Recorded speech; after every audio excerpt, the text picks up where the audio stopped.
Shadow Slave, Chapter 701 to 701, 4 Hunters. 1,388 words. Soon after the shadows left, the connection Sunny shared with them grew faint. He could still feel their existence, but not much beyond that. The same happened with the happy and creepy shadows. When Nightmare and the Soul Serpent left the range of shadow control, which had grown to about 4 kilometers, he lost the ability to perceive them and the world through them. Sunny felt that they were out there, somewhere, but that was it. The sudden loss of being able to see and hear through 2 out of his 3 shadows was abrupt and jarring, as though he had suddenly lost an eye and a limb. It made Sunny feel very uncomfortable. Not only was his power severely diminished in the absence of his loyal companions, making him extremely vulnerable, but he also worried about them. There had been many opportunities to send Saint away to hunt on her own in the past, but Sunny never did. The risk was just too high, both for the shadow and for himself. They were stronger together. Shadows were not meant to be apart from their master. But there was no other choice now. He did not know when the 3 chain lords were going to act, exactly, but there was not much time left before. Before the final confrontation began, Sunny had to become a devil. Neff was already a tyrant, after all. It would not do to let her remain so far ahead. With a sigh, he turned around and walked back to his room. The gloomy shadow followed, trying to not show that it, too, missed its siblings. The shadows were gone, but there was still a lot Sunny had to do. He had to prepare himself for the battle, both mentally and physically. The next few days passed without too much happening. Sunny trained archery with Kai, practiced swordsmanship with Cassie, and sharpened his mastery of the spear with Effie's help. The other 3 were busy with their own preparations, as well. From time to time, all 4 left the sanctuary to hunt and put their teamwork to the test. Sunny received a few fragments from those small expeditions, as well. In the night, he continued to experiment with weaving. However, he was also careful to get enough sleep. It would not do to go into the final battle exhausted. After several days of this, while Sunny was laying in bed, the spell suddenly whispered into his ear. You have slain a fallen monster, Veiled Slayer. Your shadow grows stronger. Sunny sat up and stared into the darkness, tense. So, one of them had found a prey. He did not know which one it was, Saint, Serpent, or Nightmare, or even if they were wounded in the fight. All he knew was that one of his shadows had emerged victorious and was not destroyed. After that first kill, the shadow fragments started to pour into his soul frequently, making the goal of forming a new core before the fateful clash seem less hopeless. In the meantime, all Sunny could do was carry on. 2 weeks of practicing weaving later, he could proudly say that he had successfully managed to destroy 38 out of the 39 memories received in the Red Colosseum. The only one remaining was the Emerald Bone Flute. However, that saved him from damaging his actual memories, at least. After the initial success of transplanting enchantments, Sunny found out that it was not as easy as he had thought. Well, it had never really been easy, but now, he realized that there were more things he had to consider than simply the pattern of the weave itself. Each memory had a certain capacity when it came to accommodating enchantments. The more powerful an enchantment was, the more burden it put on the weave. To withstand it, weaves needed to be more anchors, each serving as a nexus for the strings of essence. Sunny created those anchors from soul shards. The more he used, the higher the tier of the memory was, and the higher its capacity. However, the rank of the shards also played a role, albeit in a slightly different manner. Apart from capacity, weaves also had a threshold of intensity they could withstand. More powerful enchantments put too much strain on the strings and the anchors, and so, both the strings and the anchors had to be of a high enough rank to endure it. Additionally, only the weakest of enchantments could be activated passively, relying on the memory's own ambient soul energy. Everything else would only function when saturated by the flow of essence from the wielder's soul. But that was not all. Sunny had found out the hard way that not all memories could accommodate all enchantments, regardless of whether they had enough capacity and tolerance. Some were simply not meant for each other. He suspected that the name of the memory, and therefore its nature, played a role in that. He had transferred that sonorous enchantments to the silver bell in the ordinary rock, and also made the ordinary rock, which had been able to repeat the sounds it heard, repeat the words Sunny thought of as well. Both of these changes improved upon the original qualities of the memories, instead of introducing something entirely new. They were not in conflict with their natures. However, when he tried to do something more radical, the results were disastrous. He could not add an enchantment meant to destroy to a memory that was meant to protect, unless he wanted the whole weave to break apart. It was not easy to understand the true nature of memories. However, the Patient Avenger, for example, was a shield, and its purpose was to protect its master. And yet, that shield possessed enchantments capable of sowing utter devastation on the battlefield. So, it took Sunny a lot of time, and a lot of wasted memories, to get an initial grasp on the nuances of what enchantments he could transfer, and where. The hint was under his nose the whole time. The name of the memory hid the secret of its nature.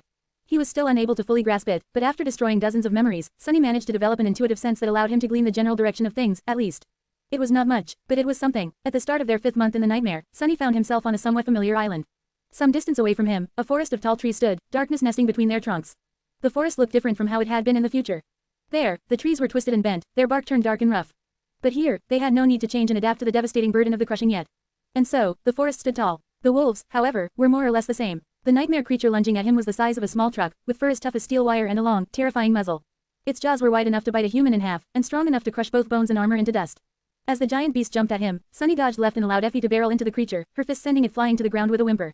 A second later, an arrow landed from above, piercing one of the wolf's paws and nailing it to the ground. A slender rapier flashed through the air, doing the same with another. Effie appeared near the wolf, pressing it down with all her inhuman strength, and shouted. Come on, the bastard is strong. Really strong. Sunny did not make them wait. Jumping forward, he brandished the cruel sight and buried it between the abomination's 6 glowing eyes. Almost instantly, the flame of madness burning in them dimmed, and then was extinguished. Sunny sighed as the spell whispered. You have slain a fallen monster, dread wolf. Your shadow grows stronger. He did not need the help of the cohort to slay a dread wolf, of course. These vile beasts were easy prey for someone like him. He did, however, require their assistance for what was about to happen next. Summoning the runes, Sunny found the familiar string of them. The runes read, Shadow Fragments, 3,000 3,000ths. He prepared himself, and a moment later, the voice of the spell resounded once again. Your shadow is overflowing with power. It was time for him to become a devil. Share to your friends. Enjoying this site? Support us via PayPal, Visa, MasterCard or crypto. Your donations help cover site maintenance and hosting costs. Tap the middle of the screen to reveal reading options. If you find any errors, non-standard content, ads redirect, broken links, etc., please let us know so we can fix it as soon as possible. Report. Shadow Slave. Chapter 702 to 702, Devil. 1,367 words. Sunny sighed, then dismissed the runes, feeling the familiar heat igniting deep within his soul, growing stronger and stronger with each breath. Effie and Kai looked at him, curiosity and concern mixing in their eyes. Cassie silently retrieved the quiet dancer and turned away, listening to the dark forest that surrounded them. A few moments later, the little girl asked, So, what exactly happens now? Sunny gave her a grim look. Quote. Now I will scream and thrash for a while. Forming a new core is probably the third worst pain I have ever experienced, and that was just the demon core. Damnation. Effie blinked a couple of times. What are the second and the absolute worst, then? He hesitated for a bit, and then said hoarsely. Attaining a demon's lineage was pretty bad. But the most terrible thing, by far, was catching a glimpse of fate. That one I only survived by accident. The gloomy shadow shivered, remembering their past. Sunny, meanwhile, scoffed. Being gutted by the Black Knight did not even make the list. Maybe I need to rethink my life choices. At that moment, the heat burning within his soul reached a critical point, and the spell whispered into his ear. Your shadow is taking shape. A blinding pain exploded in his chest, sending Sunny to his knees. He gritted his teeth and remained silent, refusing to let out a shriek, a wail, or even a growl. This was not his first time experiencing that pain, even though, this time, it was far more intense. A human soul was not meant to contain many cores. That was the conclusion Sunny had come to a while back, thinking about how the process of awakening was pleasant and euphoric, but gaining new cores in a demon's lineage was harrowing and tortuous. Humans were meant to walk the path of ascension, but becoming a different type of creature was against their nature. And Weaver's lineage was simply against all nature. It was aberrant and forbidden, something that was never meant to exist at all. Arg, the pain grew stronger, and then stronger still. Just like before, he felt as though his soul was being torn apart, something rising from its depths and cutting his very being with its sharp edges. However, Sunny was used to this torment. He accepted it, allowed himself to dissipate into it, and endured. However, then, something entirely unexpected happened. As his soul was going through a transformation, his body followed suit, as well, catching him by surprise. This time, Sunny failed to suppress a scream, and fell to the ground in convulsions. Effie and Kai stared at him with worry. Curse it, what the hell? It felt as though his bones were breaking, his muscles were tearing, and his skin was on fire. Sunny clawed at the ground, then raised his head and let out a deafening, furious roar. As it rolled across the forest, the roar changed, growing lower and more frightening. Finally, an eternity later, the heat consuming his soul grew cold, and his tortured body was released from the cage of suffering. Sunny exhaled hoarsely, then relaxed and remained laying on the grass, motionless. The voice of the spell resounded from the darkness, echoing between the ancient trees. Opening square bracket. Your shadow is complete, and a few moments later, he heard another voice, this one soft and childish. Goddamn, he is even bigger now. Sunny slowly stood up, intending to take a look at his runes. However, even before that, he noticed that something was different. The ground was considerably further down than it had been before. Effie and Kai were staring at him, forgetting their task of watching out for a potential attack.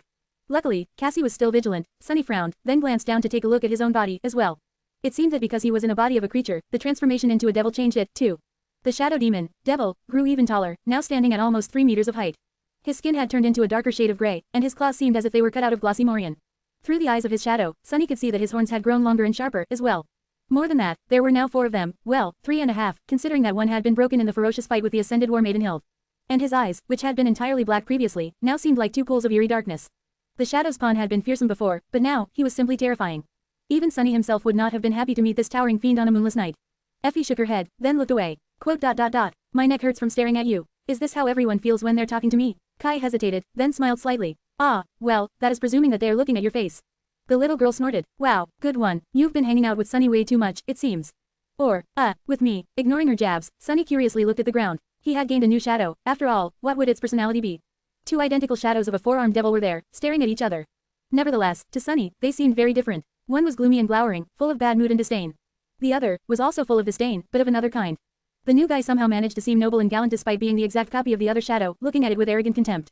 They were of the exact same height, and yet, the haughty shadow somehow made it seem as if it was looking down at the gloomy one, and everyone else, for that matter. Back when the creepy shadow appeared, it lost the staring contest to the gloomy shadow. The haughty shadow, however, did not seem impressed even a little bit. It was as though the very thought of looking away was beneath it. So, the 2 of them just continued to drill holes into each other with disdainful stares, unperturbed. Sunny groaned, then covered his face with a hand. Oh, gods, there's 2 of them now. Observing the staring contest, Sunny sighed. He was beginning to miss the happy shadow, that hopeless fool, something that had never thought he would ever feel. Shaking his head, Sunny looked away from the shadows and summoned the runes. The familiar symbols shimmered in the air in front of him. Name, sunless, true name, lost from light. Rank, awakened, class, devil, shadow cores, 4/7. Shadow fragments, 0 4,000. A tired, but satisfied smile appeared on his lips. With a fourth core, his power would increase significantly, his essence reserves had grown, the range of shadow control had expanded, and most importantly, he now had an additional shadow to augment either himself, his memories, or his shadows. He could increase his physical prowess fivefold, or send one each to Saint, Serpent, and Nightmare while leaving one for himself. And that was not all. The Soul Serpent evolved its class when Sunny did, so it should have become a devil as well. That would make it the most powerful, at least in terms of pure status, shadow of his. Not wasting any time, Sunny summoned the Serpent's runes. Somewhat tense, he read, Shadow, Soul Serpent, Shadow Rank, Ascended, Shadow Class, Devil, Shadow Attributes, Shadow Guide, Soul Weapon, Soul Beast. Sunny was both glad and worried. Glad because his shadow had attained a new class, but worried because he did not see any new attributes. The transformation to a devil was supposed to give creatures terrible and unnatural powers, however, the serpent was a bit strange in that regard. It had received a new ability out of order when rising to a new rank, so would it receive anything now? Luckily, he was wrong to fear. Looking lower, Sunny saw a few new runes among the serpent's abilities. Shadow abilities, Serpentine Steel, Soul Reaver, Grace of Shadows, Formless. The formless one was new. Sunny concentrated on it and studied the description curiously. A moment later, a strange sound escaped from his lips. The runes read, Formless Ability Description. When in the Soul Beast form, the serpent can assume the shape of any shadow contained within its master's soul, inheriting all powers and abilities. The shadow must be of the same or lower rank and class than the Soul Serpent for the transformation to take place, and won't be consumed in the process. Share to your friends. Tap the middle of the screen to reveal reading options. If you find any errors, non-standard content, ads, redirect, broken links, etc., please let us know so we can fix it as soon as possible. Report. Shadow Slave. Chapter 703 to 703, way back. 1033 words. Soon after settling into his new and improved body, Sunny dismissed his shadows. He expected them to instantly return to his cores, but this time, there was a delay. It seemed that he had to wait for some time before Saint, Nightmare, and the Soul Serpent returned. And then there were the happy and the creepy shadows. Poor guys were going to have to come back the usual way, by gliding across the Kingdom of Hope one island at a time. They were swift and sneaky, so Sunny was not too worried about them. He also knew that the shadows always sensed in which direction to go to return to their master. Sunny had gained this bit of knowledge a while back, when his experiments with Shadow Step left the gloomy guy outside of the range of shadow control. The shadow had swiftly returned, acting even more petulant and moody than usual. Its mood had only grown worse when Sunny decided to try and repeat the accident a few more times, just to make sure. But as the result, he learned that once separated from him, the shadows would always try to find their way back to their master, somehow sensing where he was. And speaking of shadows, the haughty newcomer was still acting cavalier, radiating a disdainful certainty that it was, without a doubt, better and more distinguished than everyone, and everything, in every way imaginable. Sunny shook his head and silently commanded the haughty shadow to wrap itself around his body, which it did, but not before giving him a look that clearly expressed how utterly beneath itself the arrogant guy considered such a trivial task to be. The members of the cohort had already collected the soul shards from the slain abominations, so there was nothing holding them on the island anymore. They started the journey back to the sanctuary, and returned to it at dusk. On the way, Sunny was trying to get used to his new physique. Sure, the shadow's pawn had grown taller and more powerful, but as a side effect of that, he had to relearn how to move in this towering body all over again. The shock was not as dire as when he had first appeared in the nightmare, but it would still require some time for Sunny to be able to adjust his mindset and battle technique for this new circumstance. Tired after the day of hunting nightmare creatures and traversing the heavenly chains, the four of them separated to go to their rooms.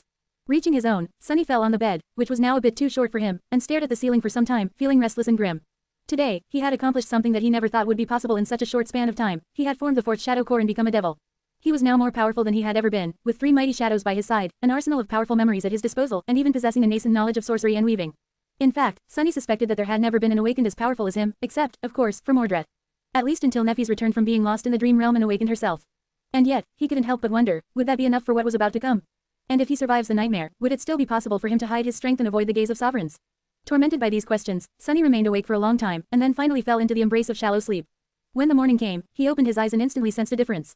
His heart felt at ease, somehow. Complete. His shadows had returned while he slept. Luckily, all 3 had survived their task. However, they were not unscathed. Both Nightmare and the Soul Serpent bore many wounds, and nestled in the nurturing black flames of his cores, slumbering as their bodies restored themselves.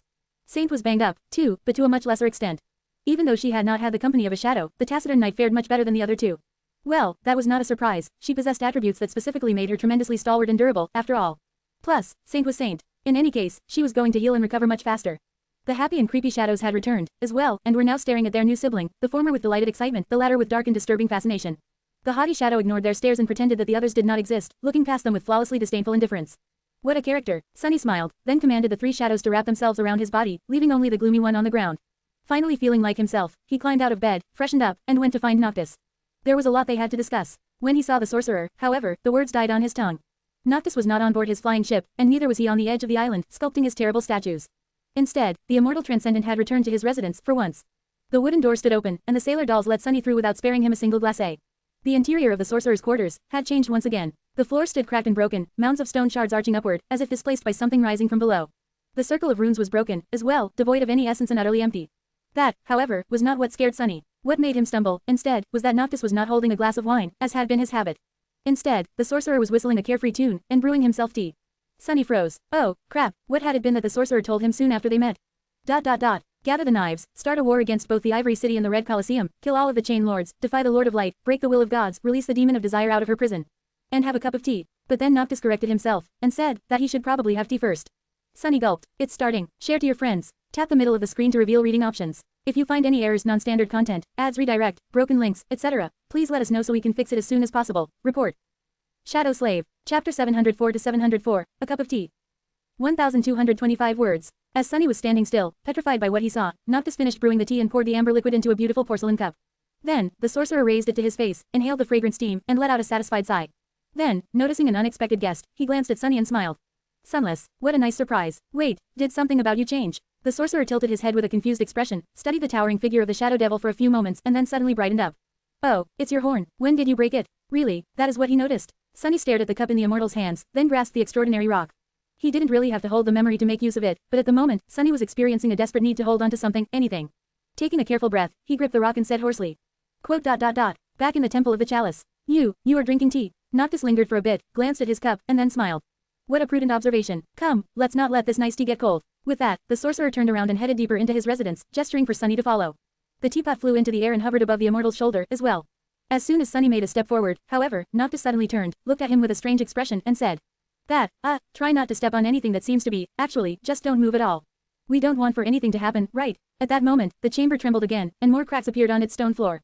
Sunny stared down with a somber expression, then sighed and used Shadow Step to appear near the sorcerer.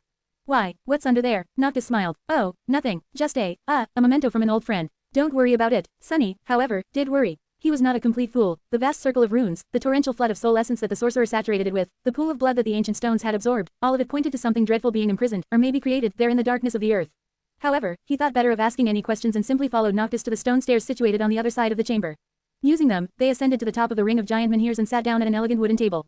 The sorcerer leaned back in his chair, gazed upon the breathtaking vista of the Kingdom of Hope, and took a sip of tea with an expression of deep satisfaction on his face. Sunny lingered for a few moments, giving Noctis time to enjoy himself, and then asked. It has begun, hasn't it? The other chain lords, they are ready to make their move. The sorcerer took another sip, sighed, and then said in a relaxed tone. Oh, indeed, I suspect that their herald will arrive in a few days. So, you might want to relax for a bit. Enjoy the tea. This will probably be the last moment of peace you will have for a while, Sunless. Or maybe even the very last. Sunny remained silent for a long time, a myriad of important questions pressing on his mind. But then, he simply shook his head, chased them away, and poured some tea into a delicate cup that stood on the table, as if waiting for him. Neither of them spoke for a while, enjoying the fragrant drink and the beautiful sight of the flying islands in peace. Despite the approaching doom, the world felt tranquil and warm here, on the parapet of the sanctuary. After a while, Noctis sighed and said in a wistful tone. I am going to miss this, I think. Then, he glanced at Sunny and asked with a hint of curiosity in his voice. Tell me, Sunless, why are you here? It is no surprise that someone like me would want to free Hope. But what would compel a shadow like you to attempt it, as well? You must know the risk. Sunny remained silent for a few moments, then sighed. To tell you the truth, I don't really know. I used to know, or at least think that I knew. I had lofty desires, to grow stronger than others, to break free from the chains of fate. And maybe I harbor those desires still. But after coming to this cursed land and being ground into dust by it, now, everything is so unclear. And my ardent desires suddenly seem so, lacking. He paused, looked down, and then added evenly. Or maybe it's just me who is lacking. And lost. Noctis glanced at him, took a sip of tea, and asked with a curious smile. What is it that you think you are lacking? And from what are you lost? Sunny did not speak immediately, letting the pressure of the flaw build inside his soul for a few moments. Then, he said with a grin, quote. How should I know? If I had an answer for that, I wouldn't be feeling this way, would I? He chuckled, and then asked. Have you heard the legend of a hero named Odysseus? Noctis blinked a couple of times, then shook his head. Never heard of that guy. A legend, really? Huh, strange that some third-rate hero I don't even know got to have a whole legend to himself. Sunny smiled, and then said. A good friend told me that legend. Odysseus spent 10 years away from home, fighting a war in a distant land. And then, he spent 10 more years trying to find his way back home. He lost all his friends and endured countless hardships, facing terrible monsters and dangerous beings of all sorts. But he never gave up, and eventually returned home. To Ithaca. His smile disappeared, replaced by a distant expression. After a few moments of silence, Sunny sighed. Quote. I feel like Odysseus, too, sometimes. Lost in a distant land. Only, unlike him, I don't have a home to want to return to. I have nothing to strive for, apart from saving my skin, keeping my friends alive, and maybe living a little bit better than a wild beast. Can someone really be lost, if they don't belong anywhere? Noctis took a sip of his tea, solemnly pondered on it for a bit, and then said thoughtfully. I see, I understand. So what you lack is a house. That is why you are trying to free Hope. To get a house. Wait, Sunless, are you trying to say that you want to repossess the ivory tower? Sunny choked on his tea, then glared at the sorcerer with outrage. What even? No, that is not what I am saying. Home is just a metaphor, you immortal fool. Noctis blinked a couple of times, then asked with a deadpan expression. Quote. What's a metaphor? Sunny stared at him for a few moments, then snorted and opened his mouth, intending to answer. Before he did, however, a loud rattling of chains resounded in the air, and the whole sanctuary shuddered slightly beneath them. No, it was the island itself. The whole island trembled. Sunny froze, and then asked, his voice tense and grim. What the hell was that? Noctis calmly finished his tea, closed his eyes in delight for a moment, and then looked west. It's their herald, I guess. He seems to have arrived sooner than I expected. Ah, what a bother. We didn't even get to drink the whole pot. Share to your friends. 36. Shares. Enjoying this site? Support us via PayPal, Visa, MasterCard or crypto. Your donations help cover site maintenance and hosting costs. Tap the middle of the screen to reveal reading options. If you find any errors, non-standard content, ads redirect, broken links, etc., please let us know so we can fix it as soon as possible. Report. Shadow Slave. Chapter 705 to 705. Herald of the Sun. 1159 words. Noctis sighed, then placed his empty cup on the table and stood up. He straightened the folds of his silk garment, then shook his head with a slight smile and headed across the stone plain of the menhirs. Sunny scrambled to catch up to him, full of apprehension. The first thing he said to the sorcerer, however, had nothing to do with the messenger of the Chain Lords. A metaphor is a figure of speech, sort of like an analogy. Noctis glanced at him with surprise. I must say, your composure is commendable, Sunless. However, do you really think that this is very important right now? Come now, we need to meet our visitor before he reaches the sanctuary. The sorcerer gestured at the silhouette of the flying ship that hovered some distance away, almost at the same height as them. Sunny summoned the dark wing, and then said, no, I don't. Why can't we meet the herald here, though? No, wait, if he did not even reach the sanctuary yet, why is the island shaking? Noctis shrugged and gracefully rose into the air, flying toward the ship. What means he was using to do so, Sunny did not know. All he could do was jump as high as he could, and then glide forward. The sorcerer glanced at him, and then said somberly, if we were to meet the herald here, my beautiful sanctuary might, well, get damaged. That would not do. As to why the island is shaking, I guess we'll see. Soon, they landed on the deck. The sailor dolls had already raised the sails and were hurrying around, preparing the ship for departure. Cassie, Kai, and Effie were also there, although they seemed to have arrived only moments before Sunny and Noctis. As Sunny looked at them with a silent question, Effie simply nodded toward Cassie. The mystery of their swift reaction was easily revealed. The sorcerer went to the stern of the flying ship without wasting any time, and took his position as the Kybernets, the guide who steered the ship as it flew through the air. The ancient vessel had no steering wheel, of course, and instead relied on 2 steering oars, which were situated at the very rear of it. There was a runic circle inscribed between the oars. Noctis stepped inside, turned, leaned comfortably on the bending inner surface of the tall uplustre, and placed his hands on the oars with a relaxed expression on his face. A moment later, the circle shimmered with ethereal light. The flying ship had to be controlled both physically and with soul essence. There were invisible energy pathways spanning the whole length of it, all leading to the roots of the beautiful tree growing around the main mast. Luckily, it was the tree that produced the tremendous flow of essence required to propel the vessel through the air, and not the Kybernets. Otherwise, Cassie would have never been able to fly it in the future. However, the pilot still needed to control that flow and serve as its nexus, and so, only an awakened could do it. Or a transcendent. Noctis sent his own essence into the runic circle, connecting his soul to the ship, and the ancient vessel slowly started to move, gaining speed as the wind filled its sails. Holding the oars with a carefree smile, the sorcerer then glanced at Cassie and said, Song of the Fallen, my lady, you wish to observe how I control this beauty. Here's your chance to see a master at work. Truly, there is no helmsman more skilled and distinguished than me in the whole of the Kingdom of Hope. Granted, this flight won't be too long. He suddenly grew silent, glanced at the blind girl with a guilty expression on his face, and then awkwardly cleared his throat. Well, I guess, see, was the wrong word to use, Cassie remained silent for a few moments, then said neutrally, I am used to it. Do not worry. Knowing that the young woman had been interested in the flying ship and its mysteries, Sunny left the two of them alone and walked to the side, staring into the distance with a tense look on his face. Noctis had failed to explain why the approach of the herald caused the sanctuary to tremble, but Sunny had an idea. The islands were all connected to each other by the heavenly chains, and so, any strong tremor was bound to spread outward like a wave. The question was, what could have caused a quake strong enough for them to feel from several islands away? Perhaps a giant steel colossus could. He gritted his teeth. A messenger of the Chain Lords, was that a joke? Noctis conveniently failed to mention that this herald was going to be one of those lords himself. And what the hell had the sorcerer meant, saying that they had to meet the herald elsewhere, to avoid damaging the sanctuary? Weren't they simply going to speak? That was what messengers were for, weren't they, to deliver words? As several islands flowed past beneath the speeding ship, he suddenly caught sight of an especially familiar one. Of course, in this era, it looked different. The Iron Hand Island was still rather large and covered by soft grass, but the ancient stone columns that had been broken in the future still stood tall, forming 3 concentric circles.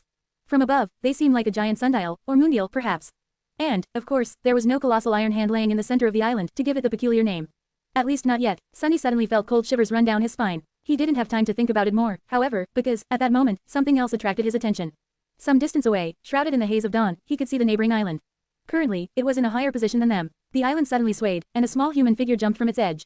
Or rather, it just seemed small because of the distance. Sunny felt Kai grow still and tense by his side. As the sun shined on its steel surface, the figure flew through the air, covering an unimaginable distance with its leap. It seemed to be moving slowly, but Sunny knew that this was just a mirage caused by the scale of things. And indeed, the radiant figure grew larger and larger with each moment, turning into a brilliant steel giant as it drew closer. Easily breaching several kilometers with his jump, the giant landed on the surface of the Iron Hand Island, causing the whole of it to lurch sideways and sway. The heavenly chains rattled wildly, and a cloud of debris was raised into the air. Not paying the chaos he had caused any attention, the colossus then slowly straightened, grew motionless, and then slightly turned his head. He was looking directly at the flying ship, no expression written on his beautiful steel face, 2 suns reflecting in the polished surface of his steel eyes. The Sun Prince had come to deliver a message to Noctis. Share to your friends. Tap the middle of the screen to reveal reading options. If you find any errors, non-standard content, ads, redirect, broken links, etc., please let us know so we can fix it as soon as possible. Report. Shadow Slave. Chapter 706 to 706, Ultimatum. 1099 words. Looking at the Colossus, Sunny understood why Kai had called him terrifying. Sun Prince stood at nearly 90 meters tall, towering above the island like a mountain of steel. He was cast in the shape of a noble warrior wearing light armor. The surface of the armor was polished and shone blindingly in the sun, while the rest of the giant was dull and gray. The colossal statues of the 7 heroes of the Forgotten Shore, including the walking one Sunny and the cohort had ridden once, were more than twice as tall, but it was hard not to get shocked by the sheer mass and crushing presence of the transcendent Chain Lord, or rather, of the steel shell he was entombed within. A sickening feeling of fear grasped Sunny's heart, which he then strangled and vanished, looking at the towering lord with a grim expression. He had a reason to feel fear, however. A half-forgotten image of a nightmarish scene flashed before his eyes, a fragment of a nightmare where he stood petrified on a blood-soaked battlefield, watching in horror as a giant steel soul descended from above to turn him, and his fellow soldiers, into puddles of crushed bones and bloody sludge. And another, a memory of endless, harrowing torture that he had endured at the hands of his brother, of a human-shaped cage and a pit filled with molten metal. And finally, the last one, the vision of a giant steel corpse swinging forlornly in torn chains, upside down, its chest shattered by some devastating strike. So, this was Sun Prince. Sunny had never met him, and yet, it felt as though they were old acquaintances. For better or worse, as the giant stared at the flying ship with the motionless face of a statue, Sunny turned to Noctis and scowled. Now what? The sorcerer sighed, then moved one of the oars, sending the vessel into a descent. His carefree smile was starting to look a little forced. Now, well, we go and talk to him, I guess. Have a civilized discussion. Sunny turned back and looked at Sun Prince for a bit, then said somberly. Do you think he knows that it was you who erased his memory of hiding the ivory knife, causing him to experience 100 years of torture and then end up in this state? And that you actually stole it instead? Noctis suddenly choked, causing the ship to careen sideways, and hissed. Say it louder, will you? Sunny froze. Oh, sorry. The sorcerer righted the vessel, then said with outrage. First of all, I did not cause anything. I just granted a colleague's request. Back then, we did not even know that Hope was driving us all mad, so how was I supposed to know what will happen? Secondly, I did not steal the ivory knife, I just happened to find it where he had left it, all right. By pure coincidence. And lastly, he paused, and then added in a darker tone. I am not sure that he really knows anything anymore. He is still alive, somewhere inside, but I don't think he is fully sentient. At least I hope that he is not. The ship approached the ground in somber silence, stopping just outside the first ring of pillars, and hovered in place. Noctis lingered for a few moments, and then let go of the oars. However, he did not command the sailor dolls to lower the sails. The sorcerer straightened his garments, and then inhaled deeply. Let's go and see what he has to say, shall we? Sunny glanced at his friends, then shook his head and followed Noctis. There was a high chance that they were going to witness a brawl between saints. He was sure that everyone understood what danger they were all in. The last time he witnessed two saints fighting, a whole island had been destroyed and crumbled into the sky below. Sunny and Cassie had only survived the terrifying clash by promptly running away, and even then just barely. What was going to happen today? And was Noctis strong enough to ward off the Colossus? Somehow, it was hard to imagine anything, let alone the flimsy sorcerer, stopping that mountain of steel. But Noctis was no fool, surely, he had a plan. His madness was of an insidious kind, after all. He would not have risked his safety, and his desire to free Hope, without having a way out. Together, the 5 of them disembarked the flying ship, landed on the soil of the Iron Hand Island, and walked between the tall pillars. They approached the very center of the giant moondial and stopped there, waiting. When they did, Sun Prince finally moved, walking toward them with a measured gait. With each of his steps, the island trembled, causing the heavenly chains to rattle, and their hearts to tremble. Sunny was staring at the approaching Colossus, feeling worse and worse about the situation. All his shadows were yet to recover, and so, he was left with nothing but his own strength to react should something happen. Well, his own strength, and that of his cohort. But what could they do against this monstrosity, even together? Finally, the giant reached the pillars and stopped outside the outward circle, looking at them from high above. Drowned in his cold shadow, Sunny couldn't help but feel like a tiny insect. Looking up with a grave expression, he gritted his teeth and said, I feel like an ant. Effie, who was also craning her neck to stare at the Colossus, glanced at him, hesitated for a moment, and then smiled. You are not an ant, Sunny. You are a cockroach, remember. He blinked a couple of times, then slowly grinned. Somehow, that made him feel better. And then, a thundering voice suddenly resounded from all around them, making their bones rattle. The giant spoke, he said, Noctis, you have the knives. The voice of Sun Prince did not sound human, but neither did it sound robotic. It was just strange and empty, as if it was not a person speaking, but the world itself. A desolate world full of ruins. Hearing it, the sorcerer grimaced, then covered his ears. He still remembers how to speak. The thundering voice of the Colossus resounded once more, making them shiver. Surrender, the knives. Sunny turned his head slightly and glanced at Noctis, wondering what his reaction would be. The sorcerer, meanwhile, blinked a few times, and took a big step back, distancing himself from Sunny. Then, he raised a hand, pointed a finger at him, and said with sincere confusion. What are you talking about? I don't have any knives. It's this guy over here, he has them. So, if you want them, come and take them from him. Leave this poor sorcerer out of this, by the moon. Share to your friends. Enjoying this site? Support us via PayPal, Visa, MasterCard or crypto. Your donations help cover site maintenance and hosting costs. Tap the middle of the screen to reveal reading options. If you find any errors, non-standard content, ads, redirect, broken links, etc., please let us know so we can fix it as soon as possible. Report. Shadow Slave. Chapter 707 to 707, Treachery. 1023 words. Sunny froze in place, dumbfounded, and just stood still for a moment. Surrounded by stunned silence, all he could hear was the wild beating of his heart and the hum of blood rushing in his ears. His eye twitched. No way, the bastard just did this to me. As all four of his shadows wrapped themselves around his body, Sunny turned his head slightly and stared at the sorcerer's finger, which was, without a shadow of a doubt, pointing straight at his broad back. His mouth turned dry. He did. What the hell was Noctis thinking? No, the sorcerer would not have sold him out. Yes, shifting the blame on Sunny had to be a con of some sort. But what would Noctis achieve by doing this? Nothing. Unless, of course, unless this had been his plan all along. A cold, sickening feeling suddenly grasped Sunny's heart. High above him, the gaze of the dreadful colossus slowly shifted from the elegant figure of the sorcerer to the four-armed devil standing by his side. The weight of that gaze pressed down on Sunny, making him bare his teeth in a snarl. It felt as if he was being pierced by it, his very soul laid bare. And somewhere within his soul, locked inside the covetous coffer, were the 3 knives, one made of obsidian, one made of glass, one made of blood-red ruby. Something changed about the terrifying presence of Sun Prince, and his deafening voice resounded once again, now suffused by a distant, pale echo of a vague emotion. Quote. Shadow. Sunny paled. He had forgotten that the master of the original Shadow's pawn was to blame for what happened to the Prince of the Ivory City, as well. In fact, one could even say that Shadow Lord was the main culprit of the 100 years of harrowing torture that Sun Prince endured. He had stolen the Ember Knife, after all. So, if the Steel Colossus had a reason to really hate someone. Curses. Feeling his heart turn cold, Sunny silently watched as the Colossus shifted his weight, then bent slightly, preparing to reach down with his giant steel hand. He was desperately trying to calculate his chances of escaping this situation alive. At that moment, Noctis suddenly cleared his throat, and then addressed Sun Prince in a friendly tone. Oh, but do be careful. You know how tricky shadows are, my friend. This one in particular is full of treachery, vileness, and unspeakable malice. The beast even slaughtered a temple full of innocent maidens. He also tried to poison me. Oh, the villainy. So, be careful when you grab him, or you just might lose your hand. A low growl escaped from Sunny's mouth. He could feel the other members of the cohort grow tense and ready to fight. Cassie's hand fell on the hilt of the quiet dancer, and Kai outstretched his arm, ready to summon his bow. Effie was staring up with a somber expression on her childish face, her body drawn like a spring. But what were they supposed to do? Even if Sunny knew which of the 3 knives was meant for Sun Prince, how could he thrust it into the Transcendent's flesh? The actual body of the Chain Lord was buried somewhere inside the walking mountain of steel. More than that, using the knife would only make him mortal. After that, he would still have to be killed, somehow. Killing a saint was no easy task. As the Colossus leaned down and moved his hand to reach inside the moondial, Sunny was thinking feverishly. He saw only one option, to run away as fast as he could. Using Shadow Step, he would be able to dodge, at least. But for how long would he be able to outrun the giant? Sunny had seen him breach the gap between 2 islands with one jump. Now that the range of shadow control had grown, Sunny could possibly do the same. The difference was that a single jump like that was going to drain all his essence, while Sun Prince would be able to pursue him indefinitely, tireless and inescapable like death itself. Damn. The world suddenly grew darker, the sun obstructed by a giant palm. It was open, descending from above like a vast plane of gray steel. It was as though the sky itself was falling on his head. Effie took a step back and hissed. Sunny, what do we do? Frozen in place, he hesitated for a moment, and then said, nothing, don't do anything, don't move. There was no point in trying to fight Sun Prince, or even running away. Because, as the steel colossus leaned over the outer ring of the ancient moondial, the tall pillars shone with ethereal light, suddenly flooded with a mind-boggling amount of soul essence.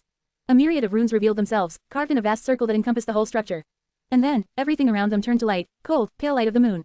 Blinded by it, Sunny didn't see what happened next, and just felt something vast and chilling, and yet intangible, move past him with stunning speed. Then, he heard the thunder of a deafening impact, and the groan of steel that was being torn apart. The whole island shook, the quake throwing him to the ground. Sunny hit the cold stones, and sensed the shadow of Sun Prince, changing. As the pale moonlight dimmed and was extinguished, he saw a shocking sight. The moondial lay broken, the pillars shattered and toppled over. Not too far away from him, a giant steel hand rested on the ground. However, it was not attached to the body of the colossus anymore. The giant was staggering back, his right arm torn at the shoulder. A river of molten metal was flowing from the terrible wound, falling down like blood.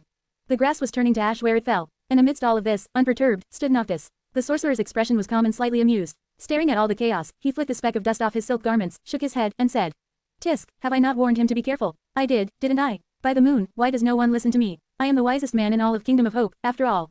Share to your friends. Enjoying this site? Support us via PayPal, Visa, MasterCard or crypto. Your donations help cover site maintenance and hosting costs. Tap the middle of the screen to reveal reading options. If you find any errors, non-standard content, ads redirect, broken links, etc., please let us know so we can fix it as soon as possible. Report. Shadow Slave. Chapter 708 to 708, Crimson Beast of Twilight. 1170 words. The Colossus staggered back, swayed, and then moved his foot to balance himself. The island quaked once more, and the giant grew still, bent slightly and grasping the gaping wound with his one remaining hand. His head turned, staring at Noctis with the same empty, unmoving expression. However, his polished steel eyes, which had been burning with the blinding reflections of the sun, became submerged in deep shadow. For a moment, there was silence. Sunny gritted his teeth, then slowly exhaled and raised a hand to wipe the sweat off his brow. After the initial panic of being sold out by Noctis, he had forced himself to calm down and think. It was then that Sunny had realized that they were not in real danger, and told his friends to stand down. The immortal sorcerer was many things, including a liar and a cheat. Sunny did not doubt that Noctis had lied to him on many occasions, and about many things, sometimes for a specific purpose, and sometimes simply for the fun of it. However, one thing that Noctis was not, was a fool. Sunny could imagine many situations in which the immortal would betray and damn him to death, but not without a good reason.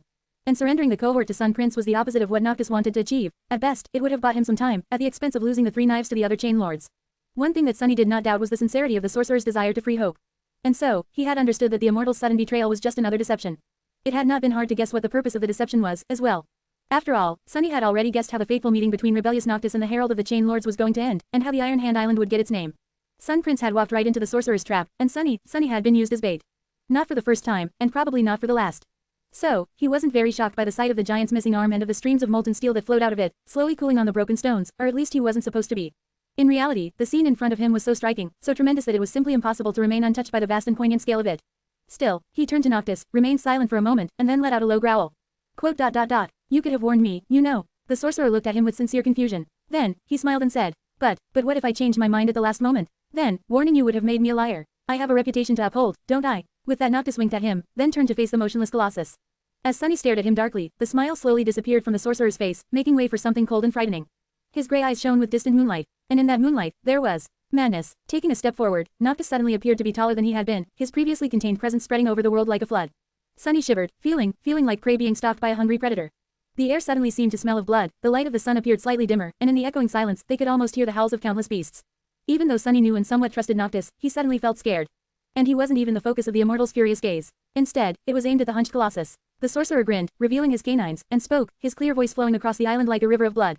Surrender the knives. Ah, I don't think so, my old friend. If I do, how will I kill you and your vile brother? He laughed, and then took another step forward, raising his hand. A toppled pillar that blocked his path exploded into a rain of shards and stone dust, obliterated in a split second. Quote. And that is what I intend to do. You, Severus, Sylvain, I'll kill you all, break the chains that bind the demon of desire, and set her free. Noctis took another step and then stopped, staring at Sun Prince with ruthless determination. So, if you want to take the knives, you'll have to take them off my cold corpse. Oh, wait, you can't. I am immortal. He threw his head back and laughed again. This time, the sorcerer's laughter did not seem carefree and infectious, instead, it was chilling and full of madness. The steel colossus looked at him from above, unmoving. His face was motionless and unexpressive, like that of a statue. However, it seemed as though the shadows veiling his eyes grew even deeper. Noctis shook his head, and then said with disdain, Oh, but you can try, of course. Go back and return with the Sun Legion, with the Dragons of Irax, with the warriors of the Red Colosseum, with Sylvain. You know where to find me, and I'll be waiting to welcome you. The giant continued to stare at him for a while, the molten steel flowing between his fingers. Sunny held his breath, not knowing what was going to happen next. Then, Sun Prince straightened, turned around, and walked away, making the island shake with each step. He reached the edge of it, stepped down on the heavenly chain, and continued walking, somehow keeping perfect balance. The chain was colossal in its own right, and yet, the giant made it seem like a thin rope being traversed by a rope walker. Soon, he reached the neighboring island, climbed on it, and disappeared from sight. Only the rattling of chains and the tremors running through the ground from time to time reminded them of his visit. Well, that, and the giant hand laying not too far away from them. Sunny studied it for a while, then walked over to Noctis and asked, his voice low and cautious. Not to complain, but why let him go? Wouldn't it be easier to kill him right here and now? We won't get another chance to catch him alone, most likely. And judging by how easily you took his arm off. Noctis did not respond immediately. Instead, he slowly turned his head, looked at Sunny coldly, and then gracelessly fell on his butt, his face pale, his chest rising and falling wildly, and his breath hoarse and labored. The sorcerer cursed, looking as if he was about to vomit. Quote. Easily, are you insane? I am at my weakest during the day, remember. And that strike, gods, I spent several centuries infusing this shrine with moonlight. Do you think there's another one just laying around nearby? Just be happy he believed my bluff. Otherwise, things might have turned really ugly really fast for us. Sunny stared at the sorcerer with wide eyes for several long moments, then shook his head and sighed. Lunatic, you damned lunatic, by the moon, I take it back. You are a fool, share to your friends. Tap the middle of the screen to reveal reading options. If you find any errors, non-standard content, ads redirect, broken links, etc., please let us know so we can fix it as soon as possible. Report. Shadow Slave, Chapter 709 to 709, Nature of the Beast.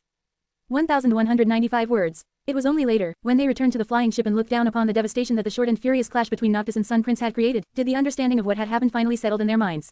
There was no going back now. The War of Immortals had finally started. Soon, the whole of the Kingdom of Hope was going to be turned into a battlefield and drowned in blood by its frenzy. And then, the repercussions of that madness were going to spread outward like a tidal wave, changing the world forever. Looking down, Sunny couldn't help but shiver. The broken pillars, the severed hand of a giant, the ash swirling in the air, this place, this event, this moment in time. Was that the spark that would eventually ignite another, much more terrifying war? A war between gods and demons, one that would destroy them all and bring about the end of the world, the war to end all wars. He still suspected that it was the unchaining of the demon of desire that had set it in motion. Looking down, Sunny silently whispered. But then came desire, and with it came direction. Turning his head slightly, he looked at Noctis, the person who had started it all. The sorcerer seemed calm and without a worry in the world. His beautiful face was pale with exhaustion, but other than that, he did not look too different from his usual self, not at all like a person who had potentially ushered in the obliterating apocalypse. Did he not understand the consequences of his actions? Or did he understand them far better than Sunny ever could? With a sigh, Sunny threw one last glance at the Iron Hand Island, now truly and once again deserving of its name, and walked to sit beneath the branches of the sacred tree. Despite the fact that he had not done much, he felt exhausted, too. And there was a lot he had to think about. On the way back, Sunny remembered the future. He had been to the Iron Hand Island many times, had seen the toppled pillars and the severed arm of a giant, and had even sketched and described them in detail for an exploration report. And now, he had witnessed how the island came to be in that state. Another event from the distant past had repeated itself inside the nightmare almost to a T. Sunny had already formed a theory that fate was like a current, always pulling things toward an inescapable conclusion, after the destruction of the Temple of the Chalice. The details could be changed, but the results seemed to always be the same. The events that had transpired on the Iron Hand Island only cemented that theory. By all accounts, the appearance of the cohort, and Mordred, should have drastically changed the flow of history in the Kingdom of Hope. They had accelerated the start of the war, and even slain one of the Chain Lords.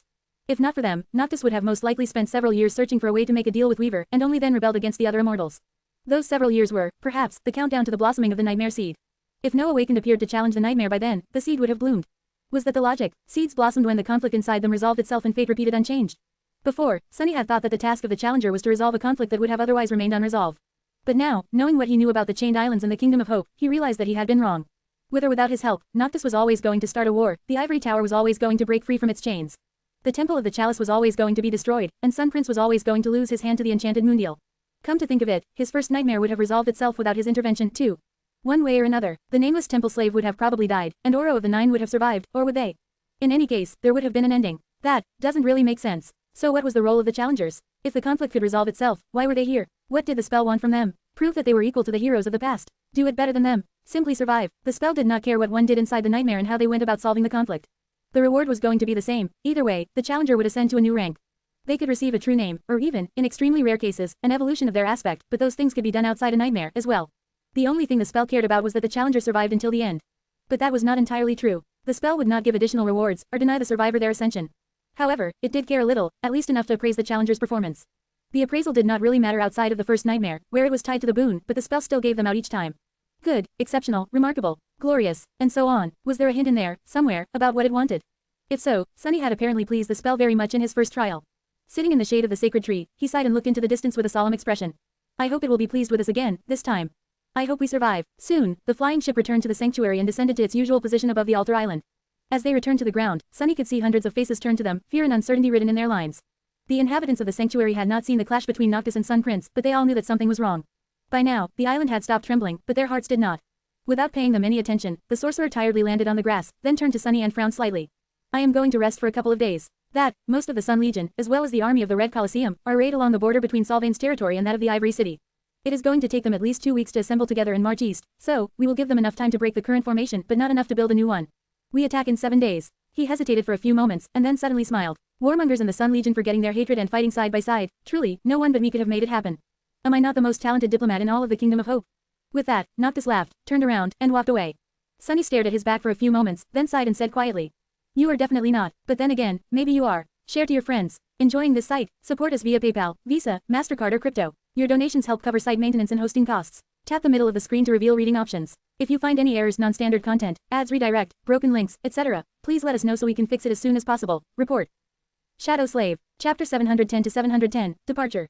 1459 words. The next morning, Sunny woke up in a strange mood. Knowing that they were nearing the end of the nightmare, and, perhaps, their own, he had expected himself to be consumed by somber trepidation. But, surprisingly, Sunny felt fine. It was as though the scope of the approaching battle was simply too large to be evaluated, and so, his mind had not bothered with it at all. Instead, he had practical problems he needed to solve. Sunny still did not feel completely comfortable in his new body, he barely had any time to get accustomed to its size and weight, after all. The next several days were going to be crucial, in that regard. His previous garments had been torn when he evolved, and so, Sunny summoned the puppeteer's shroud to wrap itself around his towering body. Although not as powerful as his other suits of armor, the shroud was much more comfortable. It was a bit nostalgic to wear the light armor once again, but also a bit sad to see it relegated to serving as a bona fide training suit. Remembering how he had planned to slaughter countless dormant nightmare creatures while being invulnerable thanks to his new, incredible awakened armor of the 5th tier just a few years ago, Sunny smiled wistfully and walked out of his room. The sanctuary seemed different, somehow. The ring of giant menhirs was the same, and so was the beautiful garden. However, the people living in the ancient shrine had changed. They were hurried and full of fear, moving with panicked speed and feverish determination. Sunny noticed a few familiar faces. The old woman he had seen on his first day here was standing alone, a lost look on her face. The young woman was carrying the frightened child in her hands and a heavy pack on her back. The kind man with a neatly trimmed beard was gritting his teeth, his hand resting on the worn hilt of his sword. He sighed and looked away. An immortal transcendent had started this war to free a demon from a prison built by a god, but these little people were the ones that were going to suffer the most as the result. In fact, they had been the ones to suffer the most throughout all of this, from the destruction of the Kingdom of Hope to the madness she had cursed this land with, to now. He had been one of the little people himself, once. Now, he was a devil destroying their lives. Sunny remained motionless for a few moments, then looked up at the sound of steps approaching him. He saw Effie and Kai, both wearing their armors and packs, as though ready to go on a long hunt. He raised his eyebrows. Going somewhere. The little girl glanced at the masked cripple, and then shrugged. Kai, meanwhile, smiled, even though Sunny could not see his face, he could tell by his eyes. He could also tell that the smile was tinted with sadness. The archer simply nodded. Yes, we are leaving. He hesitated for a moment, then added. Not for long, of course. We will be back before the week is over. You see, the sanctuary, it was a shelter for those who wanted to find peace in this land of madness. But now that Noctis started a war and both the Sun Legion and the Warmongers are marching to raze it to the ground, that shelter is no more. Effie shook her head, then sighed. The West belongs to the warring cults of War and Sun, the South is abandoned and overtaken by nightmare creatures, the North, well, you know. These poor fools have nowhere else to go. So, we are going to guide them to one of the great chains and help them cross to the other side. And leave the kingdom of hope behind, forever. She scratched the back of her head, then said thoughtfully, quote. Actually, we are not even sure if the nightmare goes that far. Maybe there's nothing out there, beyond the chained island. And yes, we know that these people are not even real. Still, we thought that we'd at least try. Cassie even went and convinced Noctis to lend her the ship, to help transport them. Sunny stared at her, surprised. The little girl raised her chin. What, I know that it's stupid. People need to do stupid things sometimes, you know. He slowly shook his head. Quote. No, actually, I don't think that it's stupid at all. It's just, the three of you are going, so why didn't you invite me as well? Effie grinned. You have stuff to do. How are you going to get used to that lanky body of yours while babysitting a bunch of refugees? So, don't be lazy and get that stone girlfriend of yours to beat you black and blue while we are gone. We have a date with 2 whole armies in a week's time, remember? Sunny made a sour face, then looked away. Believe me, I remember. I am going to train hard. Kai gripped his shoulder for a moment, well, the top of one of his lower arms that were in reach, anyway, and then, the two walked away without saying anything else. There was no need to say goodbye. With them gone, Sunny suddenly felt a bit lost. Shaking his head, he threw stupid thoughts out of his head and walked to the center of the garden, intending to spend the rest of the day practicing with the cruel sight. Saint would have probably healed enough to be summoned, too, so, he had his work cut out for him. Finding a secluded spot near the clear lake, Sunny went through the intense set of steps and exercises that he had developed to condition his body for the shadow dance. Of course, that had been in his human body. The shadow spawn, meanwhile, was a very different beast, or rather, devil. Despite its size, the gaunt body of the devil was incredibly nimble and swift. It was also capable of bursts of monstrous, explosive strength that would leave many people stunned. In addition, it was itself a weapon. With his talons, claws, fangs, and horns, Sunny was capable of delivering a lot of damage even unarmed. He could even kill things with a spike at the end of his tail. After that initial practice session, he summoned Saint and started the real training. As they sparred, Sunny observed the departure of the inhabitants of the sanctuary. They left in a column, with Kai in the front, and Effie walking behind. Some were carrying their meager belongings, while some were empty-handed. Some cried, while some remained silent and stoic. Some even smiled. Above them, the flying ship moved, carrying those who could not walk. Sunny could not see, but knew that Cassie was controlling it. For a moment, he was curious about how she was able to communicate with the sailor dolls. However, that short distraction cost him dearly when Saint delivered a painful blow to his abdomen, and so, Sunny decided to concentrate on himself. Turning his full attention back to the training fight, he thought. I wish them well, even if they are not real, I wish them all the best. Long hours passed in arduous training. Slowly but surely, he was growing accustomed to the new proportions of his strange and powerful body. His height, his reach, his might, all of it was starting to click, making him feel confident in his own skin once more. At some point, dead tired, Sunny decided to take a break. Commanding Saint to stand down, he crouched near the lake and drew some water to wash the sweat off his face. Then, he poured some on his head and sighed, looking at the clear surface of the lake. The graceful figure of Saint reflected on it, and near her, his own. Obsidian skin, bestial features, eyes that seemed like pools of liquid darkness, twisting horns. Master Jet had once joked that he would be a flower boy one day. Remembering it, Sunny smiled. I wonder what she would have said if she saw me that way. And then, he froze. His sweat turned cold. There was a third reflection on the surface of the lake. It was a tall and slender young man, with pale skin and raven black hair. His face was sharp and thin, not exactly handsome, but at the same time charming and strangely beautiful. His striking eyes didn't seem to possess a color of their own, and instead reflected the world back on itself like 2 pools of liquid silver. Currently, they were as blue as the boundless, vast sky. The young man smiled pleasantly, and then raised a hand in greeting. A painfully familiar voice suddenly resounded in Sunny's mind. Ah, Sunless, how nice it is to meet you again, after all this time. Just look at you, goodness. I almost failed to recognize you behind that fearsome face. Share to your friends. Enjoying this site? Support us via PayPal, Visa, MasterCard or crypto. Your donations help cover site maintenance and hosting costs. Tap the middle of the screen to reveal reading options. If you find any errors, non-standard content, ads redirect, broken links, etc., please let us know so we can fix it as soon as possible. Report. Shadow Slave. Chapter 711711, A Simple Task. 984 words. Hearing Mordred's pleasant voice reminded Sunny of the time they had shared in the sky below, and the closeness that had existed between them back then. A long time ago, he had considered the mysterious prince if not a friend, then at least an ally. He had been fond of the owner of the disembodied voice enough to worry when it disappeared. Of course, all of that had been a lie. A masterfully crafted net of deception that Mordred had created to lure Sunny into bringing the mirror shard into the night temple and setting him free. The memory of the dark conclusion of that story, the fear, the pain, the shame of having been led astray and betrayed. The slaughter, gripped his hearts with icy claws. Sunny glared at the reflection of the young man for a few moments, then gritted his teeth. He hated to admit it, but there was no escaping the fact that he feared Mordred. Sunny had met many powerful men and even more terrifying abominations, but the Prince of Nothing was perhaps the only one whom he was truly scared of. Not because of the divine aspect or the lineage of war, but precisely because of how insidiously cunning and inexplicable the Prince of Nothing was. It was like what teacher Julius had said, what humans feared the most was the unknown. And no matter how many times Sunny tried, he simply could not understand how Mordred thought, what his motives were, and what was he scheming behind that friendly smile.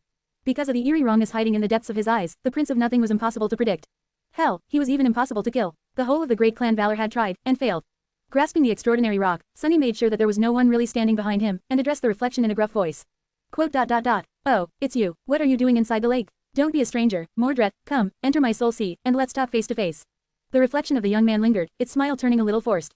Then, it spoke again. How strange, I can hear you speak, but I don't see your lips moving. Have you been learning new tricks, Sunless? Ah, good for you. I've been doing some of that myself. Sunny scowled, shadows veiling his eyes. I've heard. A whole region of the kingdom, Mordred. Really, I thought you did not enjoy killing innocent people. Or did you tell yourself that it was alright because they were not real? Mordred tilted his head a little. Then, he said with the same pleasant smile. What would have been the point of killing them if they were not real? Hearing that, Sunny shivered. The reflection, meanwhile, shook its head. They were real enough to serve a purpose. Don't get me wrong, however. I would not have done the same in the waking world. Those I killed were all already dead, Sunless. All of them were doomed, and uselessly so. I simply gave their deaths a different meaning. Mordred did not seem pleased with himself, but neither did he seem remorseful about slaughtering thousands of people. Just, uncaring, which was much more unnerving. The Prince of Nothing looked at Sunny and chuckled. So, that little oracle of yours told you all about my adventures, then? Well, wonderful, I will not have to describe them myself. Time is of the essence, after all, sending a reflection across such a distance is not easy, even for me. Sunny lingered for a few moments, then sighed and crossed his forearms. She did, even if I would not have used the word adventures to describe it. What do you want, Mordred? The reflection remained silent for a bit, then smiled. Why, what else? To conquer the nightmare, of course. Don't you? A low growl escaped from Sunny's mouth. I do. Stop playing games and just tell me what it is that you want from me. Mordred sighed. Well, if you insist. What I want is rather simple, which is not to say easy. I want you to keep Noctis alive, at all costs. Sunny blinked. What is he trying to make me do? Does he really want me to protect Noctis, or is he hoping that I will do the opposite of what he wants and kill Noctis instead? Why would he want Noctis dead before the war even started? No, wait, maybe he really does want Noctis to live, arg. Damned Mordred, I hate that lying bastard. He stared at the reflection with a dark expression, and then said evenly. Is that all? The Prince of Nothing smiled. Yes, that is all. If you can accomplish this simple task, I can guarantee that we will conquer the nightmare and escape it alive. Sunny snorted. You can guarantee it, can you? How? What are you planning? What about Hope? Will you try to free her, or have you found a way to restore her prison to its original state? A gust of wind suddenly disturbed the surface of the lake, and the reflection of the banished prince became distorted, swaying with the water. He spoke again, his voice sounding a little distant. Ah, how inconvenient. It seems that I have run out of essence. Until we meet again, Sunless. Sunny clenched his fists. This again, disappearing just when you have to answer a question. Bastard, you do understand that we are on the same side right now. We can kill each other after we ascend, but first, we need to survive the nightmare. Mordred laughed, his voice growing ethereal and almost inaudible. Not a bastard. Ah, I wish I was. With that, he was gone. The reflection disappeared from the surface of the lake, and Sunny was left alone once more. He glared at the clear water for some time, then grimaced. A simple task, as if anyone can keep up with that lunatic, let alone keep him alive. With that, he gritted his teeth and rose to his feet. It was time to continue his training. Time was short. Share to your friends. Enjoying this site? Support us via PayPal, Visa, MasterCard or crypto. Your donations help cover site maintenance and hosting costs. Tap the middle of the screen to reveal reading options. If you find any errors, non-standard content, ads redirect, broken links, etc., please let us know so we can fix it as soon as possible. Report. Shadow Slave. Chapter 712 to 712, Leaving the Sanctuary. 1781 words. A few days passed. The sanctuary stood empty and silent. The beautiful garden was devoid of its usual liveliness, and the winds howled as they passed through the ring of giant menhirs. Here and there, mundane things left behind by the people that had departed in a hurry lay, forlorn and forgotten. No one was ever going to return for them. Sunny had never seen the sanctuary this desolate and hollow, not in the future and not now, in the distant past. The sight of it was sad and eerie. He had spent these days training tirelessly and learning to control his new body. This latest transformation had not been as fundamental as becoming a demon after living his whole life as a human, so his progress was swift. More than that, mastery of shadow dance made Sunny especially attuned to his physicality and change. In truth, he did not need a whole week to achieve the goal. But practicing with Saint reminded him of the simpler times, and so, helped him prepare himself for the battle ahead mentally. On one of the last nights he had to spend in peace, Sunny woke up suddenly, thinking that he had heard a distant scream. Had he really, or was it just a vestige of a dream? He sat up and glanced into the window, a deep scowl appearing on his face. What dream, you fool? Awake and don't dream. But who could have screamed in the sanctuary? There were only two people left here. Sunny himself, and Noctis. He hesitated for a moment, and then stood up, summoning the puppeteer's shroud. After thinking for a bit, he also summoned the cruel sight, wrapped his shadows around himself, and walked outside. The full moon shone in the night sky, drowning the world in ghostly blue light. Guided by it, Sunny walked across the empty garden and approached the residence of the sorcerer, where the immortal had disappeared 2 days earlier and never came back out. The door stood open, and the sailor dolls guarded it silently, their wooden faces devoid of any sign of worry. Passing between them, Sunny entered the residence and studied the familiar chamber. It had changed slightly, the stone floor was even more broken and littered with deep cracks, the piles of shards had grown taller. However, there were no tremors running through it from time to time anymore, as if whatever it was that had hidden beneath had either died, fallen into a slumber, or gone elsewhere. Noctis was in the middle of the room, sitting on a pile of rubble with a pained look on his face. The sorcerer looked unwell. His skin was deathly pale, with dark circles under his eyes. His lustrous hair had grown dull and was disheveled. Even his elegant garments, which had always been flashy and immaculate, were now wrinkled and in disarray. What's more, Sunny could have sworn that there was something moving beneath the sorcerer's skin. It appeared for a moment, and then was gone, making him unsure if he had seen it or just imagined the whole thing. Noticing his presence, Noctis slowly turned his head and smiled weakly. Ah, Sunless, you are just in time. How do I look? Sunny stared at him for a moment, and then said, You look like crap. The sorcerer blinked a couple of times, then threw a hurt look at him. No, not me, you idiot. How does he look? With that, Noctis gestured at a sailor doll that stood motionlessly a few steps away. Sunny had grown so accustomed to the silent mannequins that he did not pay the doll any attention after registering its presence and position. Now, he took a closer look and raised his eyebrows, confused by what he saw. The sailor doll was about the same height as Noctis, dressed in his best silks, and wearing a gorgeous black wig. It stared senselessly in front of itself and held a glass of wine. He tilted his head, opened his mouth, then closed it, then opened it again. Quote. What the hell? The sorcerer shrugged. Well, we are going to unexpectedly attack the Ivory City, are we not? Surely, the other chain lords would notice if I suddenly disappear from the sanctuary, so, I prepared this doll to make it seem like I'm still here. He smiled proudly and looked at Sunny with a glint in his eyes. Sunny covered his face with a palm for a moment. Do you really think that this thing will fool anyone? Have you lost your mind? I mean, lost it even more. Noctis glanced at him in confusion, and then laughed. Oh, I forgot the last touch. With that, he raised his hands and clapped them a couple of times. A moment later, there were two sorcerers in the chamber, one sitting on the pile of rubble, the other standing a few meters away and staring at Sunny with an obnoxious smile. Even though he knew that the second one was just a sailor doll, he couldn't tell the difference. How about now? Sunny gulped. Yeah, it looks fine. The sailor doll remained motionless for a bit, then raised the glass of wine to its lips, pretending to drink. The likeness was uncanny, but more than that, Sunny could feel that the real enchantment went much deeper than just looks. He could actually feel a suffocating presence radiating from the mannequin, similar to what he had felt on the Iron Hand Island from Noctis himself. Looking beneath the surface of the sailor doll, he was stunned to see something that looked exactly like a transcendent soul core burning in its chest. Sunny slowly inhaled. If Cassie were to look at the mannequin, would she have seen an aspect name and a list of attributes?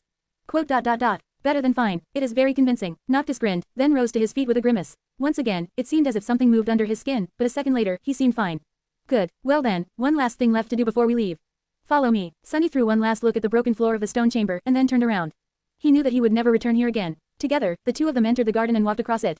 Sunny did not know where Noctis was leading him, but felt that it was important. One of the sailor dolls followed them, carrying something heavy. As they walked, the sorcerer suddenly spoke. I thought a lot about what you have told me, Sunless. About wanting to return home. Sunny glanced at him with surprise, but did not say anything. Noctis remained silent for a few moments, and then said in a wistful tone. I used to have a home too, you know. A long time ago, there was a beautiful temple where my siblings and I grew up, being taught by priests and priestesses. It was surrounded by a vast forest where we played and hunted. There was a lake where we caught fish and swam to escape the summer's heat, without a care in the world. The smile slowly disappeared from his face, and his eyes shone softly, reflecting the pale moonlight. Quote. I returned to that place some time ago. Ah, but it was not. It changed. The temple lay in ruins, the forest had been chopped down. The lake had dried up. Everything felt unfamiliar and strange, like a distant dream. And for a moment, I felt as if my whole life was just a dream that I have dreamt. And maybe was dreaming still. He paused, sighed heavily, then suddenly smiled and looked at Sunny. But hey, by then, I already had this. This sanctuary that I have built with my own two hands, the people that I saved, the land that I tried to protect, the duty I made mine to uphold, this was my home. He inhaled deeply and looked around, enjoying the sight of the sanctuary. Sunny suddenly realized that the sorcerer was, perhaps, seeing it for the last time. His face grew heavy. After a few moments, Noctis said, What I am trying to say, Sunless, is that you don't need to belong somewhere, or to something. You just need to make something belong to you. That is how you can find home. The sorcerer hesitated, and then added with a proud look on his face. Quote. I mean it is a metaphor, of course. Sunny looked at him for a long time, then smiled. That was a great metaphor. Noctis grinned. It was, wasn't it? Well, why wouldn't it be? I am the most learned man in all of the Kingdom of Hope, after all. At that moment, they passed between the menhirs and approached the edge of the island, where the ugly monstrosities that Noctis had called statues of him stood. There were 14 of them, each at least twice as tall as Sunny and cut of solid marble. He had not looked at the fruits of the sorcerer's labor after that first time, and was momentarily disturbed. If the first statue could have been remotely called an image of a person, the rest of them, without a doubt, resembled terrifying abominations much more. They were giant and heavy, with talons, claws, fangs, spikes, and horns that made Sunny's own look pathetic in comparison. The giant gargoyles looked frightening, unsightly, ferocious, and each had mighty stone wings. Surrounded by monuments of harrowing creatures, he suddenly felt small and weak. Feeling uneasy, Sunny glanced at Noctis and asked, These are statues of you. The sorcerer laughed. Oh, well, I might have lied a little. These were never meant to look like me. With that, a sailor doll silently appeared from the darkness, carrying a heavy box that was wrapped in thick, heavy chains. As soon as Sunny saw the box, he felt his heart turn cold, and muffled whispers invade his ears. Involuntarily, he took a step back. What the hell is in that thing? Noctis calmly took the box, which trembled slightly, as if something inside was trying to break free. At the same time, Sunny thought that he noticed a movement under the sorcerer's skin. The immortal grimaced, and then said, Quote. Souls. A few especially vile souls that I have collected across the centuries. Sunny scowled, gripping the cruel sight tighter. And what, exactly, are you planning to do with these souls? Noctis glanced at him, smiled, and then easily tore the heavy chains keeping the box shut. What else? I am going to create a few little helpers for you and your strange friends. What, were you really going to take on the armies of the Ivory City and the Red Colosseum all by yourself?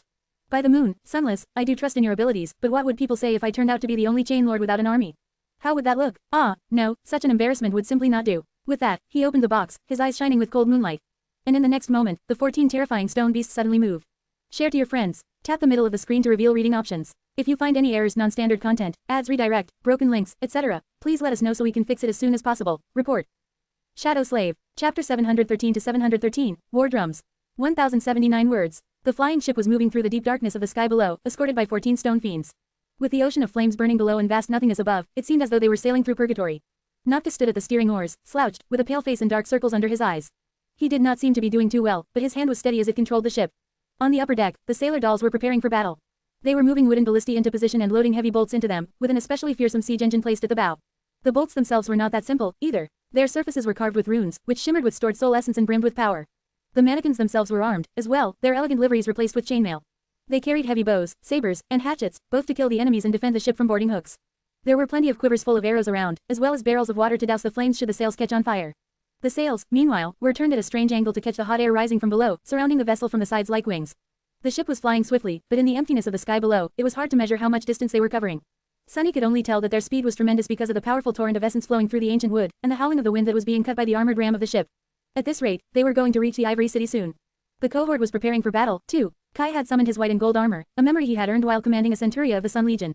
Behind the charred wooden mask, his eyes were serious and focused. He was examining the fletching of arrows in his quiver, a mighty bow resting at his feet. This bow had come from a champion of the war sect he had slain, and was a deadly weapon. Effie was standing nearby, leaning on the runic spear Sunny had given her. The dusk shard was propped against the board of the ship, almost as tall as the little girl, and there was a white cape that seemed to be weaved from starlight resting on her shoulders, the starlight shard, which she had received after slaying the Lord of the Dead. Of course, Effie had a whole arsenal of other memories at her disposal, those that she had collected over the years on the Forgotten Shore, and those she received for slaying countless abominations to saturate her awakened core before venturing into the Seat of Nightmare. Weapons, tools, charms, she was going to summon them when the need arose.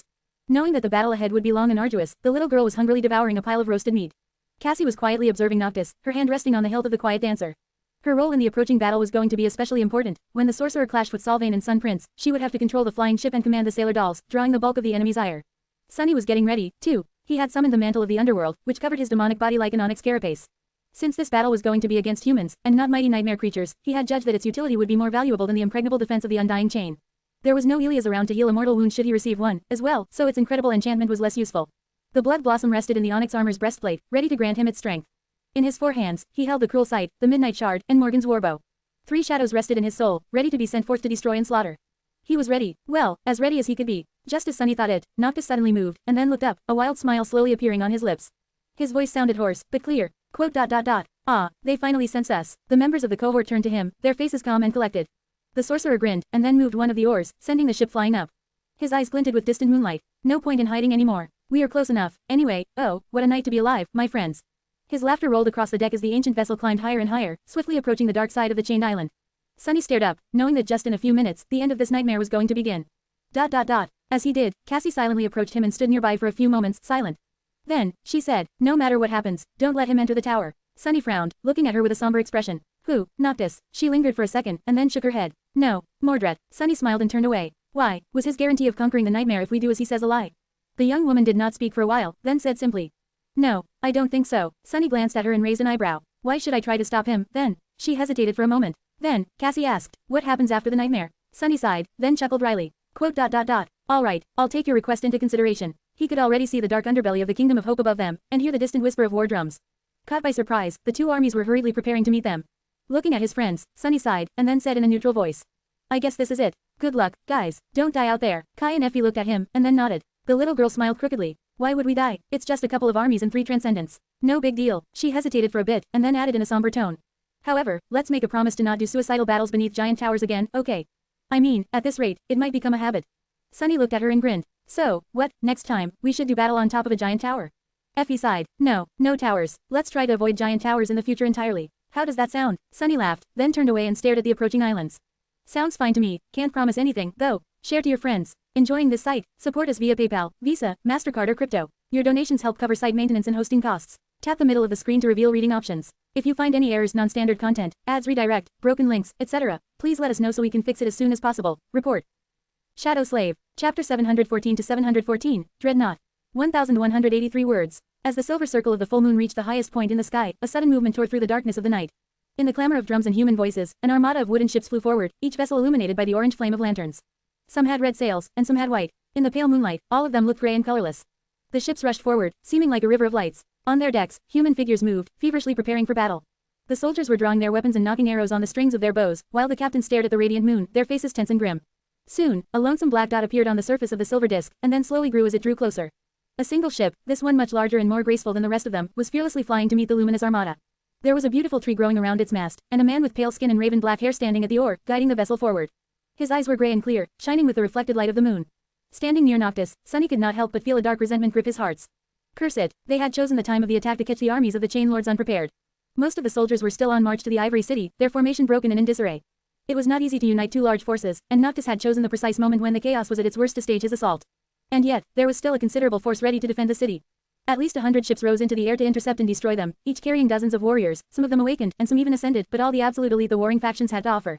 And somewhere out there, two immortal transcendents were waiting to take their turn. That is what Noctis and the cohort were up against. Sunny lingered for a moment, and then glanced past the approaching river of lights, at the distant shapes of the Ivory City. It was as beautiful during the night as it was during the day, the graceful arches of the tall aqueducts, the aerial bridges that connected the islands, the buildings made of white stone. The streets of the city were empty, but he could feel thousands of frightened souls trembling behind the walls that they had considered solid and safe. Not knowing what calamity he, and his friends, were bringing to their doorstep. Suddenly grim, he had to remind himself that these were the people that had tried to sacrifice Kai to satiate a dragon's hunger, and then burned him alive for daring to survive. And the dragon himself was there, too, powerless for now, at least until the dawn came. Gritting his teeth, he took a step forward and closed his eyes for a moment. Just 100 ships, what is there to fear? I just have to bring 10 or 20 down. Maybe kill a few ascendants. Big deal. The armada was already close enough to make out the distant shapes of humans rushing on the decks. A gust of wind brought with it a chorus of voices. Sunny shuddered, recognizing the familiar chant. Glory, glory, glory. He opened his lightless eyes, all doubt and remorse disappearing from them. Leaving behind only the cold will to kill. Somewhere behind him, Noctis suddenly grinned, and then whispered in a hoarse voice. Now, witness us, gods. A moment later, the massive siege engine standing at the bow of the ship suddenly rang, sending a heavy bolt flying through the darkness. As it pierced the sky, a weave of ancient runes shone on its surface, and the winds howled, cut by its sharp blades.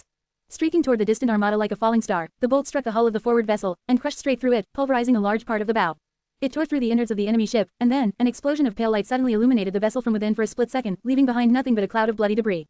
The whole ship was destroyed in an instant. Noctis laughed madly, and as he did, the sailor dolls were already rushing to reload the engine. While they were busy with it, the sorcerer moved one of the oars, throwing his own ship into a turn to let its port side, and the loaded ballistae situated there faced the rushing enemy fleet. And, just like that, the battle that was meant to change the course of history forever started. The sorcerer's ship had an advantage in size, speed, power of enchantments, and the reach of its weapons. However, the difference was not insurmountable. Before the bow engine could be reloaded, they would already be being pelted by arrows and harpoons of the enemy. Get ready, my friends. The sailor dolls pulled the levers of the portside ballistae, sending several smaller, but still devastating bolts flying toward the approaching armada. Others readied their bows, staring forward with indifferent wooden faces. Sunny raised Morgan's warbow, ready to draw it, and threw a question over his shoulder. What of Sylvain? What of Sun Prince? Noctis smiled wickedly. Can't you feel? They are approaching. Song of the Fallen, my lady, I am afraid you will have to take the oars soon. Do not worry, however. As long as the moon shines, I will make easy work of those two. He lingered for a moment, sending the ship into another turn, and then added. Do worry about the enemy ships, though. If you are not careful, they will tear my beauty apart in no time, not to mention peppering you full of arrows. The ships he mentioned were almost in range to shoot their own onagers and ballistae. Even though the sorcerer's vessel was graceful, swift, and stalwart, it seemed impossible for anything to survive the devastating rain of projectiles. Sunny tensed, his pupils narrowing into two vertical slits of pure darkness. A few moments before the onslaught came, however, 14 fearsome shadows suddenly flew from below the islands and flashed upward, colliding against the first row of the enemy ships. Splinters of wood and torn limbs shot into the air, and for a moment the enemy's formation was broken. Using that moment, Noctis sent the ship into a dive, narrowly avoiding the aim of the armada, and at the same time presenting its starboard. Another set of ballistae shot their bolts, adding to the mayhem. The sorcerer glanced at Sunny, Effie, and Kai with a wild smile. It is your turn, Sunless. Now or never. Then, however, he abruptly grew silent and flinched. Noctis's face, which had already been pale, turned white as a sheet.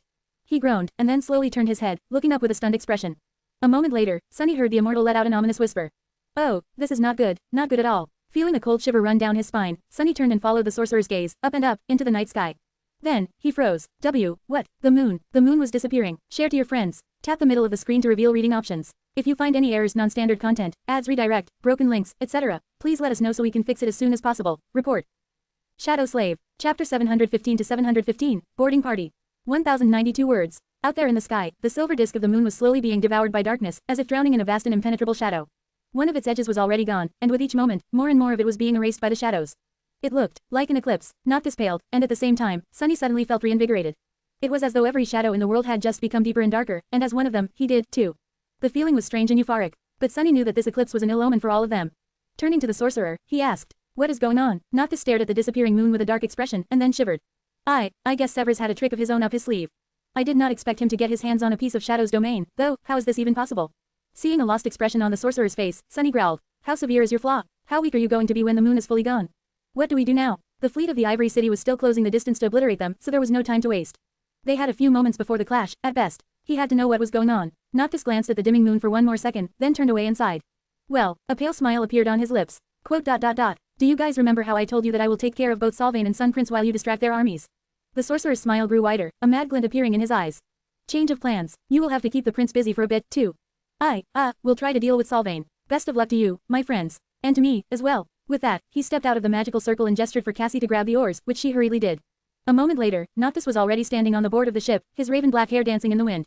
Sunny opened his eyes wide and screamed. Wait, how the hell are we supposed to keep a transcendent busy? The sorcerer threw a quick glance over his shoulder and laughed. I don't know, figure something out, try to stab him with my knife, maybe. No, stabbing that steel behemoth won't do anything. With that, he simply took a step forward and fell down, disappearing in the darkness and the howling wind without a trace.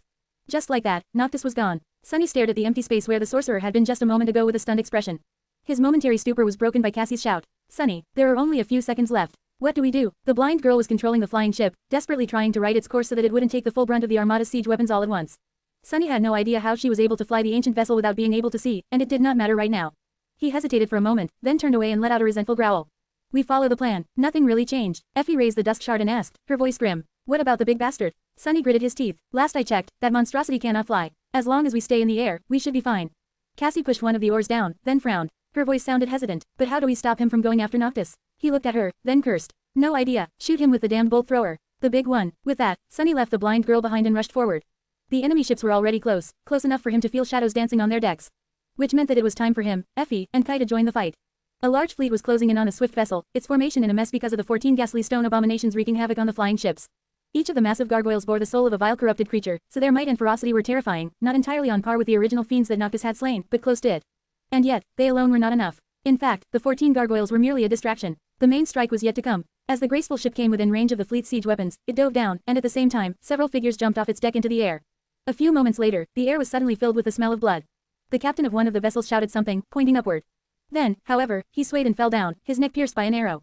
At the same time, something fell from above. It was a young girl carrying a heavy round shield. Just above her, a man in a charred wooden mask hovered in the air, already drawing the string of his bow once again. Effie, who had been tossed down by Kai, hit the deck of the ship, slid on the dusk shard for a moment, then rolled and jumped to her feet, the runic spear in her hand glowing with an angry red light. That shine only grew brighter when the spear pierced a man's chest and was painted with crimson blood. As another awakened toppled over with a scream, struck down by an arrow. Effie twisted and shook her spear, throwing the corpse of her first victim at the rushing enemies. Her shield flashed, its rim crushing someone's chest. Then, an enemy blade fell from above, landing on her shoulder, and bounced off her skin, not leaving behind even a scratch. A split second later, the attacker was already dead, and the young girl continued her slaughter, fighting like a demon released from the depths of hell, like a perfect vessel of war. There were only 2 pupils of the Red Sect left alive in the whole world, after all.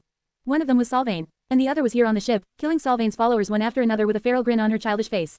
If warriors on the other vessels of the fleet could have seen what was happening, they would have felt lucky to be safe from the little beast and her guardian's deadly arrows. But their relief would have been misplaced, because the young warrior and the flying archer were not the only ones boarding the flying ships.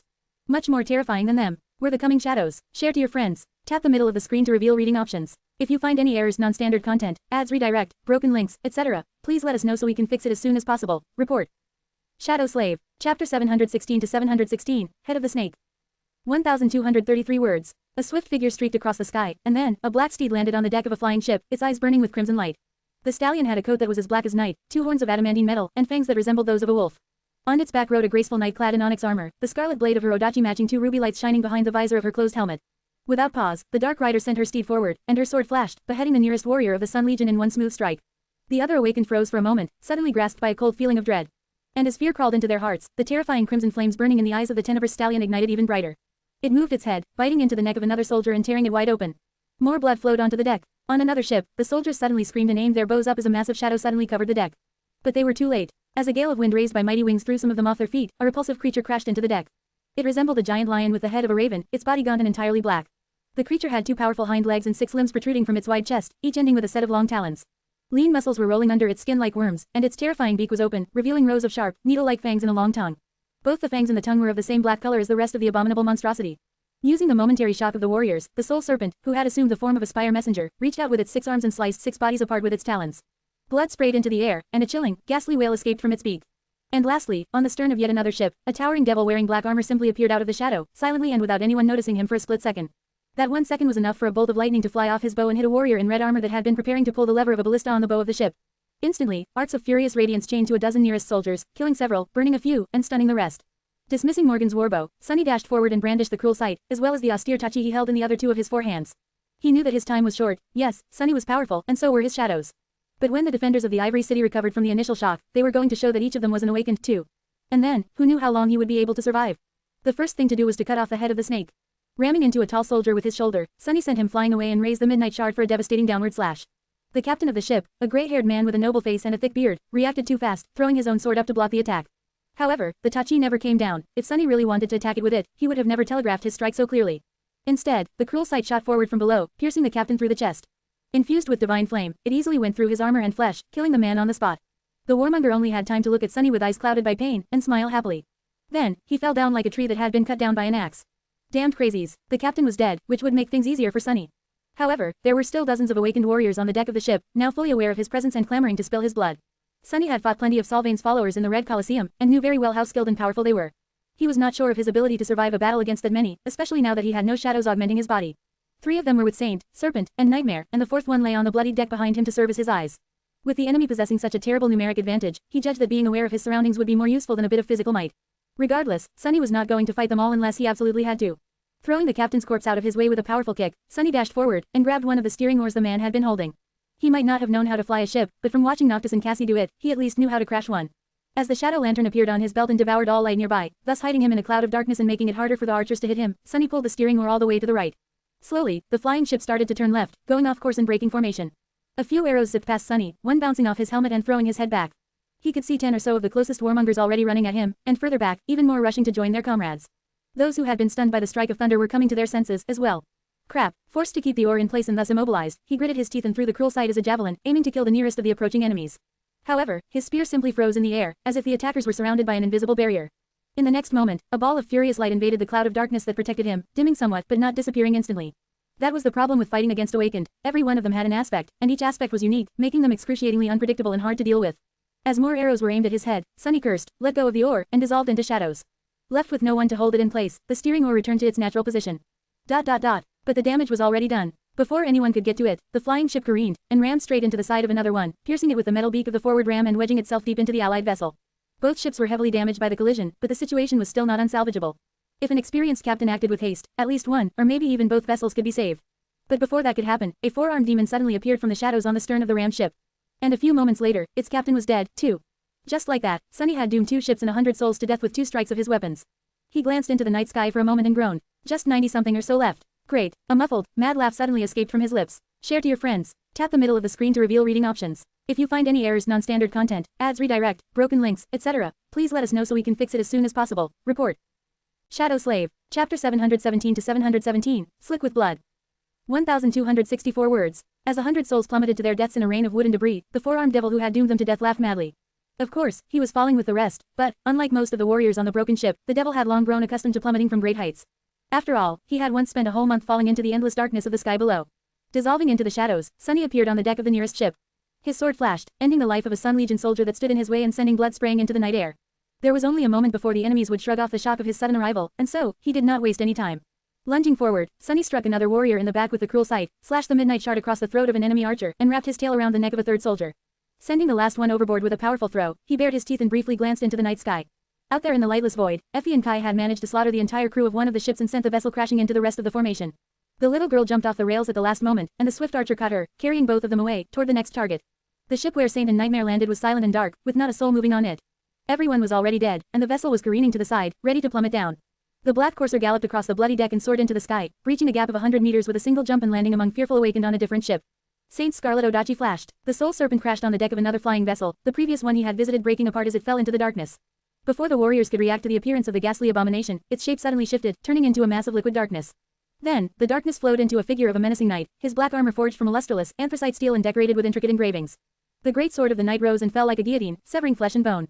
Sunny grinned. Not bad. Effie and Kai had taken out 2 ships, while he and his shadows took out 4. The gargoyles had destroyed even more. At this rate, obliterating the entire fleet was not going to be as impossible as it had seemed.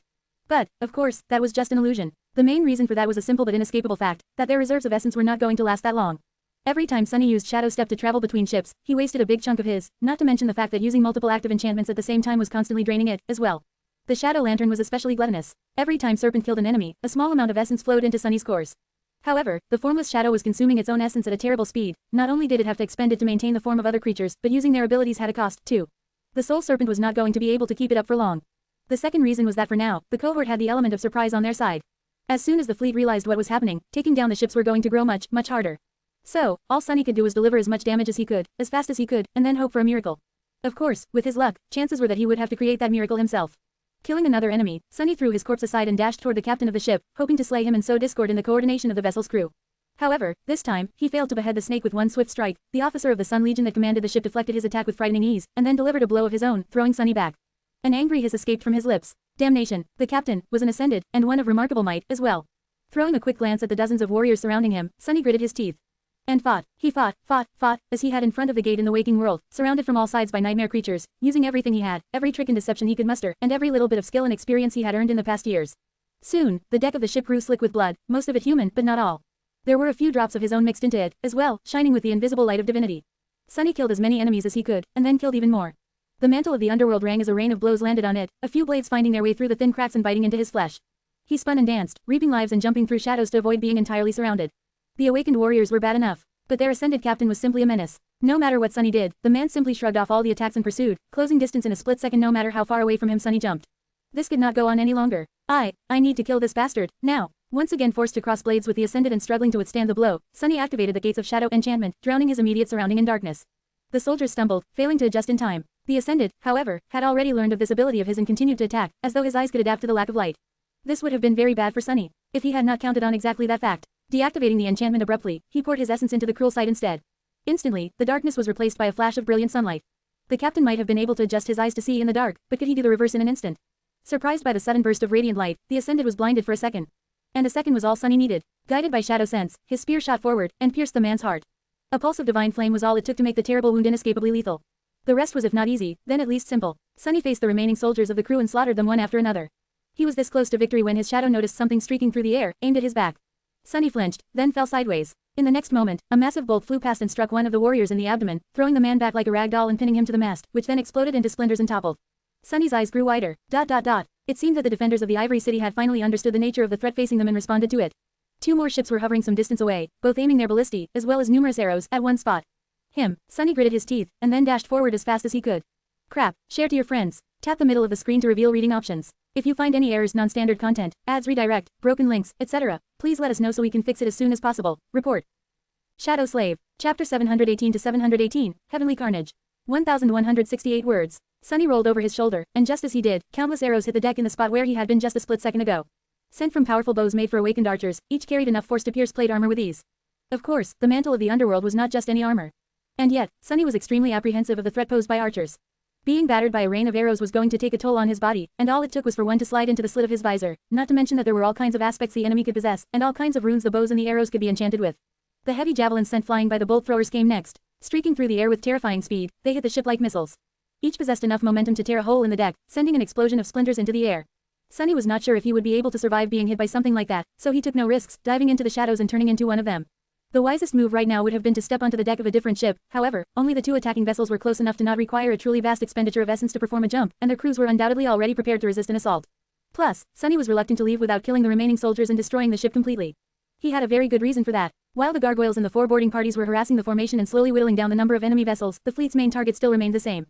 All of them were attacking the graceful ship with a beautiful tree growing around its mast, surrounding it like a murder of hungry crows. Cassie was the 5th and final part of the cohort's assault force, and the one in the most danger. While Sunny and the rest fought with the soldiers of the defending fleet, she was battling the fleet itself. Guided by her hand, the sorcerer's ship maneuvered between the enemy vessels, barely dodging constant shots of their harpoons and siege weapons while responding with its own attacks from time to time. The bolts sent by its ballistae were much more devastating due to runes carved into them by Noctis, taking whole chunks out of the enemy ships or obliterating them completely. It was larger, faster, and much more durable, but it was also alone against countless foes. As Sunny rushed through the shadows toward the stern, he caught a glimpse of the graceful ship as it dove down, the figures of sailor dolls bracing themselves against rails and releasing the strings of their powerful bows. There were deep scratches on its hull and holes in its sails, dozens of arrows sticking out of the deck like needles, but it was still in one piece. Due to Cassie's intuition and uncanny aspect ability, she had been able to predict and avoid the enemy attacks, at least to some degree, for now. But the pressure on the lonely ship was mounting with each second, and no matter how many enemy vessels she destroyed, this deadly aerial dance could not continue much longer. Knowing that, the young woman threw the ship into a dive, falling from the dark sky like a star. She was leading the fleet down, toward the surface, where she would be able to maneuver between the flying islands and use their solid mass as a shield. That was extremely dangerous, since any ship moving that low ran a risk of crashing into an island or, even worse, into one of the heavenly chains. But Cassie had no choice. She had to limit the amount of vessels that had a direct line of sight of her ship if she wanted to turn the threat posed by the enemy's overwhelming numerical advantage from insurmountable to simply lethal.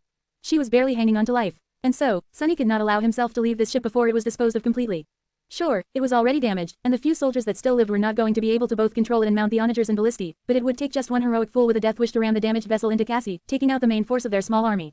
Emerging from the shadows at the stern, Sunny used the second or two it took the enemy archers to notice him and take aim again to push one of the steering oars all the way up, wedge the prowling thorn into the wood, and then secure the handle of the oar in place with the invisible string attached to the heavy kunai. The ship shuddered, and then its bow turned down, sending it into a downward dive.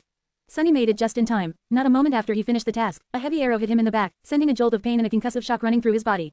He was roughly thrown forward and hit the deck, which was slowly turning into a vertical wall. Sunny allowed himself to slide down, dodging a few more arrows that way, and saw the remaining soldiers falling into the night sky with terrified screams. A feral grin appeared on his face. Done. It was time for him to abandon the ship, as well. By pure coincidence, at that very moment, the falling vessel happened to be at the same altitude as the descending ship that Cassie controlled. Pushing himself off the deck to dive into the shadows, Sunny noticed the massive siege engine on the bow of the sorcerer's ship take aim at an enemy boat. It seemed as if another enemy was going to be destroyed in a second. Then, however, Cassie suddenly gave up on the sure shot and threw the ship into a desperate spin, changing course so abruptly that one of the sailor dolls was thrown overboard. Sunny frowned. What? Before he could finish the thought, the vessel he was still standing on suddenly exploded into debris as something massive tore through it at a stunning speed and then streaked through the lightless sky, missing Cassie's ship by a hair's breadth. Instead, the thing hit one of the sorcerer's gargoyles and obliterated it completely, turning the terrifying creature into a cloud of stone dust in a blink of an eye. It was only a second later, when Sunny found himself falling down with nothing there to support his weight anymore, that he registered what the thing was. It was a narrow pillar of polished steel, at least 50 meters in length, that ended in a sharp point. That pillar, it looked like a javelin worthy of a giant. Stunned, Sunny turned his head and looked in the direction of the Ivory City as he fell. His eyes widened. He did not like what he saw. He did not like it at all. Share to your friends. Enjoying this site? Support us via PayPal, Visa, MasterCard or crypto. Your donations help cover site maintenance and hosting costs. Tap the middle of the screen to reveal reading options. If you find any errors, non-standard content, ads redirect, broken links, etc., please let us know so we can fix it as soon as possible. Report. Shadow Slave. Chapter 719 to 719, Dark Moon. 1067 words. Out there in the distance, just outside of the Ivory City, a steel colossus towered above a desolate island, his gargantuan body shrouded in darkness. The terrible wound delivered to him by Noctis was mostly repaired, with broken scaffolds hanging from the giant where he had torn himself out of them to join the battle. However, he was still missing an arm. The face of the giant was stoic and unmoving, and his eyes drowned in deep shadows. In front of him, dozens of enormous javelins were thrust into the soil, each tall enough to dwarf a siege tower. As Sunny looked, Sun Prince calmly grabbed one of them, then pulled it out of the ground and moved his hand up, preparing to make another throw. Single quote. Crap. Plummeting down, Sunny balanced himself in the air and then dove in a certain direction. A few moments later, he crashed into a large fragment of the destroyed ship's hull and disappeared, diving into the shadows on its surface. In a blink of an eye, Sunny rolled onto the deck of one of the two attacking vessels and jumped to his feet, ready to fight. He could not do anything to the steel colossus. All he could do was continue playing his part and pray that Cassie manages to survive. If she failed to draw the giant's attention away from Noctis, all of them were going to die, but he could not do anything about that, either. Sunny could make sure that there were fewer enemy ships pursuing her, however, and that was what he intended to do. Killing things was one of his greatest talents, after all. With a loud roar, he dashed forward, toward a battle formation of awakened soldiers. Unlike the crews of the ships he had destroyed already, these warriors had been waiting for an attack, and so were prepared, but it would not save them. They were still going to die. Just a split second before the four-armed devil collided against the front row of the enemy, a sickening feeling suddenly permeated their souls, sapping their hands of strength and filling them with insidious pain.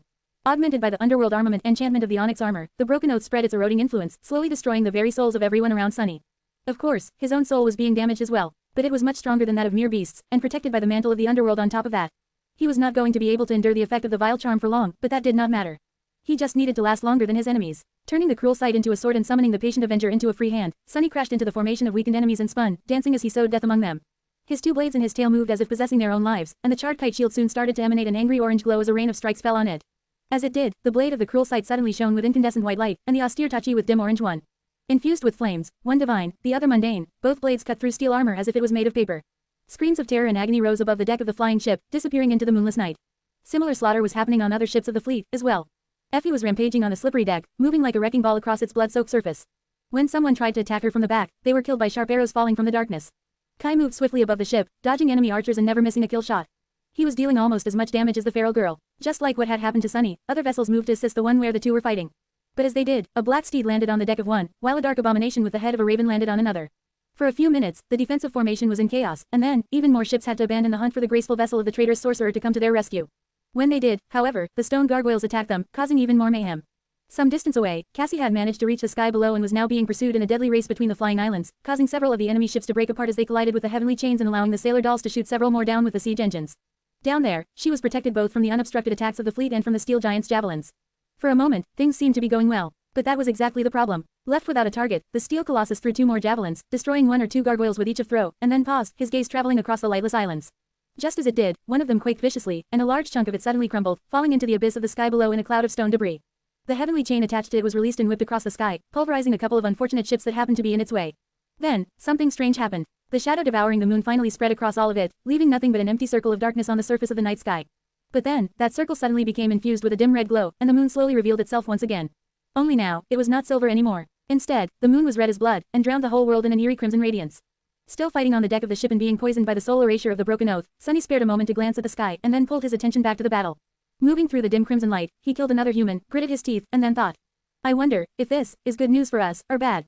A distance away, Sun Prince stared at the crimson moon for a few moments as well. Then, he shifted his gaze back to the broken island, and raised his hand, aiming a javelin at something only he could see on its dark, shattered surface. Share to your friends. Tap the middle of the screen to reveal reading options. If you find any errors, non-standard content, ads redirect, broken links, etc., please let us know so we can fix it as soon as possible. Report. Shadow Slave. Chapter 720 to 720, Crimson Sky. 1,225 words. Sunny did not know much about astronomy. However, due to being born during a solar eclipse, he knew a thing or two about eclipses, a useless piece of knowledge he had never thought would become so vital one day. After being devoured by the shadows, the moon had turned red, which seemed like a sign of its return. However, in reality, it just meant that the moon was now fully submerged in the deepest, darkest part of the planet's shadow. So, did Noctis get his power back? Had he grown more powerful than ever, even? Or was he currently the weakest he had ever been? Was the damn dream realm even a planet? Sunny did not know, and had no time to wonder. He was being destroyed from the inside by the broken oath, and relentlessly attacked by the warriors of the Ivory City at the same time. No matter how many he killed, their tide did not seem to wane. Well, in that case, he just had to kill even more. Jumping back, Sunny braced himself, and then put his shoulder behind the patient Avenger. In the next moment, a fiery explosion boomed on the deck of the ship. Far away, on a desolate island bordering the Ivory City, Sun Prince raised his hand and aimed the gargantuan javelin, his gaze locked on the ferocious battle between Noctis and Solvane that no one except for him was able to see. His emotionless face glistened with crimson light, reflecting the radiance of the blood moon. Damnation! Thrown down by the detonation of the flames contained within the kite shield and surrounded by a red haze, Sunny rose shakily and stared at the steel colossus, his heart growing cold. Noctis, the bastard had to be aiming at Noctis. If the sorcerer died, they were going to die with him. Powerless to change anything, Sunny just gritted his teeth and watched. That was why he saw a graceful ship suddenly emerging from the darkness of the sky below, its bow aimed at Sun Prince. Left with no other choice, Cassie had abandoned the safety of the treacherous gaps between the islands and threw her vessel up in a desperate attempt to stall the monstrous giant. The massive siege engine on the bow of the ship shuddered, and a heavy bolt streaked through the dark red sky, hitting the colossus right in the chest. Then, it detonated, drowning the world in pale blue light for a moment. Sunny froze, his eyes opening wide. Crazy girl, she actually did it. When the flash of the explosion disappeared, he saw the towering figure of the prince sway slightly and take half a step back. Then, Sun Prince indifferently looked down, at a barely visible scratch left on the breastplate of his polished armor. He did not seem damaged by the devastating detonation of the enchanted bolt at all. However, he did forget about Noctis, at least for now. That had not come without a cost, though. Cassie's desperate maneuver might have distracted the Colossus, but it left her in a vulnerable position. 4 of the pursuing enemy ships had managed to close distance and surrounded the graceful vessel, showering its deck with arrows. Several sailor dolls fell down, their wooden bodies damaged heavily or destroyed completely. The rest released their own arrows. There were 2 mannequins standing beside the blind young woman, each holding a heavy shield. By now, both shields were riddled with arrows, and this time, their protection turned out to be lacking. 2 arrows slid past Cassie's defenders. She deflected one with the quiet dancer, but the second struck her in the shoulder, throwing the slender girl back. At the same time, the 4 enemy ships shot the heavy ballistae standing on their bows, and 4 wicked bolts hit the hull of the graceful vessel. 2 bounced off, but the other 2 must have possessed powerful enchantments. They lodged themselves deep into the ancient wood, but failed to deal any substantial damage. However, dealing damage was not their real purpose. Each bolt was connected to the ship that had shot it by a thick chain. Harpooned by them, Cassie's vessel was severely slowed down and pulled into 2 different directions, its hull groaning, as if on the verge of being ripped apart. The 2 ships that failed to sink their harpoons into it were free to either close in to send a boarding party over, or simply ram it at high speed.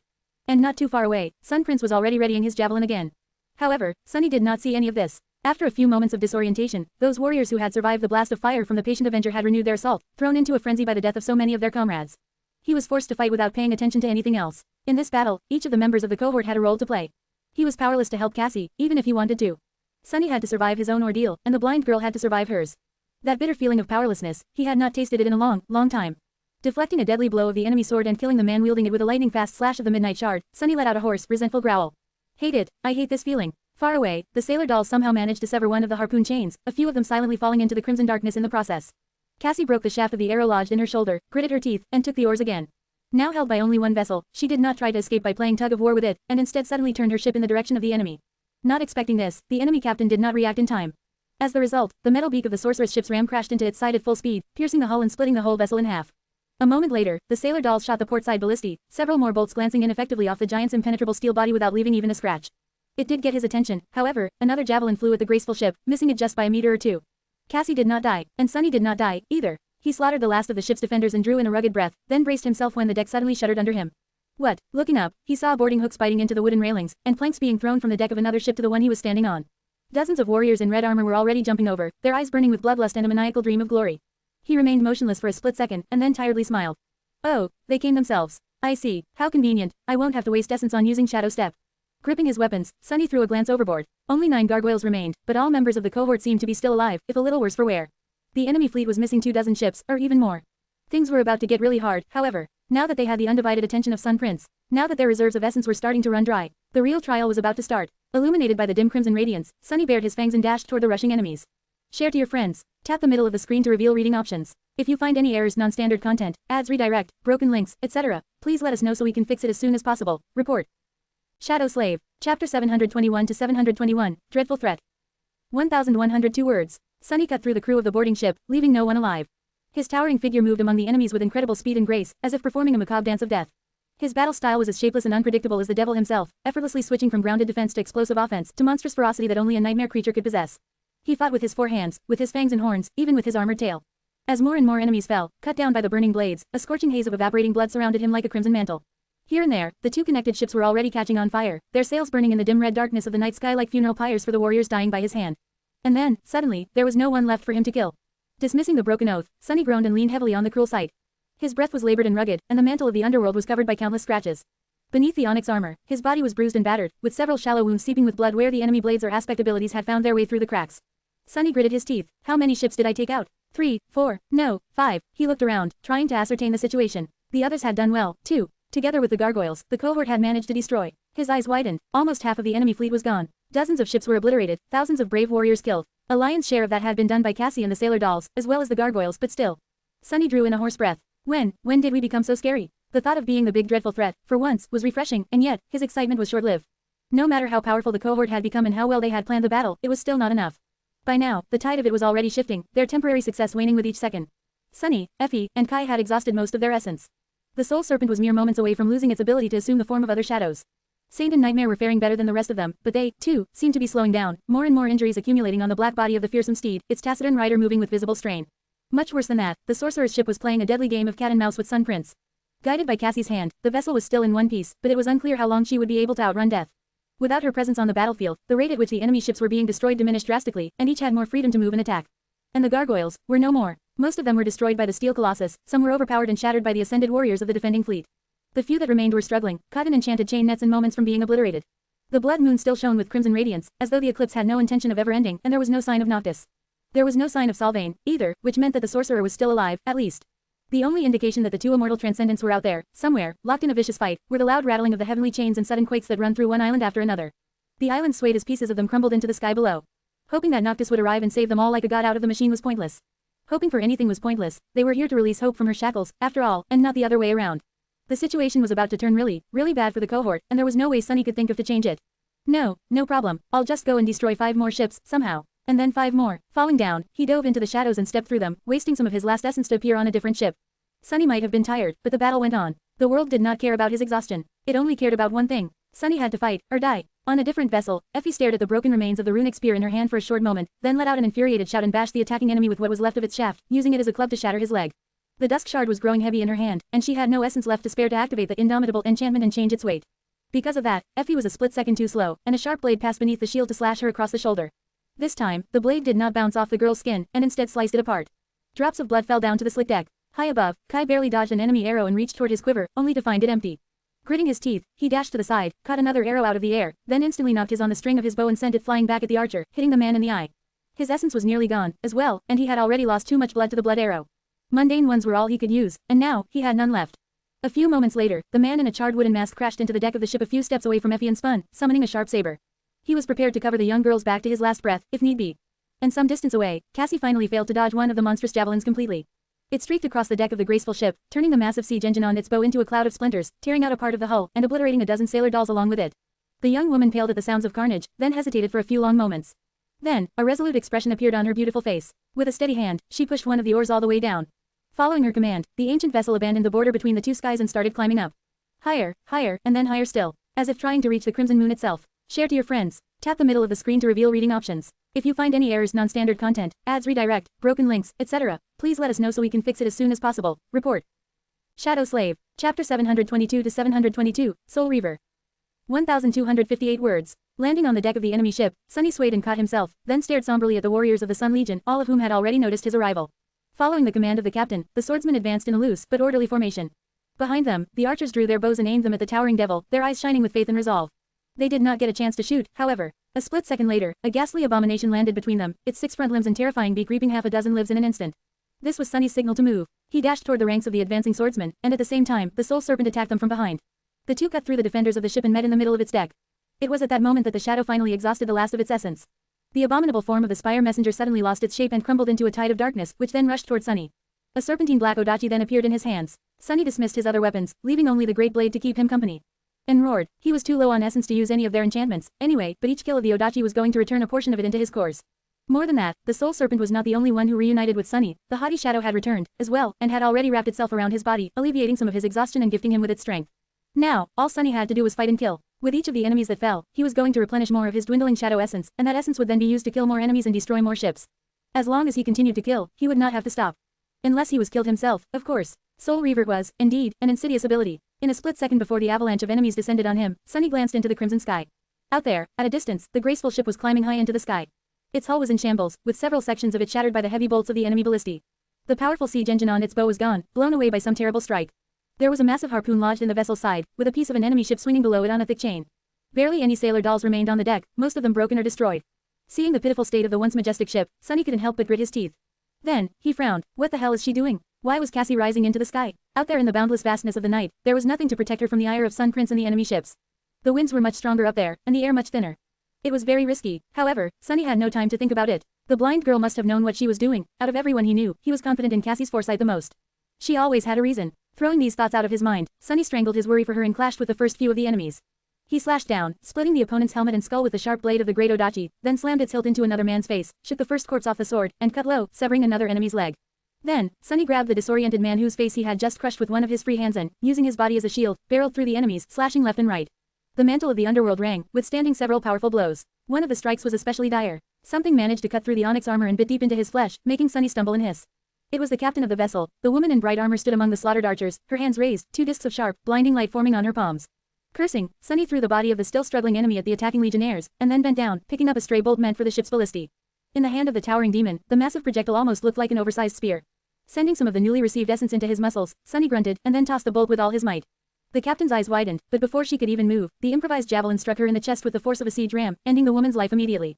You have slain and ascended. Sunny had no time to celebrate, because he was once again being attacked from all sides. The corner of his mouth twitched. She was an ascended, huh? He slaughtered the remaining crew of the ship, then rammed it into another vessel and slaughtered its defenders, as well. By then, the mantle of the underworld was full of cracks and gaps, and his battered body beneath was full of holes. On the bright side, he had regained enough essence to freely activate that living stone enchantment of his armor, which allowed it to quickly recover from the damage and glisten darkly once again, its surface flawless and pristine. Sunny could not say the same about himself. Even though he had managed to recover some essence, his physical state was swiftly deteriorating. The countless shallow wounds were not too dangerous, especially because Bloodweave refused to allow his blood to flow out of them. A couple of the more serious injuries he had received were not too bothersome for now, as well.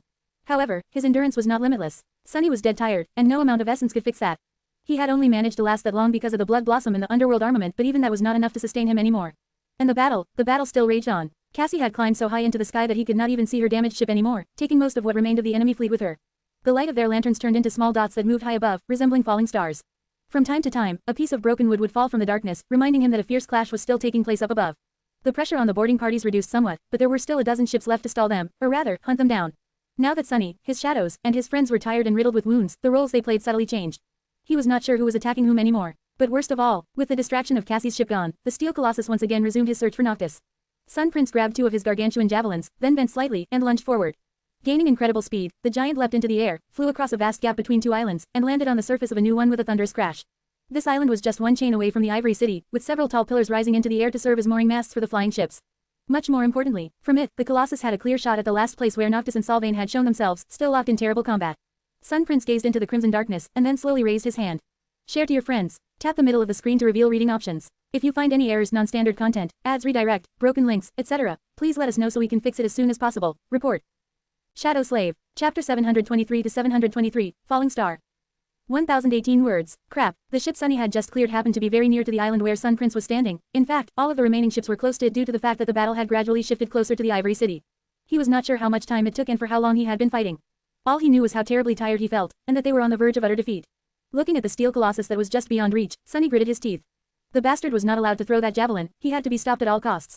Noctis had to be protected. Not because Mordred told him so, but simply because the sorcerer was their best, and most likely only, chance to survive. Sunny hesitated for a split second, and then summoned Nightmare and Saint back. The shadows were entangled in a bloody battle on the deck of a distant ship. Following his command, the black steed did not waste a single moment to turn and leap into the dark sky. Landing on another vessel, it flew past the startled and terrified soldiers, then jumped again. Just like that, the stallion soon reached Sunny and stopped, his sides rising heavily, covered in terrible wounds. Bloody foam was falling from his mouth. The courser's eyes, however, were still full of unbreakable will and murderous resolve. He was a proud and stubborn creature, after all, almost as stubborn as Sunny. Sunny offered him a pale smile. You did well, rest now, for a bit. Saint dismounted and stood motionlessly, looking at him with her usual calm composure. Her ruby eyes, however, seemed to have become a little dim. The taciturn knight's armor was cracked and battered, but she did not appear to be seriously injured. There was ruby dust streaming from the cracks, still. Sunny summoned the shadows embracing Nightmare and Saint back and then wrapped all four of them around his body. Below, the steel colossus had already taken aim and was prepared to make his throw. Before he could, however, a heavy bolt suddenly struck him in the neck. The giant lingered for a moment, then slowly turned his head. Standing at the bow of the ship, Sunny picked up another bolt and smiled grimly. He did not know how to load and aim a ballista, but his own strength was more than enough, or perhaps even greater than that of a siege weapon. Sure, his first throw did not seem to do any damage, it had to have been rather annoying, though. Augmented by that sonorous enchantment, the extraordinary rock boomed, spreading his voice far and wide. Hey, you, Shadow sends his regards, come and get me, Rust Bucket, how's that hand feeling, by the way? Illuminated by the dim light of the crimson moon, the colossus shifted slightly. The shadows veiling his eyes grew deeper, and then, his javelin slowly moved, changing its aim. Sunny laughed, I guess he remembers me. Which was good. What was bad was that Sunny did not really know how to steer a flying ship, and so, he currently was a stationary target. A sitting duck, basically. With a shrug, he dismissed his shadows and tossed the second bolt at the giant, then looked in satisfaction as it bounced fruitlessly off the chain lord's stoic face. My aim did improve, huh. Just one more throw, and it would be time for him to abandon ship. Sun Prince lowered his head, and then suddenly lashed out, moving with stunning speed for a creature of his size. It was as though he was trying to kill an irritating fly. Sunny's smile froze. He had not expected that fast of a reaction at all. A split second before the javelin hit the ship, a hand grabbed him from behind, and Sunny felt himself moving. Then, something exploded below him, and everything was momentarily enveloped in a cloud of splinters. Kai, who was holding him as he tried to fly up, grunted. Heavy. In the next moment, they were hit by the shockwave, and the archer lost his hold of the four-armed demon. Together, they plummeted down. Effie was there, too, clinging to Kai's back and holding on for her dear life. The two seemed riddled with wounds, but still alive. Sunny felt the world spin for a couple of seconds, then shook off his disorientation, summoned the dark wing, and tried to slow down his fall. They landed on the surface of the island and instantly moved, dodging the debris of the destroyed ship. All three somehow managed to avoid being crushed. Then, however, the ground beneath them suddenly shook. Feeling a sickening emptiness in his chest, Sunny slowly turned his head and saw the towering mountain of steel walking toward them, the island quaking with each of the giant's steps. The nightmarish memory of being smashed like a bug by Sun Prince's soul flashed in front of his eyes once again, making Sunny flinch and back away. There was nowhere they could run, however. And more importantly, they couldn't. They still needed to draw Sun Prince away from Noctis. But what could they do but die, faced with the fury of an immortal transcendent? Sunny paled. Think. He raised his odachi with uncertainty, desperately trying to evaluate their chances. He still had some essence left, enough for a few minutes of remaining a shadow, or making a jump or two. Would that be enough? What of the others? And what was he going to do when his essence ran out? Then, a sudden sound attracted his attention. Looking up, Sunny saw something that made his eyes widen. Far above, in the dark red sky, a silhouette of a graceful ship appeared from the radiance of the moon. Battered and damaged, the ship was flying, no, almost falling, down. It had been descending from terrible heights, and so, gathered such staggering momentum that the winds screamed loudly as they were being cut by the bow of the plummeting vessel. This was the sound Sunny had heard. He could almost see a delicate silhouette standing at the stern, holding the oars in her hands. Cassie, falling from the sky like a star, the battered ship changed its course slightly. And then rammed into the giant steel colossus at full speed, causing the whole world to tremble. Share to your friends. Tap the middle of the screen to reveal reading options. If you find any errors, non-standard content, ads redirect, broken links, etc., please let us know so we can fix it as soon as possible. Report. Shadow Slave. Chapter 724 to 724, Weight of Regret. 1075 words. The battered ship fell from the dim red darkness of the sky and, illuminated by the eerie radiance of the crimson moon, crashed into the towering steel colossus. The armored beak of the ship's ram struck the giant's chest with such tremendous force that there was a blinding flash of light, and then a powerful shockwave rolled across the island, violently throwing Sunny off his feet. The deafening roar of the impact came as he fell. Rolling on the ground, Sunny was assaulted by the thundering crash of the blast, the rumbling groan of shattering wood, and the booming shriek of heavy metal being ripped apart. Stunned and disoriented, he rose to his knees, then swayed a little and looked up. What he saw made him pale. The sorcerer's ship lay broken on the ground. The fluid lines of its graceful hull were broken and gaped with terrible breaches, wide cracks running through the ancient wood. Its bow was completely shattered, and the damage in the front part of the vessel was especially severe. The beautiful tree growing around its main mast seemed damaged and dead. Cassie was nowhere in sight. At the very edge of the island, thrown back, Sun Prince knelt. The steel colossus was swaying dangerously, clutching at his face with his one remaining hand. At the spot where the ram of the ship had struck, his chest was caved in and ripped open, rivers of molten metal flowing from the terrible wound. And in the depths of the wound, turned incandescent by the heat, a cage made in the form of a human figure was revealed. The cage was slightly broken, too, and a charred hand could be seen clawing at the edges. Under its fingers, the metal was bending like cloth, slowly being torn away. Sunny shuddered, and then turned his gaze back to the wreck of the flying ship. Cassie, where's Cassie? He could not see the blind young woman anywhere in the wreckage. However, Sunny saw someone else. A bloodied figure suddenly fell from above, bounced off the ground, and crashed into the hull of the ship, causing more cracks to appear on its surface. Raven black hair, pale skin, it was Noctis. The sorcerer did not look good. His whole body was covered in blood, terrible wounds gaping open here and there. His beautiful face was broken and disfigured, the skin split open and white bone visible beneath, with one eye socket empty and full of darkness. He was still alive, though, of course, he was. Noctis could not escape from the pain into the merciful embrace of death even if he wanted to. As Sunny watched, paralyzed for a moment, something flashed through the air, and a graceful figure appeared for a split second in front of the sorcerer, her beautiful chestnut hair dancing in the wind. In the next moment, a large portion of the hull of the ship exploded as Noctis was pushed through it by a vicious strike. Both saints disappeared into the darkness of the ancient vessel, which then shuddered, hinting that their dreadful battle continued. Sunny froze, looking between the swaying colossus and the wreckage of the ancient ship. His mind was empty, and he did not know what to do. Or rather, he could not decide what took priority. There was not much time to decide, however. Gritting his teeth, he looked around, searching for his friends. Kai seemed to be knocked out by the blast a little, but Effie was already on her feet, staring in the same direction as he. There was a grim expression on her face. Sunny groaned, then slowly stood up. Effie, any ideas? She hesitated for a moment, then flashed him a pale smile. I guess it's this time. He frowned. What time? The young girl glanced at the wreckage, and then said wistfully. You know, that time when, in the movies, someone says to split up. Sunny stared at her, not entirely understanding what she meant. Effie's gaze slowly shifted to the kneeling colossus and, in a steady voice, she said. Give me the knife, the ruby one. I'll deal with the big bastard. You and Kai go and find Cassie, then help the lunatic, in that order. He's not going to die anytime soon, anyway. He stared at her from above, deep shadows veiling his eyes. Sunny had a lot to say, but in the end, he simply asked. Are you sure? The young girl laughed. Don't I look like I'm sure? Relax, doofus, it's just an immortal transcendent. We better deal with that thing before it escapes the cage, anyway. Sunny gritted his teeth, then summoned the covetous coffer and handed Effie the knife that they had gotten from the creature in the lake. There was no time to say anything else, and no need to. Effie took the knife, gripped his wrist for a moment, and then dashed away without looking back. Sunny helped Kai stand up and, supporting the disoriented archer, hurried toward the wreckage of the crashed ship. As they ran, an ugly expression appeared on his bestial face. Don't you die on me, you freeloader, your sleeping pod is still in my house, damn it. Do you even know how much hassle it is to properly dispose of a corpse? If you have any conscience, you will stay alive. Behind him, Effie ran to the edge of the island, summoning the dusk shard. As the swirl of sparks surrounded her hand, she jumped up and landed on a toppled pillar that lay parallel to the ground, rising slightly at the far end. The young girl rushed across the long pillar and then leapt high into the air with all her prodigious strength, flying straight toward the kneeling giant's chest. As she flew, Effie activated the single enchantment of the heavy shield. Forged from a shard of a fallen star, this shield contains the weight of the heavens. Depending on the heart of its wielder, it can be light as a feather or heavy as regret. She poured her essence into the memory, making it feel as heavy as a mountain on her hand. A moment later, Effie crashed into the colossus with all that weight. The impact was not nearly as devastating as when Cassie had brought her ship down from the sky. But since Sun Prince was yet to regain his balance, it was just enough to push his upper body a little bit back. And that little bit was enough to send Sun Prince toppling over. A few seconds later, both of them, the giant immortal and the little girl, disappeared from view, falling over the edge of the island. Down into the empty darkness of the sky below. Share to your friends. Tap the middle of the screen to reveal reading options. If you find any errors, non-standard content, ads redirect, broken links, etc., please let us know so we can fix it as soon as possible. Report. Shadow Slave. Chapter 725 to 725, Shipwreck Island. 1024 words. As Sunny and Kai moved toward the wreck of the ancient ship, the heavenly chain suddenly rattled deafeningly, and the whole island quaked once more as it shifted higher. Turning back, they saw that the steel colossus was gone from the edge. Effie was nowhere in sight, as well. Sunny stared at the empty space where the giant had been kneeling not too long ago, then gritted his teeth and looked away. Effie knew what she was doing. No one was more motivated to survive the nightmare and return to the waking world alive. Not even Sunny. She would not have done anything that would leave her no chance to escape. In any case, every one of them was in terrible danger. If Sylvain managed to defeat Noctis, she would be coming for them next. And Cassie could have been dying or dead already, somewhere in the wreckage. There was no time to waste on unnecessary thoughts. Sunny dragged Kai forward, lamenting the fact that the archer was coming back to his senses so slowly. His incredible sight would have been very useful right about now. His four shadows flew toward the wreck, gliding between the debris in search of the young woman.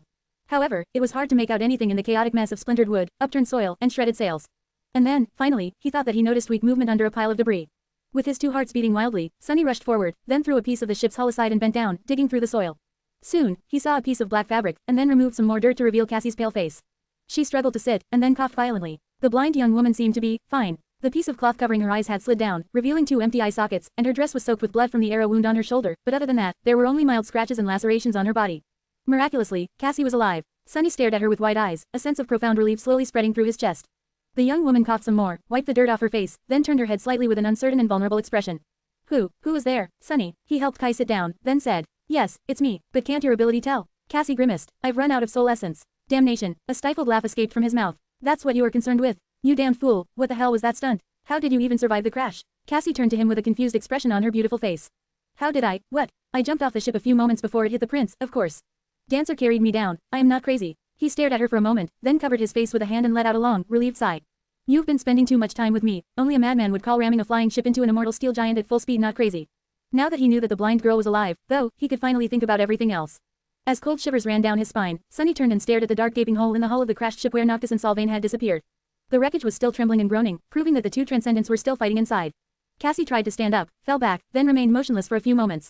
What is happening? Sunny grimaced. Effie is dealing with what is left of Sun Prince. Kai is here, but he had the wind knocked out of him. Noctis is also on the island. He seems to be losing to Sylvain terribly. His shadows returned, wrapping themselves around his body and bringing with them vast and fearsome strength. Sunny lingered for a moment, and then stood up. You stay here with Kai and rest for a bit. I'll be back shortly. The blind young woman frowned, then hurriedly fumbled for her blindfold and pulled it up, covering the empty darkness of her missing eyes. Where are you going? He looked at the wreckage for a few moments, and then smiled darkly. I am just going to return a debt. He owed Sylvain quite a lot, after all. Months of agony and desperation, the life of a dear friend, and even a heart. When would he get a chance to repay her hospitality again? Leaving Cassie and Kai behind, Sunny gathered his courage, and dashed toward the wreck. Jumping through the breach in the hull, he landed on the skewed floor of one of the compartments at the stern of the ship and froze for a moment, hit by a strong sense of déjà vu. All of this, did it not feel very familiar? Was it not the same compartment he had entered the wreck through all that time ago, in the distant future, while hunting for miraculous coins? Of course, back then, the ancient ship had looked vastly different, at least on the inside. It had been infested by a sprawling mass of brown vines and moss, the murky air full of poison they secreted. Back then, Sunny had not known who Noctis was, and how his ship had ended up broken and abandoned on a desolate island near the rift. Well, now everything fell in its place. This island was going to become the shipwreck island. The wound in the chest of the giant steel corpse, the terrible damage done to the bow of the crashed vessel, it all made sense now, except for one thing. How would Sylvain end up trapped for thousands of years in the cargo hold, so that Sunny could kill her in the future? Sunny did not consider his chances in a battle against the living embodiment of war to be very high, but the mere fact of knowing the future told him that it was not impossible to defeat her. At least that was what he wanted to believe, sneaking through the broken ship as he came closer and closer to the sounds of the furious battle. If he was wrong, however, the possibility of Sunny himself becoming the host of a monstrous corrupted parasite was not out of the question. Share to your friends. Enjoying this site? Support us via PayPal, Visa, MasterCard or crypto. Your donations help cover site maintenance and hosting costs. Tap the middle of the screen to reveal reading options. If you find any errors, non-standard content, ads redirect, broken links, etc., please let us know so we can fix it as soon as possible. Report. Shadow Slave. Chapter 726 to 726, Sweet Release. 1037 words. As Sunny slowly approached the main cargo hold, he felt doubt crawl into his mind.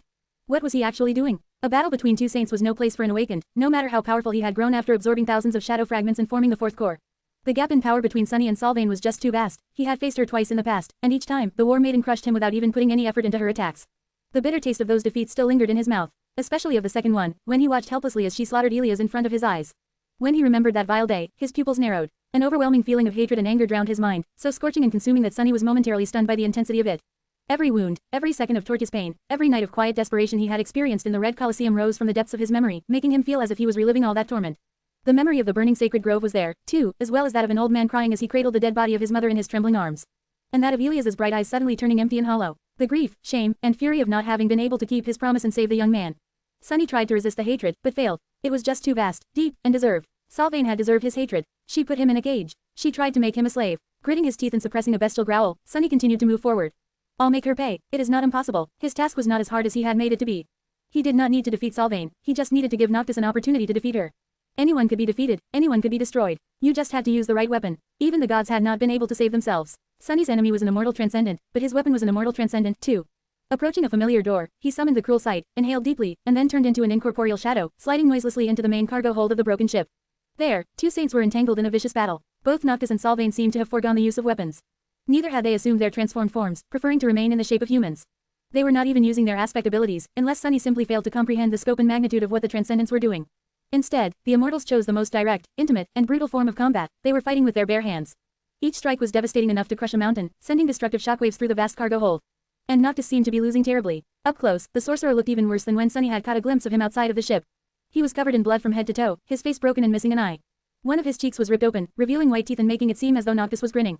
The sight of it was both ghastly and disturbing. Noctis looked more like a corpse than a living being. And yet, he was still moving. The speed at which the two saints fought was almost too great for Sunny to discern anything, but he could still perceive the sorcerer deflecting some of Sylvain's vicious blows and trying to dodge others. Sometimes, he even succeeded. But mostly, he failed. With each strike that landed on his body, more blood was spilled, more bones were broken with a sickening crunch, and more of what made Noctis himself was destroyed. There was almost nothing left of the beautiful and charming person Sunny had once seen on the surface of a golden coin. Sylvain, on the other hand, seemed perfectly fine. Her tantalizing face was calm and slightly sad, her soft skin free of any blemishes, her simple red tunic flawlessly clean. The only indication that she had been locked in a furious fight with another transcended was that her hands were covered in scarlet blood, becoming the same color as her garment. His thoughts darkened. Damnation. Sunny hid in the shadows, watching tensely and waiting for his chance to interfere. There had to be a chance, a single instance where a momentary delay in Sylvain's onslaught would allow Noctis to turn the tables on the War Maiden. But no matter how long he waited and how closely he watched, the moment never came. Instead, after another blow, Noctis let out a terrible scream and fell to his knees, blood streaming from his mouth. Sylvain calmly stepped forward and grabbed him by the hair, jerking the sorcerer's head up so that his mangled face could be seen. With a solemn expression, she raised her bloodied fist to deliver the final blow and said in a voice that seemed to be more mournful than triumphant. Is this all? I expected more from you, Noctis, I wished for so much more. As Sunny Kirsten prepared to attack the war maiden from behind, the sorcerer struggled weakly in her grip. His gaze danced wildly across the cargo hold, as if searching for something to save him. And then, for a short moment, it landed directly at Sunny, making him freeze. Did he imagine it? It seemed as though Noctis looked at him with purpose. It was just a split second, but Sunny was ready to swear that he noticed a silent message in the sorcerer's one remaining eye. Don't. And then he saw something moving beneath the immortal's skin. Sunny only hesitated for a heartbeat, but by then, it was already too late to do anything. Sylvain struck, breaking Noctis's ribcage and thrusting her hand into his chest. But then, the war maiden suddenly flinched and jumped back, letting out a quiet yelp. Her bloodied hand was pressed tightly against her body. Noctis, meanwhile, continued to kneel, staring expressionlessly at his broken chest. Then, he shifted slightly and let out a long, deep sigh of relief. Ah, this is so much better, so much easier. He looked up, his ghastly grin slowly turning into a sincere one. Quote. This was almost worth ruining my attire. Share to your friends. Enjoying this site? Support us via PayPal, Visa, MasterCard or crypto. Your donations help cover site maintenance and hosting costs. Tap the middle of the screen to reveal reading options. If you find any errors, non-standard content, ads redirect, broken links, etc., please let us know so we can fix it as soon as possible. Report. Shadow Slave. Chapter 727 to 727, Unforgiven. 1056 words. Suddenly, Noctis seemed different. He was still beaten, mangled, and covered in blood, but the sorcerer's presence subtly changed.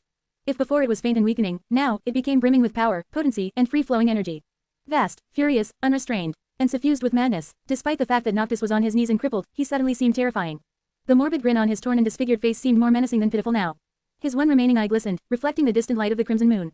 It was as though something that had been suppressing the sorcerer's true power all this time finally set him free. Noctis inhaled deeply, and at the same, Sylvain suddenly swayed.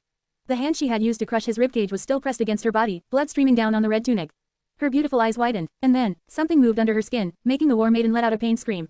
She staggered back and looked at the kneeling sorcerer with a pale face. What have you done to me? Noctis smiled. His voice sounded hoarse and full of unfathomable emotion when he spoke. What else? I have fulfilled your most ardent wish, Sylvain. I have defeated you. She stared at him in shock, then suddenly shuddered and let out another tortured scream. As drops of blood flew out of her mouth, the beautiful transcendent stumbled and fell to her knees. Her sublime face was deathly pale and contorted by a grimace of terrible pain. The sorcerer let out a croaking laugh and slowly stood up. Just like that, their roles were reversed. The war maiden was on her knees, and Noctis was looming above her. He lingered for a moment, and then looked at the patch of shadows where Sunny was hiding, his mind full of vague suspicion. You can come out, Sunless. It's safe now. What the hell? Sunny hesitated for a few seconds, then assumed his corporeal form and glanced at Sylvain, his eyes burning with hatred. Slowly, a few things were clicking in place and starting to make sense. The magical circle in the sorcerer's residence, the river of blood that Noctis had fed to the soil below, the cracks on the stone floor, the tremors that had been running through it from time to time. Even the faint scream that had awoken Sunny on his last night in the sanctuary. He turned and stared at the sorcerer, a harrowing guess appearing in his mind. Sylvain, however, was still in the dark. As the ghastly movement under her skin grew stronger and more noticeable, she groaned. What is this thing? My aspect. Noctis smiled. Ah, you've noticed. Yes, there is no point in trying to summon your abilities. My little pet is a bit hungry for soul essence, you see. I've been starving it for a few hundred years, after all. As he spoke, his own essence flowed freely, coursing through his mangled body. The terrible wounds covering it started to heal at an incredible pace.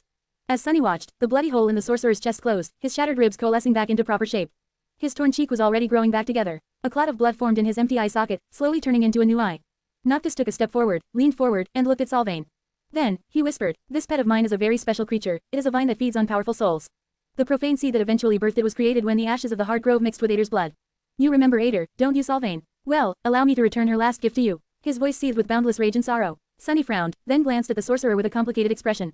So, Noctis had created Ravine, a corrupted monster capable of devouring saints, from the ashes of the sacred grove in Ader's blood.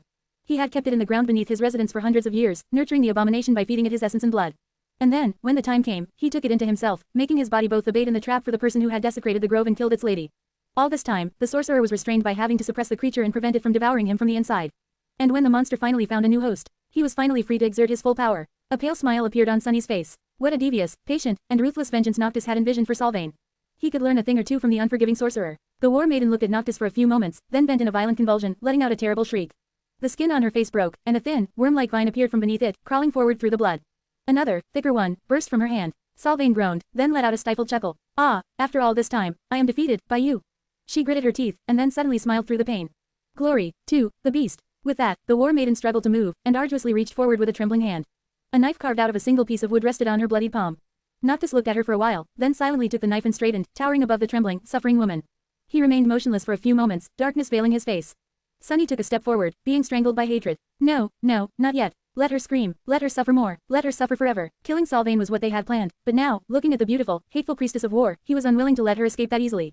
She had wanted this to happen all along. This was her true victory. Sunny's ability to think clearly dissolved, consumed by fury. He had just enough sense left to realize that this behavior was unnatural, that the intensity of his desire for revenge was unusual, even for someone as spiteful as him, but he did not care. At that moment, the only thing he wanted was to see Sylvain pay for what she had taken from him.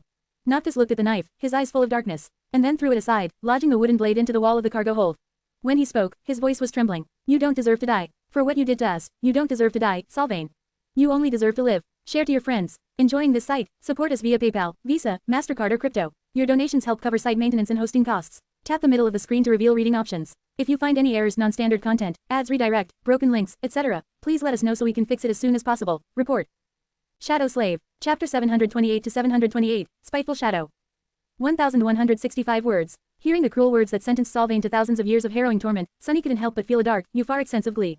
The memory of pain she had visited upon him and the faces of those she had killed flashed in front of his eyes once again, making that glee grow even sweeter. Good, good. The only thing Sunny regretted was that he had killed Sylvain in the distant future, releasing her from that torment. If he had known better back then, he would have left her to rot. Noctis coldly stared at the squirming priestess for a moment, and then turned around, as if intending to leave. Sylvain let out a groan of agony, more vines breaking through her skin and crawling down to the floor. Wait, she struggled to raise her head and look up, her eyes full of fear. Noctis, you have to, kill me. You won't be able to, free her, if I am alive. The sorcerer stopped, lingered for a moment, and then glanced at her over the shoulder. His face was cold and unmoving. After a long pause, he said nonchalantly, quote, Hope is a great, powerful demon. She can handle a shackle or two on her own. As Sylvain's eyes widened, Noctis looked away and took a step toward the gates of the hold. And Sunny, meanwhile, was doing the hardest thing he had ever done in his life. Sunny was walking toward the edge of the cargo hold, where the wooden knife was lodged into the wall. Every step he made felt as if he was dragging a mountain with him. No, it was much harder than that. A mountain would have been heavy, but dragging it along was a simple task. Hard, or maybe even impossible, but simple nevertheless. However, he was not struggling against physical weight. Instead, Sunny was struggling against his very nature. He had grown up in the outskirts, fighting for his life in a cruel, indifferent world. He had to learn a lot of vicious lessons to survive. Those lessons made him selfish, cynical, and jaded, unwilling to trust anyone or believe in anything. Those qualities had helped him to remain alive, but as his life changed, some of them turned into a hindrance. Slowly and painfully, he had shed his previous skin and learned new things. He learned to trust those who deserve to be trusted, and have hope in himself and the future. However, one thing he never managed to leave behind, and did not really want to, was his spite. Spite had been the only thing that motivated him to survive the first nightmare, after all. Back then, and maybe even now, it was his only reason to live. And so, Sunny was not big on forgiveness. He could not even forgive Cassie, at least not fully, despite everything that they had been through together before and after her decision to put Neff's life before his own. He believed in the value of retribution. An eye for an eye, a tooth for a tooth, that was the ancient law. No one should be able to trample on him and remain unpunished. That was why the very thought of letting Sylvain die in peace seemed abhorrent to him. And yet, his trembling hand landed on the handle of the wooden knife. Sunny was a very stubborn person. Gritting his teeth, he dislodged the knife from the wall and swayed a little, struggling to keep the all-consuming hatred that drowned his mind at bay. Yes, he wanted Sylvain to pay, he wanted her to suffer. But, even more than that, he wanted fate to go to hell. He could not allow for another thing to happen just like it had happened in the real past. He needed to prove, once and for all, that he was not a marionette that hung powerlessly from the strings of fate, able only to dance to a predetermined tune. He was also really outraged at the thought of hope messing with his mind.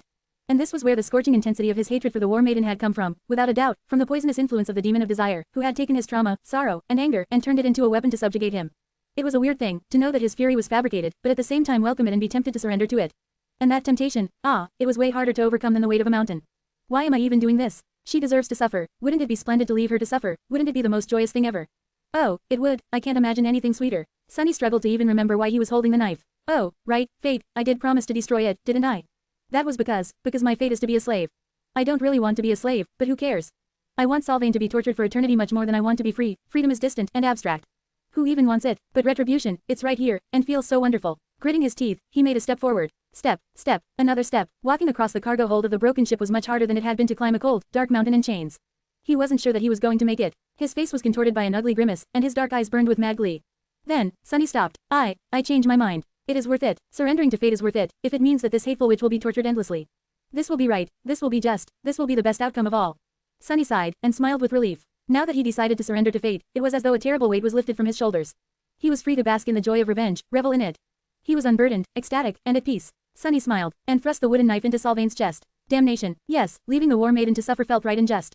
But Sunny had never been righteous, and did not really care about being just. And more importantly than that, he wanted to spite fate much more than he wanted to avenge himself on Sylvain. The beautiful priestess shuddered and looked at him with pain and relief mixing in her mesmerizing eyes. Then, her gaze slowly turned empty, losing the spark of life, and her body fell to the floor. Sunny grimaced, feeling bitterly disappointed. He was not happy with his choice at all. He felt terrible, but it had to be done. As the wooden knife broke in his hand, the spell whispered. You have slain a transcendent human, Sylvain. Your shadow grows stronger. Opening square bracket ... You have received a memory. He blinked. Huh, another memory. How does it even work? And then, Sunny suddenly felt really uncomfortable, as if someone was staring at his back. He turned around slowly and met the sorcerer's dark gaze. Noctis looked at him, and then bared his teeth in a dangerous smile. Sunless, what did you do? Sunny shivered, suddenly feeling very cold. Crap, share to your friends. Tap the middle of the screen to reveal reading options. If you find any errors, non-standard content, ads redirect, broken links, etc., please let us know so we can fix it as soon as possible. Report. Shadow Slave, Chapter 729 to 729, Broken Shackles. 1198 words. Noctis stood in the darkness of the cargo hold, looking at Sunny with a dangerous, cold smile. One of his eyes glinted with pale moonlight, the other, still suffused with blood, with a mad red glow. The air around them became cold, the darkness grew deeper. Sunny trembled a little, then glanced at the broken wooden knife in his hand. Now that the tool created by the Lord of Light had served its purpose, it was empty and mundane, the ocean of radiant energy and the string of fate long gone from within it. He dropped the remains of the knife on the floor, glanced at the sorcerer with a dour expression, and said nonchalantly, I killed her. Why? Noctis stared at him for a few moments, then took a deep breath. Quote ... I've been planning and waiting for this moment for a very long time, you know. Hundreds of years, really. And you just went and ruined it all. Ah, Sunless, we are friends, but I'll be honest, I am a little bit cross right now. Something shifted in the darkness, and the walls of the cargo hold groaned. The sorcerer continued to stare at him, his red eye glowing brighter and brighter. Sunny himself winced, feeling the sorcerer's presence crash into him like a wave. Then, he pretended to look unimpressed, took a step forward, and shrugged. Well, get over yourself. Noctis blinked. Then, he tilted his head a little. Then, he stopped smiling. Get over myself. It did not seem like he liked that answer at all. Sunny nodded. Yeah, snap out of it and get over yourself. He pointed at the body of Sylvain and frowned. First of all, do me a favor and remember why we started all this mess in the first place. It was to kill the Chain Lords and free Hope. Oh, look, a dead Chain Lord. Isn't it wonderful? He smiled, revealing his sharp fangs. However, Noctis remained unmoved, still staring at him with a frightening coldness. Sunny took another step forward and pointed a finger at his chest. Second of all, aren't you too full of yourself? Ader's last gift, really? He judged that if there was a moment when the Transcendent would simply kill him with one strike, it would have been now. So, despite the smile, Sunny was actually trembling inside. Noctis gritted his teeth. What's wrong with that? Sunny crossed his arms. Who are you to deliver gifts on her behalf? Unlike the two of us, Lady Ader had no hatred for Sylvain. In fact, she was grateful to her. She swore to carry that debt of gratitude to the Shadow Realm. Even, I saw it all in one of the nightmares you had sent me into. The corner of the sorcerer's mouth twitched. You were lying. Why would she? Sunny shook his head. I never lie. Lady Ader was the first of the eternal shackles to question your duty, wasn't she? She came to the conclusion that Hope should be liberated, and that was where you got that idea. From her, he sighed. Well, who has done more to make it happen than Sylvain? Without her, Hope's prison would still have been perfect. The Chain Lords wouldn't have been driven to desperation and madness. And we wouldn't be standing here, trying to break the chains that bind desire. Sunny grimaced and looked away, still in the throes of crushing regret about gifting Sylvain an easy death. So, as much as it pains me to admit, in a sense, Sylvain is the true architect of this rebellion. She made Lady Ader's desire come true. And although I would have loved to let her suffer for an eternity, our task comes first. Noctis remained motionless for a while, staring into the distance. The mad light in his eyes seemed to subside a little. Then, he shifted slightly and glanced at Sunny. His voice sounded grim. Quote ... I suggest you run, Sunless. Sunny froze. Crap, it didn't work. He took a step back and shuddered, staring at the sorcerer with fear. Noctis, wait. What I meant to say was. The sorcerer shook his head. No, you idiot, I'm not going to kill you. But have you stopped to think what would happen if Sylvain dies? Sunny raised his eyebrows. Was a bit preoccupied. Wait, what? Noctis glanced at the body of the war maiden and backed away, too. The Warvine, it doesn't have a host anymore, you foolish shadow. So, run. Some distance away, at the edge of the island, a small hand appeared from the darkness. A young girl in battered armor struggled to grab something, then pulled herself up, fell on the grass, and remained motionless, staring at the dark sky. Her small body was covered in burns and lacerations, the bronze armor shredded so thoroughly that it was falling apart, slowly turning into dimming sparks of light. She was severely wounded, drained of essence, and exhausted. But she was alive. Effie stared at the stars, too tired to move. Feeling pain course through her badly burnt body, she winced slightly, and then whispered quietly. Oh, you should have seen the other guy. A pale smile appeared on her bloodied face. Far below, a giant steel carcass was swaying in the wind, its leg tangled in a heavenly chain that the Colossus had broken as he fell. His chest was split open, and deep within it, a half-open cage in the form of a human figure was slowly turning cold. Sun Prince was dead, as well. Now, only two Chain Lords remained. Sunny and Noctis left the cargo hold of the ancient ship in a hurry, barely escaping the Warvine. Behind them, the brown vines were already crawling across the floor, growing in size with each second, hungry to find a source of soul essence to devour. Noctis did not seem too enthusiastic about the prospect of fighting his own creation, and neither was Sunny. The last time, he had destroyed the corrupted monster by killing its host, but this time, he himself ran the risk of becoming the host. It was better to retreat and choose their battle wisely. Very soon, they climbed on the hull of the broken vessel and lingered there for a few moments, looking up. Above them, the remaining ships of the defending fleet hovered in the air, for some reason reluctant to approach and continue their relentless onslaught. There were still around 40 ships left, but, perhaps stunned by the death of their commanders or afraid of the sorcerer, the enemies remained in place. Then, as if following an order, the ships turned and flew back, toward the Ivory City. Sunny frowned. They are retreating. He glanced at Noctis, unsure of what was happening. The sorcerer stared at the sky for a few more moments, and then sighed. Well, I have good news and bad news. Sunny did not like the sound of it at all. What is it? Noctis smiled. The good news is that the eclipse is ending. And indeed, as soon as he said it, the crimson hue of the night sky changed. Looking up, Sunny saw that the shadow was leaving the surface of the moon, which was returning to its usual silver color. its position, though. Suddenly, he felt a very, very bad premonition. Quote. What's the bad news? Noctis silently pointed east. Turning around, Sunny saw a line of pale lilac painting the sky above the horizon as the edge of the sun slowly appeared from the darkness of the sky below. The sorcerer grinned. The night is over. It's a new day. Share to your friends. Tap the middle of the screen to reveal reading options. If you find any errors, non-standard content, ads redirect, broken links, etc., please let us know so we can fix it as soon as possible. Report. Shadow Slave. Chapter 730 to 730, Dying Wish. 1146 words. Sunny watched the sun appear over the eastern horizon, his heart's growing cold. His vertical pupils narrowed, and his fists clenched. The night was over. Had it been that long, already? He had lost the track of time during the vicious battle in the skies, but it seemed as though their desperate assault on the flying fleet had only taken a second. But in reality, of course, it had not. He slowly turned to Noctis, whose battered face had almost healed and was now calm and carefree again. The sorcerer was looking at the sky with a strangely neutral expression. Remind me, wasn't the plan to defeat Sevirax before dawn, when he was devoid of his vast and terrifying powers? The immortal sighed. Well, it's good to have a plan. However, plans rarely go as you want them to go. Sunny gritted his teeth. So, what happens now? How are you going to deal with the dragon? Noctis shrugged. He must be really, really angry right now. After all, we just killed his brother, the only person Severus still cares about in this world. Congratulations, by the way. I really did not expect you. Sunny interrupted him with a low growl. Get to the point. Now that the sun is rising, your powers will be diminished, while his will reach their peak.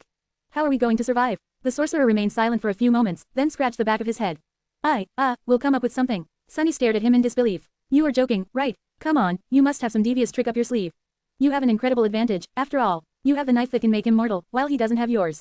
Should I give you the knives? You have never asked me for the damn knives. Wasn't that the reason you befriended me, in the first place? Noctis looked at him for a while, then simply shook his head. No, that was not the reason, Sunless. In any case, giving me the knife won't do much good. I will still have to defeat Severus, whether he becomes mortal or not. Either I subdue him and we can use the knife to finish the job, or he subdues me and then there's no point. And, I really don't have any tricks left. He smiled, and then added wistfully. Except one. Sunny exhaled with relief. Finally, what is it? The sorcerer turned to him with a smile. Why, it's you, Sunless. Of course, did I not say that fate brought us together for a reason? Sunny stared at him, his expression slowly turning dark. You did, but what the hell do you mean? Noctis looked away, at the beautiful silhouette of the flying city. After a few moments, he said, no matter how my battle with Severus goes, it will end near the ivory tower. One of us will fall, maybe it will be him, and maybe it will be me. However, that doesn't matter. He sighed, and then glanced at Sunny. As long as one of us dies, there will be only one chain left. It won't hold hope for long. So, Sunless, my dear friend. Noctis lingered for a moment, and then smiled. Should I lose, I want you to kill me. That is my desire. The sorcerer looked at him, the smile disappearing from his face. Then, he said softly, that is the fate I spoke about. You are my death, Sunless. Didn't you know? Then, Noctis suddenly cleared his throat and awkwardly looked away. That is if I lose, of course. Don't kill me by mistake if I win. That would be very inconvenient, a bit funny, though. Sunny glared at him for a while, then faced the ivory city and scoffed. I know, you'd better win, then. As the moon disappeared and the sky slowly grew brighter, Noctis and the members of the cohort gathered together and silently watched the sun rise. The five of them had just accomplished something truly impossible. They had battled an army and two immortal transcendents under the dim light of the crimson moon, and won. The army had retreated, the immortals were dead, and the five of them, somehow, were still alive. And yet, none of them felt relieved or triumphant. The incandescent disk of the sun was rising like the blade of a guillotine, ready to cut down their lives. The sorcerer was sitting on the grass with his eyes closed, gathering his strength for the approaching fight with the ivory dragon and trying to recover from his wounds as much as he could. Effie lay on the ground, too battered and tired to move. Cassie was tending to her wounds. Kai was grimly counting the arrows he had managed to gather. His charred mask was gone, revealing his burned, disfigured face. Sunny was standing a small distance away, looking at a small statuette that lay in the palm of his hand, connected to a thin chain. The statuette was cast of iron and depicted a beautiful young woman wielding a spear in one hand and gripping a human heart in the other, her nakedness covered only by a beast hide tied around her thighs, her face lost in the shadows. It was very similar to the statue of war god he had seen on his first day in the nightmare, but different in one detail. There was blood flowing from the wound in the statuette's chest, as though the heart she was holding had once belonged to the young woman herself. Her figure felt strangely familiar. This was the memory he had received for killing Sylvain the second time. The runes read, Memory, Dying Wish, Memory Rank, Transcendent, Memory Tier, I, Memory Type, Charm, Memory Description. A young woman once wished to be free, but could only find her freedom in death. She called upon it, and touched by her sincerity, death came. But instead of embracing it herself, the young woman delivered death to those who held her in chains. Memory Enchantments, Death Wish, Enchantment Description. Those who witness the wielder of this memory are compelled, friends to be inspired, foes to seek the wielder out. The power of the memory grows the more enemies they give the gift of death, and can be consumed to heal the wielder's wounds. Death charge, 0.001. Sunny hesitated for a bit, and then dismissed the charm with a sigh. This new powerful memory of his could be extremely useful, without a doubt, especially its ability to bring him back from the brink of death. However, he suspected that he would have to kill 1,000 enemies to make that healing really worthwhile. It was still a powerful ability to have, but not in the current situation. He would have to build the charm's charge up for a long time to make use of it. For now, there was only one kill he was concerned about. He was going to deliver the killing blow to either Noctis, or the Ivory Lord. As if answering his thoughts, a sudden movement attracted his attention, out there in the Ivory City. And then, a thundering roar split the world apart. The dragon was coming. Share to your friends. Enjoying this site? Support us via PayPal, Visa, MasterCard or crypto. Your donations help cover site maintenance and hosting costs. Tap the middle of the screen to reveal reading options. If you find any errors, non-standard content, ads, redirect, broken links, etc., please let us know so we can fix it as soon as possible. Report. Shadow Slave. Chapter 731 to 731. Child of the Sun, Child of the Moon. 1011 words. Sunny shuddered, turning his head to the center of the Ivory City. The thunderous roar that just rolled across the flying islands chilled him to the bone, making both of his hearts stutter. The voice of Sevirax, the Ivory Dragon, was filled with so much sorrow, wrath, and madness that every dire horror Sunny had experienced in the Kingdom of Hope paled in comparison. It was like the voice of death itself, coming to drag them down to hell.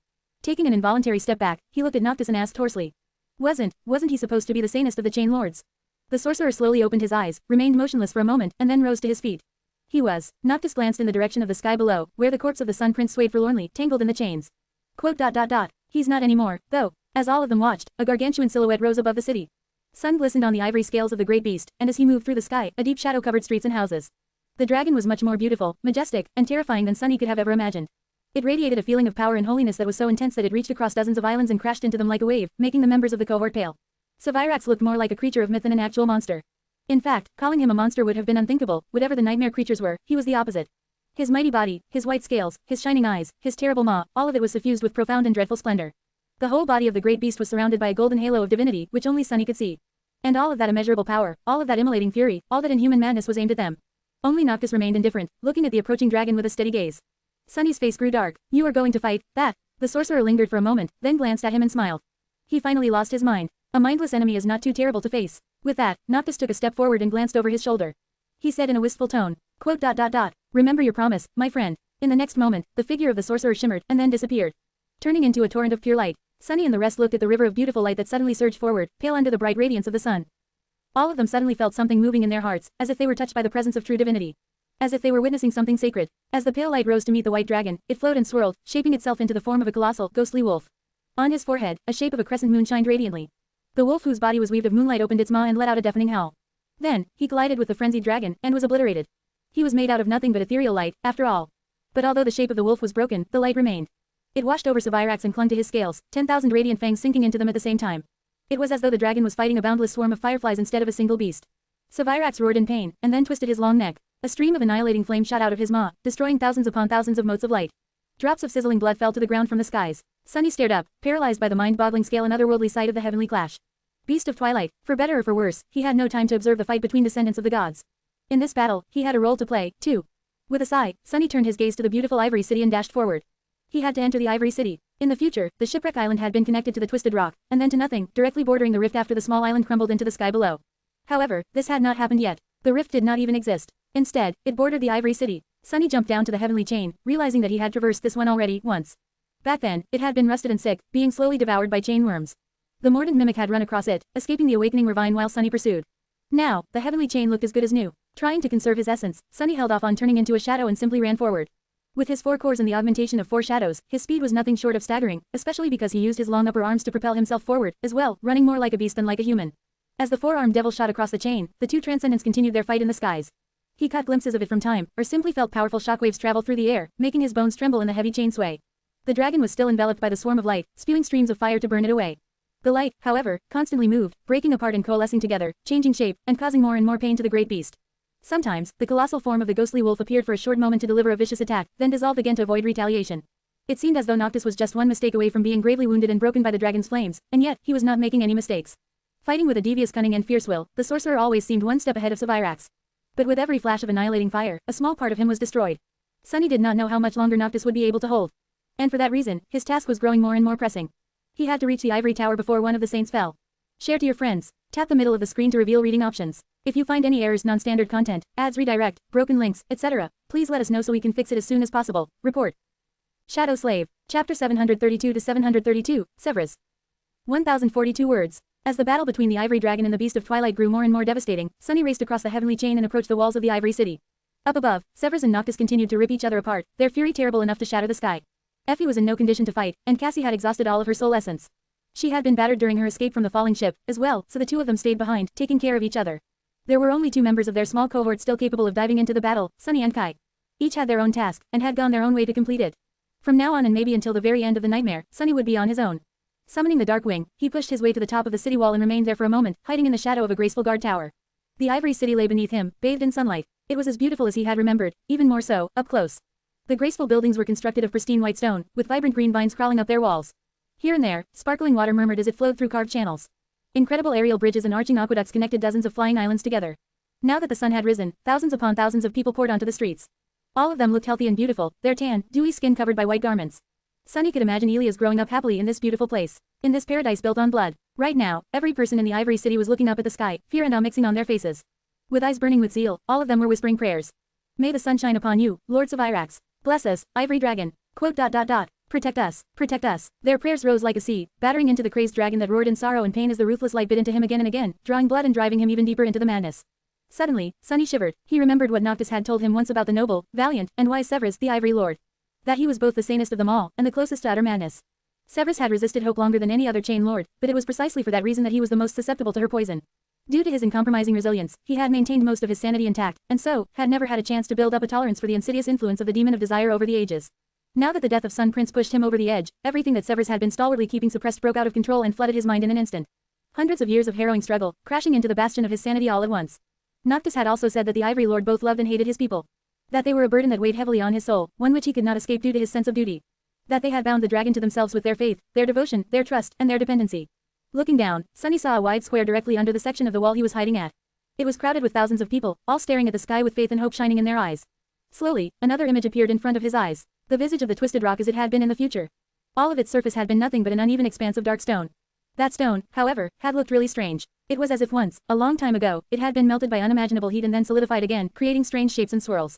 Here and there, blackened bones had protruded from the molten stone, telling the tale of countless humans and beasts who had drowned in that scorching inferno. The sight of them was eerie and disturbing, like something torn from the actual hell. He paled. Below him, the citizens of the Ivory City prayed. Protect us, protect us. In the next moment, the dragon roared as he received an especially painful wound, beads of crimson blood rolling down his ivory scales. Losing the last crumbs of sense, he twisted in the air to better see his enemy, and breathed out a torrent of immolating flame. However, his enemy was too cunning. Noctis had positioned himself between the dragon and the crowded streets, hoping to use the city below as a shield, or maybe hoping to taunt Severus into destroying it. His cruel trap had worked. The stream of pale light danced out of the way of the river of fire, which fell down and engulfed the square a moment later. Sunny staggered back. In an instant, thousands of people were burned to death, their flesh turning to ash. The square became a scorching inferno, with even the stone itself melting and turning into incandescent lava. Cries of pain and horror filled the air. Some of the people survived and tried to flee, but the fire was everywhere around them. There was no escape. This was the response the Ivory Lord sent to their prayers. Horrified, Sevirax froze in the air and looked down, shock swirling in his radiant, bestial eyes. Sunny could practically see an internal struggle that happened in the muddled mind of the magnificent dragon. For a short moment, the light of reason grew brighter in his eyes. And then, it became fully extinguished. Not caring anymore and longing for freedom, the dragon let out another furious roar, and then breathed out a powerful stream of fire, destroying a small part of the hateful enemy but also drowning several streets of the Ivory City in flames. Sunny stared at the slaughter, petrified, but then shook his paralysis off. It did not matter how vile and tragic the fate of the Ivory Dragon, and his city, had turned out to be. All that matters was that he now had to get through the burning hell below, himself. With a low growl, Sunny summoned the memory of fire into the mantle of the underworld and jumped down. There was not much time left. Share to your friends. Enjoying this site? Support us via PayPal, Visa, MasterCard or crypto. Your donations help cover site maintenance and hosting costs. Tap the middle of the screen to reveal reading options. If you find any errors, non-standard content, ads redirect, broken links, etc., please let us know so we can fix it as soon as possible. Report. Shadow Slave. Chapter 733 to 733, Inferno. 1,247 words. As two immortals fought in the sky above the Ivory City, more and more of it became engulfed in fire. Driven mad by grief, pain, and the terrible weight of his endless life, the noble dragon had lost the last of his sanity. In his frenzy to destroy the elusive, hateful enemy, he brought down a deluge of immolating flame upon the beautiful city. The loss of life was tremendous. The suffering of dying people was indescribable. The heat was unbearable. Thousands died in the fire, and thousands more were being burned to ash with every minute. Panic and horror drowned the whole city, turning its citizens into a mindless mob. They tried to run, trampling countless people to death, only to be swallowed by the flame in the next second. The buildings of white stone were melting like candles, and graceful aerial bridges that connected the island were crumbling into the abyss. Suffering, death, and destruction reigned supreme. And above all of it, the ivory tower stood, sublime and heartlessly indifferent. Sunny traversed the dying city, witnessing the apocalyptic sight of its terrible demise. As he moved through the burning alleyways and streets, it seemed as though the whole world was coming to its end. He was surrounded by smoke, fire, and an echoing cacophony of human screams, assaulted from all sides by the ghastly smell of burning flesh and the pervasive feeling of desperate, primal fear. The Lord of Light was the god of creation, but he was also the god of destruction. Today, this aspect of his descended upon the doomed city in all its harrowing glory. Sunny himself was one mistake away from being destroyed. He was running through the burning nightmare, sticking to shadows where he could and using smoke to hide his presence from the panicking mob. With his powerful claws and talons, it was not hard for him to scale buildings or propel himself off their walls to stay above the crowd. Reaching the edge of an island, he could use a bridge, an aqueduct, or a heavenly chain to reach the next one. Sunny was fast and powerful enough to save himself from the fires that were swiftly spreading through the Ivory City, devouring flesh and stone with equal hunger. However, nothing was going to save him if Sevirax unleashed a river of flame on his head. Not even the mantle of the underworld was going to survive a direct clash against the dragon's flame for more than a second. All he could rely on were his intuition and quick reaction. Reaching the edge of a large building's roof, Sunny prepared to leap over the street below, but then staggered back and dove into the shadows, appearing a dozen meters away. A split second later, a pillar of raging flame fell from above, erasing the building he was aiming for from existence and taking the whole street with it. The roof he was standing on was cut in half, and the whole structure shuddered, starting to collapse into the sweltering inferno. The path forward was cut off by the annihilating fire, forcing him to change his course. Cursing, Sunny dashed to the side, jumped down, and glanced at the sky. Surprisingly, Noctis was still resisting the frenzied dragon. The river of light that his transformed form consisted of looked pale and weak in the overbearing radiance of the sun. The aura of terrifying might that emanated from Sevirax made it seem even more inadequate. The difference in power between the two was clear and immense. And yet, the beast of Twilight was holding his own. Now that the Ivory Lord had succumbed to madness and abandoned all reason, he had turned into a mindless beast. A great one, but a beast nevertheless. Despite being at a tremendous disadvantage, the sorcerer was using his cunning and devious malice to stay one step ahead of the enemy. Constantly moving and shifting its form, the pale light swirled around the dragon and seeped between his scales to relentlessly bite into his flesh. Even though each wound was small and inconsequential, they brought the beast a lot of pain. From time to time, the light coalesced into the giant wolf and sank its fangs into the dragon, shattering the scales directly. Noctis was also always careful to position himself between Sevirax and the Ivory City, forcing the crazed Chain Lord to cause more and more destruction. The more pain Sevirax experienced, the more of his beloved city he destroyed, the deeper his madness and desperation grew, and the less reason remained in his damaged mind, making it easier for the ruthless sorcerer to fight him. The countless tiny wounds he delivered to the dragon were slowly starting to accumulate. However, Noctis was being damaged himself, as well. Although he was able to dodge most of the flame, each time, a small part of him was irrevocably destroyed. The light that constituted him looked much paler, already. Sunny simply could not tell who was going to win this terrible battle. He had to be prepared for both outcomes. Just as Noctis had told him, as the two clashing transcendents circled in the sky, they slowly moved toward the ivory tower.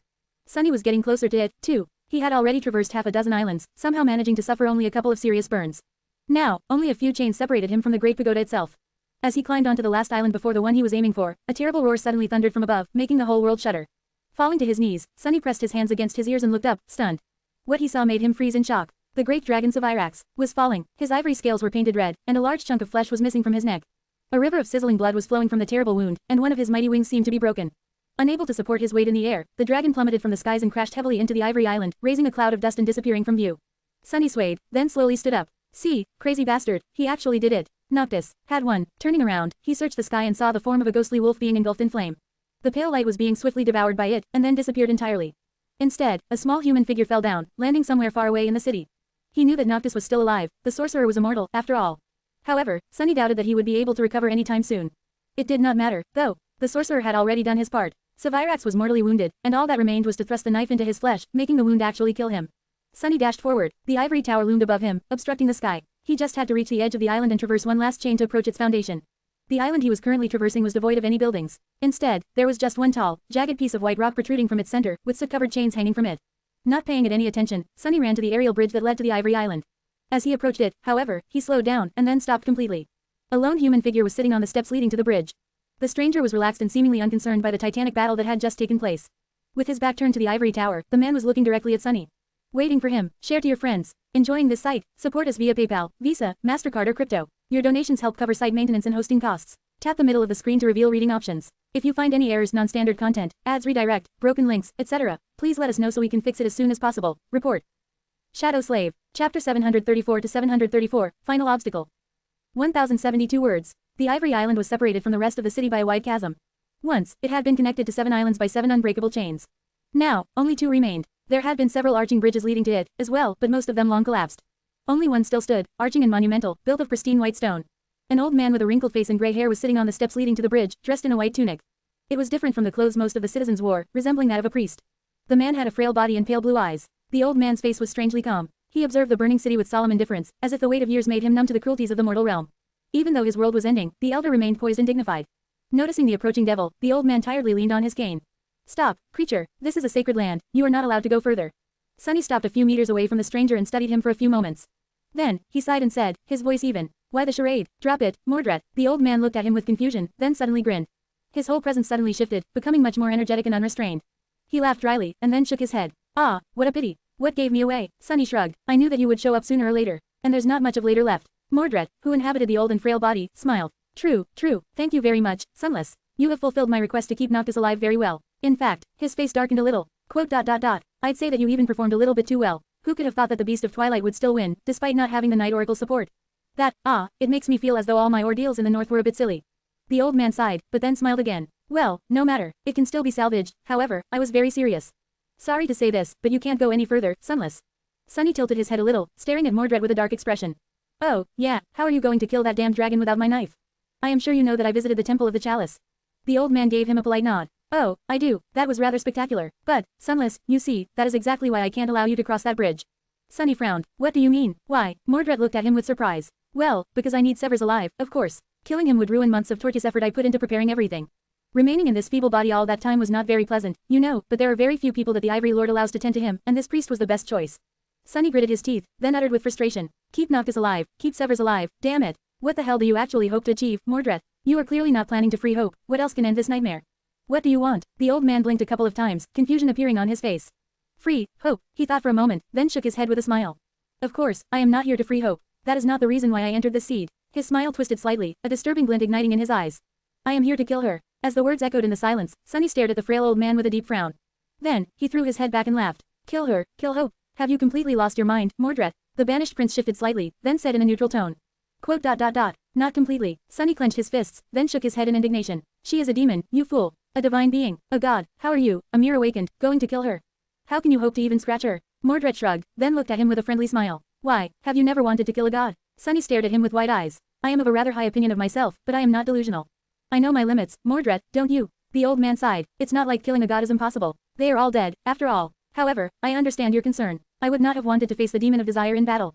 He lingered for a moment, and then added. But she is not exactly able to fight right now, is she?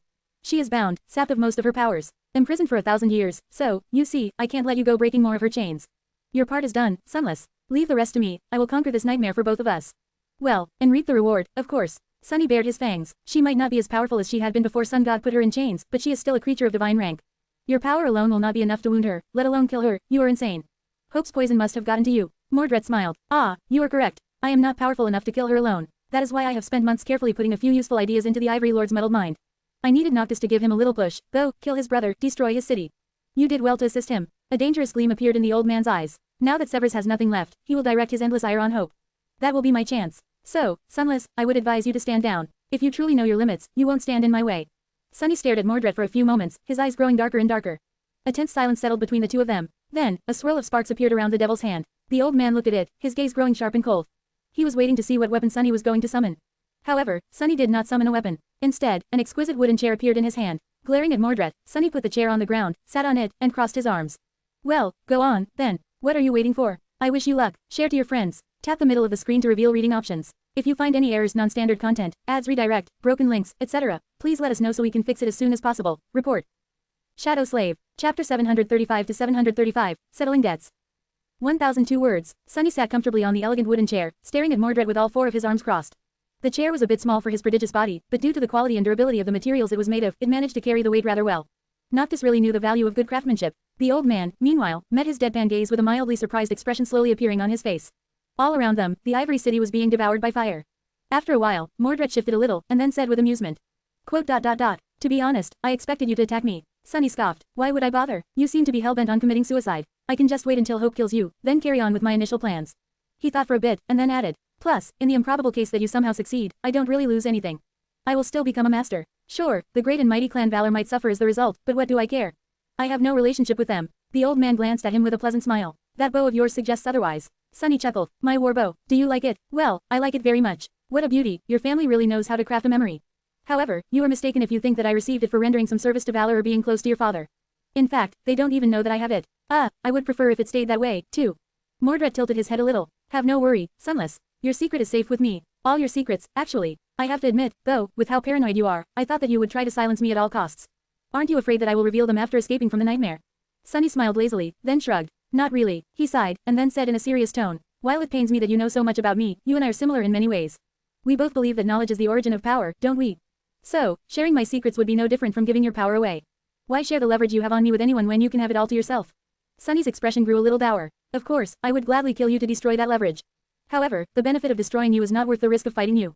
You are one scary bastard, Mordred, you know that. Plus, I don't even know how to kill you, so what's the point? He was not lying. Although Sunny had grown more powerful than he had expected inside the nightmare, Mordred was much older and had vastly more experience. He also had a far greater background. If Sunny's suspicions were correct, not only had the Prince of Nothing inherited the lineage of War God, but he had also been raised by both great clan Valor and Astarion. He was a monster created by not one, but two sovereigns. A monster capable enough to, maybe, outshine both of them. How could an outskirt rat like Sunny compete with that upbringing? He couldn't, yet, at least not in a direct fight. A competition of wit, on the other hand. Who could say which one of them was more devious? As Sunny stared at him with a smile, Mordred remained silent for a few moments and then slowly stood up. What remarkable restraint. Are you sure you don't want to attack me, Sunless? Sunny shook his head. I really don't want to. The old man looked at him, then said with uncertainty. Well, I'll be going then. He lingered for a few moments before turning around and taking a step away. Sunny cleared his throat. There is one problem, though. Mordred froze, then faced him again, an amused smile appearing on his lips. His eyes glistened dangerously. Oh, Sunny sighed. As much as I don't want to fight you, and as much as I wish you luck in ending this nightmare, I am a very, very petty person. I also have a great memory. I tend to remember my grudges. He raised a hand and started counting on his fingers. You used me, lured me into a trap, put me in hot water with clan valor, caused me and my friend weeks of terrible suffering, almost cost us our lives, and then even tried to kill me yourself. You really, really owe me a lot, Mordred, don't you think? The old man grinned. Ah, I see how you could have been a little upset with my actions. Well, how do you suppose we should settle my debt, Sunless? Sunny made himself more comfortable and smiled. Then, he said in a cheerful tone, quote, I accept transcendent memories, 6 or 7 should do. Mordred stared at him for a bit, then laughed. I see. Sadly, that would not be very convenient for me. Anything else you might consider? Sunny looked at him with regret. Well, in that case, there's one other thing. I guess I can just prevent you from killing Hope, ruin the plans you've been making for the better part of the decade, torture you ruthlessly for a few weeks, and then slowly destroy your body. That should make us even, I think. Mordred looked at him with a somber expression. Quote, I thought you couldn't lie. Didn't you say that you wouldn't attack me? Sunny shook his head. I said that I don't want to attack you. Never said that I won't. The old man sighed. Yes, I noticed. Pity. I hope to avoid this. With that, the shadows around Sunny suddenly shifted and moved. A moment later, 5 identical 4-armed devils rose from them, each at least 3 meters tall. They wore fearsome onyx armors, with darkness veiling their bestial faces and black eyes. Each had 4 horns, and each had one of them broken. The devils radiated a suffocating, frightening feeling of malice and furious power. Still sitting on his chair, Sunny stared at the 5 shadows pawns that surrounded him with trepidation. His face grew still. Gripping the extraordinary rock, he shivered and said glumly, well, that's not good at all. Share to your friends. Enjoying this site? Support us via PayPal, Visa, MasterCard or crypto. Your donations help cover site maintenance and hosting costs. Tap the middle of the screen to reveal reading options. If you find any errors, non-standard content, ads redirect, broken links, etc., please let us know so we can fix it as soon as possible. Report. Shadow Slave. Chapter 736 to 736, Surrounded. 1116 words. 5 reflections surrounded Sunny, each bearing his own image. The towering Shadowkin devils looked nothing short of terrifying. Their gaunt, ironclad figures emanated a feeling of profound threat and malice, and their black eyes peered at him with inhuman intensity. It was deeply disturbing. Damn, am I that scary? Sunny leaned on the backrest of his chair and said without skipping a pause. Lost from light, kill that wicked old man. The reflections continued to stare at him, unmoving. A few moments passed, but nothing happened. An awkward silence hung in the air. Mordred chuckled. You didn't really think that this trick would work again, did you? He smiled, then glanced at the shadow devils with satisfaction. Naturally, I bound them to myself before you arrived. Sunny glared at the old man for a bit, then looked away and shrugged. Well, it was worth a try, anyway. Disappointing. He studied the reflections for a second, trying to determine how powerful they were, exactly. Unlike how Mordred had appeared during their soul battle, now, Sunny could only see one weak core in the frail body of the old man. It was dim and unremarkable, hinting that he was looking at the priest's own soul, or at least its perfect imitation. It seemed that determining which body the Prince of Nothing possessed in that manner was impossible. His own soul was perfectly hidden. The reflections, on the other hand, were different, and quite bizarre. Sunny could see shadow cores inside each of the creatures, but despite looking like shadow devils, none of them were. All of them were ascended, but 2 out of 5 were mere beasts. 2 more were monsters, and 1 was a demon. Sunny had no idea how the class progression worked when it came to reflections, but he suspected that they were less powerful than the Mirror Beast, their elder sibling, had been. Mirror Beast had lived a much longer life and risen to an ascended devil, after all. Still, 5 ascended reflections were most likely more than enough to rip him to shreds. Especially considering that each of them was reflecting a wielder of a divine aspect. Sunny looked at Mordred, hesitated, and said somberly, very impressive, but also a bit underwhelming. I guess slaughtering thousands of mundane humans was not very nourishing for your monsters, huh? Now that I see them, I do agree that your accomplishments in the north might have been silly. The old man looked at him with a dark expression. There's still enough to kill you. Sunny grinned. Oh, let's not. You are not going to kill me. Mordred raised an eyebrow. What makes you say that? Sitting comfortably on his chair, Sunny shrugged. What's the point? I am more useful to you alive. Plus, if you get rid of me, you can say goodbye to all the wonderful memories I possess. I would have been a bit scared if you had weeks to torture me into surrendering them, but you don't. The old man smiled. This is a very reasonable answer. However, are you that sure I am a reasonable man, Sunless? Sunny felt a cold shiver run down his spine and forced out a weak smile. Ah, no, not really. I am not sure. In any case, you are also underestimating me. Mordred frowned. How so? Your allies seem to have abandoned you. Your shadows are wounded and can't be summoned again. What can you do against reflections? Glancing at the towering shadow devils with apprehension, Sunny lingered for a few moments and then said. Well, if you put it like that, it does seem like I can't do much. They are all very powerful, indeed. I am already a bit of a menace, and these things possess all of my powers, wielding them with the might of ascendeds no less. However, he shifted his gaze to the old man, a wicked smile appearing on his lips. The same can't be said about you, can it? You sacrificed all your cores to create these reflections. By now, you could have succeeded in creating 1, maybe 2. That still makes you weaker than me. More than that, I couldn't help to notice that your aspect, terrifying as it might be, doesn't offer you any direct combat augmentations. It's all pure utility. So, while I can't kill your monsters, his eyes grew darker, suffused with a dangerous glow. Quote, I probably stand a good chance of destroying your body before they can stop me. His 4 shadows were wrapped around his body, filling it with explosive might. There were just a few meters separating him from the frail old man, he could breach that distance in an instant. Mordred opened his eyes wide, took a shaky step back, and raised his hands to protect himself. Oh, no, please, don't, what would I do without a body? Then, he shook his head and laughed. It's not like there's a whole city full of people I can take, right? Come to think of it, maybe I'll travel outside the city, find one of your allies, and wear them instead. Which one should I pick, huh? The child or the cripple? I can kill two birds with one stone and deal with that infuriating oracle of yours at the same time. That is a great idea, don't you think? Sunny grew quiet, quote. No, I don't think that it's a great idea. The old man looked at him darkly, then shook his head and turned around. I suggest that you don't move, Sunless. My reflections won't kill you, but that doesn't mean that they will be gentle. Pain is pain. With that, he started climbing the steps leading to the bridge. Sunny stared at his back, gritting his teeth, then summoned the dying wish. As soon as the charm weaved itself and merged with the mantle of the underworld, he sent all 4 of his shadows to wrap themselves around the onyx armor, thus augmenting its underworld armament enchantment 4 times over. Already strengthened by it, the effect of the dying wish became tremendously enhanced. Memory enchantments. Death wish. Enchantment description. Those who witness the wielder of this memory are compelled, friends to be inspired, foes to seek the wielder out. Already a few steps away, Mordred suddenly slowed down, swayed a little, and then turned around. His face was tense and full of fury. Arg, what? He stared at Sunny with madness and bloodlust in his eyes, then grimaced. What a vile memory. Nice trick, Sunless, but it won't work on me. The old man smiled with disdain, then suddenly froze. Slowly, a deep scowl appeared on his face. But why would you want me to attack, Sunless? That doesn't make any sense, you know how dangerous I am. Unless, of course, his eyes widened. At the same time, Sunny grinned. And far away from them, across the vast expanse of emptiness leading to the Ivory Island, a small figure appeared from the darkness of the sky below, flying swiftly toward the bleeding dragon. Share to your friends. Tap the middle of the screen to reveal reading options. If you find any errors, non-standard content, ads redirect, broken links, etc., please let us know so we can fix it as soon as possible. Report. Shadow Slave. Chapter 737 to 737, Self-Reflection. 1185 words. After Sylvain and Sun Prince had been defeated and the light of dawn washed over the shattered remains of the Kingdom of Hope, bringing with it the frenzied fury of the Ivory Dragon, Sunny knew that Sevirax would not be the only obstacle in their way. Throughout all of it, he had never forgotten about Mordred. In truth, he was warier of the banished Prince of Valor than he was of the immortal saints, no matter how powerful and dreadful they were. The full force of a great clan had failed to contain the Prince of Nothing. So what hope did Sunny have? Of course, he was not sure that Mordred would end up as their adversary in this nightmare. They were allies during this hellish trial, after all, at least in theory. But he could not discount the possibility. The advice Master Jet had given Sunny before he ventured into the seed stuck with him. Most of the hard-won wisdom she had shared in the past ended up being instrumental to his survival, so he made sure to remember her words. For that reason, Sunny and Kai agreed on a very simple plan. One of them took the obsidian knife, and the other took the glass knife. Depending on which of the immortals fell, one man was going to finish the job, while the other was going to prevent the Prince of Nothing from intervening, in case the need to do so arose. As the saying went, it was unwise to put all your eggs in one basket. The type of egg Sunny had the most experience with had belonged to a great devil, so he was not quite sure why exactly keeping eggs in a basket was so detrimental. But he did agree with the general idea. And so, from the moment the frail old man appeared in his view, Sunny had pursued a single goal. He had to keep the attention of Mordred and all 5 of his reflections on himself. Even though there was a small possibility that he could emerge victorious if the 2 of them clashed in earnest, Sunny did not consider his chances of defeating the banished prince in battle high, especially not while being exhausted after the furious assault on the flying fleet and devoid of the support of his shadows. He had never intended to actually fight Mordred. All he wanted to do was to stall him. For that reason, Sunny engaged Mordred in a lengthy conversation, created the false perception that he was still in possession of the glass knife by asking a few misleading questions, and provoked his opponent into revealing the 5 reflections. Perhaps the Prince of Nothing was poisoned by hope enough to lose a small part of his cunning, or perhaps he fell for the trap that awaited most habitual liars and failed to account for how warped his impression of people was. Perhaps he underestimated how proficient Sunny grew in utilizing his flaw for his own benefit. In any case, for once, Mordred ended up as the one being manipulated instead of the one pulling the strings. Sunny might have not been stronger than him, but he did manage to outwit the banished prince. Today, he turned out to be the more devious of the 2, even if just barely. He won the fight without lifting a finger, using only a wooden chair and his devilish tongue. Well, to be precise, he did not even use his tongue. He used a rock instead. As soon as all reflections revealed themselves, Kai started to move. And by the time he reached the Ivory Island, it was already too late to stop him. Almost. The Prince of Nothing still could have used his aspect to move through the reflections and invade the archer's soul. However, Kai was wearing the anvil amulet that Sunny had given him. This talisman had been forged by the Sovereign of Valor himself, and made the wearer immune to Mordred's soul possession. Even if the banished prince jumped through the reflections into Kai's eyes, he was not going to be able to possess him. That left only the reflections, which were currently turned into copies of Sunny and wielded his divine aspect. Each had access to the memories he wore in his aspect abilities, including Shadow Step.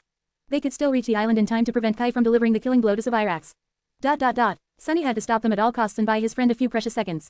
But that was easier said than done. As a small human figure streaked from the darkness of the sky below toward the slumped silhouette of the Ivory Dragon, Mordred swiftly turned and narrowed his eyes, instantly realizing that he had been played.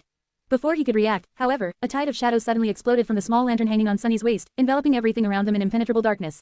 The light of the sun was swiftly destroying the shadows, but at the same time, it was being devoured by the lantern, creating a strange equilibrium. The shadows themselves were ancient, deep, and resilient. Sunny had collected them from the dark sides of the island surrounding the sanctuary before departing for the war. With no light remaining around them, there were also no reflections. With no reflections, Mordred was robbed of a large part of his power for a moment. That did not help at all against the 5 reflections, though, since each of them was as comfortable in the shadows as Sunny himself was.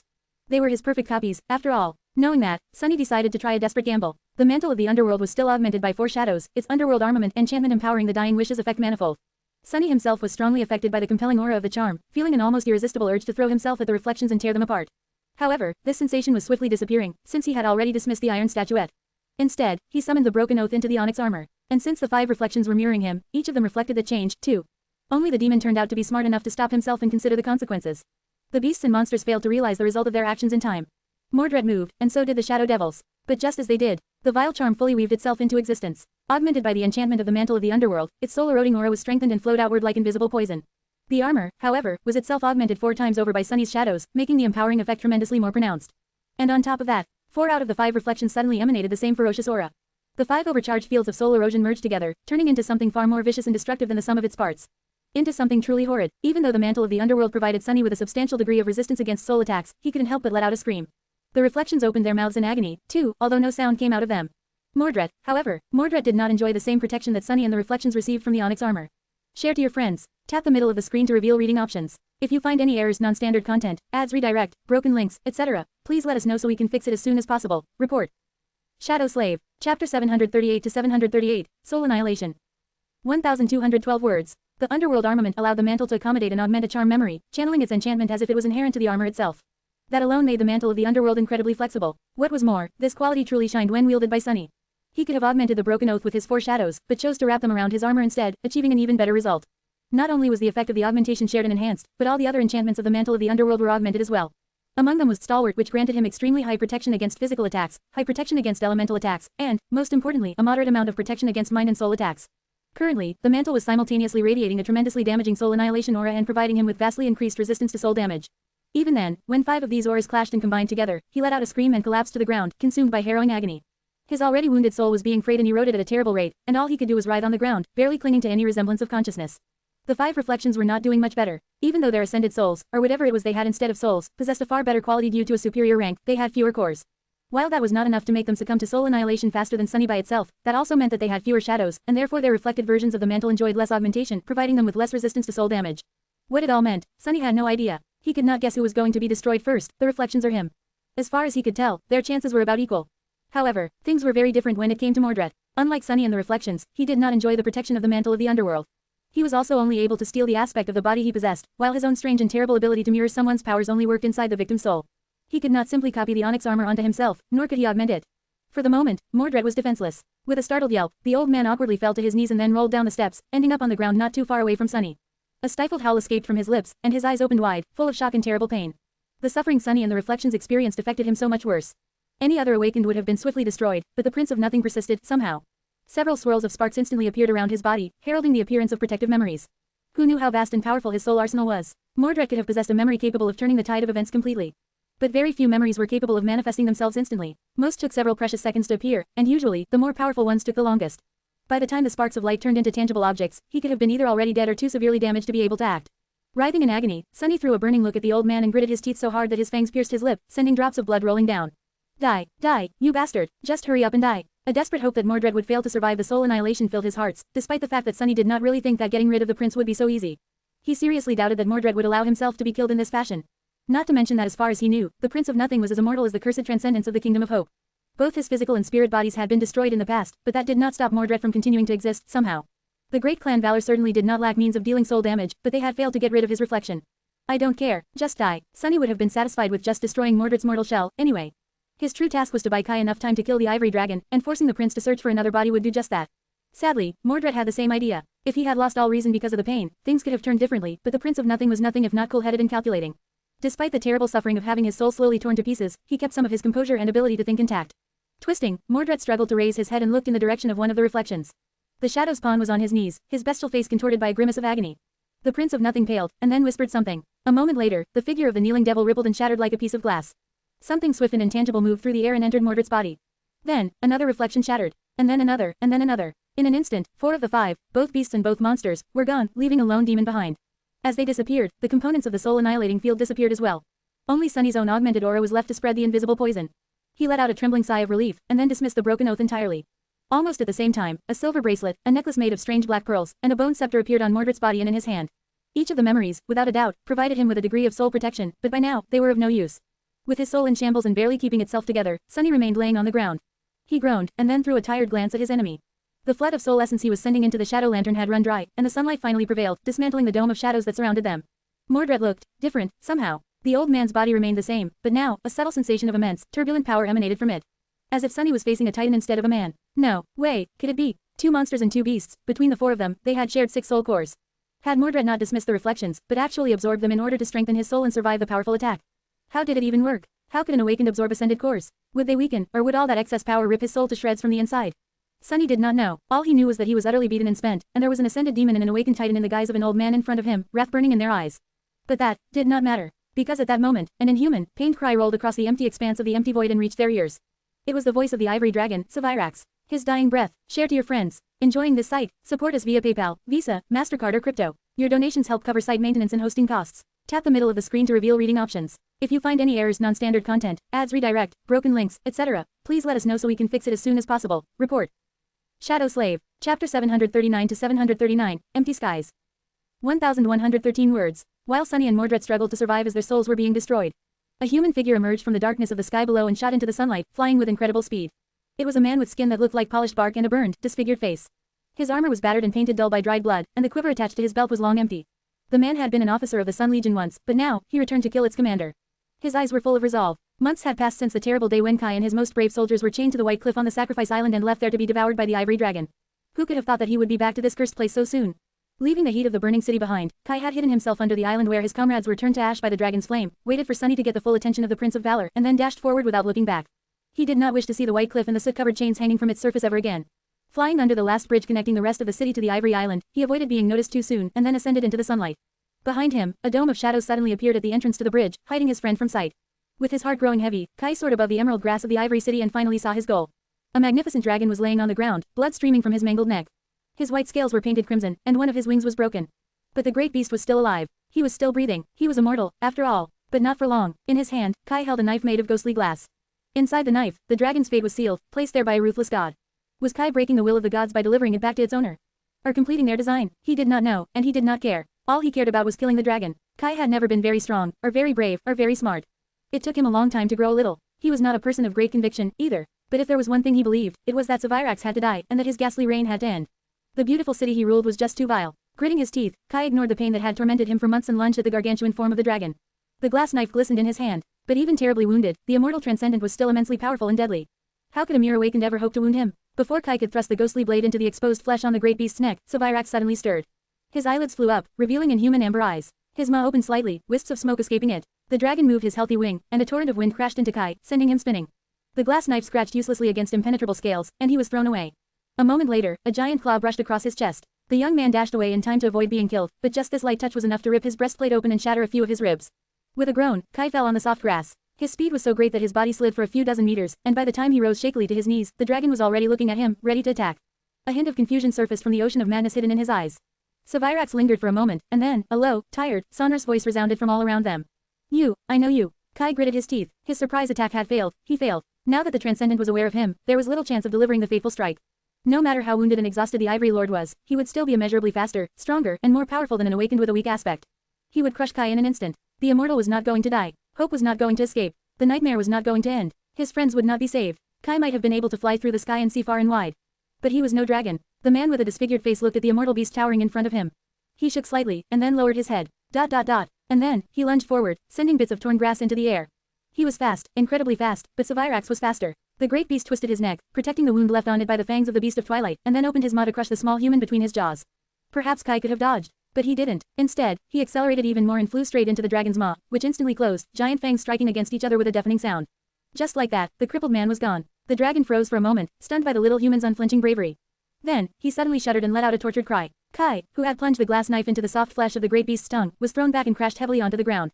His bark-like skin was smoldering, scorched once again by the heat of the dragon's flame.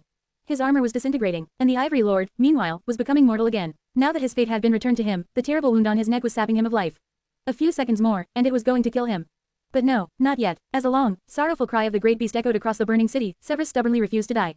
Straining his battered body, he slowly crawled forward, desperately trying to reach the ivory tower, which he had sworn to protect. Leaving a trail of blood behind, the beautiful white dragon tortuously wrapped his body around the great pagoda and tiredly lowered his head to the ground in front of its gates. His eyes slowly closed. It was his duty. To protect it, he was going to, even in death. He promised. Laying on the soft grass in the middle of a burning inferno, the dragon let out a soft breath. He imagined a different picture. A picture of a beautiful white city, its streets bathing in gentle sunlight. Full of happy and kind people. Thriving, peaceful, and safe. A few moments later, Severus, the blessed of the sun, was dead. Share to your friends. Tap the middle of the screen to reveal reading options. If you find any errors, non-standard content, ads redirect, broken links, etc., please let us know so we can fix it as soon as possible. Report. Shadow Slave. Chapter 740 to 740, Dream is collapsing. 1147 words. As the ivory dragon died, an invisible ripple spread through the world. The whole city trembled slightly, and then, one of the two remaining chains that bound the ivory island to the rest of Hope's shattered kingdom broke with a deafening ring. The broken chain fell into the darkness of the sky below, leaving only a single tether holding the island in place. The island's position shifted, not by much, but enough to cause the arching stone bridge to crack, shudder, and then slowly crumble. A cloud of stone dust rose into the air as the massive structure collapsed, enveloping the patch of grass where Sunny and Mordred lay, still reeling from the deadly soul attack. Sunny coughed and waved his hand in front of his face, weakly trying to chase the dust away. Damnation! The Prince of Nothing, meanwhile, was slowly rising to his feet. With a stagger, he regained his footing and looked in the direction of the ivory tower, his old face growing dim. Mordred remained silent for a while, and then said evenly, "Well, that is a bit unfortunate." Sunny let out a hoarse laugh, causing the old man to turn around and glance at him darkly. Then, he tried to sit up, but failed. The Prince of Nothing scoffed. "Drop the act, Sunless. I know you are not that weakened." Sunny cursed, then stopped pretending and sat up with a groan. He was indeed in a very bad shape, drained of essence, and barely alive because of how severely damaged his soul was. However, he was indeed not as weak as he had wanted to mislead Mordred into believing. The old man shook his head, then smiled. "Using my own reflections against me, how clever. I expected something like that from you." Then, his face abruptly grew dark, and he gazed in the direction of the ivory tower once again. His voice sounded quiet and uncertain. "That, however, that I did not expect at all. It should not have been possible. I don't understand. Giving one of the knives away is not in your nature. With how cynical and distrustful you are, you should have clung to them to the end. How did I make this mistake?" Sunny grinned. "I guess I've changed." Mordred frowned, then slowly shook his head. "People don't change that easily." The grin on Sunny's face became a little brittle. It wasn't easy. The old man remained motionless for a while, then sighed heavily and turned around to face him. At the same time, his remaining reflection did the same. The Prince of Nothing stared at the battered shadow devil for a few moments, then said amiably, "Sunless, my friend, please give me one reason why I shouldn't kill you." Sunny blinked a couple of times, then answered with a dark smile. "In case you didn't notice, people who try to kill me tend to end up dead instead." Mordred grinned dangerously. "I am sure I can manage." "Well, crap, I'm a bit sure myself." He tilted his head, then said doubtfully, "Because I still have the divine memory you want to get your hands on." The old man took a step forward, causing the reflection to do the same. Normally, that would have been a good reason. But right now, to be honest, Sunless, I am starting to wonder if it's worth the effort. Sunny lingered for a bit, then raised an eyebrow. "Pretty please." The Prince of Nothing laughed. "Not good enough." Sunny stared at him, slowly circulating what little essence he had left through his body. His shadows were damaged and restoring themselves in the nurturing black flames of his soul. His strength was depleted, his allies were far away and in even worse shape than him. Things were looking bleak. He sighed, and then said in a neutral tone, "Look, sure, you can probably kill me. But make no mistake, I won't make it easy for you. More importantly, I'll make sure to resist for a long, long time." Mordred smiled politely. "So far, I am liking everything that I am hearing." Sunny grinned. "Aren't you forgetting something?" The Prince of Nothing lingered for a moment, then frowned. "And what might that be?" Climbing back onto his chair, Sunny leaned on the backrest and let out a relieved sigh. Then, he pointed at the ivory tower. "This nightmare is coming to the end. There's not much time left until we are returned to the real world. Precious time that you are going to waste trying to get rid of me." Mordred looked at him with a dark expression. "That is all right. My schedule is suddenly free, anyway. What else is there to do?" Sunny shook his head. "You might have lost the opportunity to kill the demon of desire. But have you forgotten about the demon of destiny? There is a whole ebony tower beneath us, free for the plunder." The old man's frown deepened. "The divine flames are much more intense and plentiful during this time. The rift in them can't be traversed by the likes of us. Not that there's enough time to, anyway. Unless." His expression suddenly changed. Sunny nodded. "Indeed, the sky below cannot be traversed, but we just happen to be near the ivory island and the portal that stands behind the tower. Now, you can waste time trying to kill me, or you can try to pour enough divine flame into it, and get your hands on all the toys left behind by Nether. Just don't be an idiot like me and let the time catch up to them after the seal is broken." Mordred stared at him for a few moments, and then grinned. "You are just hoping that the strange rot inside the ebony tower is going to devour me, aren't you? After all, it is not as starved yet, in this time." Sunny coughed. Guilty as charged. "Still, are you planning to kill a sovereign without taking a risk from time to time? Hurry up and decide. The clock is ticking." The old man studied him for a while, not saying anything. Gradually, Sunny grew extremely uncomfortable under that gaze. "Damned bastard, your desire to kill me can't be stronger than your desire to take revenge on Clan Valor. Hope, do your thing. Come on." Eventually, Mordred chuckled, shook his head, and said, "2 sovereigns." Sunny raised an eyebrow. "What?" The old man turned around and headed to the edge of the island, followed by his reflection. "2 sovereigns. I plan to kill Astarion, too. Although that will probably be much, much harder than dealing with my father, still, I am as good at remembering grudges as you are, Sunless, so pray that we never meet again." He stopped near the very edge of the empty abyss of the sky below, lingered at it for a few moments and then said somberly, "Although who will hear your prayers? The gods are dead." With that, the Prince of Nothing stepped into the darkness and disappeared, taking his reflection with him. Sunny was left alone on the empty island, struggling to believe that he actually survived. He looked down, at his exquisite wooden chair, then at the rock in his hand. Then, he let out a shaky breath. "Damn, I can't believe that worked." Share to your friends. Enjoying this site? Support us via PayPal, Visa, MasterCard or crypto. Your donations help cover site maintenance and hosting costs. Tap the middle of the screen to reveal reading options. If you find any errors, non-standard content, ads redirect, broken links, etc., please let us know so we can fix it as soon as possible. Report. Shadow Slave. Chapter 741 to 741, Chain Breaker. 1,368 words. For a few moments, Sunny remained motionless, staring at the beautiful ivory walls of the great pagoda that towered above the world. Although the whole city was being consumed by immolating flame, here at its precipice, everything was calm and quiet. He couldn't quite believe it. Sylvain, the saint of war, was dead. The immortal prince encased in the mountain of moving steel was dead. The noble dragon that had dutifully guarded the tower was dead, as well. They won. The nightmare was conquered. More or less. From the blood-soaked arena of the Red Colosseum, to the never-ending prison of nightmares, to the numinous temple of the chalice, to the furious battle for the sky above the ivory city, to confronting the prince of nothing, somehow, he had lived through all of it, and triumphed. What were the chances of that? Just 5 months. But it felt like a lifetime. Of course, there were a few issues left. Most of the army of the perished chain lords was still intact, and on its way to the city.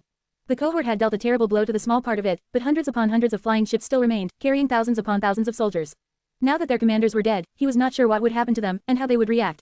Noctis was nowhere to be found, and hope was still chained, even if not for long now. With a sigh, Sunny stood up and grimaced as a feeling of sickening weakness overwhelmed him. His soul was terribly damaged. He had never abused it to this degree before, not even during the siege of the Crimson Spire. His body was not doing too great, either. Sunny had given his all to come this far, and now, he was at the end of his rope.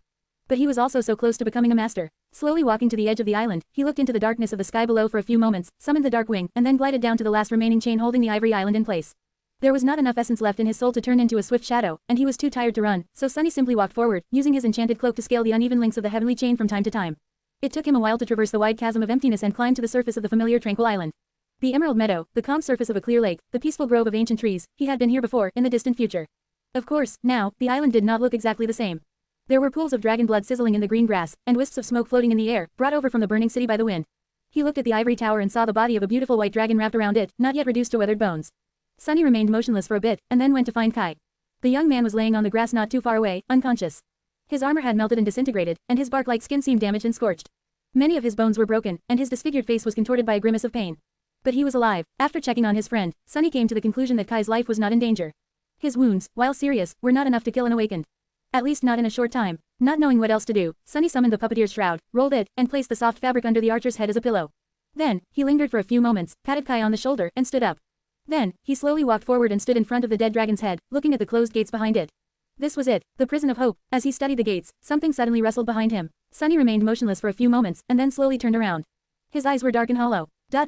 Noctis did not look as bad as he had after the battle with Sylvain, but he also did not look good. The sorcerer was battered and beaten, his body covered by terrible burns. His elegant garments had turned into rags, and his raven black hair was singed and uneven. He also looked different. It was as though the burden of madness that had clouded his beautiful gray eyes finally disappeared, leaving them sparkling and clear. The sorcerer looked radiant and at ease, emanating a cool and calming aura. His friendly presence enveloped Sunny like an embrace. Perhaps this was how he had been centuries ago, before the duty of being a shackle to desire turned him twisted and weighed down by the curse of eternal servitude. Noctis glanced up, at the ivory expanse of the great pagoda, and then looked at Sunny with a smile. Ah, Sunless, please excuse my disheveled appearance. Looks like we've won, doesn't it? Sunny lingered for a few moments, then offered him a silent nod. After that, he faced the sorcerer and asked, "So, what now? This is it. We are done." Noctis remained silent for a bit, then lightly shook his head. "Well, actually, there's one small thing left to do." A crooked smile appeared on Sunny's face, and he looked away, hiding his eyes from the sorcerer. His voice resounded from the extraordinary rock, tinged with a bitter emotion. "I thought you said that she can break one chain on her own."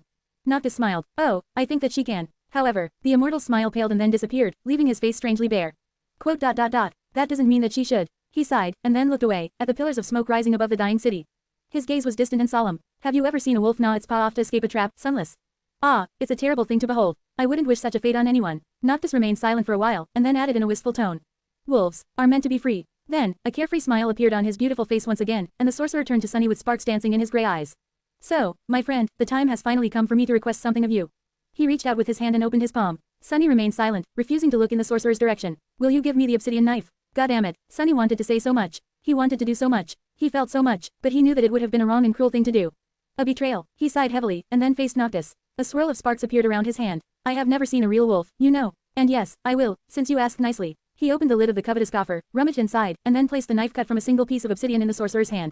Noctis received it and then calmly looked at the black blade. His fingers slowly closed around the handle. A sad smile appeared on his face. "Well, then, I guess this is a goodbye. Farewell, Sunless. You have been a great friend to me. And I hope that I have been a good friend to you, too." He sighed, lingered for a few moments, and then added.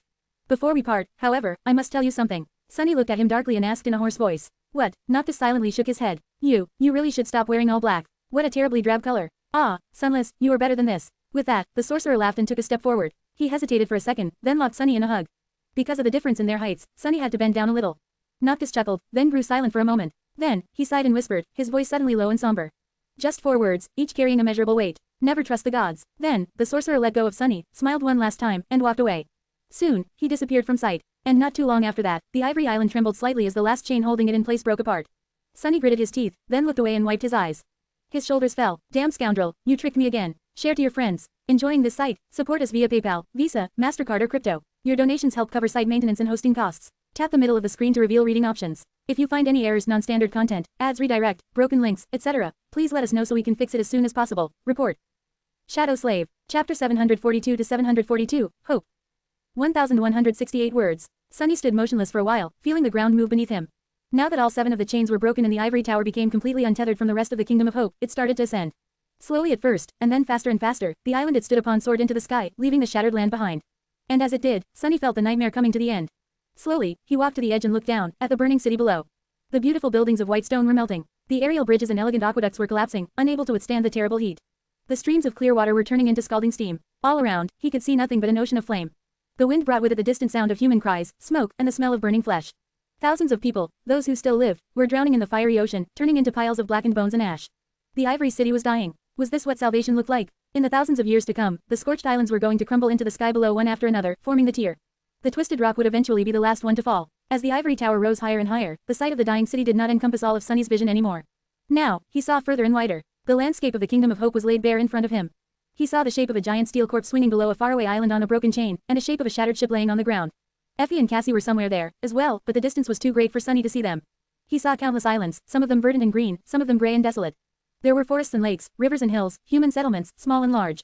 He saw people, cattle, beasts, and nightmare creatures. He saw the chains stretching into the distance as they connected the islands together. Looking up from the ground, Sunny saw numerous flying ships rushing toward the burning city. There were hundreds and hundreds of them, some with white sails, some with red. The army of the fallen chain lords had arrived. As the ivory island rose even higher, the sky around it started to change. The change was subtle at the beginning, but as the ivory tower continued to ascend, it became more and more pronounced. The invisible power that held the flying islands above the abyss of the sky below was shifting. As its heart climbed higher and higher, it was slowly becoming more and more overbearing. The giant enchantment was losing its balance. Sunny shivered as he realized what was happening. The crushing was coming to the chained isles for the first time. As he watched, it descended upon the shattered remains of the Kingdom of Hope in all its vicious might. Across numerous islands, dust suddenly rose into the air. Ancient forests were flattened in an instant, tall hills broke apart, rivers boiled and changed their course, settlements were turned into ruins. Countless humans, beasts, and nightmare creatures were cruelly killed, not knowing what had killed them.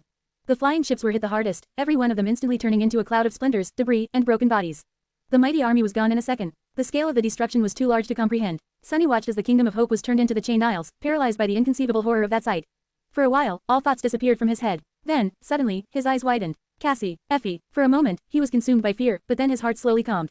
No, they were all right. Cassie had always been good at predicting when the islands would enter the crushing, back in the future. She would have warned Effie if they were in danger and taken them both to safety. Sunny sighed with relief. Now that his paralysis was broken, however, another thought suddenly entered his mind. He took an uncertain step back from the edge, then turned around and ran to the center of the island. Approaching the dead dragon, he hurriedly climbed over the beast's massive head and jumped down, landing near the gates of the ivory tower. The ancient doors were closed shut, as if no one had opened them in 1,000 years. Sunny gritted his teeth and pulled, putting the strength of all his shadows into it. Hope, he had to see hope. Succumbing to the pressure, the gates slowly moved. Tortuously slowly, one side of them slid forward, creating an opening. Not wasting any more time, he pushed himself into the narrow gap and entered the ivory tower. Soon, he saw the familiar great hall, its vast expanse bathed in light that streamed through tall windows. 7 chains sprawled from the pristine white floor, as if growing out of it, each ending in a broken shackle. The shackles were bleak and marred, their metal torn. There was fresh blood on the broken shackles, suffused with a radiant golden glow. And between them, Sunny staggered and involuntarily fell to his knees. Every passion, every desire, every emotion dwelling in his heart suddenly surged forward and ignited, breaking out of control. In the center of the great hall, surrounded by a swirling hurricane of light and darkness, a vague and graceful silhouette towered above the broken chains. He couldn't quite tell where the light ended, and where her numinous body began. Perhaps Hope had no body at all, and was instead made of pure radiance, pure darkness. He felt as if her nebulous visage was almost human-like, but also inexplicably alien. The shapes and contours were both correct and wrong, both familiar and strange, both pleasing and revolting. And beautiful, so beautiful. She was the most beautiful thing he had ever seen. She was the most terrifying thing he had ever seen. She was divine, unholy, unknown, unknowable. A demon, and she was leaving. Sunny couldn't see much, but he clearly understood that Hope was ready to disappear. Maybe she was already half gone, and all he saw was an afterimage. And yet, he had to. His mind was scattered and empty, and he didn't quite remember what he wanted to do. What he desired. Sunny gritted his teeth, and then screamed, letting his desire dictate the question. Wait, don't go. Tell me why the Lord of Light did this. Why did the gods imprison you? Why couldn't they just kill you? Why? The demon of desire paid him no attention. For a moment, Sunny thought that he would not receive an answer. But then, something changed. Hope moved, and was suddenly beside him. Her face, which was weaved of light and darkness, encompassed the whole world. Her radiant eyes peered into the deepest, most hidden parts of his soul. And then, a voice that sounded like the rustle of countless leaves, like a myriad of prayers, like the wind that blew between the stars whispered into his ear. Quote. Because we are their flaw. Sunny's eyes grew wide, and then, everything became dark. The nightmare was over. Share to your friends. Enjoying this site? Support us via PayPal, Visa, MasterCard or crypto. Your donations help cover site maintenance and hosting costs. Tap the middle of the screen to reveal reading options. If you find any errors, non-standard content, ads redirect, broken links, etc., please let us know so we can fix it as soon as possible. Report. Shadow Slave. Chapter 743 to 743, Appraisal. 1148 words. Your nightmare is over. Prepare for appraisal. Once again, Sunny found himself in the space between dream and reality. The boundless black void was illuminated by a myriad of stars, with countless strings of silver light connecting them together to form an infinite, beautiful pattern. Now that he had a nascent understanding of sorcery, Sunny saw the pattern differently. His old suspicions grew stronger, slowly turning into a certainty. This was the inner sanctum of the spell, and if the spell had been created by Weaver, then what he was looking at was its weave. The myriad of stars were the nexuses. The strings of light, however, were not the same as the threads of essence he could create himself. Instead, the spell was weaved from the strings of fate itself. As that realization took root in his heart, Sunny shuddered. The scale of the cosmic weave of silver light and numerous stars that surrounded him had already been too vast to comprehend. Now that he glimpsed its true nature, it suddenly seemed even more inconceivable. Yes, Weaver was called the demon of fate, but harvesting its very fabric to create a titanic enchantment was too incredible, even for the firstborn of the unknown. For a demon, Sunny shivered once again. We are their flaw. What did she mean? Hope's answer had shaken him to the very core. The implications were too unthinkable. He did not truly understand what she had meant, but felt as though he was at the precipice of a vast and terrible truth. Sunny was still far away from grasping that truth, however. Were the demons personifications of the flaws that the gods had shed? Is that how the gods had become flawless? Or had the gods been flawless before the demons appeared, instead? None of it made any sense. How did the unknown, from whom the demons had come, fit into this? Was there a hint at who or what the unknown had been, or was? As always, there were too many questions, and almost no answers. If there was one thing that became clear, however, it was that the relationship between the gods and the demons was even more complicated than he had thought. How infuriating. Sunny had learned a remarkable secret, but had no way to understand it. He stared into the distance for some time, then sighed. Well, whatever, I am too small and weak to concern myself with the secrets of the divine, anyway. Although he was not as small and weak as he had been before. He was a master, or rather, was about to become one. As if answering his thoughts, the spell finally spoke. Awakened, your trial is over. Its voice continued to resonate in the black void. A lonesome shadow came to a land of shattered dreams. It was captured and thrown into a cage, but escaped by weaving sorceries from its own soul. The shadow beheaded itself to take the slave collar off its neck, and lost its heart to win its freedom. Leaving the Colosseum behind, the shadow traveled far and got ensnared. It lived 100 lives and died 100 deaths within a dreadful nightmare, forgetting what it was and where it came from. The shadow did not break, and so, the nightmare broke instead. Free once again, the shadow befriended a mad sorcerer, a feral child, a crippled archer, and a blind prophet. Together, they collected the deaths of the immortal lords and waged a war against the holy city. The lords were killed, the city was destroyed. The shadow broke the chains of hope, and set desire free. You have slain and awakened. The spell went on to list everyone and everything he had killed inside the nightmare. Sunny felt that something strange was happening to time inside the black void, because it did not take too long for the spell to finish with that part of the appraisal. And there was a lot for it to list. Sunny had been busy in these past 5 months, after all. He had lost count at some point, but the number of his victims had to be somewhere between 1 and 2,000. He had slain 1,000 enemies at the Red Colosseum alone. A few of them stood out from the litany of names. The Red Priest, Nightmare, the 3 war maidens, a few high-ranking officers of the Flying Fleet, Sylvain herself. That was the tally of his deeds. The spell was not shy about showering him with praise, either. Of course, his most dangerous battle had been the Battle of Wits against Mordred. After a while, the spell was ready to pass a verdict. Opening square bracket ... You have set free a demoness chained by a god. Your achievements are remarkable. Final appraisal. Excellent. With that, it grew silent. Sunny remained motionless for a few moments, then frowned. Wait, what? Excellent. Just excellent. What the hell? Spell. It did not even bother to add a remark after the appraisal. He had killed hundreds upon hundreds of awakened humans and nightmare creatures, including plenty of fallen abominations and masters. He had even killed a saint. He had learned true sorcery, won a battle against a whole army, caused the deaths of several immortals, and set free a demon against a god's will. He had his head cut off and his heart ripped out, and still lived to tell the tale. Was it not enough to earn a better mark? Not that it mattered. Anyway, unlike the first nightmare, the second did not come with an additional boon. Sunny already had a true name and an aspect legacy. All he was going to receive was the ascension, which was the only reward he truly cared about. But still, why was his performance in the first nightmare appraised as glorious, but his performance in the second nightmare is just excellent? Both achievements seemed equally improbable, but this one was without a doubt much more impressive. Suddenly, an idea entered his mind. Sunny's eyes widened. Can this be true? If it was, his heart suddenly skipped a bit. What was the difference between what he had done and his 2 nightmares? Yes, his deeds in the Kingdom of Hope were astonishing and bordering on impossible. But almost all of them repeated the events of the original past. They had followed the current of fate. The Temple of the Chalice had been destroyed. Sun Prince had lost his arm and ended up with his chest torn open, hanging from the shipwreck island with his leg tangled in a broken chain. Lord Severs died wrapping his dragon body around the ivory tower. The only substantial change he had achieved was killing Sylvain instead of letting her suffer for an eternity in the grasp of Irvine. In the first nightmare, however, Sunny was not sure how the true temple slave fared, but he suspected that their paths diverged quite a lot. In other words, he had carved his own path through the Black Mountain, overcoming the current of fate to a much larger degree. But what did all of this mean? Sunny forgot to breathe. Was that what the spell truly valued? Was that what its true purpose was? Had Weaver created it to change fate? Share to your friends. Enjoying this site? Support us via PayPal, Visa, MasterCard or crypto. Your donations help cover site maintenance and hosting costs. Tap the middle of the screen to reveal reading options. If you find any errors, non-standard content, ads redirect, broken links, etc., please let us know so we can fix it as soon as possible. Report. Shadow Slave. Chapter 744 to 744, Ascension. 1063 words. Sunny reeled from all the information he was receiving. He had already been exhausted after the battle against the Flying Armada, the race across the burning city, the confrontation with Mordred, and the rest. Witnessing Hope in her true form and hearing her inhuman, beautiful voice had almost overloaded his mind. Looking at the spell through the prism of his new knowledge of sorcery had been another shock. And this latest revelation, Sunny groaned. What does it all mean? Of course, he could not be certain of the validity of his guess. But his intuition told him that he was at least partially right. The appraisal of the challenger's performance did not depend on the greatness of the feats they had achieved, but instead on how far they had strayed from the predestined outcome. How well they had resisted the current of fate. The spell wanted humans to strain against the chains of fate, maybe even break them. But why? Why would the demon of fate want fate to be subjugated? By mere mortals, no less. And what was the point of manipulating fate inside illusory nightmares? No matter how much was changed, it was never going to affect the dream realm and the waking world. It was never going to reach reality. Whatever changes had been made, they were going to disappear forever as soon as the nightmare ended. As far as Sunny knew, no echo of the events that transpired in the first, second, and third nightmares had ever affected change in the real world. The only thing that returned from the nightmares were the awakened. He frowned, feeling a vague hint of suspicion appearing in his mind. However, before he could grasp it, the spell spoke again. Its voice resounded in the darkness, enveloping him from all directions. The third seal is broken. Awakening dormant powers. Sunny was about to ascend. Just as before, he felt as though something was waking up inside him. His 4 shadow cores ignited with intense heat, the power within them surging. The heat spread through his soul and his body, rejuvenating and changing them. The feeling was familiar and euphoric. He felt his body being reforged into a stronger, better, more perfect version of itself. His soul was going through the same sublime transformation. This process was already familiar to Sunny, since more or less the same thing had happened to him twice before. However, this time, something was different. Instead of stopping after reaching the threshold of qualitative change and immense fortification, the transformation continued. His body and soul, both turned incandescent and malleable by the furious heat flowing through them, started to melt into each other. They were slowly merging, but they were not simply joining into a single whole. Instead, the two parts of his being resonated with each other, reinforcing one another. The power of that resonance grew stronger and stronger, and then exploded once it reached his 4 cores. Under the influence of the resonance, the threshold was demolished, pushing him even further on the path of evolution. And as his body and soul became one, a profound change took place. Suddenly, Sunny felt the shadow essence coursing through every fiber of his being with stark clarity. The difference was so staggering that he almost yelped. The measure of control he could exert on his essence became incredibly precise and fine. Additionally, since his body and soul were now deeply interconnected, the effect of one on another also went through a fundamental change.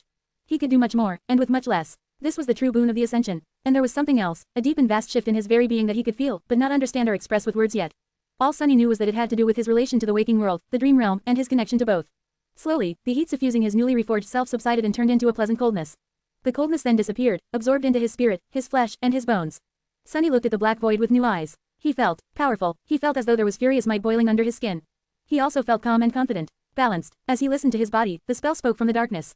Awakening aspect ability. Aspect ability acquired. Sunny held his breath. Opening square bracket ... Aspect ability name. Shadow manifestation. He clenched his fists. Is this what I think it is? However, to his surprise, the spell was not done speaking. Stunning Sunny, its voice resounded once again. Your attribute has evolved. Your aspect ability has evolved. The spell paused for a moment, and then added solemnly. Your ascension is complete. Sunny opened his eyes wide. What has evolved? He hurriedly summoned the runes and read them. Name, Sunless. True name, Lost from Light. Rank, Ascended. Class, Devil. Shadow cores, 4/7. Shadow fragments, 744 4/1000. Sunny stared at the number of his fragments for a moment, then shook his head and skipped ahead to his attributes. Attributes, Faded Flame of Divinity. He had expected the Flame of Divinity to transform once again, but it was the same. Neither did Blood Weave and Bone Weave change. Instead, Child of Shadows was gone. A new attribute had replaced it. Sunny stared at the runes. They read, Master of Shadows, single quote ... What? He sucked in a deep breath, waited for a moment, and then concentrated on the shimmering symbols. Master of Shadows attribute description. Shadows recognize you as one of their champions. The first part was the same, but the second was new. Wait, does this mean that I command wild shadows now? He quickly concentrated on his abilities, looking for the one that had evolved. It was Shadow Control. Now, its description read, Shadow Control ability description. Your shadows are more independent than most, and are invaluable helpers. All shadows respect your authority. It does. The possibilities. If he could command natural shadows to move and change shapes according to his will, so many things would become easier. So many things would become possible. And that new and unexpected gift was going to, without a doubt, synergize not only with his familiar aspect abilities, but with his new one, as well. Finally, Sunny moved his gaze and concentrated on his ascended ability. The runes shimmered in the darkness. Aspect ability, Shadow manifestation. Ability description, you can manifest shadows as tangible objects. Sunny read the description several times over, then froze for a few moments. The visage of the Mountain King being torn apart by tentacles made of pure shadows appeared in his mind. After some time, Sunny threw his head back and let out a loud, triumphant laugh. As his laughter echoed in the darkness, the spell whispered into his ear. Opening square bracket ... Wake up, Sunless. Your nightmare is over. Share to your friends. Tap the middle of the screen to reveal reading options. If you find any errors, non-standard content, ads, redirect, broken links, etc., please let us know so we can fix it as soon as possible. Report. Shadow Slave. Chapter 745 to 745, Freedom of Choice. 1118 words. In a dark underground chamber, a metal sarcophagus stood shrouded in silence. Nothing had disturbed the silence and no light had penetrated the darkness in a long, long time. Until now, suddenly, the sarcophagus came to life, and a scattering of lights ignited on its surface. A crack appeared on the smooth alloy surface, revealing where the edges of a heavy lid were. The lid smoothly slid away, and a flood of radiant light chased away the darkness of the underground chamber. Cold vapor shined as it rose from inside the sarcophagus. Then, a pale hand rose from within it and forcefully grabbed the metal lip, easily bending its armored alloy. Sunny struggled to climb out of the sleeping pod for a few moments, then lowered his feet to the cool plates of the dojo's floor. A moment later, he swayed and fell down with a yelp. Damnation! Sunny remained sprawled on the floor for a few seconds, trying to understand what had happened and why he suddenly lost balance. Then, his eyes gleamed. Wait, I can speak again. I can speak again. A happy smile slowly appeared on his lips. Of course, he was back to being a human. He had returned to his own body. Trying to move like a towering demon was not going to do his sense of balance any good. With a mad grin, Sunny nimbly jumped to his feet and looked down, enjoying the sight of his slender, pale body. Then, he suddenly spun and performed several lightning-fast strikes and kicks. Ah, it is good to be home. He felt so light, so swift, so agile, but most of all, so himself. It was as though a giant weight fell from his shoulders. Quite literally, the Shadow's pawn must have weighed 3 times what Sunny weighed. Being a tall, powerful devil had its own advantages, but he much preferred his true compact self. Not only was Sunny much lighter, but he also presented a much smaller target for the enemies to stick their blades in. And although having only 2 hands seemed rather inconvenient and silly, shedding the cumbersome shell of the inhuman creature felt nothing short of exhilarating. Besides, now that Sunny was a master, his slender body packed more punch than the Shadow's pawn could ever hope to muster. Not to mention how in tune it was with Shadow essence now, and how explosive the result could be. At the moment, Sunny was incredibly happy with his natural stature and height. Only after being forcefully turned into a lumbering monstrosity did he learn to appreciate all the benefits of being light, nimble, and swift. Inhaling the flawlessly filtered air of the underground dojo, he let out a satisfied sigh and glanced at the crumpled metal of the lip of the sleeping pod. He had inadvertently damaged the armored alloy by simply grabbing it too hard. Getting used to his new strength was going to take some time. For a moment, Sunny felt very disheartened about the damage he had done to the expensive machine. Replacing the bent panel was not going to be cheap. It was well within his means, of course, but still. However, then, he tilted his head slightly. Wait, why'd I even care? Why would he worry about the luxurious sleeping pod? He didn't need it anymore. He was a master now, a true ascended. If Sunny wished to enter the dream realm, he would travel there physically. His body would not be left empty and defenseless in the waking world. More than that, he could leave the dream realm behind, forever. If he wanted to, he could never go back to that hell. He could just remain in the comfort and safety of the real world, enjoying all that it offered thanks to his wealth, citizenship, and social status. For the first time after becoming infected by the nightmare spell, Sunny was free to refuse it. He had won his right to have a choice. He was not a slave to the whims of the world anymore. For now, he could concentrate on his business and open a true memory shop, just like he had wanted. With his accumulated arsenal and knowledge of sorcery, creating a thriving enterprise would not be a problem. Sunny would be able to grow filthy rich and enjoy a lavish or even decadent lifestyle without having to risk his life or think about how to sustain it ever again. He could even sleep in an actual bed, and see actual dreams. Would it not be a beautifully happy ending for a homeless street rat from the outskirts? Sunny froze, staring into the distance. Slowly, a pale smile appeared on his face. Yeah, as if that would ever happen. Somehow, he doubted that extricating himself from the spell would be that easy. Even if he learned how to manage the unpredictable nature of his fated attribute, there were other factors to consider. As a master with a special strategic asset designation, he was bound to attract the utmost attention of the forces that governed humanity. Neither the government nor the great clans would leave him be, especially the latter. Sunny suspected that he was going to receive a friendly visit from a representative of one of the ruling clans in the near future. Thanks to subtle assistance from Master Jet, they had largely let him be when Sunny had been simply a promising awakened. Now that he proved his mettle and elevated himself to the venerated status of an ascended, the clans would not remain idle. At the very least, they had to pass on a message that trying to become a saint without pledging allegiance to one of them would not be tolerated. And then there was the whole mess with the Night Temple. Saint Tears had said that she would smooth things out with clan valor, but Sunny did not know how successful her attempts to shield him from the consequences of Mordred's escape had ended up being. Even though there were no witnesses left to tell the tale of what had transpired in the destroyed citadel, he was hesitant to assume that a great clan had no means of finding out the truth. And finally, there was Neffy's. Even though Sunny was inclined to believe that Changing Star would not abuse her power over him, he could not be absolutely sure. Worse still, whatever certainty he had was based on Neffy's he knew. Who could tell what years of solitude and the harrowing hell of the dream realm had done to her mind? Sunny looked down, and then sighed. No, I'll still be rich and lazy one day, no matter what, you will all see. His train of thought was interrupted, however, because in the next moment, the whole home suddenly shook, and a strangely exhilarated howl resounded from somewhere above. Sunny flinched, then looked up with wide eyes. What the hell was that? Share to your friends. Enjoying this site? Support us via PayPal, Visa, MasterCard or crypto. Your donations help cover site maintenance and hosting costs. Tap the middle of the screen to reveal reading options. If you find any errors, non-standard content, ads, redirect, broken links, etc., please let us know so we can fix it as soon as possible. Report. Shadow Slave. Chapter 746 to 746, First Steps. 1037 words. Summoning the undying chain in the cruel sight, Sunny bypassed using either the elevator or the stairs, and stepped through the shadows to leave the underground dojo behind. No matter what kind of an abomination had found its way into his home, the creature was going to regret it dearly. For a moment, however, Sunny felt a hint of hesitation. He did not know what had transpired in the waking world during his absence, after all. He had left for the Night Temple 7 months ago, and had not been back since. For all Sunny knew, humanity might have fallen in that time. The whole city could have been destroyed, with endless hordes of nightmare creatures stalking the desolate ruins. Any kind of horror could have been hiding in his living room. Well, so what? It is still my living room. No matter what state the waking world was in, anyone and anything thinking that they could simply make themselves at home in a home that belonged to Sunny would have to reconsider their life choices. Ready for battle, he appeared from the shadows, and froze. The exhilarated howl grew much louder above ground, but it was not produced by a nightmare creature. Instead, it was produced by Effie. With beads of condensation still glistening on her olive skin, the huntress was standing in the center of the room and howling like a maniac. Behind her, the door of the guest bedroom was taken off the hinges, complete with a large piece of the wall and a chunk of the ceiling. That wall was reinforced with armored alloy, damn it. Sunny stared at his friend in shock, then slowly blinked. Wait, Effie is standing. Indeed, the young woman was standing tall, her long legs appearing healthy and strong. There was no wheelchair in sight. In fact, her whole appearance had changed. The weak, unhealthy girl with pale skin stretching over brittle bones and a twisted spine was gone. Instead, Effie looked almost like she did in the dream realm, tall, attractive, with sparkling hazel eyes and perfectly defined, lean muscles rolling under the dewy olive skin. She was radiating an infectious feeling of vitality and vigor. Everything about her was screaming of strength, potency, and power. The only thing that changed was the length and cut of her hair, as well as the degree of her tan. Before Sunny could realize it, a joyous smile crept up on his face. Of course, the ascension was a miraculous process. It merged the physical and the spirit bodies together, taking the best parts and perfecting both. Even the lost could return from the dream realm and live in the real world once more after conquering the second nightmare. Effie's disability was no exception to this magical rule. That was the reason why she had always strived to become a master, to begin with. A moment later, Effie ended her triumphant howl on a high note and turned around, finally noticing him. Her eyes shined. She took a step forward and grinned brightly. Doofus, I'm walking. Sunny wanted to say something, but then forced himself to look away.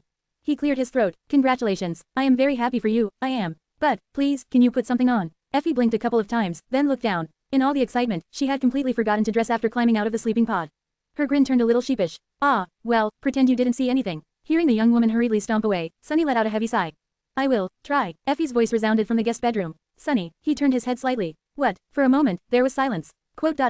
Sorry about the doors. And the walls. Sunny grimaced. It's not a big, wait, walls. As in multiple walls. What the hell did you do? While Effie was clothing herself, Sunny looked around his house. It didn't change much. In the 7 months that passed since his departure, the cleaning systems had done a good job of keeping everything presentable. If not for the broken door of the guest bedroom and the debris of the collapsed wall laying on the floor, he could have thought that he had left only yesterday. It was a strange feeling. So much had happened, so much had changed. He had changed most of all. He was a master now, and that was perhaps not the greatest transformation Sunny had gone through after living through the Night Temple and the nightmare. And yet, here in the waking world, everything was the same. Everything was unchanged. He did not know how to feel about it. The permanence and safety of his home were very comforting, but they also filled him with a deep sense of resentment for some reason. The contradiction persisted, making him feel confused. Shaking his head, Sunny retrieved his communicator from where he had left it and turned it online. There was a backlog of unanswered messages he was going to have to go through, but right now, that did not matter.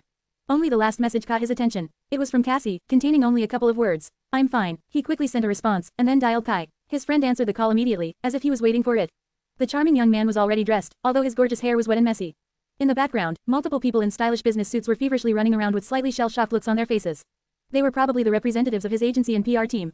Kai smiled. Sunny, what happened? How did the nightmare end? Is everyone alright? Sunny lingered for a moment. I am alright. Effie and Cassie are alive and well, too. After you dealt with Savirax, everything went smoothly. The young man sighed with relief. Thank the gods. But what about? He grew silent, not wishing to say Mordred's name aloud. Then, Kai shook his head. Actually, don't answer. I'll be there in 10 minutes. The image on the screen of the communicator shifted, and then cut off.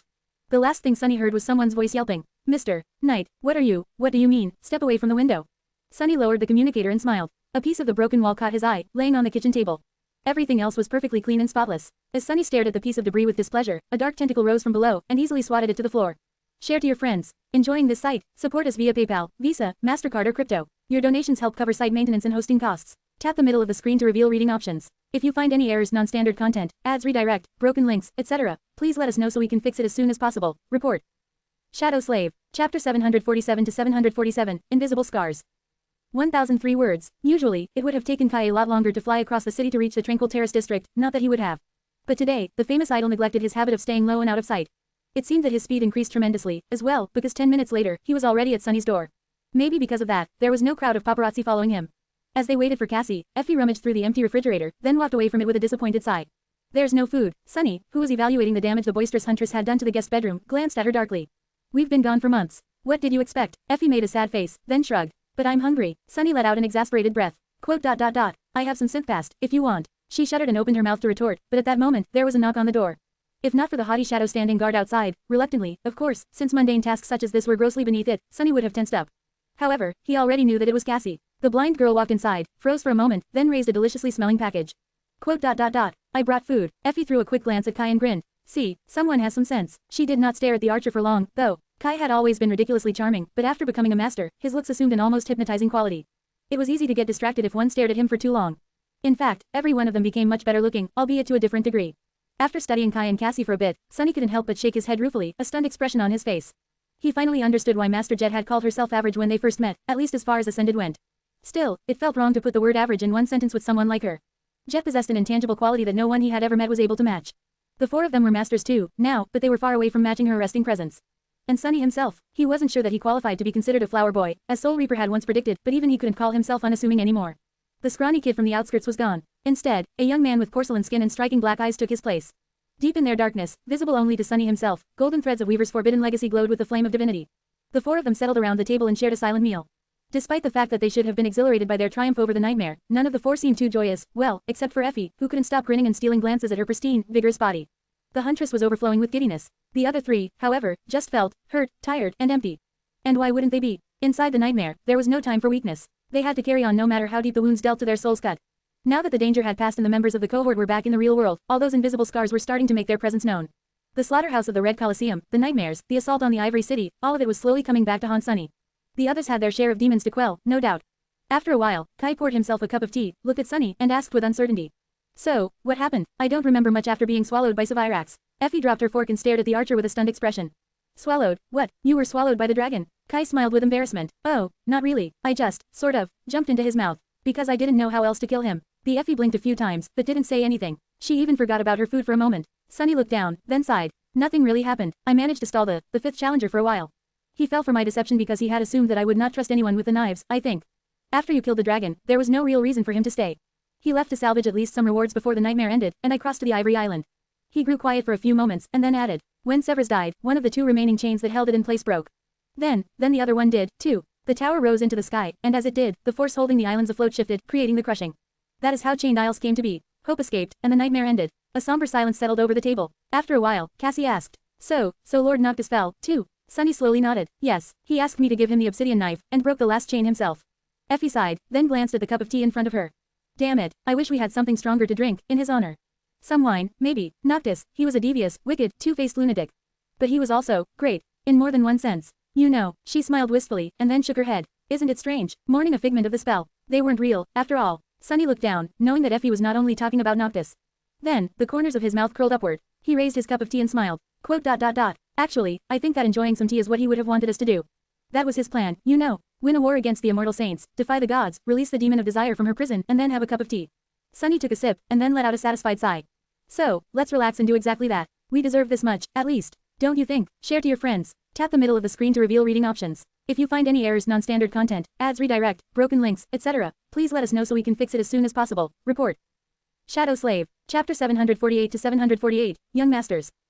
1,319 words. Some time later, Sunny left the house and sat on the porch by himself. His thoughts were in disarray. So much had changed, so much had happened. So much was going to happen in the next few days, as well. His life was inevitably going to transform, hopefully, for the better. However, there were many obstacles he was going to have to overcome and many decisions he was going to have to make in order to avoid being destroyed by the changes instead. Although Sunny had grown considerably stronger, and obliterating him was not as easy anymore, there were still threats out there that he did not dare to face.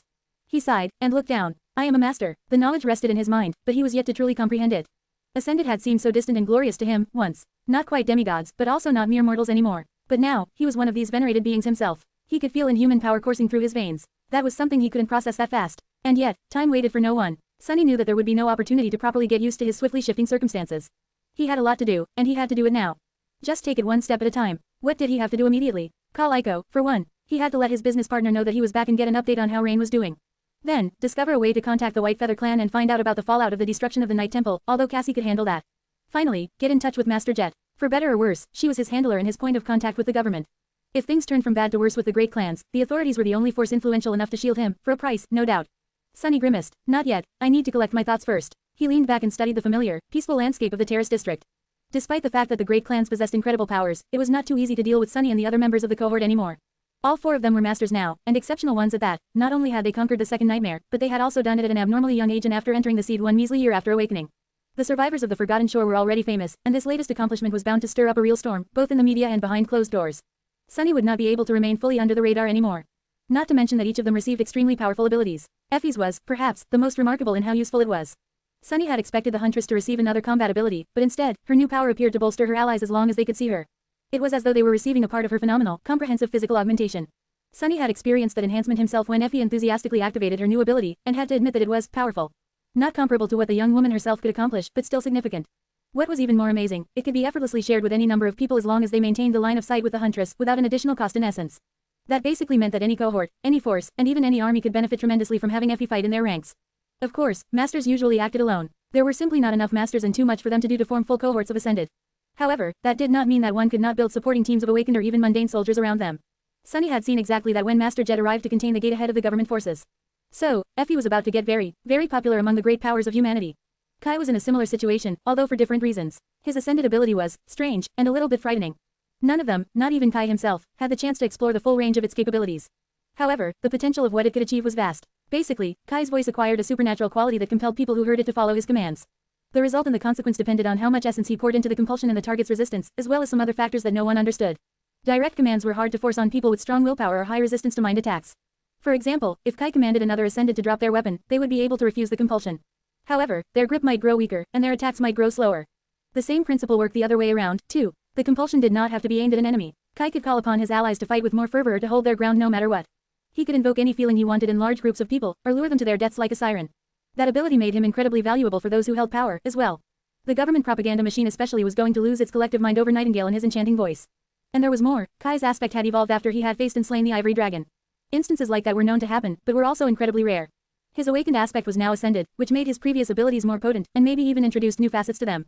The archer had no time to explore these changes yet, so his friends had no idea what the evolution entailed. They only knew that their friend had grown stronger, although perhaps in a way that few would notice. And then there was Cassie. Her new ability was perhaps the most obscure and esoteric. The blind girl herself described it as being able to perceive the world from a different perspective. In other words, she could now use someone else, or something else, to substitute her senses. She could smell through someone's nose, feel through someone's touch, and see through someone's eyes. While Cassie herself was still blind, she was able to look upon the world again, and see what the recipient of the connection saw. The connection could be established with several mediums at the same time, as long as she had the mental capacity to withstand the flood of input. What was more disturbing was the fact that the medium did not necessarily have to acquiesce to the connection, or even be aware of it, although it took much less essence to sustain a connection with a willing recipient. Despite not being too flashy at first glance, that was an insidiously formidable ability. After all, knowledge was the origin of power, and Cassie could potentially become a vortex of it. There were a lot of uses for such an ability, from becoming the connective tissue between the commanders and the soldiers during a large-scale battle to establishing an invisible and undetectable spy network. Additionally, Cassie's first ability expanded once again, now allowing her to perceive not only attributes and aspect names, but also aspect abilities of other awakened. In short, she would be a boon to any clan, great clan, or branch of the government. However, Sunny knew that the blind girl was dead set on remaining independent and continuing to lead the Firekeepers. Perhaps she would even get a chance. In light of all these revelations, his own Ascended ability, Shadow Manifestation, seemed to have paled in comparison. But that was just if one did not look closer. Sunny suspected that his new ability was much more versatile, insidious, and powerful than that of the other three. And speaking of that, wasn't it time to get to know it better? Share to your friends. Tap the middle of the screen to reveal reading options. If you find any errors, non-standard content, ads redirect, broken links, etc., please let us know so we can fix it as soon as possible. Report. Shadow Slave. Chapter 749 to 749, Shadow Manifestation. 1191 words. For a while, Sunny silently experimented with his new power. Shadow Manifestation was an interesting ability, especially when combined with the evolved Shadow Control. It was deceptively straightforward, but held so much depth that Sunny wasn't sure that he would be able to figure out all of its potential uses in a short span of time. The fundamental function of Shadow Manifestation was rather simple, it allowed him to turn shadows tangible.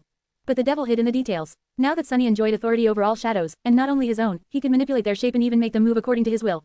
However, that facet of his aspect had its caveats. Not all shadows were the same. Some were young, and some were ancient. Some were deep, and some were shallow. Most importantly, some belonged to inanimate objects, and some belonged to living beings. Although Sunny enjoyed their respect and reverence, that did not mean that all shadows were going to submit to him implicitly. They simply chose to follow his commands due to his status as the master of shadows, as opposed to being forced to do it. That was not new to Sunny. He had already noticed this pattern of behavior when inviting wild shadows to enter the Shadow Lantern. Most did it of their own free will, but some obstinate ones refused his invitation. Now that the Child of Shadows attribute had evolved, only the most ancient and deep of the wild shadows seemed reluctant to answer his call.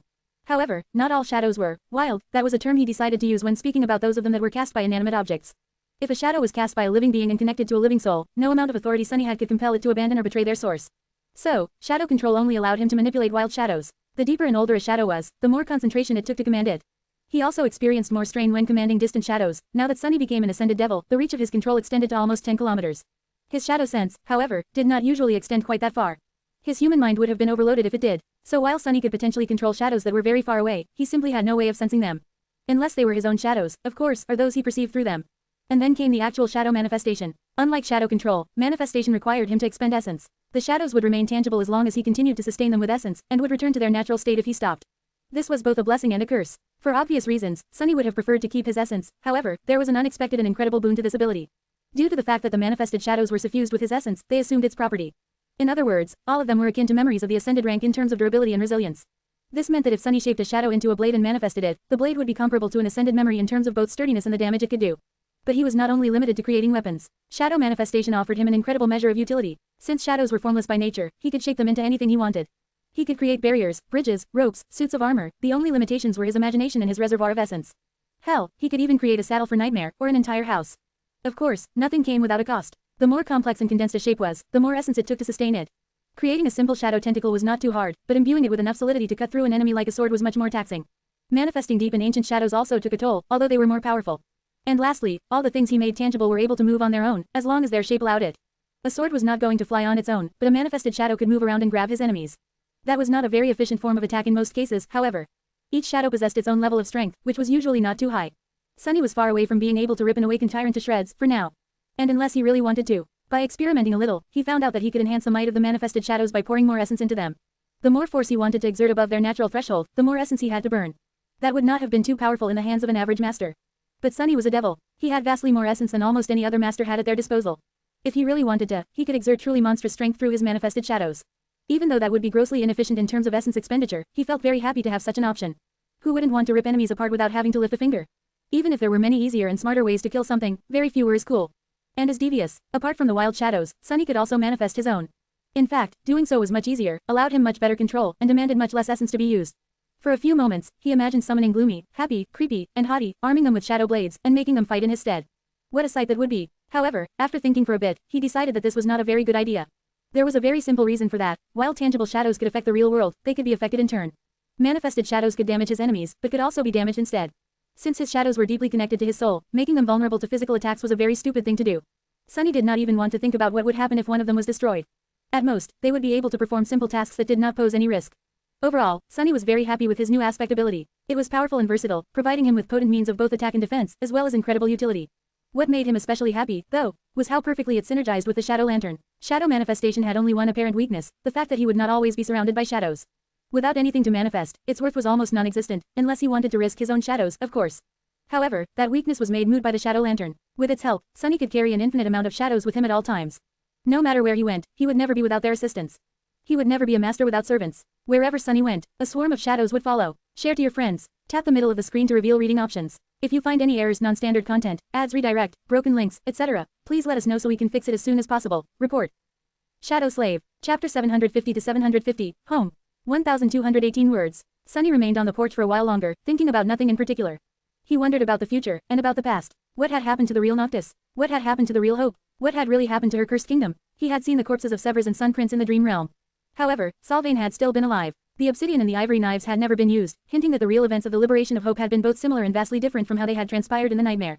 Had Noctis succeeded in his ambition to make a deal with Weaver? Had the demon of fate helped him find a way to break the eternal shackles of Hope without using the knives? If so, had the sorcerer, perhaps, survived his mad rebellion? What price had he paid? Of course, Sunny knew that there were no answers to his questions. He was never going to learn the truth. The events he had lived through in the nightmare were too distant, and shrouded in too much mystery for him to discover it. As he thought about all these things, a familiar figure suddenly appeared on the crosswalk. A teenage girl with pale skin and black hair was walking back from school, a somber expression on her face. Noticing Sunny, she froze for a second, and then suddenly sprinted over. Halfway to the porch, Rain remembered herself and slowed down, awkwardly trying to hide her excitement. She stopped near Sunny, hesitated for a moment, and then hit him on the shoulder with her little fist. Where the hell have you been? Are you back? You were gone for so long. Sunny leaned back and grinned. Hey, Rain, of course, I am back. Can't you see? As for where I was, I just visited a temple. Then, I went on a little cruise. Then, I visited a couple of towers, spent some time in a theater, befriended a horse, lived in another temple for a while. Finally, I visited a very pretty city and got to know its rulers. Why, did you miss me? Rain stared at him for a few moments, then scoffed. Me, ha, why would I miss you, of all people? She grew silent, looked down, and then added shyly. Well, maybe I did miss you, a tiny bit. My new tutor is a very respectable awakened, but he is not at all as fun as you. Sunny looked at her for a few moments, and then smiled. An awakened, huh, what a pity, I am a master now. Rain froze and threw a shocked glance at him. You are a master, as in, an ascended. Wait, what? His smile slowly grew smug. Indeed, I am. Do you know what that means? She hesitated. What? Sunny leaned forward and said in a friendly tone. Why, it means that my lessons will be much more expensive, of course. He laughed, then grew silent, and added after a short pause. Oh, also, I might have missed you a tiny bit, too. A dark river flowed through a cavernous expanse of black stone. Fog nestled on the water, stifling its quiet murmurs and veiling everything in white. A lone source of light was traveling through the fog, tearing a path through it. It was a slender gondola cut from onyx, with a glass lantern hanging on its bow. A pristine white flame burned within the lantern, straining against the confines of its crystal prison. The fog opened up before the gondola, and then silently closed behind. A young woman with silver hair and ivory skin was curled into a ball, sleeping on the bottom of the onyx boat. In the stark light of the lantern, her face seemed deathly pale and vulnerable. On the stern of the gondola stood a skeleton dressed in rags. He was working the oar, staring into the fog or at the young woman. Despite the fact that the skeleton had no lungs, no lips, and no tongue, he was humming a song. One day the gods will fall and reveal their lie. The one who sleeps will awaken to devour his children. Oh, and us all. That which was forgotten will be remembered and consume the world. Oh, all of us will dream the nightmare of the forgotten god. As he sang, the young woman stirred and then slowly opened her eyes. The skeleton grew silent, glanced at her, then said, "Good morning, creature. How have you slept?" She sat up straight and did not answer, staring at the skeleton with tired gray eyes. The boatman waited for a bit, then shrugged. "Are you feeling well? You have not been speaking much these past few weeks, creature. Has your mind finally gone?" The young woman remained silent, making the skeleton uncomfortable. He shook his head. Something about you feels different today. Your shadow, it seems to have grown deeper. How peculiar." There was no answer. They continued to sail in silence for a while. Slowly, the fog receded, revealing a black shore. The skeleton changed the course of the boat and let it drift until its bottom scraped against the rock. There, he let go of the oar and sighed. "This is it, creature. That is as far as I go." The young woman remained motionless for a while, then stood up and touched the lantern, letting the white flame travel from it to her palm. After that, she jumped onto the shore, staggered, and slowly straightened herself, looking into the darkness. Finally, she spoke. "How close are we to that place?" The skeleton shrugged. "Close enough, I'd wager." Sorry for lying to you, by the way. In my defense, you only have yourself to blame, creature. Who would be foolish enough to believe that anyone can cross the underworld? This place is not for the likes of us to traverse. Getting this close to its inner border is already a miracle." He hesitated for a while, then added, "Are you sure that you want to go on? There are worse fates than death, creature. Trust me, I should know." The young woman glanced at him, then asked, "What about you? What will you do?" The skeleton laughed. "Me? Oh, I don't know. Now that I've been taken off that damn tree, there's not much time left for me to exist. Maybe I'll try to find what remains of the Shadow Realm, to have a proper death. Maybe I'll just go back and tease Azarax for a while, one last time. That fellow was really insufferable, you know. Spending an eternity in his company was the greatest punishment of all. A piece of advice, choose your eternal companions carefully, creature." The young woman lingered for a few moments, then nodded and walked into the darkness. Her steps were steady. Then, without turning her head, she said, "Thank you, Uris. Farewell." The skeleton watched her go, and then sighed. What a foolish abomination. Still, I wish her luck. Even though I don't know what she seeks, I hope she finds it. As the young woman walked further and further away, the light of her flame grew distant and dim. The darkness surrounded the skeleton, and the white fog flowed slowly in his direction, as if wishing to consume him. Uris watched the fog draw closer, and then sighed again. She is not as foolish as me, at least. Then, the white mist swallowed him, and his voice abruptly fell quiet.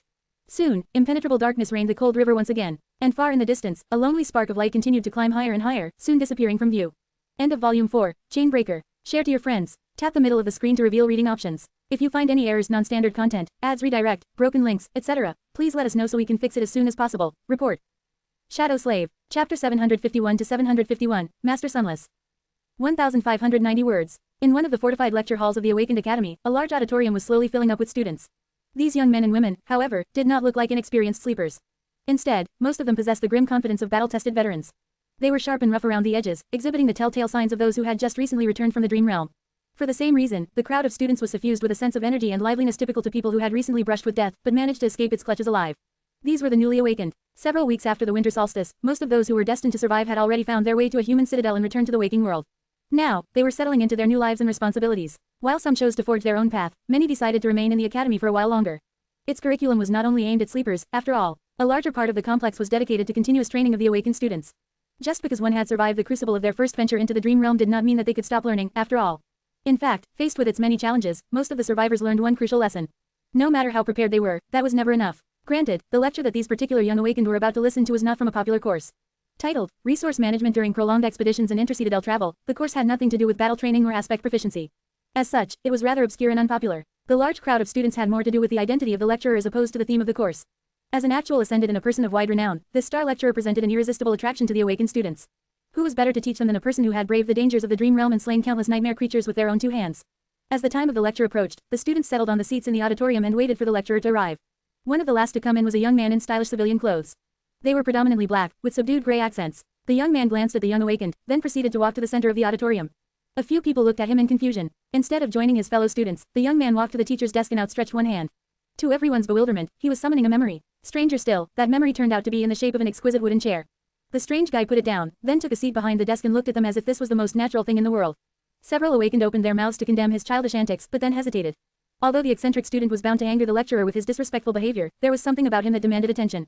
Another reason for their hesitation was that he was incredibly attractive. The young man was not very tall, but his slender build and stylish attire made him look very charming. With his porcelain skin and raven black hair, he looked like an exquisite doll.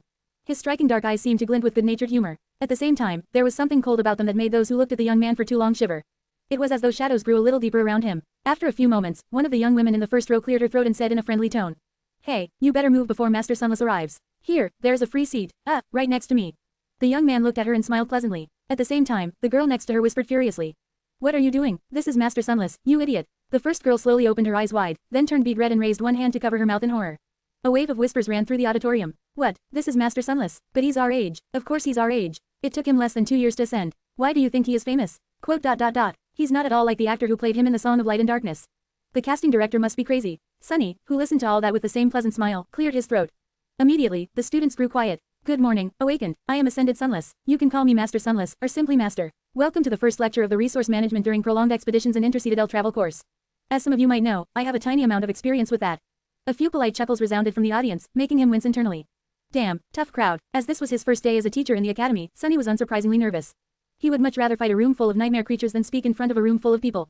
He could kill the nightmare creatures, at least. Sunny paused for a moment, then said, "We will explore various topics in the course of these lectures. But first, let me ask you a question." He looked at his students and smiled. "What was the biggest threat to your life in the dream realm?"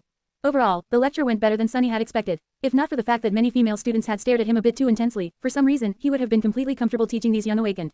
After all, he was basing the lessons on his own experience, and the students, while not as battle-hardened as him, were not amateurs themselves. Each of them had survived the first nightmare and a journey to the dream realm.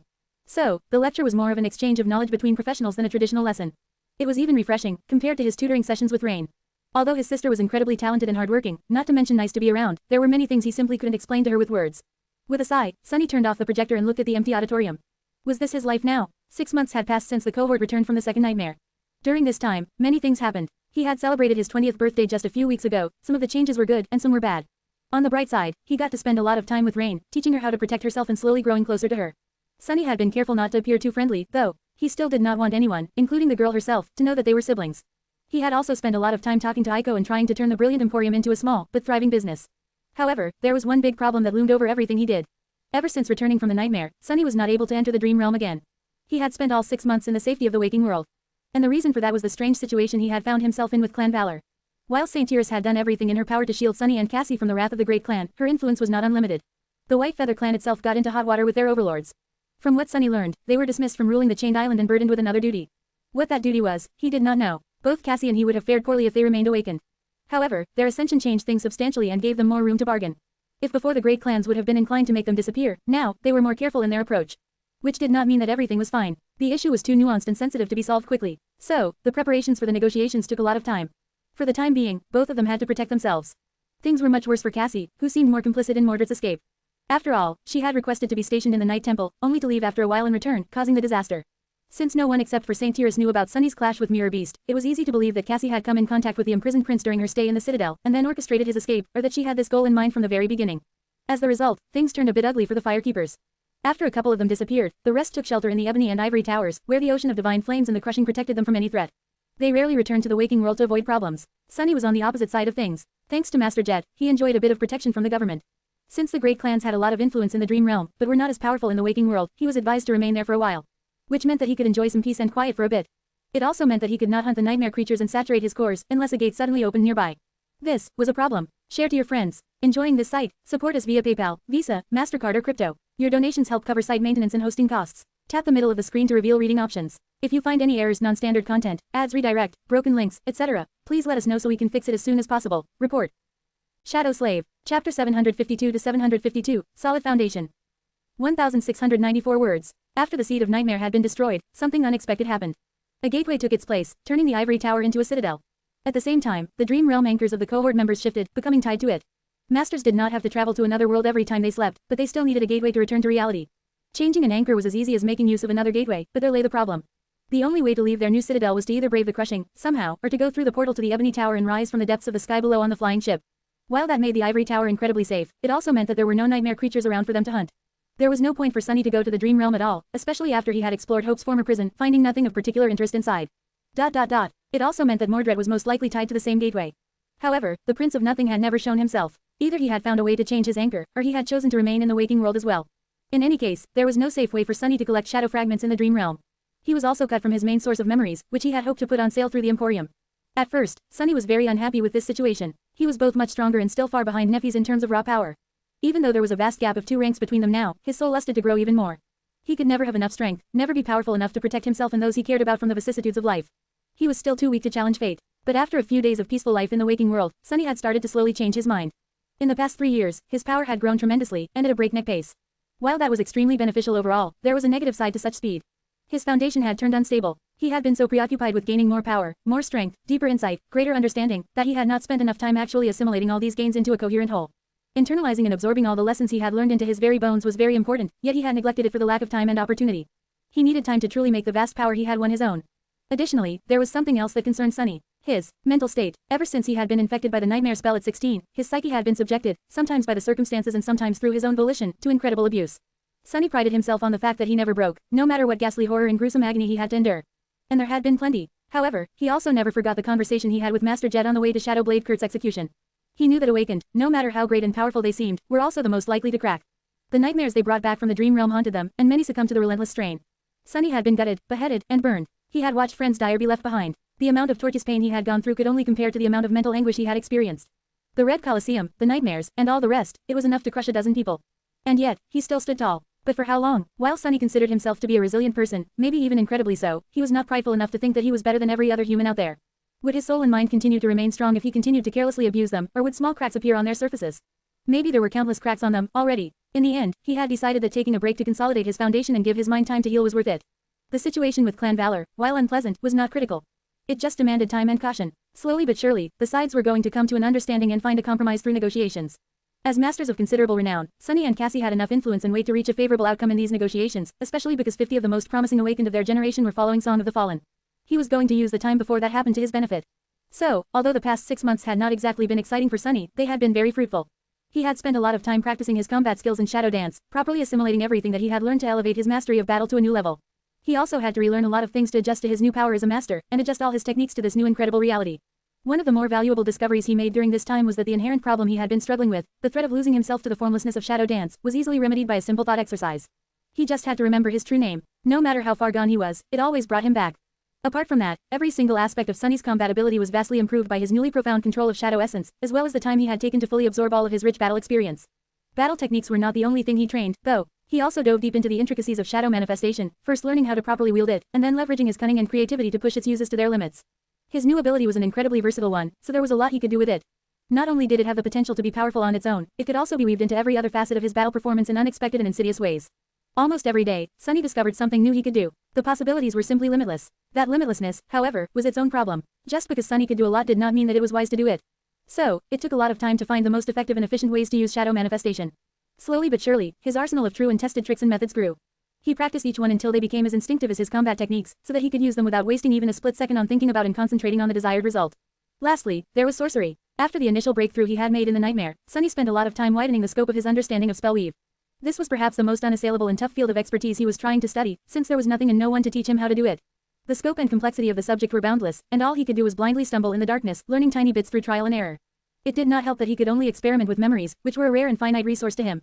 Sunny worked around that limitation, somewhat, by turning mundane things into memories and experimenting on them instead. However, that produced its own obstacle. He needed soul shards to do so, and soul shards were very expensive in the real world. And he could not procure them in the dream realm, for now. To solve his resource problem, Sunny turned to the only source available to him, the merit points provided by the government, which could then be exchanged for various valuable things. To get points and fund his research, he had compiled another paper with the help of teacher Julius. The exploration report on Chained Isles, by Ascended Sunless, did not produce as big of a ripple among the general public, but caused a real explosion in the awakened academia. The data about all the ancient nightmare creatures, the culture, and the bizarre nature of the Kingdom of Hope was a true boon to the collective knowledge base of humanity. Sunny, of course, kept the most sensitive pieces of information to himself, but just what remained brought him vastly more contribution points than the report on the Forgotten Shore. Information from nightmares was 10 times more valuable, after all, since very few people ever challenged them, and even fewer returned alive. These contribution points, as well as other benefits and privileges he had become entitled to as a master, allowed him to not only pour his mind and soul into studying sorcery, but also kept the brilliant emporium functioning without a constant influx of his hunting trophies. Sadly, even that was not enough. And hence, Sunny found himself teaching young awakened at the academy. While that was not the best and most efficient way for a master to earn, it was still rather profitable for someone in his situation. Sitting in the empty auditorium, Sunny sighed and looked at his communicator. A pale smile appeared on his face. She must be already here. Today was a special day for more than one reason. A few days prior, Master Jet had suddenly contacted him. This was not too strange, since they interacted often in these past 6 months, but this time, something about Soul Reaper's voice sounded a bit off. Not exactly bad, just different. She had told him that she had some good news and some bad news and requested a face-to-face meeting to discuss an important issue. That meeting was about to take place at the instructor's cafeteria. Shaking his head, Sunny stood up, dismissed his chair, and walked to the door. I wonder what Master Jet has to say. Gods, was there really a need for all this mystery? She made it sound as if the world is ending. Share to your friends. Tap the middle of the screen to reveal reading options. If you find any errors, non-standard content, ads redirect, broken links, etc., please let us know so we can fix it as soon as possible. Report. Shadow Slave. Chapter 753 to 753, Crux of the Matter. 1,332 words. Now that Sunny was a teacher at the academy, he was very much looking forward to gaining access to the instructor's cafeteria. He remembered the last time he had eaten there in perfect detail. The food was simply to die for. It might have been one of the major reasons why he had accepted the job of a lecturer, to be honest. No, it wasn't. I am not that shallow. Walking inside, Sunny glanced at the tasteful interior, gaining a new appreciation for the wooden furnishings. By now, he was not shocked every time he saw natural wood in the waking world. However, this was not just any wood. If he remembered correctly, all this lumber came from the corpse of a slain titan. A titan killed by the great clan Valor, to be precise. Perhaps even by Anvil himself. What irony it was, to enjoy a dinner on one of the cafeteria's tables while being secretly hunted by the people who provided the titanic lumber for its creation. With a sigh, Sunny looked around and noticed a familiar face. An exquisitely beautiful woman in a deep blue uniform sat in the corner of the cafeteria, cradling a cup of coffee in her hands. He confidently walked over and sat down across from her. Master Jet. Soul Reaper Jet looked up from her cup and smiled at him. Quote. Master Sunless. Well, that sounds weird. He shifted uncomfortably, not accustomed to being addressed that way, at least not by her. Although the two of them were technically of the same rank now, Jet was still older than him. The gap between them had grown much smaller, but he still felt a lot of respect for her. Looking at his fellow ascended, Sunny suddenly frowned. Master Jet looked different today. He was accustomed to her usual, slightly unkempt and careless appearance. However, the person in front of him looked like nothing if not an exemplary officer. Her uniform was perfectly ironed and buttoned all the way, with not a single crease or blemish marring its surface. Her silver epaulets were glistening with a polished sheen. Her leather boots were freshly shined. Her raven black hair was perfectly arranged, and her icy blue eyes were sharp and piercing. He raised an eyebrow. You, look nice. Jet's smile widened. Oh, I had to attend a special ceremony in the morning. Promotions are flying off the shelves in the government these days. Sunny cleared his throat. Congratulations, I guess. Soul Reaper laughed, then pushed a small alloy box toward him. No, congratulations to you. Happy belated birthday. He blinked a couple of times, then opened the box and looked at the glimmering soul shard that lay inside. His eyes sparked when he recognized its ascended rank. Ah, this is exactly what I needed. Thank you so much, but isn't it too luxurious? A shard like that cost a lot. Master Jet shrugged. Perks of being a public servant. I have more access to such things than most. She grew silent and looked at him expectantly. For a few moments, neither of them spoke. Finally, the ascended beauty sighed. What, no present for me? I recently turned 30, you know. Sunny froze, then chuckled awkwardly. Oh, well, in that case, dinner is on me. Soul Reaper seemed more than happy with that arrangement. Ah, you know me too well, Sunny. In that case, don't mind if I do. Sometime later, they finished their food and leaned back on their seats in satisfaction. Master Jet took a sip of coffee and smiled. Credit where credit is due, you academy people really know how to treat your staff. I am regretting my choice of career, a little. Her voice trailed off a little, and a wistful expression appeared on her face. Then, she shook her head and finally addressed the true reason why they met today. Good news first. You can relax, Sunny. Valor seems to finally be ready to behave reasonably, so the worst part is over. He inhaled deeply. At last. What changed? Master Jet shrugged. Well, a lot of things. But mainly, they just don't have the energy to pursue small matters anymore. The tension between the great clans seems to be growing, so Valor elders have a lot on their plate. That plays in your favor, because you and your cohort have managed to make yourself valuable. With Saint Tyrus advocating on your behalf, everything is ready for a sincere and friendly negotiation. Sunny frowned. Sincere, friendly. What about the firekeepers that disappeared? You might have not noticed, but the survivors of the Forgotten Shore are a tight group. To them, this is not a small matter. She smiled. They are alive, although maybe not well. Their release is one of the points you and Song of the Fallen will have to negotiate. However, I don't foresee any problems with that. As long as you told the truth and neither of you had conscious plans of assisting that mysterious prisoner of theirs in the escape, everything should be fine. A dark expression appeared on Sunny's face. Master Jet knew the general situation, but not the details. The problem they had with the great clan Valor was very simple. Although Sunny and Cassie had caused a great deal of harm to the clan's interests, because of the lack of witnesses and Saint Tyrus volunteering to act as the scapegoat, that by itself was not something intolerable. However, the crux of the matter was that no one in the great clan knew if their actions had been simply the result of a misfortunate happenstance or premeditated. What Master Jet had just told him meant that Valor was ready to abandon their hostile paranoia and accept the version of events where neither Sunny nor Cassie had helped Mordred escape willingly, as well as grant them an unofficial pardon. With the White Feather clan taking the responsibility for the death of Saint Cormac, that would leave them in the clear.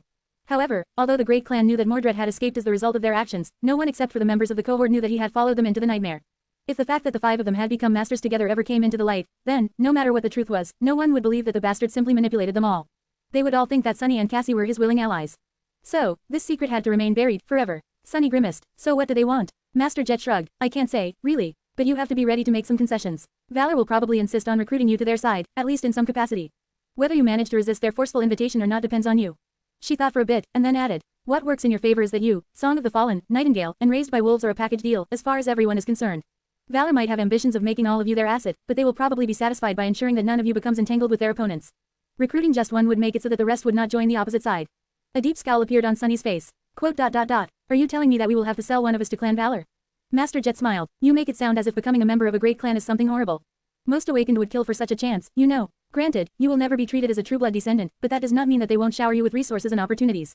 Probably. Sunny remained silent for a while, then sighed. I know, but I need to think about it. She took a sip of coffee, then leaned back. Well, think fast. He looked at the beautiful ascended with a dark expression and asked in a low tone. And why is that? Master Jet grinned. Well, because the representative of Valor will be here tomorrow. Your friend Cassie is coming back to the waking world, too. You will meet here in the academy, as its neutral ground. So, you have until tomorrow morning to prepare for the negotiations, Sunny. Good luck. Share to your friends. Tap the middle of the screen to reveal reading options. If you find any errors, non-standard content, ads, redirect, broken links, etc., please let us know so we can fix it as soon as possible. Report. Shadow Slave. Chapter 754 to 754, History Lesson. 1,388 words. Sunny remained silent for a few moments, then scowled. What do you mean, good luck? Aren't you going to be there to mediate the negotiations? Master Jet took a sip of her coffee, then shook her head. No, while the government often serves as a neutral party and the connective tissue between the great clans, this is not one of those cases. Besides, I simply can't. I am being transferred out of the city. This is my last day here, for a while. He stared at her, dumbfounded. Master Jet was not going to be around anymore. Sunny suddenly felt a pang of discomfort. He had grown accustomed to her being present out there somewhere, not exactly close to him, but at the same time within reach. Noticing the expression on his face, she sighed. Actually, that is the second thing I wanted to talk to you about. The bad news. Soul Reaper casually looked around, then summoned a memory that looked like a music box.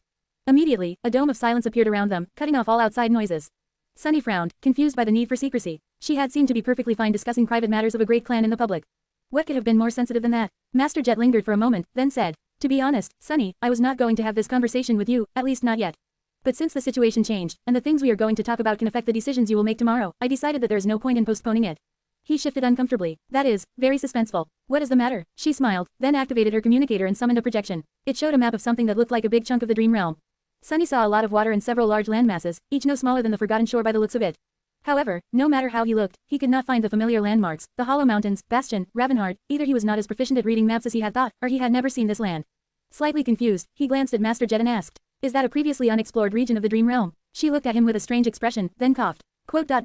No, that is planet Earth, you dummy. Sunny froze in embarrassment, then looked at the image again. Oh, right, I am an idiot. Soul Reaper grinned. Sunny, are you one of those awakened that know more about the dream realm than about the waking world? He cleared his throat. Well, it's not like I spent a lot of time in school, you know. Her grin dimmed a little. Right, sorry, sometimes I forget how young you are. It took me a while to cover the basics after leaving the outskirts, as well. Master Jet sighed, then pointed to the map. In any case, this is our world. As you can see, it is not in great shape. A few centuries ago, it looked very different. There were around 12 billion people living across it. A few million even found their way to the moon, eventually. She sighed, then added. But now, there's barely 3 billion of us left, and we only populate 4 of the 7 continents. Do you know which continent we are currently on? What our city is called? Sunny looked at her with a dark expression. I am not a complete fool, you know. We are in Asia, and the city is called, wait, it has a name. I just thought it's called, the city. She rolled her eyes. Well, you are half right. We are indeed in Asia, which is one of the 4 populated continents and one that shelters the most people. The city we live in is the largest and most populous city left on Earth. It is also the industrial, military, and administrative heart of humanity. Around 1/10 of all humans live here. That is why while it is technically called the Northern Quadrant Siege Capital, or NQSC, people usually just refer to it as the city. Master Jet hesitated for a moment, then said with a hint of darkness in her voice. Most of the surface of the planet is either uninhabitable or overrun by nightmare creatures, so megacities are the most convenient way to sustain a large population. However, even with spelltech and modern science, they are not capable of sustaining everyone. Hence the outskirts, where around 20% of the total city population is offloaded to slowly die out of the sight of the rest of humanity. But that is neither here nor there. She sighed, and then pointed to a continent directly connected to Asia. This bit of desolation used to be known as Europe. It was turned completely unsuited for human life long before the spell appeared. Her finger trailed across a large body of water. This is North America. We lost it not long before you were born, when a Category 5 gate opened there. That was a big disaster. Because of its proximity to the gate, South America was mostly abandoned as well.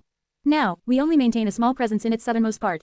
Those settlements are incredibly important, however, because that is where most of our food is produced. Master Jet hesitated for a bit, and then gestured to a large archipelago situated below South America. This is Antarctica, the second most populated continent after Asia and the logistical link between the rest of the continents connecting both hemispheres together. Believe it or not, before the Dark Times, it was covered in ice. Actually, the melting of all that ice was one of the reasons that caused the Dark Times. She sighed. The sea levels across the planet rose, drowning many cities and displacing billions of people. The percentage of the landmass that was devoured by water was not too radical, but the problem was that many civilization centers were situated along the coasts. With all of them gone and billions of refugees seeking shelter, the global infrastructure collapsed. It did not happen in an instant, of course, but quite fast. That is the danger of building a deeply interconnected society. Lack of self-sufficiency is perfectly fine and even beneficial during the good times, but makes civilizations vulnerable to cascade failure. Soul Reaper looked at him with a grim expression, which was exactly what happened. The worse things got, the more chaos there was, and the more chaos there was, the worse things got. Endless natural disasters, destruction of global infrastructure, and resource starvation led to an escalating series of wars. Orbital kinetic strikes, nuclear warfare, chemical warfare, bio-warfare, in the end, everything was being used. The planet was already in bad shape, and this was almost the last straw. In the end, the terribly reduced population achieved some form of stability, and that was when the nightmare spell appeared. Master Jet shook her head. Ah, but I am getting off topic. The point is, almost all of humanity resides around the Indian Ocean today. Asia, Antarctica, Africa, and Australia are the 4 remaining bastions of our civilization, forming the northern, southern, western, and eastern quadrants. Sunny listened to the impromptu lecture with interest. He knew bits and pieces of human history, of course, but mostly from them being referenced in popular culture and government propaganda, which were more often than not one and the same. Out there in the outskirts, people did not need to know a lot about the world, because their world started and ended in the outskirts. Even the city proper seemed like a distant land. He would have had more general knowledge, of course, if he had attended school, but Sunny's formal education more or less ended when he was 7. Honestly, the fact that he knew that people lived on the outside of the planet as opposed to on the inside was already an achievement. He had managed to become a teacher despite all that, had he not? Still, I probably should start educating myself on matters not having to do with the nightmare spell, now that I have the chance. There are plenty of people as ignorant as me, of course, but still, this is kind of embarrassing. Sunny looked at Jet and shifted slightly. Thanks for the history lesson, Master Jet. But what does it have to do with anything? She leaned back, smiled calmly, and answered in a relaxed tone. Oh, it's very simple, really. These 4 bastions of humanity I mentioned. They're about to become 3. Share to your friends. Tap the middle of the screen to reveal reading options. If you find any errors, non-standard content, ads redirect, broken links, etc., please let us know so we can fix it as soon as possible. Report. Shadow Slave. Chapter 755 to 755, Obel Scale. 972 words. Master Jet's nonchalant attitude was in stark contrast with the gravity of her statement. Sunny froze for a few moments, then slowly put his cup on the table. When he spoke, his voice sounded a little hoarse. What? She sighed, then looked around the cafeteria. It was slightly surreal, to be discussing something that concerned the lives of hundreds of millions of people in the safety of this tranquil place. Several instructors were enjoying their meals, and there were members of the staff going about their business. None of them knew of the approaching disaster. This contradiction was chilling, too. Soul Reaper did not seem to mind. I have told you about the Obel Scale once, right? It is a very complicated spelltech system that the government uses to predict the appearance of gates across the globe. Well, I was not entirely honest when I said that a bit of maintenance and calibration would solve all the problems it had been experiencing recently. In truth, the problems we've been having with its readings are not as trivial as I implied. They are just a symptom of a much bigger problem. Sunny's eyes widened slightly. Kurt, Shadow Blade Kurt. He mentioned something about the Obel Scale. It was the reason he had given up and gone mad, one of them, at least. Master Jet nodded, an expression of mild contempt appearing on her face. Yes, however, Kurt was broken and weak. He really blew the issue out of proportion. The corner of Sunny's mouth twitched. I wouldn't call losing an entire continent a small issue. She shrugged. Neither would I. But it is not the end of the world, either. Soul Reaper calmly took a sip of coffee. Back when we lost North America, something similar happened. The Obel Scale went out of alignment, making its detection scope unreliable. In the end, a Category 5 gate appeared, and after that, everything went back to normal. However, a few years ago the government noticed growing irregularities in the readings again. After studying these irregularities for some time, we came to the conclusion that something massive was going to happen again. She pursed her lips. This time, it is going to be different. Instead of one gargantuan gate, there is going to be a chain reaction of sorts. Hundreds of smaller gates are going to open in relatively quick succession, allowing countless nightmare creatures to invade the real world. And all that is going to take place. A moment of tense silence passed before she finished the sentence. In Antarctica, Sunny felt his mouth turn dry. But you just said that Antarctica is the second most populated continent on Earth. Master Jet nodded. Yes, there are around 900 million people living there. He remained motionless for a while, then looked away. You also said that a compartmentalized global infrastructure is vulnerable to cascade failure. And that Antarctica serves as a logistical hub between the 4 continents and South America, where most of our food is produced. Soul Reaper smiled. Indeed, however, it is not as bad as you might think. Every megacity possesses robust hydroponic agriculture and is capable of sustaining itself, to a large degree. We've learned our lessons. Yes, losing the connection to South America will be a painful blow, but humanity will survive. There will be a big change, of course, I think you have already guessed its nature. More people will be pushed out into the outskirts. Maybe there will be 30% of the population living there instead of 20. Maybe more. Sunny still could not let go of his dismay. What about the millions of people living in Antarctica? What is the government doing? Can't you throw enough troops and awaken there to contain the chain reaction? She hesitated for a few moments, then let out a wistful sigh. Sure, if we mobilize all our forces, and I mean all of them, and get the great clans to fully support the operation, we might keep hold of Antarctica. However, it is not that simple. Everything has a cost, Sunny. There are 3 other continents we have to protect, and sending so many awakened into the meat grinder will leave them defenseless. After all, the fact that hundreds of gates will open in Antarctica does not mean that they will stop appearing everywhere else. Overextending our resources to protect one quadrant will doom all of them. Even if that doesn't happen immediately, in the long term, humanity will cease to exist on Earth. Master Jet rubbed her face, then smiled. That does not mean that we are going to remain idle, however. In fact, the government has been preparing a massive operation for the past 2 years. It's just that, the situation changed much quicker than anyone could have expected. The timetable has been brought forward by several years, at least. Our current preparations are entirely insufficient. She grew silent, then added in a neutral tone. We thought that there would be much more time to get everything ready. But there isn't, not anymore. So, it's going to be a damn mess of epic proportions. Sunny scowled, not entirely sure what that was supposed to mean. He could barely accept the fact that losing one of the 4 continents was an acceptable price for keeping the other 3 intact. Humanity had already lost North America, after all, and persisted despite the loss. It had arguably grown more powerful as the result. But if the government was willing to let nightmare creatures conquer Antarctica, what operation could it be possibly planning? Quote. What exactly is the government going to do? Master Jet turned back to the map of the Earth, lingered for a few moments, and then pointed at the large archipelago in the south. Why, what else? We are going to evacuate 900 million people from the doomed continent while a never-ending horde of nightmare creatures is pursuing us. Or, we will try, at least. To be honest, I think that most of those who try will probably die. Share to your friends. Enjoying this site? Support us via PayPal, Visa, MasterCard or crypto. Your donations help cover site maintenance and hosting costs. Tap the middle of the screen to reveal reading options. If you find any errors, non-standard content, ads redirect, broken links, etc., please let us know so we can fix it as soon as possible. Report. Shadow Slave. Chapter 756 to 756, Navigation. 1152 words. Master Jet studied the map for a few moments, and then traced a line across the ocean that lay between the 4 continents.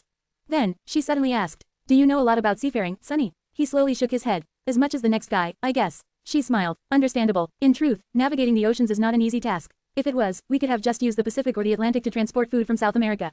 But trying to sail them is pure suicide, for now. Soul Reaper leaned back and took a sip of coffee. Most of our planet is covered by water, and most of that water is infested with dreadful nightmare creatures. That is because most gates open underwater. And since we have very few methods of battling them below the sea, and very little reason to, we just leave those gates be. Humanity might still hold 4.5 continents, but we have surrendered all of Earth's oceans to the enemy. She sighed, then dejectedly shook her head. Still, no civilization can exist without efficient transportation, and shipping cargo across water has been the mainstay of transportation since the dawn of time. So, we maintain a presence in the Indian Ocean. Navigating it is not easy, however, because there are unspeakable and uncountable horrors dwelling in the depths. Sunny hesitated for a moment, then asked with a bit of curiosity. Wouldn't it be easier to ship stuff through space, then? Soul Reaper grimaced. It is not cost efficient. Getting to orbit requires considerable resource commitment, more so with heavy cargo, and resources are something we desperately lack. Plus, space is rife with its own dangers. Sunny raised an eyebrow. What dangers? She simply shrugged. That is above even my pay grade. So I don't know. Suffice it to say that simply maintaining a scattering of satellites that support the network in the oval scale is already a dire challenge. Whether you like it or not, water is the only way. He frowned. So how do we manage to make use of the ocean if it's so dangerous? Master Jet smiled. Well, the answer is pretty simple. House of Night. Sunny blinked a couple of times. The Great Clan. She nodded. The representatives of the House of Night excel in guiding ships through turbulent waters. They are not called Nightwalkers just to honor the clan founder, after all. To move across the ocean, convoys that consist of massive, heavily armored ships employ the services of Nightwalker navigators. Sunny leaned back, thinking. He knew a bit about the third and the least prominent Great Clan, but not too much. Unlike Valor and Song, which resembled most legacy clans and had originated from a single family, House of Night was born from an alliance of several prominent clans. They resided in a dire region of the dream realm known as Stormzia, and controlled one of the 3 great citadels, which, as far as he knew, resembled a giant ship and was most likely left behind by one of the 7 demons. Sunny also knew that the House of Night did not possess a sovereign of their own. Anvil of Valor and Kisong ruled their families, but Astarion was seemingly not related and had nothing to do with the 3rd great clan. It was not clear why the other 2 powers did not consume the weaker one. Now that Sunny learned of the pivotal role Nightwalkers played in sustaining human civilization, he guessed that they simply offered too much utility to be pressured into submission. Alternatively, the nature of the region they controlled might have simply been too hazardous for either Valor or Song to invade, or their existence created a bit of much-needed balance and deterrence between the 2 dominant great clans. What was clear, however, was that the House of Night was deeply connected to Storm God. There were just too many coincidences between their powers and the deity of depths, oceans, darkness, stars, travel, guidance, and disaster. Did Nightwalkers bear the lineage of Storm God? That would certainly explain a lot. Master Jet, meanwhile, continued. The scions of the House of Night allow naval convoys to reach their destinations, which is both a blessing and a curse. The problem with that situation is that while there are more Nightwalkers than there are descendants of the other 2 great clans, their number is still limited. And so, the number of convoys we can operate simultaneously is limited, as well. She sighed. We can only evacuate people across water. By our calculations, it will take at least 2 years to evacuate the population of Antarctica that way. That is even if we commit the bulk of our navy to the operation. However, her voice grew dim. The chain reaction is going to start in a few months, at most. It won't be too severe at the beginning, but quickly ramp up, drowning the entire archipelago in nightmare creatures. Sunny remained silent for a bit, then asked. So what is going to happen? Master Jet finished her coffee and offered him a smile. Well, the government is going to transfer a very substantial part of its forces to Antarctica. Pretty much everyone who can be spared without leaving the rest of humanity completely defenseless will be transferred to the expeditionary force. They will try to stall the nightmare creatures for as long as possible to allow as many people as we can save to escape. Oh, also, I will be on one of the first ships myself. Sunny looked away, not knowing what to say. Master Jet herself had judged that many of those who were going to take part in the evacuation would not be coming back. Still, she was Soul Reaper Jet, was she not? Surely, she of all people was going to be okay. Master Jet sighed, then looked around once again. Then, she said calmly. Of course, that will never be enough. In a couple of months, the government will announce a voluntary mobilization, both among the awakened and among mundane humans. Many people will answer the call, while most will not. As I've said, the loss of Antarctica is not a world-ending event. Dying there is not really worth it. Sunny gritted his teeth. So why are you going? With your position, I am sure that you could have chosen to stay behind. Did you let the propaganda get to your head? Honor, duty, and sacrifice, do you actually believe in that crap? Soul Reaper laughed. No, I am as cynical as you, Sunny. However, I have my own reasons. She lingered for a few moments, and then added in a suddenly serious tone. And I think that you might understand my reasoning very well. We've known each other for a while, Sunny, and I always shied away from giving you the recruitment speech. However, times have changed. So, tomorrow, when the representative of Valor tries to invite you into their great and illustrious clan, I want you to refuse. She leaned forward, looked him in the eyes, and added. Instead, I want you to leave everything behind, enlist, and come with me. Share to your friends. Tap the middle of the screen to reveal reading options. If you find any errors, non-standard content, ads redirect, broken links, etc., please let us know so we can fix it as soon as possible. Report. Shadow Slave. Chapter 757 to 757, Professional Sensibility. 1050 words. It was hard not to get swept up in Master Jet's cool presence. However, Sunny was not so easy to sway. He held her gaze for a few moments, then turned away. His expression grew somber. You just spent a lot of time convincing me that losing Antarctica would not cause irreparable damage to humanity, and that most of those who go there would end up dead. And now, you suddenly want me to go as well. Why would I? Sure, fighting a noble and glorious war against the nightmare creatures sounded exciting. But Sunny was not an inexperienced kid anymore. He knew the price of glory all too well. To him, war casualties were not an abstract concept, but instead a very familiar and grim reality. He was not arrogant and ignorant enough to consider himself immune to death. Master Jet leaned back. Don't you want to defend your fellow humans? Sunny shrugged. Don't get me wrong, I really want all those people in Antarctica to survive. However, none of them helped me when I was starving to death in the outskirts. None of them were there when I was drowning in my own blood on the forgotten shore. The government didn't do crap to uplift me, either. He frowned, and then added. In fact, one might argue that the government not only abandoned me entirely, but even did everything in its power to make sure that I die swiftly after being used up to bring it a tiny bit of benefit. Like my parents did. But, despite all that, I survived and managed to build a decent life for myself. And now that I finally have something good going for me, you want me to throw it all away and go risk my life to maybe save a bunch of strangers? Master Jet sighed. I get it. Trust me, I do. But, Sunny raised his eyebrows. But what? I do believe that you get it. You are from the outskirts yourself, after all. Maybe your life there was not as bad as mine, but it wouldn't have been too different. So why are you going to Antarctica? She lingered for a few moments, then looked away. I guess it's hard to explain. Honor, duty, sacrifice, you're right, those words don't mean much to me. Working for the government is a means to an end. However, I do work for the government. And I take pride in my work. Soul Reaper studied the visitors of the cafeteria with her icy blue eyes, then glanced at Sunny. I might not have a lot of affection for humanity, but maintaining the fragile balance that allows it to exist is something that I chose to make my responsibility. My domain. So, watching Antarctica go up in flames from the sidelines would be against my professional sensibility. Sunny remained silent for a while, thinking about what she said. He felt that, in a sense, Master Jet was very much like him. Too stubborn to give up, unwilling to let the world have its way. However, there was a big difference between them. While Sunny aimed all that spite and resentment at surviving and elevating only himself, she had chosen something much grander as her target. Instead of going it alone, Soul Reaper had decided to tie herself down to a much bigger hole. Was it worth it? He did not know for sure, but felt that it wasn't. People like him and her deserved to be selfish. The world had never treated them well, and so, they had no obligation to return the favor. Dying for someone you did not care about was utter foolishness. He looked at her and said darkly, but I am not in the same profession as you. Master Jet smiled. True, however, I wasn't finished. My work ethic is only part of the reason why I am going to Antarctica. The other is, the future. Sunny raised an eyebrow. The future. She nodded. Yes, the world is changing, Sunny. What happens in Antarctica might not end humanity or even change it too much. But it will change the awakened. Think about it, with so many of us going, either as part of the initial force or as volunteer reinforcements, the power balance of the awakened society will shift. Thousands will die, but those who survive will grow stronger. Soul Reaper leaned forward, her voice suddenly intense. How many will fully saturate their cores? How many will achieve a breakthrough in their combat skill? How many will ascend? There are less than 1,000 masters alive in the world right now. How many will there be after the battle for Antarctica? I'd wager much more than that. How many new saints will emerge? Everything will shift. Sunny, you can either be a part of that shift, or be left behind. Sunny studied her face for a few moments and shrugged. Then, he asked in a somber tone. Are you hoping to become a saint in all the chaos, while all the great clans are looking elsewhere? Master Jet sighed, then slowly shook her head. No, not really. You are mistaken if you think that their monopoly on transcendence exists only through preventative measures. Even if you become a saint, they still can, and will, make you disappear. Plus, entering the third nightmare is not something that can be done in the heat of the moment. If you want to survive, you need years of preparation and an ocean of resources, not to mention a powerful and cohesive cohort. Jumping into a random seed will just get you killed. Sunny remained silent for a bit, then scowled. What are the great clans doing about this situation, anyway? The House of Night is supplying its navigators for the Navy. Are they going to join the ground forces, as well? What about Song and Valor? Soul Reaper grimaced and shook her head. No, the great clans are staying clear from the ground operation, for now. Maybe they will join eventually, but currently, all three are withholding their forces. His face grew dark. Why, isn't protecting human lives the purpose for their existence? She sighed. It is, and they are. They just have their own thoughts on what that implies. Master Jet hesitated for a few moments, and then added. The great clans have given up on Earth a long time ago, Sunny. Instead of trying to protect humanity's old home from falling apart, they set their gazes at building a new one. They have big plans for the Dream Realm. Share to your friends. Tap the middle of the screen to reveal reading options. If you find any errors, non-standard content, ads redirect, broken links, etc., please let us know so we can fix it as soon as possible. Report.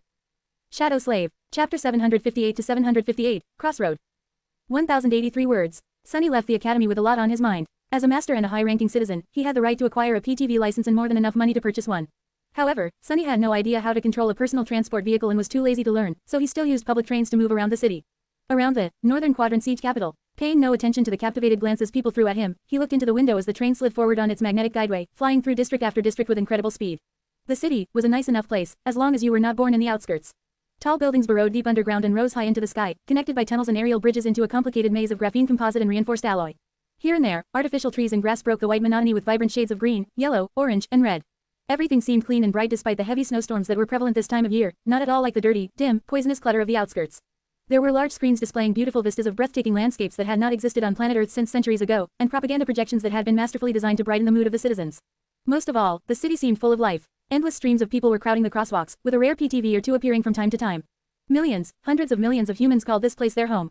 Only here, protected by the colossal outer barriers and protective air filtration systems, as well as powerful awakened, could they survive and thrive.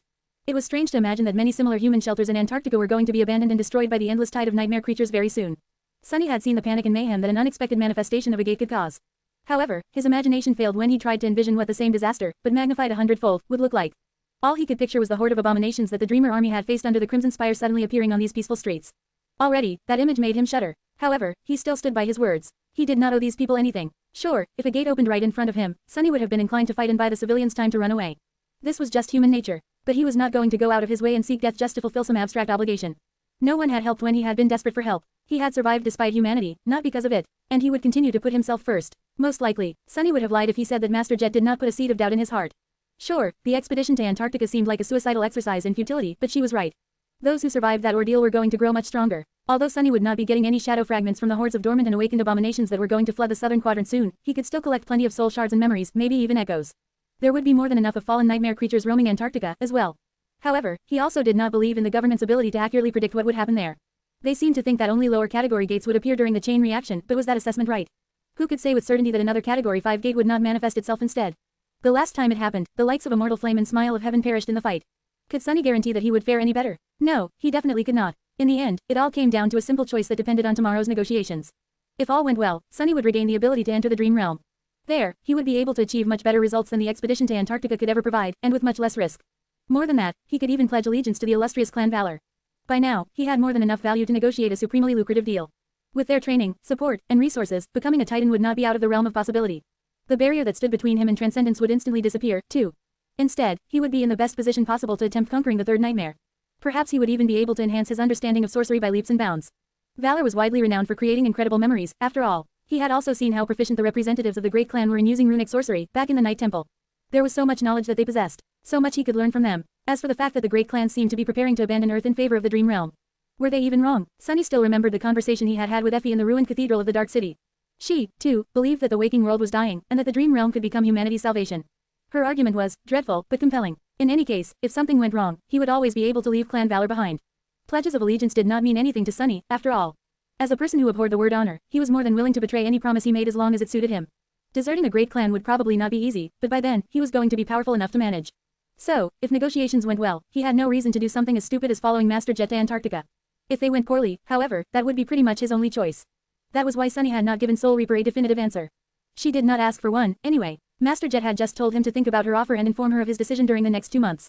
As the train approached the Terrace district, Sunny sighed and headed for the exit. Damn, my head hurts. Why did all of it have to happen on the day of my first lecture? That's too much excitement for one day. Worse still, tomorrow promised to be even more exciting. Share to your friends. Tap the middle of the screen to reveal reading options. If you find any errors, non-standard content, ads redirect, broken links, etc., please let us know so we can fix it as soon as possible. Report. Shadow Slave. Chapter 759 to 759. New developments. 1,234 words. Sunny continued to ponder as he walked from the train station to his home. Once there, he opened the door and walked inside, then sat down in the living room and stared at the wall for a while. This is not good. Right now, he was supposed to be mentally preparing for tomorrow's meeting with the representative of Valor. Antarctica or not, these negotiations had the potential to decide the course of his life, maybe even whether or not he was going to live at all. The sudden revelation of the impending disaster discombobulated him, making it hard to concentrate on the immediate issue. Facing the emissary of Valor was going to be a delicate dance. Sunny was helped by the fact that he had never intended to set Mordred free. However, he was not entirely innocent, either. After all, he had sided against Weldon Pierce, even slaying one of the 2 knights of the Great Clan with his own 2 hands. Not to mention that Mordred had followed him into the nightmare and ascended. Sunny had many things to hide, but could not lie. Even though he was confident in his ability to twist the truth with misleading answers, the negotiations could still derail really quickly. Whatever, as if anyone would believe that an awakened like me was able to kill one of the famed Knights of Valor. Now that Sunny had become a master himself, he lost most of his ability to feign weakness. However, no one but his closest friends knew how powerful he really was, and especially had been. This was another fact that played to his advantage. It all depends on the emissary and how they conduct themselves. If Valor sent someone cavalier and arrogant, Sunny would be able to dance circles around them. He had plenty of practice dealing with haughty individuals, after all. If they sent someone smart, however, that could be a problem. Sunny stared at his shadow, then sighed and stood up. He really hoped that everything would go smoothly tomorrow, but it paid to be prepared. Worst case scenario, he was going to have to join the Firekeepers in their dream realm exile for a while. So, unless he wanted to return to a monotonous diet of eating nothing but monster meat, it was best to prepare a few things. Soon, a big metal chest appeared in front of him, then opened its heavy lid, revealing rows of massive triangular fangs. Covetous Coffer had changed after the second nightmare, as well. The Mendacious Coffer enchantment allowed it to mimic the form of any inanimate object, but was limited by Sunny's core capacity. Now that he was an Ascended, the capacity of his cores increased tremendously, so there were a lot of options. Sunny had experimented with the form of the Coffer a lot in the past 6 months. He had made it into all kinds of things, from alloy safes to leather armchairs and sleeping pods. He had even made it into a refrigerator once. However, after having fun with it for a bit, Sunny came to the conclusion that not all forms suited the memory well. Items that already had the function of storing things worked the best. So, he ended up simply turning it into a large chest of reinforced alloy. Now that the Covetous Coffer had grown up, its size and strength were enough to make the Lurid Trunk enchantment truly dangerous. If before the small box could only bite off a few fingers, now it could swallow a potential thief whole. The Capacious Chest enchantment had grown stronger, as well, vastly increasing the coffer's storage capacity. Now, it could store an entire room's worth of items. The Locomotive Chiffonier, meanwhile, did not change a lot, but due to its new size, the chest could move around much faster.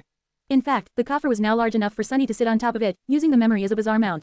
In that regard, it was not too different from the original Mordant Mimic, whom Sunny had ridden all the way down to the Ebony Tower once.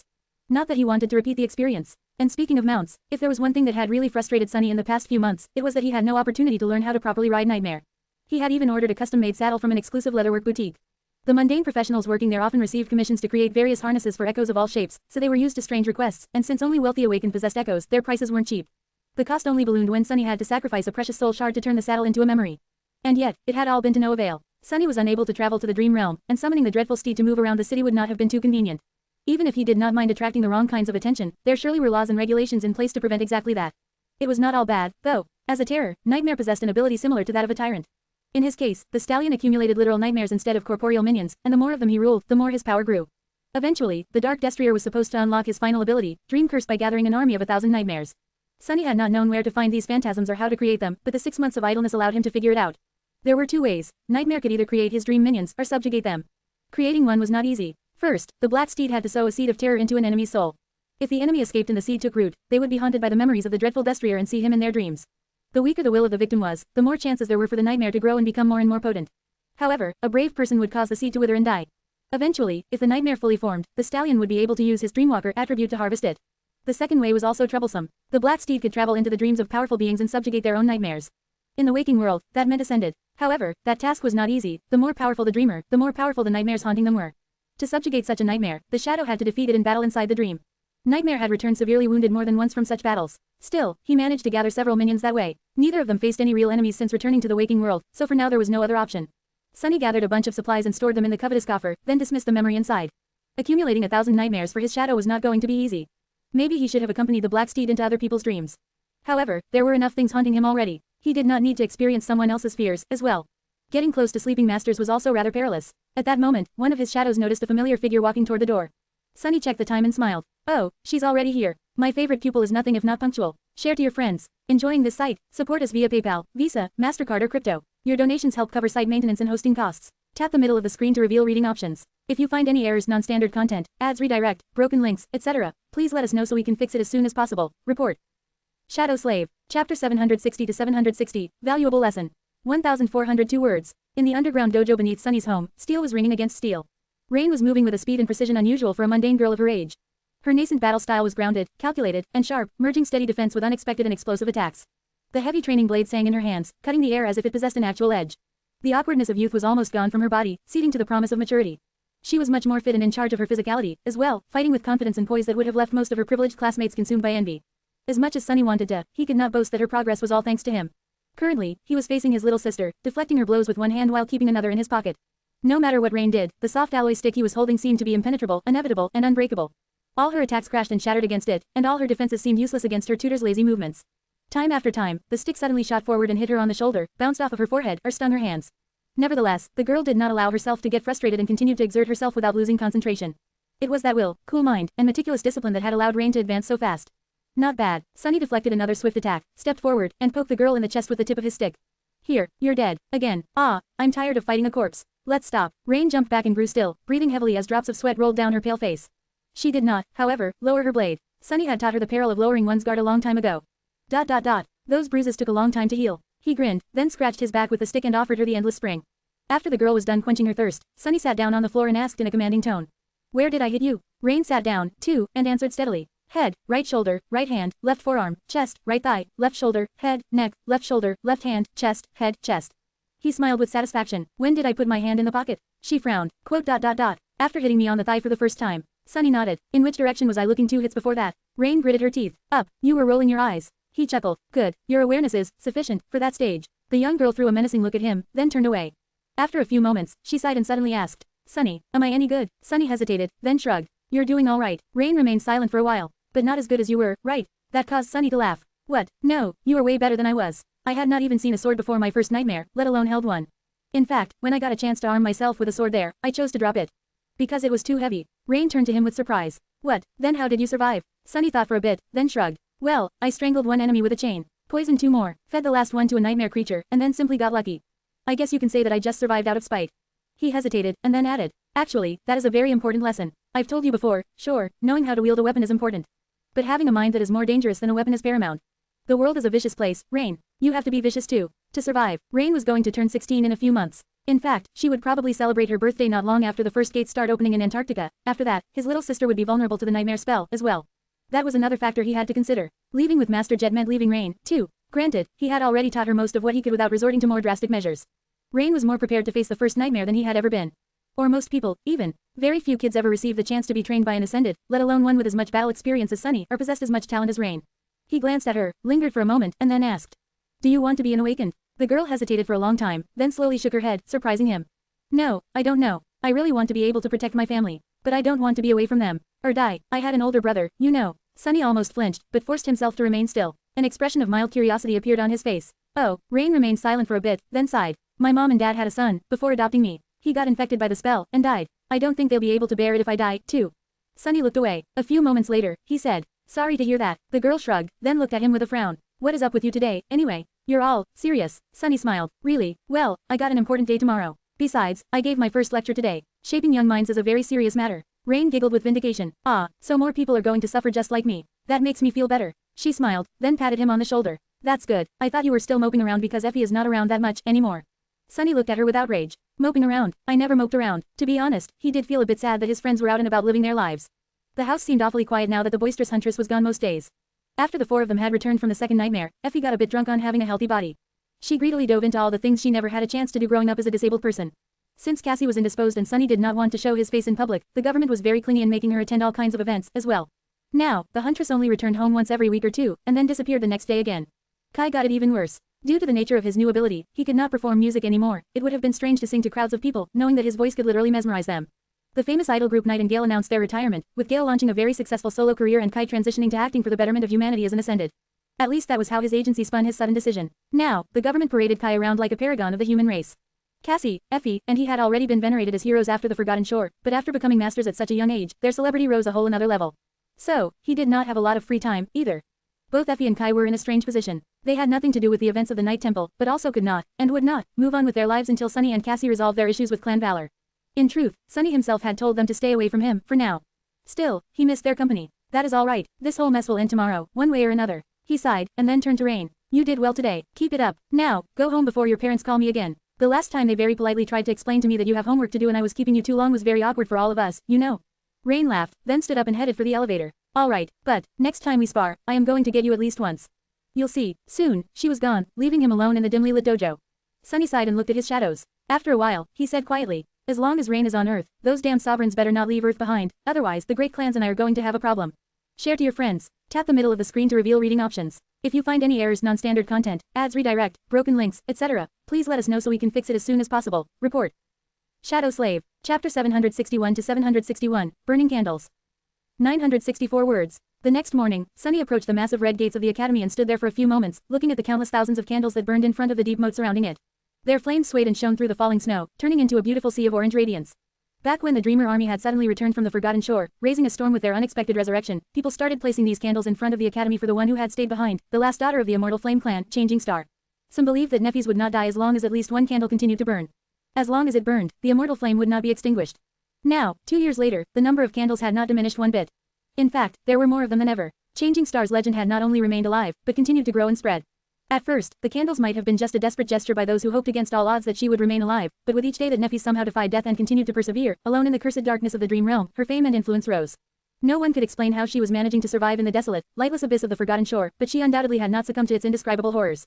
Sunny knew it better than anyone, but others knew, as well. The government was not shy about fanning the flames of the misguided fervor and using Nephis to fuel the propaganda machine, painting her as the symbol of the noble and unbreakable spirit of humanity. It was easy for them to confirm that Changing Star still lived, after all. Unlike those who turned hollow, someone like her showed signs of brain activity similar to that of a dreaming person. So, they did not even have to invent false proof. By now, there were at least 100,000 burning candles placed in front of the academy, where she slept in a heavily protected underground chamber. Sunny sighed, then shifted his gaze to a delicate silhouette kneeling in front of the candles. Cassie lit one of her own, waited until some wax melted and flowed to the ground, then placed the candle near the others and stood up. She was wearing civilian clothes. Her attire was tidy and mundane, but despite that, no one could mistake her for an ordinary person. The solemn and otherworldly beauty of the blind girl surrounded her like an invisible barrier, making a few people who came to light their own candles stay away, looking at her with stunned reverence. Not paying them any attention, Sunny scowled a little and walked over. As he approached, it seemed as though the shadows of the burning candles grew a little deeper. Welcome back to the real world. When did you arrive? Cassie lingered for a moment, then turned to him and smiled a little. Just a few minutes ago. My tether is here, in the academy. Sunny nodded. As masters, they were able to travel to the dream realm physically and at will. Once there, they were still bound to a gateway anchor, and had to use it to return to the real world. However, at the same time as their connection to the dream realm had grown stronger, their connection to the waking world had become a little less absolute. To return, each ascended had to create a tether, an intangible mark that served as their beacon on the return journey. They would appear at the spot where their tether was placed. Creating or moving a tether was not too hard, but required some time. Sunny's own was situated in the dojo below his home, but Cassie had to choose where to place hers more carefully. Ambushing a master at the moment of their return was the best way to catch them in their weakest state. So, the supremely defended academy was a good choice. He looked at Cassie with some concern, then asked, How have you been? The young woman smiled. Not too bad. We've been busy these last 6 months. Exploring the ivory tower, restoring the flying ship to its true glory. Now that I had studied it at its prime, there is a lot more we can do. Sunny knew that Cassie had spent a lot of time learning from Noctis about his remarkable ship. It seemed that she was putting these lessons to good use. His face darkened a little. Are you still planning to take it over the Hollow Mountains? The blind girl sighed. Yes, maybe. The Firekeepers are still too weak to make that journey. But, perhaps today's negotiations will change things. Clan Valor knows more about the Hollow Mountains than anyone else, after all. Sunny scoffed. And you think they will just share that knowledge with you? Cassie lingered for a second, then weakly shrugged. Why not? Now that Saint Cormac is dead, someone has to continue his mission. She hesitated for a bit and asked, If we do go, will you come with us? Sunny laughed. I don't know. Gods, why does everyone suddenly want me to come with them these days? Cassie faced him and remained silent for a few moments. Then, she simply said, Because you are strong. Sunny looked at her with a faint smile, then turned away. I guess I am. Anyway, are you ready for the negotiations? Things can go really bad for us, you know. The blind girl nodded and turned her back to the sea of glowing candles. I know. As she said that, a luxurious black PTV appeared in view, stopping some distance away. Its door slid open, and the representative of the great clan Valor stepped out onto the pavement. When Sunny saw who it was, his face fell. He gritted his teeth. Crap, of all people, why did it have to be her? Share to your friends. Tap the middle of the screen to reveal reading options. If you find any errors, non-standard content, ads redirect, broken links, etc., please let us know so we can fix it as soon as possible. Report. Shadow Slave. Chapter 762 to 762, Negotiations. 1078 words. The young woman that exited the PTV looked sharp in a perfectly tailored, elegant business suit.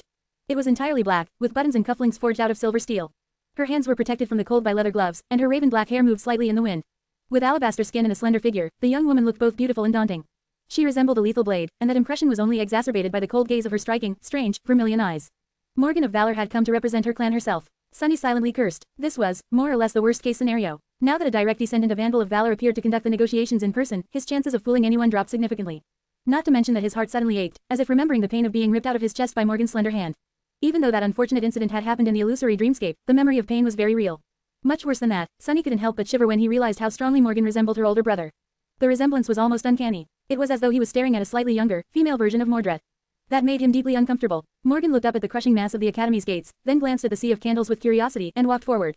Stopping in front of Sunny and Cassie, she offered them a polite smile and said in her low, raspy voice. Master Sunless, you look familiar. Have we met before? If Sunny was in a bad mood before, now it turned really vile. Of all the questions out there, why did she have to ask that one? He hesitated for a moment, then answered indifferently. Not face to face. I once saw you from afar, during one of the dream tournaments. I doubt you got a good look at me, though. He also saw her up close, but she did not need to know that. Morgan seemingly lost interest and turned to Cassie. Song of the Fallen, it's an honor to meet you. Although her tone was not too deferential, she was treating the blind girl with a bit of respect. Anyone with a true name deserved acknowledgement, even from a scion of a great clan. Cassie nodded. Master Morgan, the daughter of Valor, smiled. Ah, so I don't need to introduce myself. With that, she turned away and looked at the red gates of the academy again. By now, the massive drawbridge had already started to move, slowly lowering itself to allow them entry. Morgan's face became a little wistful. This is the Awakened Academy, then. I've always wanted to attend. Sadly, that was never in the cards for me. Sunny glanced at her with a bit of confusion. Why not? The young woman lingered for a moment, then looked at him with a disturbingly familiar pleasant smile. I've been trained by the best of the best since I was a child. There was nothing the academy could offer me that I did not already have. Spending time here would have just been wasteful. She paused for a moment and sighed slightly. Quote. Still, I used to love dramas and webtoons about the academy. It's a shame. Morgan watched as the heavy metal bridge fell into the special grooves in the ground and grew still after a series of loud clicks. Then, she looked at Sunny and asked, would you mind giving me a small tour? I hear that you are a lecturer now. Of all the possible ways he had imagined the negotiations to start, this was not one of them. Sunny hesitated, then shrugged. Yeah, sure, why not? Follow me. The academy was something of a city within a city. It was self-sufficient and well protected. The whole complex was surrounded by a deep moat and a wall of armored alloy that was tall and durable enough to slow down an attacking titan. Here and there, automated turrets of the air protection dome could be seen, their large caliber barrels aimed at the sky. Sunny, Cassie, and Morgan of Valor walked for a few minutes before approaching a low, modern building with white walls. He pointed at it and said with little enthusiasm in his voice. This is the sleeper compound. Most of it is underground, of course. Usually, there is a lot of activity inside and around it, but this soon after the solstice, there are no sleepers around. The first batch is going to be inducted in a week or two. When he was done talking, Cassie added, there are a few private academies here and there, but only one Awakened Academy.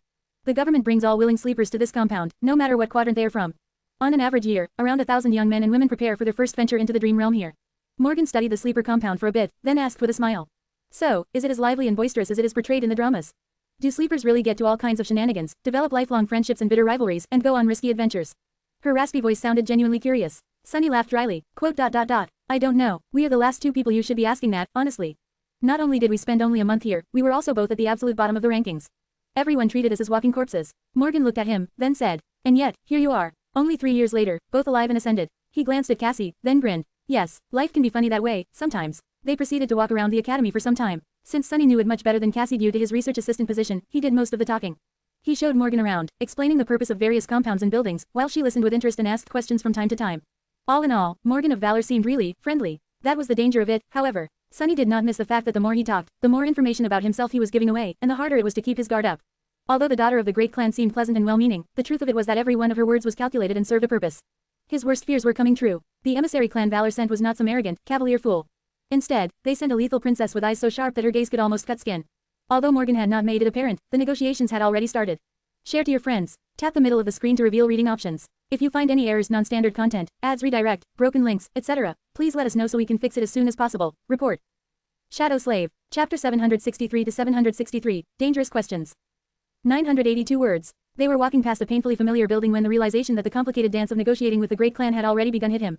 As his face grew a little dim, Sunny lingered for a moment and then gestured at the building. This is the hospital complex of the academy. It is one of the best medical institutions humanity has to offer, combining state-of-the-art tech with ingenious spell tech, as well as employing many awakened with actual healing aspects. This is also where sleepers enter the sleeping pods to venture into the dream realm. I myself spent about a year in one of them. He paused, and then added, this is where many of the hollow are kept, as well. Morgan looked at the alloy walls of the complex. A few moments later, she suddenly asked, this is also where Changing Star of the Immortal Flame clan is currently being kept, isn't it? Did Sunny imagine it, or was her voice suddenly a bit more cutting? He frowned. She is not hollow, but yes. Oh, by the way, can we cut the crap? Morgan looked at him with a cold smile. Quote. What do you mean? Sunny met her intimidating gaze without flinching. If he wanted, his dark eyes could be as cold and oppressive as hers. In fact, the complete absence of fear or apprehension in their black depths was perhaps more frightening. I doubt that you are really interested in sightseeing. Let's not waste time. Morgan studied him for a moment, then chuckled. As you wish, Master Sunless. Let us get the formalities out of the way first, then. She pierced him with a sharp gaze and asked, did you come to the Night Temple with the intent to set its prisoner free? Sunny knew that the daughter of Valor had to have plenty of memories on her to discern whether the answers provided to her were true or not. Not that he could lie even if he wanted to. He looked at her with a deep scowl and uttered through gritted teeth. Of course not. If I knew, I would have stayed as far away from your damn citadel as possible. I didn't even know that it was a prison, let alone had plans of breaking the bastard free. Morgan lingered for a moment, then turned to Cassie. What about you, Song of the Fallen? The blind girl's face grew dark. You have no reason to trust our motives, true, but at least don't disrespect our intelligence. If we really wanted to set that monster free, we would have found a way to do so without getting stuck inside the trap with him, don't you think? Both Sunny and I only escaped that disaster alive because of Saint Tyrus.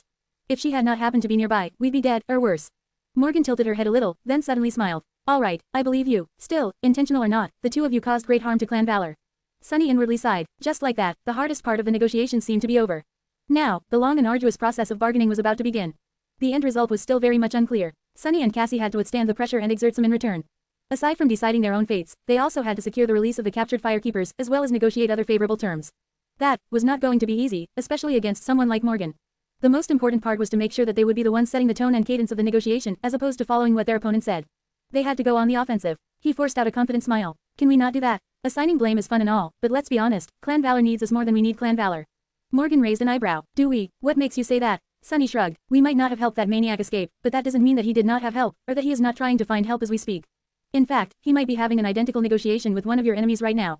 He doesn't have 50 of the most talented awakened of this generation backing him, though. Morgan's eyes grew even colder than before, making him shiver a little. Oh, what do you think about that, Song of the Fallen? She turned to Cassie, but strangely, the blind girl was not there. At some point, she seemed to have fallen behind. Cassie was standing a few meters away from them, still facing the hospital complex. She was as pale as a ghost. As a dark premonition suddenly grasped his heart, Sunny quickly stepped toward her and asked, his voice ringing with tension. Cassie, what is it? What's wrong? The blind girl remained silent for a few moments. Her hand suddenly moved, as if trying to find the pommel of the quiet dancer. Then, still facing the hospital, she opened her mouth and whispered.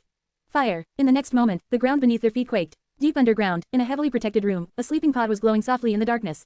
Inside, a young woman with silver hair slept, her face pale and still. Then, however, her eyes suddenly began to move beneath the eyelids, as if she was experiencing a terrible nightmare. A strange heat suffused the air. A split second later, something flashed. The room was instantly engulfed in furious flames. The armored door flew off its hinges and melted in the air, turning into a spray of liquid metal. The reinforced alloy walls cracked. The sleeping pod was violently torn to pieces. The force of the explosion was so dreadful that a destructive shockwave rolled through the whole level, causing incredible damage. Loud alarms screamed, and as the lights went off, emergency lamps ignited, drowning the burning corridors in a dim red glare. That light was almost instantly outshined by the angry glow of the spreading fire, however. In just a couple of seconds, the most protected level of the hospital complex was utterly devastated. Share to your friends. Enjoying this site? Support us via PayPal, Visa, MasterCard or crypto. Your donations help cover site maintenance and hosting costs. Tap the middle of the screen to reveal reading options. If you find any errors, non-standard content, ads redirect, broken links, etc., please let us know so we can fix it as soon as possible. Report. Shadow Slave. Chapter 764 to 764, Spirit of Flame. 1,464 words. A sea of white flame was spreading across the devastated underground level, hungrily devouring everything it could touch. Darkness, the red glare of the emergency lamps, and the searing white radiance mixed together, creating a hectic atmosphere of chaos and mayhem. Dust and smoke suffused the scorching air. Soon, the fire suppression systems came online, drowning the burning corridors in water and film-forming foam. The flames slowed down, but did not retreat. Instead, clouds of boiling steam flooded the underground level, reducing the already abysmal visibility even further. The alarms continued to scream, summoning the security forces of the academy to the site of the explosion. And at the center of it all, a radiant figure slowly rose from the white flames, wreathed in blinding light. The flame ghost, or whatever the being was, seemed beautiful and pure, as if untouched by the imperfections of the world. It possessed the graceful silhouette of a slender young woman, but also seemed, completely, utterly inhuman. As fire swirled around the figure without causing it any harm, the radiant creature slowly looked around, as if disoriented. Then, it took an unsteady step forward. At that point, more of the automated systems of the hospital complex finally activated. A cracked alloy plate shot down from the ceiling, and a compact security turret deployed itself from a hidden nest. Despite the low visibility and the damaged status of many of the cameras and sensors installed in the ravaged room, it received enough telemetry to identify the presence of a dangerous and unidentified being. It only took the turret a split second to take aim. The radiant figure sharply turned its head and stared at the twin barrels, confused. A moment later, the turret roared, spitting a stream of hundreds of high-caliber rounds at the intruder. Each was powerful enough to pierce an armored vehicle clean through. None of them managed to wound the fire-wreathed apparition, however. The white flame suddenly surged, wrapping around the radiant being like an armor. The tungsten bullets fruitlessly ricocheted off the creature's naked skin, melting as they hit the walls. The being swayed, and then threw a hand up. In the next moment, a sliver of fire separated from the blaze, streaked through the air, and hit the turret. Another explosion rattled the complex. The turret was obliterated in an instant, and the section of the ceiling around it completely disappeared, revealing the torn lattice of reinforced alloy above. Different security measures were already deploying, however. More importantly, the awakened charged with defending the hospital had already arrived. Two teams of experienced warriors appeared from both sides of the level, closing in on the epicenter of the explosion with speed. Every member was clad in heavily enchanted armor and wielded powerful memory weapons. Before the radiant figure could react, a silver javelin hit it in the back, biting deep before melting and disintegrating in a rain of sparks. A warrior in polished plate armor appeared nearby, delivering a crushing downward blow of his battle axe. It did not matter. A moment after the silver javelin disappeared, the deep wound on the creature's back closed itself. Instead of being cut by the enchanted battle axe, it simply raised a hand and blocked the crescent blade with its forearm. The sharp edge failed to break the being's skin. Behind the visor of the helmet, the awakened warrior who wielded the axe paled. He had caught a glimpse of the creature's radiant face, and felt the immolating wrath and ruthless killing intent burning in its eyes. The radiant figure moved, grabbing the man by the throat. The steel of his powerful memory armor melted, and the flesh beneath it blackened. The warrior screamed. Before he was dealt a mortal wound, however, the creature shifted and threw his body at the advancing security officers of his cohort. There were 13 awakened left to deal with the invader, each an experienced, well-equipped combatant and a master of their craft. But the flame apparition was just too tyrannical. It cut through their ranks as if dealing with mere insects. No amount of skill, no amount of powerful memories and devastating aspect abilities could slow it down, let alone damage it. Faced against such an overwhelming adversary, not even the perfect synergy of the security team could play a role. All the awakened managed was to cover each other and save their wounded comrades from being killed by the unstoppable monster. Their ability to resist, however, was running out. Soon, they were going to start dying. What was worse, the whole battle only took a dozen seconds. That was not nearly enough time for reinforcements to arrive, or so the desperate awakened thought, before a swift shadow suddenly appeared in their midst. Sunny rolled out of the shadows and coughed, feeling terrible heat, smoke, and scalding steam assault him. He had used Shadow Step to jump to the underground level of the hospital complex almost as soon as the ground trembled, and only had time to summon the undying chain. As the dull steel armor and a couple of other memories finished manifesting themselves, he tried to take in the sight of the devastated interior and shuddered. Gods, he could not see much, but his shadow sense told a terrifying tale. It seemed as if a series of explosions had rolled through this hallway, cracking the walls, the floor, and the ceiling. There were fires burning all around, despite the streams of water and foam being discharged by a few parts of the fire suppression systems that remained intact. White fire. He also saw the sorry state of the awakened security team and the radiant figure rampaging between them. From the looks of it, the officers were not going to last long. Back, retreat, I'll handle it. Enhanced by that sonorous enchantment of the extraordinary rock, his voice boomed in the scorching, fire-infused darkness. Not daring to disobey the authority in his order, the awakened did not make him ask twice. Grabbing their wounded, they hastily disengaged from the combat and ran. At the same time, Sunny dashed forward. His heart was beating like crazy. Can't. Because of all the fire and the damage done to the ventilation system, there was not a lot of oxygen left in the air. It was hard to breathe. Following his will, the shadows suddenly moved and rose from the ground. Instead of touching the incandescent flesh of the radiant being and turning to ash, they swiftly formed a sphere around it and then solidified, turning into a large black orb. That orb was durable enough to hold. White cracks appeared on the surface of the shadow cage, which then exploded into charred pieces. Sunny's eyes widened. How? That was an ascended cage. He closed in on the radiant being, allowing the shadow lantern to devour all the light around and submerge the hallway in absolute darkness. For a moment, everything became black. And then, two furious white eyes ignited in the blackness. A moment later, a white silhouette became visible again, surrounded by a blinding glow. That glow pushed against the darkness, on the verge of vanquishing it.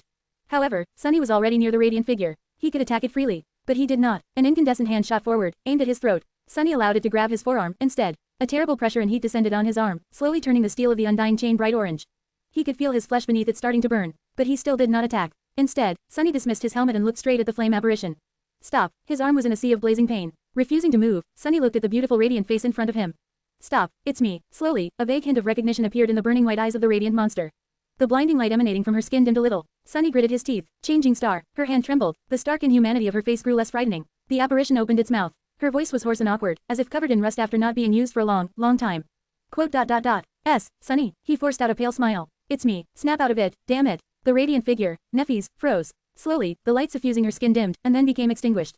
The fire devouring the underground level weakened, too, allowing the fire suppression systems to douse it. Standing naked amidst the devastation caused by her, Changing Star stared at Sunny with a confused expression. Then, she suddenly swayed, and fell down. Sunny was barely quick enough to fall to his knees and catch her.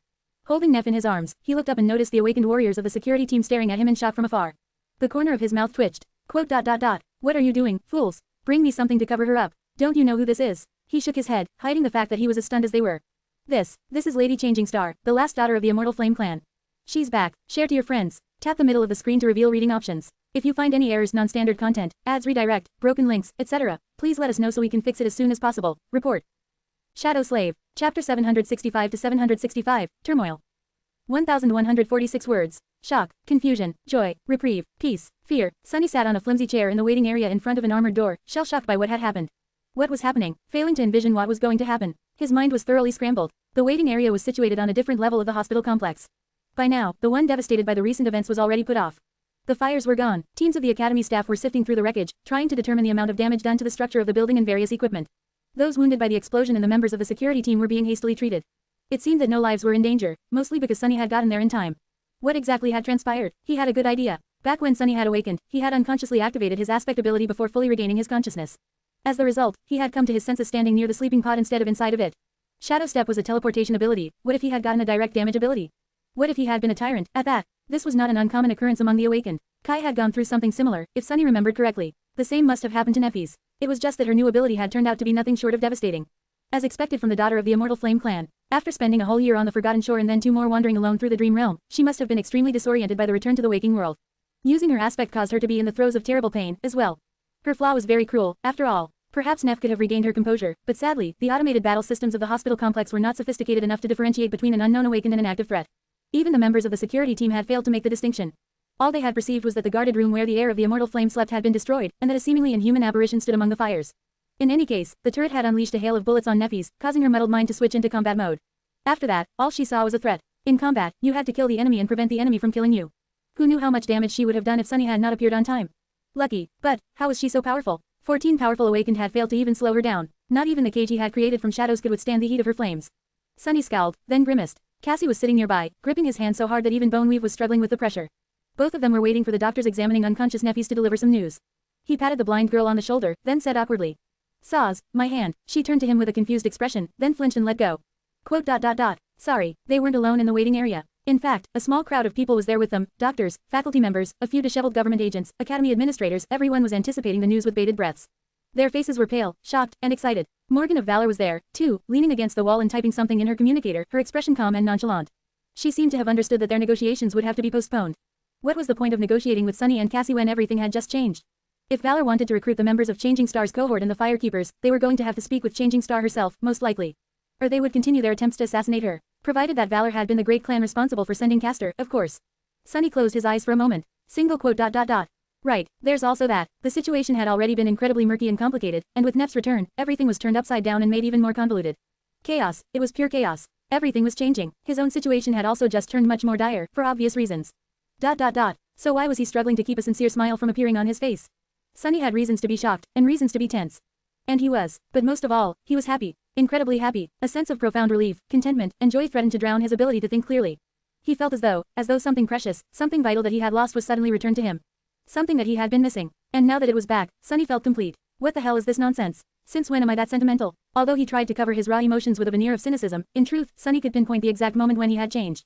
It was when he stepped into the circle of runes inside the Crimson Spire and escaped the Forgotten Shore, leaving Changing Star behind, to be devoured by darkness. After that, nothing had been the same. He gritted his teeth. Doesn't matter. Take a hold of yourself. Sunny had the right to be happy that Neffys had returned alive to them. She was his friend after all, much more than that, even. But that did not mean that he could allow himself to relax. Just like her name suggested, Changing Star's return was bound to cause a massive shift.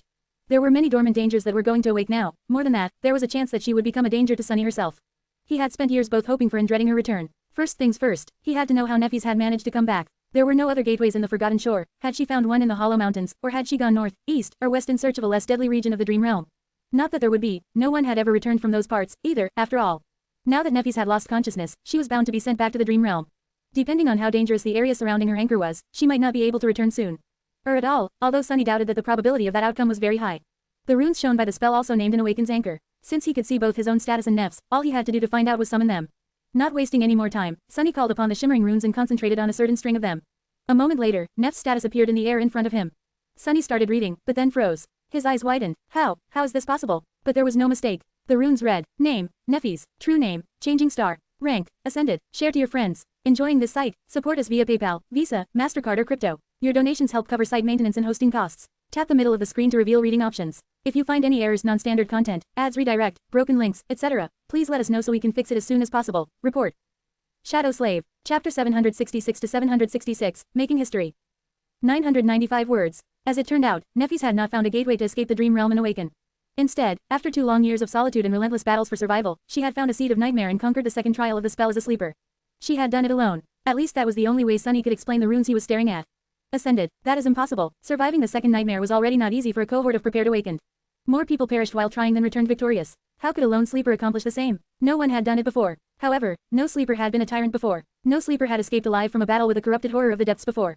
No sleeper had slain a fallen terror before. Neffys had long established her penchant for accomplishing the impossible. Why was Sunny so surprised that she had done it again? No, he wasn't surprised. He was dismayed. A deep, unsettling emotion nestled in his chest, making his face grow dark and his eyes grow dim. The shadows around him seemed to become deeper. Single quote ... Doesn't matter. That doesn't change anything. The important part is that she is back. Who cares how she returned? But it did matter. To him, it was of paramount importance. His obsession with becoming more powerful than Neffys was not born out of simple vanity or empty pride. Someone else might have been tempted to chase power just for the sweetness of it, but to Sunny, being anything else than the strongest was an existential threat. As he sat in stunned silence, the sound of hurried footsteps resounded near him. Looking up, Sunny saw Effie pushing her way through the crowd. She was not shy about using her prodigious strength, so people did not really have any choice except to let her pass. Even Instructor Rock, who had appeared 10 minutes earlier, had to politely make way. The big man had been the person to send Neffys into the Dream Realm. It was no wonder that he dropped everything to come and wait with the rest of them. Sunny felt a bit touched. The huntress finally reached them and froze for a moment, then asked hoarsely. Sunny, Cassie, is it true? Princess is back. Sunny looked at her for a bit, then simply nodded. Yes, I passed her to the healers with my own 2 hands. Effie did not move for several seconds. Then, a wide grin split her face. It looked as if she was on the verge of starting to howl again. Hell yes, I never had a doubt. No nightmare creature exists that can keep that pampered psycho down. Sunny couldn't help but smile a little, infected by her jubilation. Before too long, Kai arrived, as well. Usually, his appearance would have caused a stir, but right now, no one paid the former idol any attention. When he received the confirmation, an expression of profound relief appeared on the young man's beautiful face. Kai swayed a little, and then leaned on the wall to keep himself upright. Gods, thank the gods. Sunny had not realized it, but his friend must have been blaming himself for leaving Neffys behind all that time. He was truly too decent of a person for this vile world, and infected by a misguided sense of nobility to boot. Knowing that he had escaped the hell of the Forgotten Shore because of someone else's sacrifice must have pressed down upon him a lot. The four of them huddled together and waited. Sunny silently observed the faces of his friends, seeing sincere happiness and relief written all over them. Some, Kai especially, looked on the verge of getting emotional. Unlike him, they had no reason to feel a strange ambivalence about Changing Star's return. And looking at them, Sunny decided to ignore the darker part of his mind for a bit, too. Whatever happened, he would have to deal with it then. If he had to die to avoid becoming a slave, he would. If he had to kill in order to remain free, that was not out of the question, as well. But for now, he chose to just share this rare moment of joy with his friends. The founder of their cohort was back, after all. Soon, the armored doors finally opened, and one of the awakened healers in the employ of the academy appeared from them. Everyone gathered in the waiting area held their breaths. Even Morgan of Valor looked up from her communicator, strange sparks igniting in her vermilion eyes. One of the government agents couldn't contain herself and asked, How is she? Lady Changing Star is really back. The healer lingered for a moment, and then nodded. She is. Her physical condition is fine, better than fine, even. Perfect. As for her mental condition, we will know when she wakes up. Lady Neffes is currently sleeping. Someone from the crowd immediately spoke. Sleeping? Do you mean that she is back in the dream realm? The healer hesitated, then slowly shook her head. No, Lady Neffes seems to have ascended. So, she is simply asleep. For a moment, the crowd seemed to have lost the ability to speak. And then, all hell broke loose. Despite the government's attempts to stall for time and control the narrative, just in a few minutes, the incredible news of Changing Star's return spread across the network. Not long after that, another explosive rumor appeared, claiming that she was now a master. Just like that, all of humanity learned that Neffes of the Immortal Flame clan, the descendant of the two legendary pioneers and the famed hero of the Forgotten Shore, had become the first human in history to conquer the second nightmare as a sleeper, thus jumping ranks and return to the waking world unscathed. Her already prolific fame and exalted status instantly soared as high as the sun. While Neffes slept, her arrival was already creating titanic waves in the mindset of millions of people. In front of the awakened academy, 100,000 candles continued to burn despite the falling snow. And cast by their flames, 100,000 shadows danced on the ground. Share to your friends. Enjoying this site? Support us via PayPal, Visa, MasterCard or crypto. Your donations help cover site maintenance and hosting costs. Tap the middle of the screen to reveal reading options. If you find any errors, non-standard content, ads redirect, broken links, etc., please let us know so we can fix it as soon as possible. Report. Shadow Slave. Chapter 767 to 767, Measure of Strength. 1063 words. The news of Changing Star's return spread across the world like wildfire. The network practically exploded with an endless amount of discussions. Everyone wanted to share their excitement and celebrate the homecoming of the young hero who, without a doubt, was going to become one of the most powerful champions of humanity soon. While exaggerated, the reaction of both mundane humans and awakened alike was easy to understand. In this dark and fragile world that balanced on the verge of destruction, everyone longed for something to illuminate their lives and chase their fears away. Everyone desperately searched for hope. Thinking about it, Sunny couldn't help but remember the description of Neff's aspect. Light bringer. You are a creature of light that was banished and doomed to exist in the darkness. You bring radiance and warmth to wherever you go, but with it comes indescribable longing. Was hope the longing it talked about? Longing was just another word for desire, after all. In any case, the government had long used Neffes to satiate that desire. They had constructed an uplifting narrative around the events of the Forgotten Shore and made her the linchpin of the story. No matter how much Sunny hated the abhorrent movie adaptation that had been rushed through production soon after their awakening, he had to admit that it was a sign of how deeply the survivors of the Dreamer Army and their leader had affected the public. To be fair, the government had not needed to work too hard to turn Changing Star into an iconic figure. Her achievements had truly been singular and remarkable. Her perceived martyrdom had truly been compelling. What was more, Neffes had inherited an already established and powerful legend simply on account of her birthright. Her grandfather was the first human to conquer the second nightmare and become a master.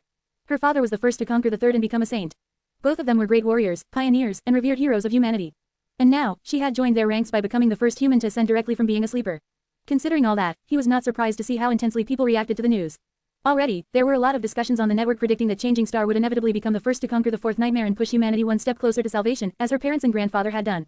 If only they knew that sovereigns had already given up on their world, and that very soon, hundreds of millions of people would probably die for it. And that the hero they were praising had much grander ambitions. Conquer the fourth nightmare? No, that was too trivial for Changing Star of the Immortal Flame clan. She was going to conquer all nightmares. She was going to destroy the spell itself. Or at least try to, even if the waking world had to burn as the consequence. While the government agents ran around with panicked expressions and most of the waiting crowd dissipated, Sunny found himself leaving the group and walking away to find something to eat. Morgan of Valor had left some time ago, so he did not feel too threatened. Oh, right, the true negotiations ended up never happening. I wonder what it means for my future. Eventually, he settled in the hospital's cafeteria and forced himself to swallow some food. A few years ago, he would have been ecstatic to be able to feast on high-quality food like that. But now, he did not even feel the taste of various dishes. They might as well have been mimic meat or synth-past. Sunny sat quietly, consumed by thoughts, when Effie suddenly appeared nearby and landed on a chair near him. There was a mountain of food on her own tray. The huntress looked at him with a smile. Great minds think alike, huh? She took a bite out of a small cake, then swallowed it entirely and said with satisfaction. The healers want us four to come help them when Neffes wakes up. You know, in case she becomes agitated again. Sunny silently nodded. Effie sighed. I can't believe that she just went and ascended. Well, I can actually.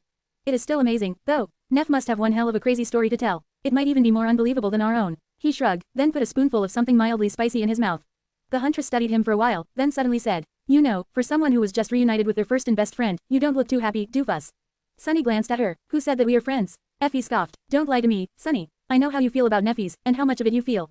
What's up with you? He grimaced. Lie. How can I lie? Sunny lowered his eyes, hesitated for a while, and then said quietly. Stronger, I wanted to be stronger than her. I really, really tried. And to be honest, I am very annoyed that all of it was for nothing. The huntress looked at him with a strange expression. Is that why you were in such a hurry to challenge the second nightmare? He leaned back and turned away. Quote. Yeah, that was a big part of it. Effie lingered for a bit, then slowly shook her head. Listen, Sunny, I am really sorry to say this, but you will never be stronger than Neffy's. He looked at her sharply, sparks of anger igniting in his eyes. Oh yeah, why is that? She sighed. It's very simple, really. Both of you are exceptional, talented, and have great will. Both of you are incredibly strong. But, Sunny, it doesn't matter how fast you gain a new rank, how many nightmare creatures you kill, how many soul fragments you absorb. She will always be ahead. She looked him in the eyes and said soberly. It's because she has something that you lack. Neffy's, she has, conviction, Sunny, and you don't. As long as that doesn't change, you will always be behind. As he stared at her with resentment, Effie suddenly grinned and shrugged. But hey, who cares? I have even less conviction than you, and I'm doing great. Who needs it? Anyway, I would much rather have a full belly than something like that. With that, she laughed and returned to her food, not paying the conversation any more attention. Sunny, however, remained still for some time. A somber expression appeared on his face. After a while, he sighed and silently resumed eating his meal. Conviction, who needs it, indeed. Share to your friends. Enjoying this site? Support us via PayPal, Visa, MasterCard or crypto. Your donations help cover site maintenance and hosting costs. Tap the middle of the screen to reveal reading options. If you find any errors, non-standard content, ads redirect, broken links, etc., please let us know so we can fix it as soon as possible. Report. Shadow Slave. Chapter 768 to 768, Dark Shore. 1021 words. Eventually, the four of them were invited into the room where Neffy slept, this time on a hospital bed instead of inside of a closed coffin of a sleeping pod. The administrators of the academy wanted to avoid any more damage, so asking the members of Changing Stars cohort for help was a logical step. Seeing familiar faces first after waking up would probably calm her down. And if not, having 4 masters at hand would be enough to deal with any unforeseen complications. Most likely, Sunny stood in the corner, looking at Neffy's with a somber expression. Her pale face, her silver hair. For the past 2 years, he had often seen her through the transparent lid of the sleeping pod, bathed in its ghostly light.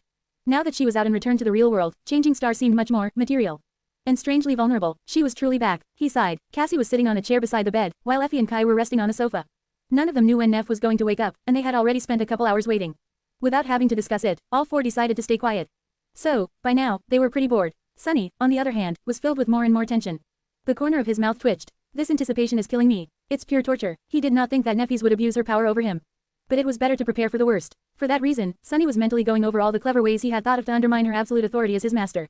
There were always ways. Owning an unwilling slave was not an easy endeavor, especially one as powerful and resourceful as him. That had been one of the reasons why he had chosen to kill the mirror beast instead of subjugating it all that time ago. Still, Sunny could not help but feel a hint of fear. After a while, he shook his head and moved slightly. Then, without being noticed by anyone, Sunny silently merged with shadows. Hidden in their dark embrace, he hesitated for a few moments and then called upon Nightmare. A vast shadow appeared near him, all around him. This was the Dark Destrier in his true, shapeless form. Sunny allowed himself to be enveloped by the larger shadow, and then gave it a silent command. What happened next was hard to describe. He had only done this a few times in the past, and each time was as strange. It was a bit like traveling to the dream realm, but also different. Tired of waiting, Sunny had decided to travel to Neff's dreams. There was no sense in prolonging his anxious anticipation, anyway. He had to see if Changing Star was still sane. He had to know that she was still herself. Soon, Sunny found himself on a dark shore. Beneath him was a vertical slope, with furious waves crashing against the cliffs far below. Some distance away, a tall and beautiful lighthouse stood, illuminating the absolute darkness with its radiant flame. Sunny studied it for a while, and then nudged Nightmare to walk along the edge of the cliff. Sitting in the saddle, he rode the black steed and tried not to look around too much. Dreams were a strange place. They did not adhere to the logic of the real world and were always flowing, always changing. The more powerful a dreamer was, the more solid they sometimes appeared. They were also dangerous for dreamwalkers such as Nightmare and Sunny. The threats contained within them might not have been real, but by invading this subliminal space, the uninvited guests had to treat them as such. This was why Nightmare often returned wounded from his travels. If an Ascended dreamt of a powerful abomination, the Dark Destrier had to battle the abomination as if it was real. However, not only dreadful fiends posed a threat. His opponents were empowered by the dream itself, so their strength depended on the strength of the dreamer. Their actual shape did not matter that much. Neffy's was very strong, so her nightmares were bound to be terrible, as well. Soon, the landscape around them changed. The dark shore and the lighthouse disappeared, and instead, the streets of a ruined city appeared from nowhere. With a bit of apprehension, Sunny recognized the familiar shapes of the stone buildings of the Dark City. However, they were simultaneously the alloy towers of the siege capital. Their facades were broken, with smoke and fire escaping from the cracks. A wide road was littered with burning debris, and a luxurious PTV lay overturned some distance away, its armored frame bent and riddled with holes. Blood was spilling on the melting asphalt from the shattered windows. Sunny slowly approached the PTV and then jumped off Nightmare's back. After hesitating for a moment, he bent down and looked inside the cabin. There were several corpses inside, all wearing mundane clothes. Most disturbingly, these people lacked faces, and instead looked like smooth-faced mannequins. Their flesh, however, was quite real, and terribly mangled. With a frown, he looked away and studied the surroundings. It did not take him long to notice a trail of blood leading away from the burning PTV. Leaving Nightmare behind, Sunny followed the trail. He crossed the street and entered the foyer of a business tower through a large hole in its wall. Looking around, Sunny noticed that the foyer strangely resembled the silent shore of the dark river they had crossed once, a long time ago, while searching for the remains of the First Lord. White fog swirled above the water, full of silent whispers. There was only one thing that did not seem to fit. A large reception desk stood not too far away from him, drowning in shadows. Sunny slowly walked it and then moved around. Behind the desk, leaning on it with her back, a young woman with silver hair sat on the ground. Her face was pale and tired, and her striking gray eyes were devoid of any light. She was wearing mundane clothes, which were marred with blood. Sunny sighed, and then said, "Hey, Neff." The young woman slowly looked up, and then smiled. "Hey, Sunny, share to your friends." Tap the middle of the screen to reveal reading options. If you find any errors, non-standard content, ads redirect, broken links, etc., please let us know so we can fix it as soon as possible. Report. Shadow Slave. Chapter 769 to 769, maybe. 1065 words. A beautiful smile illuminated Neff's face, making her look much softer and younger than she usually seemed. In all the time they knew each other, Sunny had only seen her smile a few times, and every time he did, a hint of regret brushed against his heart. It was a shame, for such a brilliant smile to appear so seldom. Maybe in her dreams, Changing Star allowed herself to show it more often. Looking at the reception desk serving as her cover, he tried to make his voice sound calm and asked, "What are you doing here?" Neffis lingered for a moment, and then looked down. Quote. Hiding. Sunny raised an eyebrow. From what? Her voice grew quiet as she answered, still looking at the ground. Bad people, he sighed. It seemed that the memory this nightmare had spawned from belonged to a much younger Neffis. Something similar must have happened to her when she was a kid, and so, although Changing Star looked like her adult self, she was simultaneously a child. That meant that she was not supposed to have any memory of meeting and getting to know Sunny, and yet, she did. Dreams were strange that way. All kinds of contradictions could exist within them, merging things that could not coexist in reality. Sunny lowered himself to the ground and sat next to Neff, leaning on the surface of the desk beside her. He remained silent for a while, and then said with a reassuring smile. "Well, don't be afraid. I'll hide here with you. I am very good at hiding, you know. If bad people come, they will never see us." Neffy slowly shook her head. "I don't know." Sunny crossed his arms. "And if they do see us, I'll deal with them. I am very good at dealing with things, as well." She did not move for a long time, and then suddenly said, "This is a dream, isn't it?" He almost flinched, and then tried very hard to suppress a curse. That question was extremely startling. Well, what else did he expect? This was Neffy's, after all. Even the awakened terror of her first nightmare had failed to contain her within a dream. Regaining his composure, Sunny simply nodded. Neffy sighed. "It is too nice to be real. Strange, I haven't dreamt in a long time." Slowly, the space between them started to change. It flowed, transforming into something different. The darkness was dispelled by the radiance of an incandescent sun. The cold waters receded, making way for pristine white sand. Above them, there was now a boundless azure sky. Sunny felt an unbearable heat assault his skin. A few moments later, they were surrounded by a vast, scorching desert. Instead of a modern desk, their backs were against the trunk of a tall tree. Its bark was as white as the pristine sand, and its leaves were scarlet. Tens of thousands of skulls hung from the beautiful branches, fastened to them by glistening threads of black silk. More disturbingly, 2 human figures were cruelly nailed to the tree, hanging from it like prisoners. One of them was a man with black hair, dressed in dark clothes. The other was a woman in white, her hair glistening like silver. From where he sat, Sunny could not see their faces. Perhaps that was for the best. He opened his mouth, but then froze, realizing that he did not know what to say. There was too much he wanted to tell her, too much he wanted to ask her. There were matters they had to discuss that had to do with their future, the great clans, the sovereigns. There were matters they had to discuss that had to do with their past, the decisions they had made, the mistakes that had been committed. There were his emotions, as well. His resentment, his anger, his pain, his joy, his glee. There were her emotions, as well. All of this was so immense. Sunny was much older now than when they had first met, even though only 3 years passed. Those years contained lifetimes of bitter lessons he had learned. He had never been good with complicated feelings, and although he did make some progress on that front, Sunny was still far from being adept in these matters. So what was he supposed to say? He remained silent for a while. Then, finally, he looked at her and said the only thing that came to his mind. The most truthful one. "I missed you." Neffy smiled, and looked at him as well. Quote. "I missed you, too." Sunny let out a heavy sigh, and slumped a little, full of strange relief. A moment later, however, his face turned dark and ugly. Gritting his teeth, he glared at her and spat. "If you really missed me, then why the hell had you left me behind?" Neff's smile slowly dimmed. A few moments later, she looked away and sighed. "Because it was the better choice." Sunny clenched his fists. "Who the hell do you think you are? Who asked for your righteousness? Do you even know what you took from me? Who gave you the right to make that choice for me?" Changing Star looked down and remained silent for a bit. Then, she said, "But I did not make it for you. I made it for me." She studied the white desert for a while, and then sighed. "If you remained with me, yes, maybe, we would have been stronger together. Maybe we would have grown faster together. Maybe we would have been better together. Maybe we would have survived. But what were the chances of that? Unlike me, you can't heal yourself from terrible wounds. Your soul is not infused with the fire. Maybe, you would have just died." Neffys looked at him, soft sparks igniting in her gray eyes.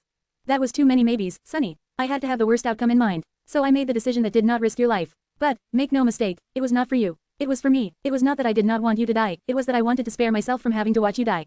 I had to protect myself, too." She stared at the white sand, and whispered, "I buried too many people, Sunny. I deserve the right to be selfish, even if it did you harm." He stared at her with a dark expression, then spat. "Why do you even care whether I live or die?" Neffys looked at him and smiled. The wind moved her silver hair, making it dance. Then, she shrugged and said in an even tone, "Because I do." Share to your friends. Tap the middle of the screen to reveal reading options. If you find any errors, non-standard content, ads redirect, broken links, etc., please let us know so we can fix it as soon as possible. Report.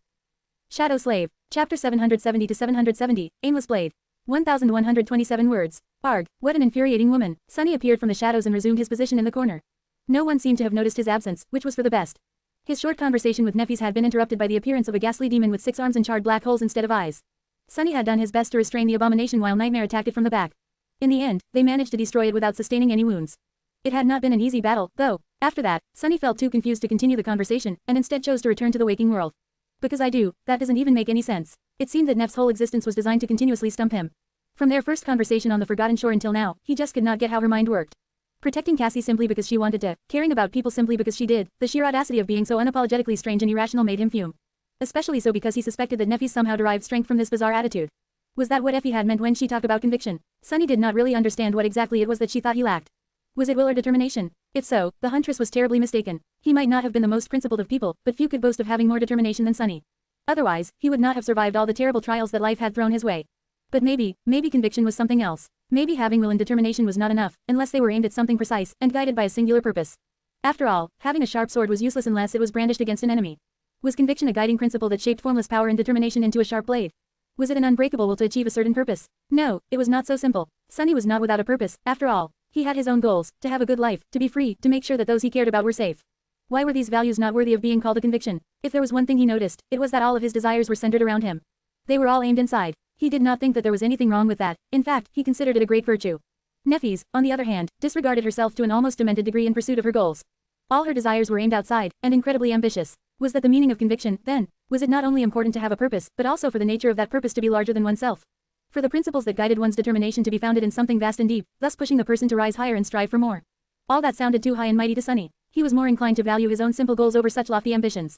However, he couldn't help but feel a bit uncomfortable at the thought that someone with a greater purpose had an inherent advantage over someone who just wanted to be left alone, as he did. Unfortunately for Sunny, he was fated to compete against exactly these kinds of people if he wanted to be free to live his life as he seemed fit.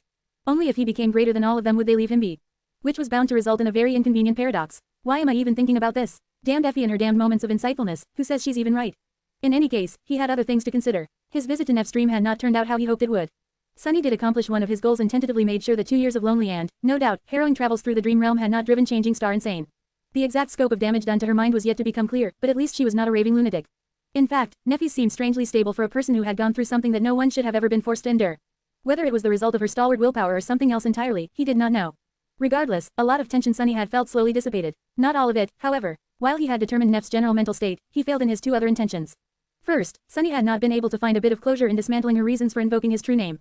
He had expected Changing Star to hide behind a false and misguided veil of having done it for his own good. He had been prepared, and wished to, obliterate her hypocritical pretense of righteousness. He wanted to express his anger, fury, and resentment. He wanted to cause her to feel at least a small part of the anguish that she had caused him to feel.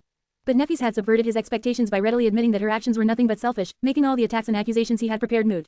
That left Sunny confused and unsatisfied. The fight he had wanted to pick never happened, because the other person did not want to fight. His animosity was not only struggling against his own complicated feelings, but also completely one-sided. Infuriating. Much more importantly, Sunny had failed to learn the most vital information. He had not gathered the courage to ask the question that was bothering him the most. What were Changing Star's intentions toward their strange and inescapable bond? What was she going to do with her power over him? So many heavy, complicated, and frightening things were tied to that question. Once he asked it, there would be no going back. He could lose so many things that he cherished, and even more that he did not even have the opportunity to experience yet. Depending on the answer, the nature of their relationship could forever change. There was a possibility that it would cease to exist, even. Although it might have seemed like he was burying his head in the sand, Sunny simply could not bring himself to have that fateful conversation yet. The stakes were too high, and so, for now, he decided to follow the easiest path and simply let some things remain unsaid. He wanted to see how the situation would develop. First, there would always be time to act later. At least that was what he told himself. As time passed, the 4 masters remained silent. They were watching over the young woman who slept peacefully, her nightmare slain by a transient shadow in his steed. After a while, Nef's eyelids quivered, and then, slowly, she opened her eyes. Share to your friends. Enjoying this site? Support us via PayPal, Visa, MasterCard or crypto. Your donations help cover site maintenance and hosting costs. Tap the middle of the screen to reveal reading options. If you find any errors, non-standard content, ads redirect, broken links, etc., please let us know so we can fix it as soon as possible. Report. Shadow Slave. Chapter 771 to 771, Honor Guard. 1,179 words. After it became apparent that Nefis was not going to go on a destructive rampage, the cohort did not get a lot of time to spend with their friend before the government agents whisked her away. Cassie barely managed to squeeze her hand, while Effie and Kai could only express their joy with words. Sunny remained silent, still preoccupied with his tumultuous thoughts. The corner he was standing in became even darker than it had been before. Nef herself seemed a bit disoriented, so their short reunion had turned out to be somewhat muddled. There were certain procedures involved when a person awakened, and even more once they ascended. All kinds of interviews, evaluations, and tests had to take place. All kinds of reports had to be submitted, all types of permissions had to be granted, and all varieties of procedures had to be enacted. The bureaucratic machine stirred awake to legitimize and integrate a new master into the larger framework of humanity. Sunny knew the process well, because he had gone through it himself. It was just that his own experience had been separated into two distinct instances and made smoother by Master Jet's participation. Neffy's, on the other hand, had to go through both sets of procedures at once, which was more or less unprecedented. She also did not enjoy the patronage of a high-ranking government representative, yet. Perhaps that would not last long. There were other complications, as well. Her situation was unique and abnormal in more than one sense. Just the fact that she had become a master without establishing a gateway anchor in the dream realm alone was enough to make the bureaucracy stutter. The government agents had their work cut out for them. It was not all bad, however. The process, while slightly obnoxious, was there for a reason. It was not only about gathering the necessary information and officially establishing the Ascended's new and elevated status. It was also designed to help the return deal with the most damaging effects of suddenly coming back to safety after experiencing untold horrors in the nightmare, at least to a certain degree. No matter how strong Changing Star was, no one doubted that her harrowing adventure through the dream realm and the nightmare had left its scars on her mind. The government was well aware of how fragile many powerful awakened truly were. It was not only on guard against those who could break, but also experienced in employing all kinds of preventative measures to reduce the possibility of that happening. Due to how important Neffy's was both to the propaganda machine and to the actual defensive efforts of humanity as another special strategic asset, the government threw its best resources into ensuring that the initial steps of her rehabilitation went as smoothly as possible. Of course, she was free to decide how much exactly she was willing to share. Some basic tests, however, were mandatory, since it was necessary to determine how safe it was to release her into the population. What it meant was that it would take long hours before the members of the cohort would be able to see Changing Star again. They weren't the only ones waiting, too. At some point, Cassie had left and returned to the Dream Realm to inform the Firekeepers of the incredible new development. Soon enough, dozens of them used the gateway in the Ivory Tower and returned to the waking world for the first time in months. Since their sleeping pods were situated right there in the hospital complex of the academy, it did not take a long time for all of them to gather in the hallway near where Neffy's was undergoing her interviews. Now, around 50 young awakened crowded it, as if standing guard. After spending almost half a year in the Dream Realm, the Firekeepers looked rough around the edges, if not a little feral. They were wearing civilian clothes, but no one would mistake these people for mundane humans, or even ordinary awakened. There was a strong sense of silent threat radiating from them. Their expressions were full of glee, but their gazes remained firm and heavy, making anyone who approached feel ill at ease. That was especially true for the members of Cassie's former cohort, which was now led by the stoic healer, Shim. They were all on high alert and ready to pounce on anyone representing a threat. With the Firekeepers standing guard, any potential action by the great clans was bound to end in failure, or at least outright disaster. In fact, they seemed so fierce that even the security teams of the academy became nervous and sent a few cohorts of their own to keep watch on the celebrating group. It was easy to read the extreme apprehension on the faces of the security officers, though. Awakened or not, they seemed to understand that they stood no chance against the elites of the Forgotten Shore if push came to shove. Observing all that, Sunny couldn't help but ask himself a question. If 6 months of hiding in the relative safety of the Ivory Tower had such a drastic effect on the Firekeepers, then what had 2 years of traversing some of the direst regions of the Dream Realm done to Neffy's?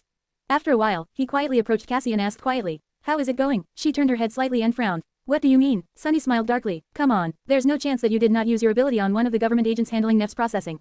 So what is happening?" She hesitated for a few moments, then sighed. She seems to be in shock, somewhat. But mostly, she's fine. Actually, it's a bit disturbing how fine she is. He frowned. "Well, it's Neffy's. You know how she is." Cassie slowly shook her head. "She is human too, Sunny. It's just easy to forget that fact sometimes because it's her."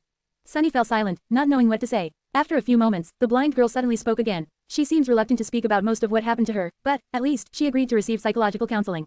That's a good start. He blinked a couple of times. Neffy's agreed. To what? The idea of Changing Star being willing to undergo something like counseling did not fit into his head. It was just too bizarre to imagine. Sunny frowned. Maybe she did change, a little. Finally, after long hours of waiting, the government agents seemed to finish the bulk of their tests. The doors opened, and the familiar figure stepped out of them. Just like on the first day Sunny had met her, Neffy's was wearing a simple government-issued tracksuit. Her silver hair, however, was now long and lustrous, framing her face and making her look strangely feminine. Her beauty was stunning. When Changing Star appeared, it seemed as though the whole hallway became a little brighter. Looking at the members of her cohort and the Firekeepers gathered around them, Neffy's hesitated for a moment and then smiled awkwardly. "Hello, everyone. I am glad to meet you all again. I did not think that I would. ... Before she was even done speaking, Cassie stepped forward and enveloped her in a tight hug.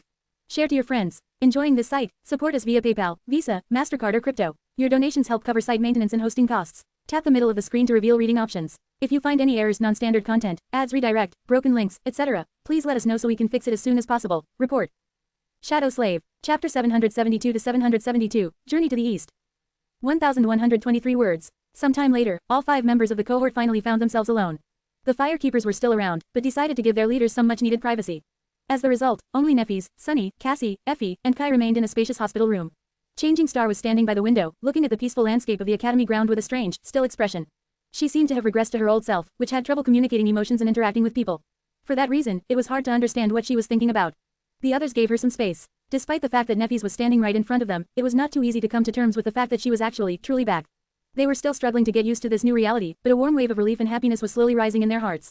Sunny was no different. It was just that his joy was somewhat overshadowed by a contradicting feeling of unease and apprehension. Finally, Neffy sighed and turned around. A pale smile appeared on her face. You are all masters. I did not expect that." Effie, who was sitting comfortably on a cushy chair with her legs stretched, laughed.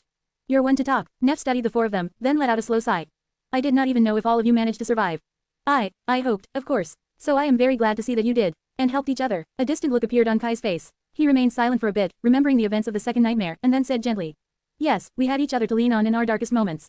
But you were completely alone, all that time. Lady Neffes, please forgive me, but how did you survive? Neffes looked away with a smile. Quote. I wasn't really completely alone, either. Then, she walked over to the hospital bed and sat down, facing them. There is not much to tell, really. The Crimson Terror was in its most vulnerable state when I reached the top of the spire. Unrestrained by the dark sea, she had absorbed countless souls and was in the middle of an arduous evolution. With the help of the Dawn Shard, I was able to strike her down. That simple explanation did not really do justice to the incredible accomplishment of slaying a fallen terror, but Neff seemed reluctant to dwell too much on that part of her story. She also decided to skip the part about their confrontation with Sunny entirely. Instead, she looked at the window and continued. After she died, however, the spire became unstable. The gateway collapsed, and the tower itself soon followed. I barely escaped the debris. The artificial sun of the Forgotten Shore was extinguished, as well, submerging it into absolute darkness. The labyrinth itself perished, too, the crimson coral turning gray and slowly crumbling to dust. With no sea, no sun, and most nightmare creatures eradicated by the culling, it became a lightless and desolate place. She sighed. I traveled back to the Dark City and spent some time there, hunting down the remaining abominations and preparing for a long journey. With the help of the Dawn Shard and the Nameless Sun, many powerful nightmare creatures fell to my blade. For a while, I entertained the idea of trying to cross the Hollow Mountains, but eventually had to abandon it. Nothing but death awaited me there. So, I had to choose another direction. Neffes paused for a moment, then continued in a steady tone. I knew that the deadly mountain chain stretched further than Ravenheart in the west. There was no passage there. Going north meant moving further away from human citadels. So, it only left east. There was a chance that the Hollow Mountains were not as tall and unassailable there, or even that there was an end to them somewhere in those unexplored regions. It was only a chance, but it was all that I had. So, I left the Dark City and retraced the steps of the journey that Sunny, Cassie, and I had made before, avoiding the Ashen Barrow, of course. Sunny moved slightly, remembering their encounter with Soul Devourer. He had not forgotten his promise to come back and destroy the damned tree. Granted, he had no plans of returning to the Forgotten Shore, currently. Even his pettiness had a limit. Maybe he would still be able to exact his revenge on the vile fiend one day, though. Changing Star, meanwhile, continued her tale. Eventually, I reached the edges of the Forgotten Shore and crossed into a vast and terrible desert. Seeing the sun and the stars once again, it was like a blessing. But that blessing came with its own curse. The desert had once been the site of a great battle, I think, or maybe that land had been turned into a lifeless desert by the battle, instead. In any case, echoes of the clash between powers well beyond our comprehension still linger there, making it a dire and deadly place. As Sunny remembered the white desert from her dream, Neffes paused, and then continued in a somber tone. But at that point, it was too late for me to turn back. Following along the Hollow Mountains, I ventured into the desert and made my way further east. Unfortunately, no matter how many days I traveled, the misty peaks showed no signs of abating. Eventually, I knew that I could not continue. I think that the white desert is impossible to cross. The parts of it I only barely survived were on the periphery of the ancient battlefield. The deeper I went, the more terrifying it became. The inner reaches of that region, where the true clashes had happened, had to be a death zone of its own. Worse still, even if one manages to resist the many horrors dwelling there, the desert itself will eventually kill them.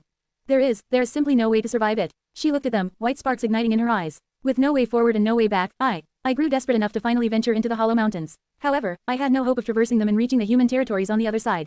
I had also failed to find any sign of a gateway in my long travels. So, I did the only thing I could think of. I tried to find a seed of nightmare. Eventually, and with some help, I encountered one near the boundary of the dark realm that hides within the mountains, and challenged it.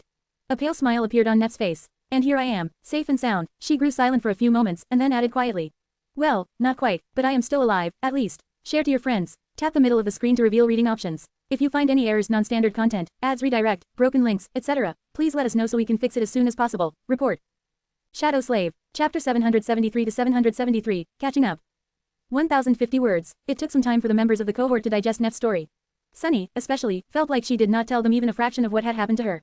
But then again, was it even possible to describe 2 years of never-ending struggle for survival with just a few words? Not even considering the things that Changing Star might have wished to keep to herself, and he was sure that there were plenty, she would have had trouble describing even the things that she wanted to share. It was going to take time. As for the actual secrets, while he was dismayed and uneasy, Sunny himself was known to keep a lot of things close to his chest.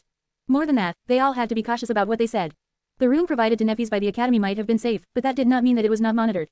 That was the reason why both Effie and Kai remained mostly silent despite the fact that they clearly had a lot of questions. Unlike Sunny, they did not possess a good understanding of Changing Star's aspect in current class. All they knew was that she possessed a divine aspect, just like Sunny and Mordred did. Eventually, Cassie broke the silence. It is fine. Now that you are back, everything is going to be fine. She paused, and then added somberly. However, our current situation is very delicate. Neffes looked at her and frowned, the white sparks in her eyes becoming a little brighter. Were there any complications after you returned from the Forgotten Shore? She was alluding to Castor, the great clans, and the sovereigns that wished her dead, of course. Sunny finally spoke, not immediately, but we ran into some trouble not long before venturing into the second nightmare. Changing Star's frown deepened. Can you tell me what exactly happened? He shrugged. I can, but we'll get you up to speed later, in a more private setting. For now, let's just say that there was supposed to be a negotiation with the representatives of the Great Clan Valor today. Which fell through, for obvious reasons. Sunny paused for a moment, and then added. Other than that, the important things to know are, let me think, actually. I am a renowned academic and an instructor at the Academy now. Cassie leads the Firekeepers. Oh, Firekeepers are the Forgotten Shore survivors whom you saw outside. They are basically your groupies. Right, you are famous now. Very, very famous. There is even a movie about you, with a very well-received romantic subplot. What else? We have a flying ship and an exclusive citadel in the dream realm. Effie moved in with me, Nightingale disbanded. Neff's face slowly turned paler and paler. Finally, she couldn't take it anymore and raised a hand. What? Wait, what? Kai, is this true? Nightingale disbanded. Sunny glanced at her darkly. Really? That is your first question? Kai, meanwhile, looked down in embarrassment. Yes, I am sorry to say this, but Gale and I decided to go our separate ways. It is for the best. My status as a master would have just dragged him down, especially because my aspect evolved after I killed that dragon. Neffy's blinked. A dragon. Sunny grinned. Oh yes, Kai killed a transcendent dragon. Effie and I killed a couple of saints, too. I even killed the same one twice. First time before I was beheaded, the second time after. Changing Star slowly raised her second hand and grabbed her head. I think I need a moment. Wait, can you start from the beginning? A strange expression suddenly appeared on her face. And did you say something about a movie? With a romantic subplot? What? Sunny had a bit of fun filling Neffy's in on what had been going on with the four of them and the waking world during her absence. There was a lot of ground to cover, but he chose only the juiciest moments. Like falling into a bottomless abyss for a month straight on top of a dead demon, being burned by divine flames, and discovering an ancient tower left behind by a mysterious deity. Or finding out that Effie was confined to a wheelchair in the waking world, only to see her leave it behind after conquering the second nightmare. Or slaying a corrupted monster to get their hands on a shipwrecked flying vessel and repair it. Or watching two saints obliterate an entire island as they fought to the death. The list went on and on. After a while, Neff weakly waved her hand. I think I need a break. Can you guys give me a few minutes? By then, it was already late into the night. It was dark outside the window, with only pale moonlight and powerful beams of defense turrets illuminating the black sky. Sunny grew silent, then shrugged. Sure, you need some rest. Anyway, we can continue in the morning. The government should be ready to release you by then, too. Have you thought about where you want to go? Staying here in the academy is an option too, of course. He thought for a few moments, and then added awkwardly. I feel stupid asking this, but do you have a place to stay? Do you have money? Are there people we need to contact? What is your clan's situation, exactly? Neffy's absent-mindedly touched her neck, then answered in a neutral tone. There is, a manor. That is pretty much the only property the clan has left. Everything else was liquidated and sold a long time ago. I sealed it before leaving for the first nightmare, so it should have remained empty for the last 3 years. It's hard to say what state it's in. She lingered for a moment, and then added, I should have a bit of money left. And there are no people. Most of our retainers fled over the years, and the rest left after my grandmother passed away. That was not too long before my nightmare, too. I'll have to think about what to do now. Sunny looked at her, and then frowned a little. What about safety? Aren't you concerned about, your previous issues? Neffy's remained silent for a long time, then shook her head. I don't think anyone will try to kill me anytime soon. He glanced at her with dark curiosity. Really? Why? Some people weren't shy about it before. Changing Star looked at him, and then said evenly. Quote. Because now, I am not easily killed. Share to your friends. Enjoying this site? Support us via PayPal, Visa, MasterCard or crypto. Your donations help cover site maintenance and hosting costs. Tap the middle of the screen to reveal reading options. If you find any errors, non-standard content, ads redirect, broken links, etc., please let us know so we can fix it as soon as possible. Report. Shadow Slave. Chapter 774 to 774, Fundamental Changes. 1062 words. She wasn't wrong. As the members of the cohort left the room to give Neffy's time to rest, Sunny was deep in thought. Changing Star was an ascended tyrant now. Killing her was much harder than assassinating a mundane child that was protected only by the dwindling forces of a fallen clan, especially due to the nature of her powers. In fact, short of sending a saint to do the job, nothing the great clans could throw at her would work. Saints were a precious resource, however, and more than that, rare enough to make their movements almost impossible to hide. Unless the sovereigns were ready to abandon all pretenses of civility, there was no easy way to get rid of Neffy's anymore. She had ensured that by becoming a master directly, the situation had fundamentally changed, and that was not even accounting for the tremendous public outcry that would result from something like that ever coming to light. Whether the great clans wanted to admit it or not, they were still tied to the rest of humanity. All awakened came from mundane humans, after all. Losing the support of the masses would threaten the very base of the power that the sovereigns enjoyed. Come to think of it, getting rid of Sunny was almost equally as hard. He doubted that any master, with the exception of maybe direct children of Anvil of Valor, would be able to pose a serious threat to him. There were 2 more great clans to consider, of course, but he doubted that any scion of song or night was more dangerous than the Princess of War, Morgan. So, what did it all mean? It meant that their position in the negotiations had vastly improved. They could exert much more pressure on Valor, and achieve much better results. That was if Neffy's did not do anything extreme, of course. Which she was more than capable of doing, considering her searing hatred for the 3 sovereigns. After hesitating for a bit, Sunny walked over to Cassie, leaned on the wall near her, and asked quietly. What do you think she will do? The blind girl understood his meaning without having to specify what exactly the question was about. Perhaps she was considering the same issue. Cassie lingered for a moment, then said quietly. Negotiate. Sunny barely suppressed a chuckle. Negotiate. Are we talking about the same Neffys? Do you know how much she despises the great clans? What her insane ambitions are? Somehow, I feel that 2 years of barely clinging to life in the dream realm did nothing to blunt her resolve. If anything, I think that it has only been sharpened. The blind girl remained silent for a while, then sighed. I think so too. However, there is little choice. She is still too weak to face the enemy directly. It is because her resolve remains the same that she will have to make herself flexible. A dark expression appeared on Sunny's face. When have you ever known Neff to be flexible? Cassie turned her head slightly, facing him. Her expression was somber and serious. Neff can be whatever she needs to be to achieve her goals. Same as you, don't forget that. What was that supposed to mean? Sunny grimaced, then looked away. After a while, he asked in a grim tone. So where does it leave us? Whether he wanted it or not, he was tied to Neffy's. That bond was strong, but not unbreakable. If he really wanted to, he could attempt to destroy it. He could kill her, he could run away, he could try to find a more obscure method. However, Sunny did not know if he was willing to pay the price of destroying their bond. At least not until he saw a sign that Changing Star was willing to wield her power as his master, not just possess it. Unless she did, he was only a slave in name. Although reluctantly, Sunny was barely able to tolerate such an arrangement.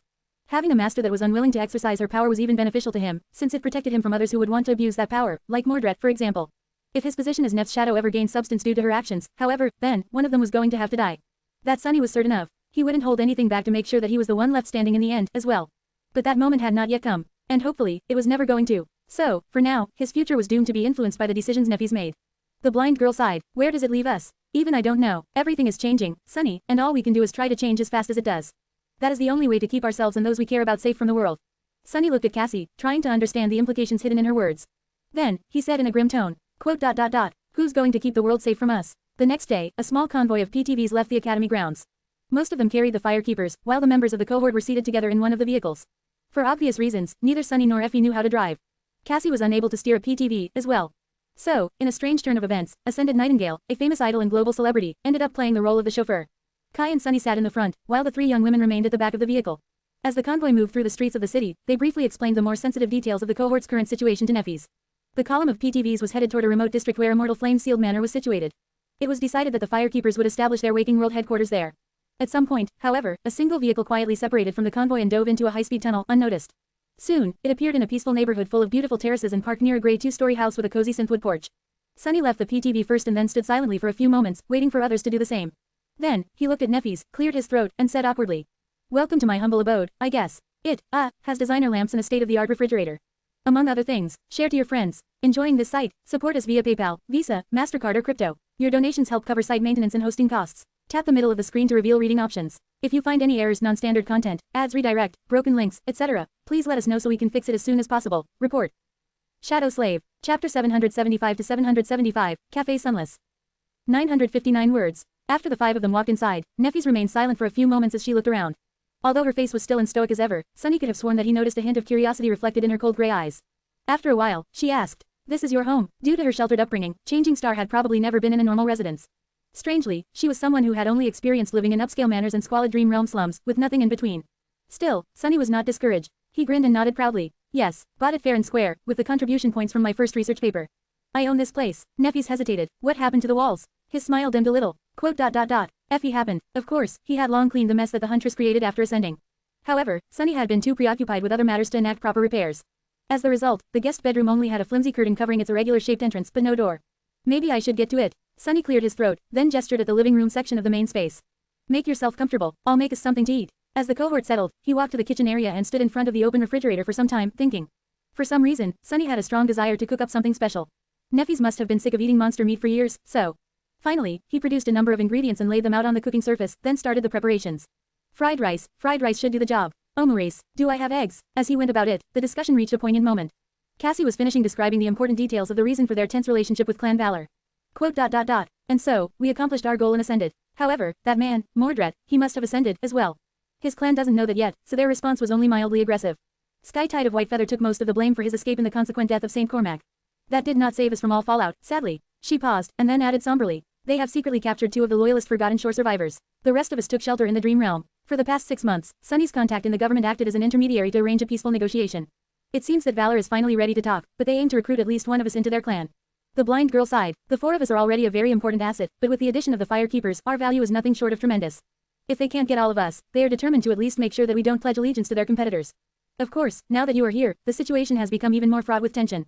Valor will be much more motivated." Cassie smiled weakly, and then said in an apologetic tone, "I'm sorry to have to burden you with all that right after you return." Neffy's remained silent for a few moments, then shook her head. "No, you were right to inform me. Thank you." A grim and thoughtful look appeared on her face. Sunny, meanwhile, listened to the conversation silently. He was darkly perplexed by the fact that his life had turned out in such a way that encountering words like loyalists, government contact, and allegiance in a casual conversation did not seem out of place. Effie, meanwhile, looked at Changing Star with curiosity and asked, "I get what our problem with the great clans is. What's your problem with them? I thought that you, of all people, would have been chummy with the top legacies, princess." Neffy's looked at her without any amusement. "They want me dead." The Huntress blinked a couple of times. "What? Why?" Changing Star shrugged. "You'll have to ask them." Effie remained silent for a while, thinking. After some time, she frowned and asked, So was Castor. Nephews simply nodded. He was. Kai looked at them with confusion. He was what? Everyone turned to him, suddenly realizing that the archer was less informed about some of the darker secrets of what had happened on the Forgotten Shore than the rest of them. After a while, Effie shook her head. I mean, aren't you the walking lie detector? What do you think Castor was up to? Kai coughed. Oh, he was indeed a bit dishonest sometimes. But I just assumed that he was trying to hide his feeling for Lady Neffys. At that moment, Sunny walked over carrying 7 plates. He held 2 in his hands, 2 more in shadowy limbs that played the role of a second pair of hands, balanced 2 on his forearms, and the 7th was swaying slightly on top of a tangible shadow that resembled a long tail. Placing a plate of delicious, steaming omoris in front of Kai, he said with a crooked grin. Oh, he had feelings for her for sure. The feelings of wishing to kill her to complete his mission. Sadly, he stumbled on me first. It was a sad thing, indeed. If Sunny had not killed Castor, if Neffys had known in advance that slaying the Crimson Terror would force the Spire to seek another conduit, if Cassie's vision had been more detailed, well, there was no point in feeling regret now. What had been done was done. The current conversation just went to show that Kai's strange flaw, while useful, was also often detrimental and misleading. As Kai stared into the distance in stunned silence, Sunny placed the other plates on the table, pushed 3 of them toward Effie, dismissed the shadows, and landed on a soft armchair. Then, he picked up his utensils, smelled the omoris, and let out a satisfied sigh. What are you waiting for, fools? Dig in, share to your friends. Enjoying this site? Support us via PayPal, Visa, MasterCard or crypto. Your donations help cover site maintenance and hosting costs. Tap the middle of the screen to reveal reading options. If you find any errors, non-standard content, ads redirect, broken links, etc., please let us know so we can fix it as soon as possible. Report. Shadow Slave. Chapter 776 to 776, The Enemy of My Enemy. 961 words. The omoris disappeared from the plates with a speed that made Sunny a bit full of himself. He smiled proudly, and then looked at Neffys. So, what do you think about the mess we're in? She put down her utensils, looked at the empty plate with a hint of regret, and then asked. That Mordred, the rank of his aspect is the same as ours. Sunny nodded, prompting her to frown. While she thought, he reluctantly added. He is also older and more powerful than us, and possesses more knowledge than anyone in the waking world should have. Other than that, he is, actually, I don't know what he is, I just feel that something is very wrong with that guy. Regardless, he is dead set on destroying clan valor. It is just hard to tell how he is going to go about accomplishing that goal. Changing Star remained silent for a few moments, then said evenly. He is going to search for allies. Sunny's expression grew a little darker. Mordred is not exactly a team player. Neffy slowly shook her head. It doesn't matter. No matter how powerful he has become, it won't be enough to reach his goals. The enemy is too strong. Their power is too absolute. She did not say it, but from the grim expression on her face, Sunny could guess what Changing Star was thinking about. That she was in the exact same position, which did not bode well. He grimaced. So, do you think that we should expect to find the bastard on our doorstep one day? The enemy of my enemy, and all that. Sunny was not looking forward to meeting Mordred again, let alone getting entangled with him in any shape or form. As far as he was concerned, the Prince of Nothing would bring nothing but trouble. Neffys frowned, then said with uncertainty. No, I doubt it. Well, if she was right, that was a relief. At that moment, Cassie deactivated her communicator and turned to face them. The Firekeepers have reached the Immortal Flame Manor. They are putting on a show to make it seem like there are all kinds of activity going on inside. Hopefully, that is going to make most people think that you are there with them. You should not be bothered by anyone here, for a while. She paused for a moment, then sighed. But that is not going to last long. Maybe a week, the rest of us should not linger, as well. It would be strange if Kai, Effie, and I are not seen at the manor. We will leave shortly and join the Firekeepers, which would leave Sunny and Neffys alone. He did not know how to feel about that. Effie, meanwhile, glanced at the empty plates and said in a petulant tone. I live here as well, you know. Cassie turned to her with a deadpan expression. Not for the next week, you don't. As the huntress let out a sigh, the blind girl hesitated for a few seconds and then said. I am also in contact with the government representatives in Clan Valor. They understand the pressure you are facing so soon after you return, so they are willing to be patient. For now, that will buy you a short buffer before they come knocking. Be ready to receive some requests for public appearances and so on in a week or two, as well as demands to resume the negotiations. We can stall for a time, but not forever. Neffys looked at her calmly, then asked. What about Song and Night? Cassie frowned. Clan Song might try to get involved in the negotiations, but I don't expect them to be too forceful. They are in a more advantageous position than Valor right now, after all. As for the House of Night, they are remaining strangely passive these days, for some reason. Maybe they just know that they have less to offer than the other two great clans, and don't want to bother. Sunny had a different explanation for why the Nightwalkers had less time to participate in the schemes of the two greater clans, but chose to remain silent. The information provided to him by Master Jet had been shared in confidence. Even if he wanted to, he couldn't go around spreading it. The blind girl sighed, then rose from her seat. Try to rest well during this week, Neff. Don't neglect your recovery. We know that you are strong, but no one is truly infallible. Perhaps none of us has experienced as much pain as you had in these past few years, but we faced our share. Some more than others. She briefly faced Sunny, then turned away and lowered her head. So, we understand how precarious it is to go on as if nothing happened without giving the old wounds a chance to heal. Don't be stubborn and have some pity on yourself, for a change. Neffys looked at her. After a few moments, a pale smile appeared on her face. You don't have to lecture me, Saz. You are overestimating my resolve. I am more than willing to rest for a while. Happy, even. The words rest and happy hardly fit in the image of Changing Star they were accustomed to, but no one said anything. An ordeal like the one she had gone through was bound to change anyone, even someone as determined and unflinching as Neffys. Cassie smiled, and then addressed Effie and Kai. Let's go, then. There's a lot of work to be done at the manor. We need to renovate it a little and make some adjustments to convert it into a proper clan headquarters. Soon, they said their goodbyes and left. The PTV came online and swiftly disappeared from view. Sunny and Neffys were left alone in the cozy gray house. He hesitated for a bit, and then looked at her with a bit of awkwardness. Well, make yourself at home, I guess. Actually, let me give you a tour. Share to your friends. Enjoying this site? Support us via PayPal, Visa, MasterCard or crypto. Your donations help cover site maintenance and hosting costs. Tap the middle of the screen to reveal reading options. If you find any errors, non-standard content, ads redirect, broken links, etc., please let us know so we can fix it as soon as possible. Report. Shadow Slave. Chapter 777 to 777, Blind Date. 988 words. In one of the most upscale districts situated near the heart of the city, a fancy, but not overly opulent restaurant was welcoming the first few visitors of the day. While some owners made a point of following the archaic traditions and hired human servers, this particular establishment was aimed at a mostly young audience. For that reason, a lot of things were automated and could be easily accessed through personal communicators of the patrons. The chefs were still human, of course. They were also true masters of their craft. Every ingredient used by them was natural, as well, while some were even imported from other quadrants. The interior design was similarly luxurious, with natural wood visible everywhere. Authentic paintings from centuries past hung on the walls, protected by thick sheets of transparent alloy. Everything was expensive, stylish, and screamed of class. Such a restaurant, of course, was only accessible to citizens of the highest ranks, who could afford to dine here. It was especially popular among young heirs of the city elite, and had a reputation for being a prime spot for arranged dates and romantic occasions. Currently, a couple of such meetings were taking place inside, with wealthy young men and women going through the awkward motions of attending a blind date arranged for them by their families. Strangely, the most striking visitor of the famed restaurant sat alone, as if her date was running late. The young woman seemed to be in her mid-20s, but possessed elegance and grace that spoke of strange maturity. She was exquisitely beautiful, with a supple figure and flawless skin. The beauty was wearing a stylish red dress and a black leather jacket. A few tasteful pieces of jewelry adorned her fingers and delicate neck. Other female visitors of the restaurant couldn't help but feel exasperated by the fact that their dates seemed to be unable to stop stealing glances at the beautiful woman. The men, meanwhile, were all wondering what kind of a fool would keep such a belle waiting. If only they were in his place, they wouldn't be so tardy. Finally, the doors opened, and a new visitor came in. The young man looked around, scratched the back of his head, and then headed toward the table where the striking beauty sat alone. Sitting down, he smiled sheepishly and said, "Sorry for being late, I hope you did not have to wait too long." The young woman smiled politely, revealing her pearly white teeth. "No problem at all." She studied the young man for a few moments, and then said with a bit of reproach in her pleasant, velvety voice. "I hate to say it, but you don't look like the images I was shown at all." He looked down, as if embarrassed. "Oh, I had to wear something inconspicuous. Walking around as my usual self would be a bit too ostentatious. However, isn't it the same for you? All that makeup to hide your complexion." The young woman frowned. "It is a cosmetic memory, I'll have you know. Regardless, I have already ordered something to eat. You can peruse the menu while we wait." The young man hesitated, then looked around with an amused expression.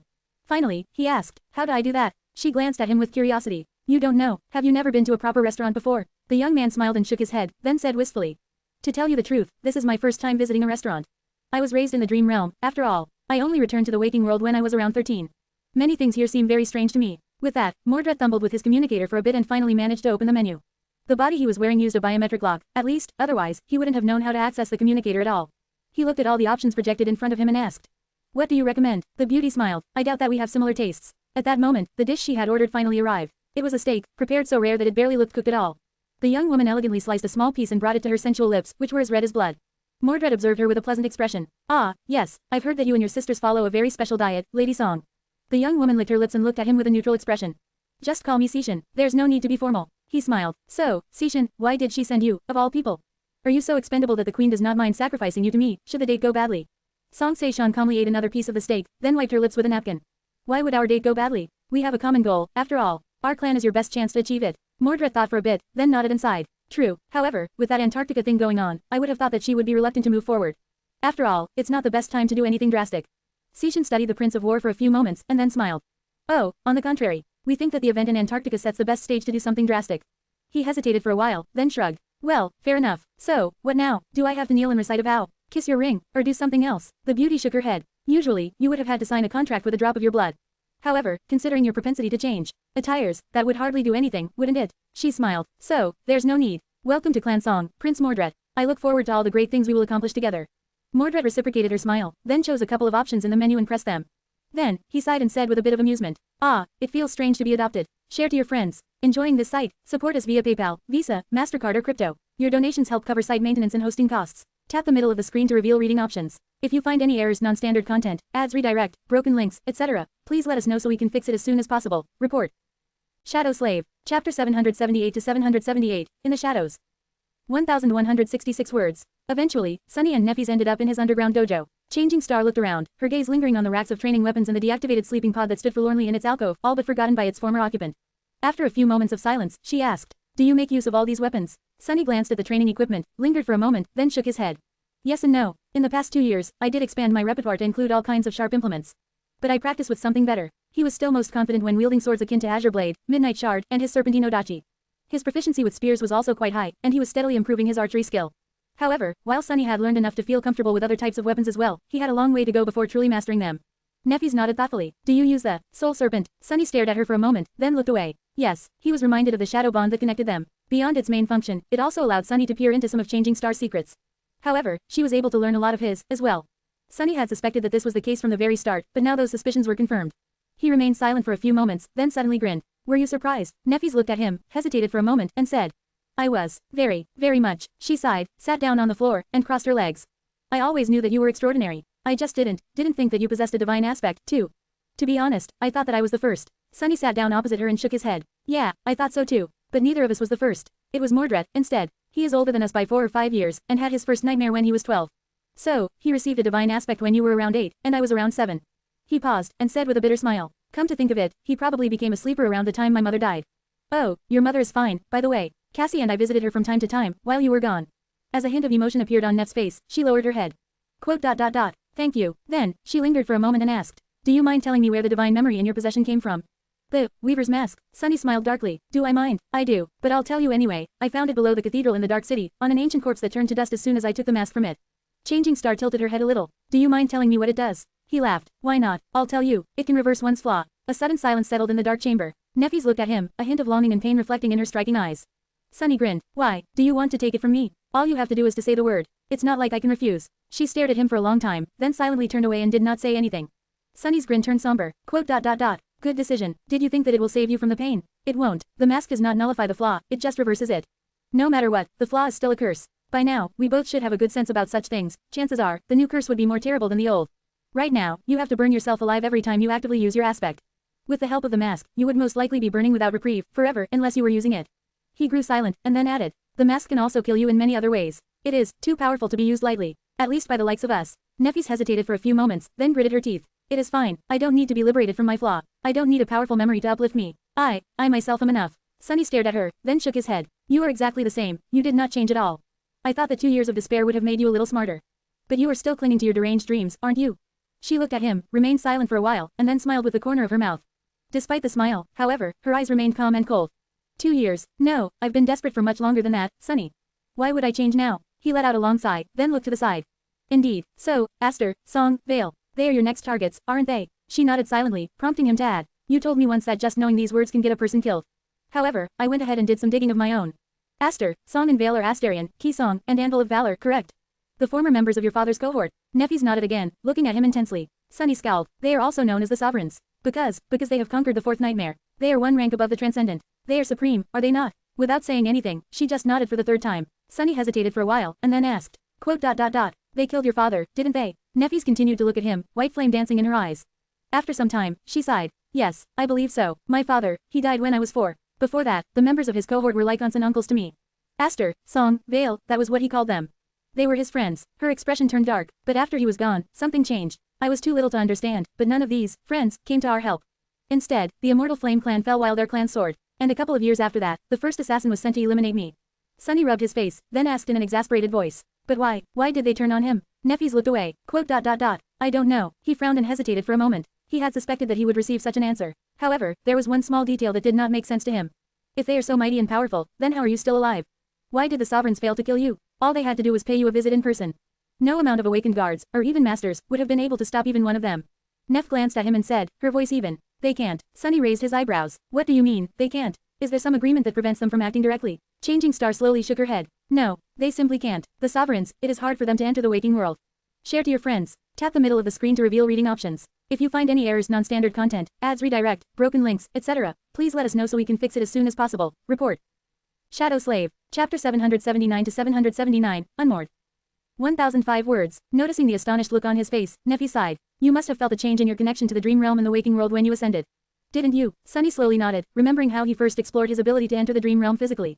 The process wasn't instantaneous, but it also wasn't too burdensome. He just had to concentrate, feel his connection to the anchor, and reach for it. After a few minutes, he would poof out of existence in reality and appear near the gateway in the ivory tower. Leaving a tether in the waking world wasn't hard, either, although it took more time and some essence. It was as instinctual as summoning memories or commanding echoes. With the knowledge Sunny had received from being collared in the Red Colosseum, he understood that this hinted at the fact that traveling between the two worlds was one of the functions of the spell, as opposed to something tied to his aspect. After he nodded, Changing Star continued. Awakened establish a connection with the dream realm by anchoring themselves to a gateway. Ascended expand on that connection, making them less tied to the waking world, and thus capable of traveling between the two at will. Transcendent exist in a state of perfect balance. They are connected to both worlds in equal measure, which makes them independent of gateways. In a sense, they are the gateway, which is why they can even bring another person with them in their travels. She paused, and then added in a somber tone. However, that balance is broken once a person becomes supreme. It shifts, tying them to the dream realm instead of the real world. In truth, I don't know much about the power of the sovereigns. All I know is that it is restricted in the waking world, and that they can't enter it freely. That is why none of them could harm me directly. Sunny stared, shocked. That revelation, it made so much sense. It explained so many things, from how Nephis was able to survive to why the government still wielded a lot of power in the waking world. It also gave credence to Master Jet's statement that the sovereigns had long given up on reality. Was that what awaited Sunny if he somehow became supreme one day, himself? Feeling as if the world was spinning around him, Sunny frowned, and then asked in a dark tone. Quote. What happens if one becomes sacred, then? Would they lose their connection to the real world entirely? Nephis shrugged. I don't know. No one knows. No one has ever conquered the fifth nightmare, after all. A heavy silence settled between them. After a while, Sunny suddenly asked. Quote. What are domains? He had not forgotten the detail, either. Back on the Ashen Barrow, Nephis had asked him which domain he belonged to. He had not known what she meant then, and he did not know now. Neph sighed. That, I am not entirely sure, myself. All I know is that each sovereign rules over a domain. It is an expression of a function of the aspect, distinct from abilities but sharing a lot in common with them. In practice, it is synonymous with their authority and the territories they control, as well as people that serve them. She paused for a few moments, and then added grimly. The sovereigns are already immensely powerful, but within their domains, they are practically invincible. Not even saints can hope to challenge them. Sunny let out a stifled laugh. And these are the people you want to destroy. Changing Star smiled. Why not? Nothing is absolute, Sunny. 2 years ago, I would have never challenged a sovereign. Today, I am still too weak to do it. I am still insignificant, but will it still be the case 2 years from now? Will I still be as weak, and will they still be as powerful?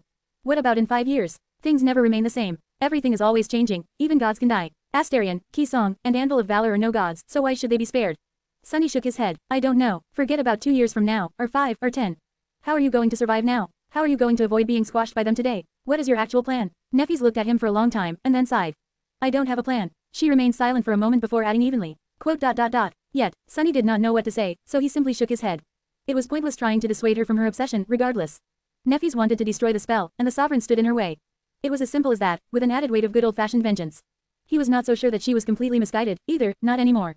Sunny wanted nothing to do with the sovereigns and the great clans, but was there really a choice? Simply by daring to be someone and possess something, he put himself in their crosshairs. As long as he had something of value, others would want to either take it away or make him serve them. That was the nature of the world. Since the great clans insisted on being in control of humanity, there was no escape from them. Unless Sunny wanted to spend the rest of his life as a hermit in the dream realm, he would have to interact with the domains, in one way or another. He would have to allow himself to be controlled, as well. A bitter smile appeared on his lips. Isn't that ironic? Why was it so hard to gain even a tiny bit of freedom in this damned world? Sunny wanted to become strong to be free, but the stronger he became, the more formidable powers wanted to subjugate him. Now, it seemed that the only choice he had was to either give up, or become even stronger still, stronger than anyone and anything. Which was more or less exactly what Nephis was trying to achieve, even if for a different reason. He sighed, and then waved a hand dismissively. Anyway, I'm tired of this conversation. Want to spar? Share to your friends. Enjoying this site? Support us via PayPal, Visa, MasterCard or crypto. Your donations help cover site maintenance and hosting costs. Tap the middle of the screen to reveal reading options. If you find any errors, non-standard content, ads redirect, broken links, etc., please let us know so we can fix it as soon as possible. Report. Shadow Slave. Chapter 780 to 780, Friendly Spar. 1120 words. Sunny and Nephis stood opposite each other, holding training swords. Both felt more than a little disturbed by how much this scene resembled their bitter confrontation at the very top of the Crimson Spire. Of course, today, the situation was completely different. They were just going for a friendly spar, not a battle to the death. There were no stakes in this training fight, no emotional investment, no complicated mixture of regret, fury, and resentment. So why did Sunny feel as though he had to prove something? Forcing himself to relax, he glanced at Nephis and attacked. Their swords met with a deafening clangor. A few seconds later, Sunny jumped away and shouted, "Stop, stop, stop." Changing Star froze while he looked around, breathing heavily. Sunny gritted his teeth and spat a muffled curse. Damnation, his idea to have a spar might not have been the wisest one he ever had. Yes, the underground dojo was designed specifically to allow Awakened to train their powers. It was isolated, reinforced, and heavily armored, able to transform into an impregnable bunker in case a gate opened nearby and a tide of nightmare creatures flooded the district. The interior was furnished with heavy plates of armor-grade ceramic alloy and supplied with training equipment meant to withstand the rigors of Awakened power. However, Sunny and Nephis weren't awakened anymore. They were full-fledged masters, and abnormal ones at that. The alloy sword in his hand was shattered. A few plates on the floor were broken. If this continued, the repair bill for the dojo was going to really sting Sunny's wallet. More than that, Nephis was not exactly at her best. She had just returned to the waking world yesterday. Before that, she had been a sleeper, which meant that she had no experience of controlling soul essence whatsoever.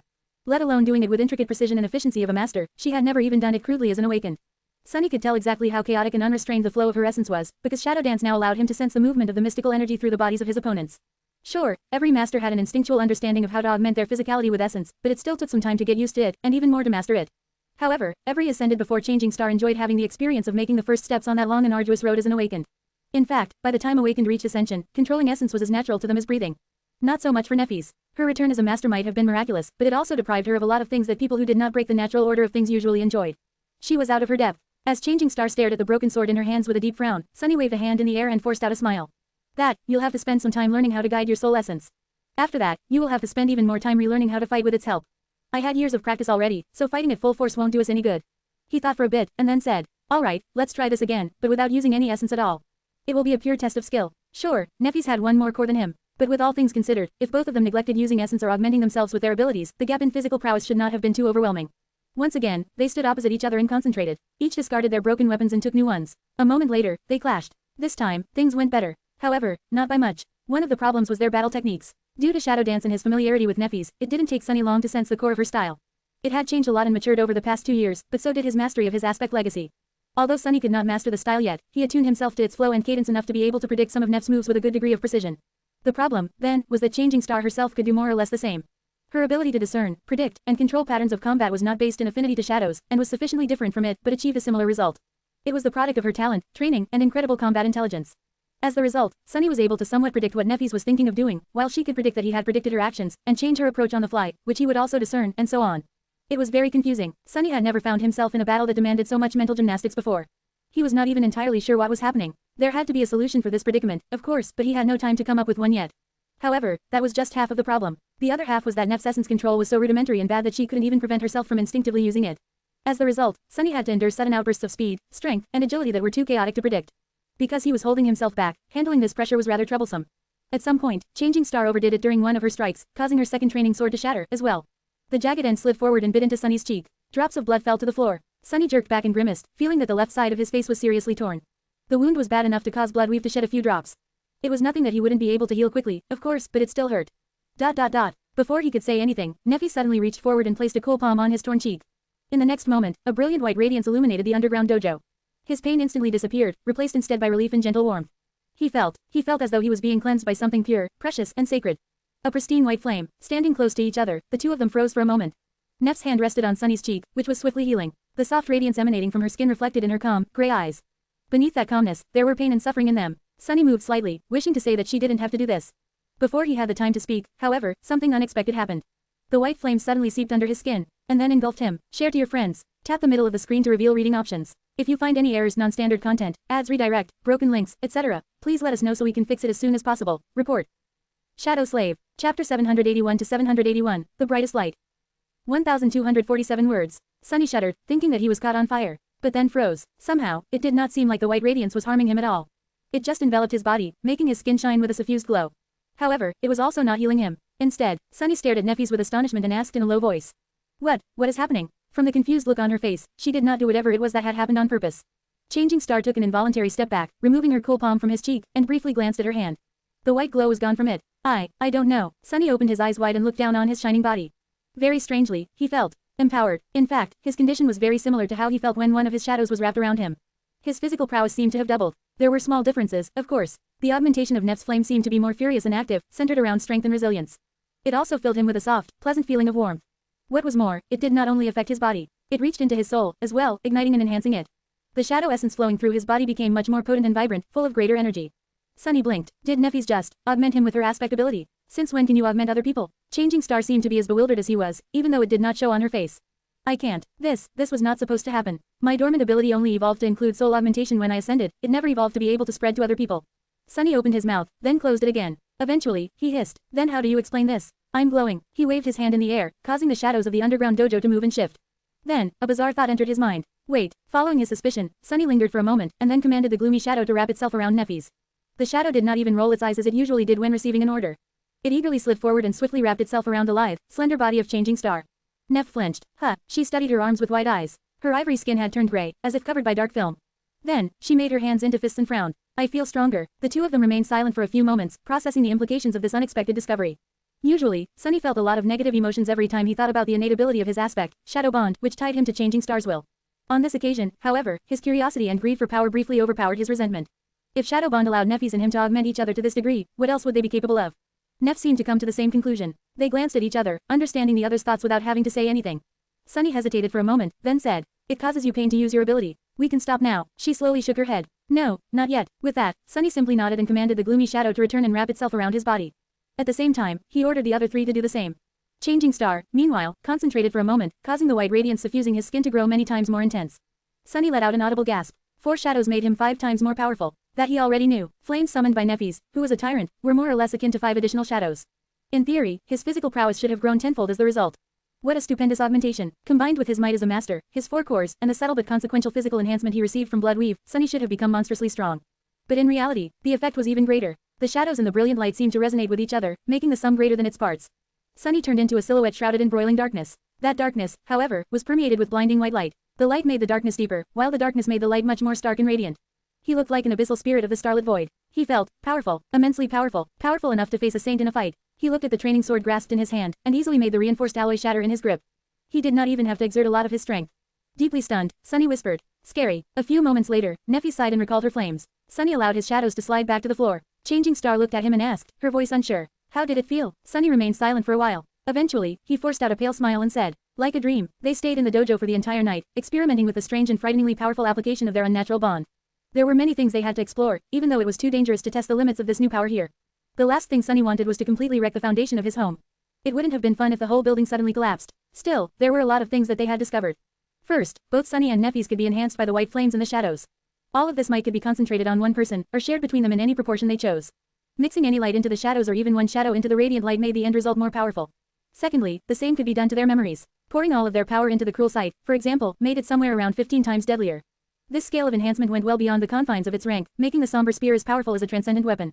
Applied to an armor, the augmentation was just as strong. However, doing so would have been a bit wasteful. Memories had no souls, and as such, the part of changing Star's flames that made a person's soul more active and resilient was wasted on them.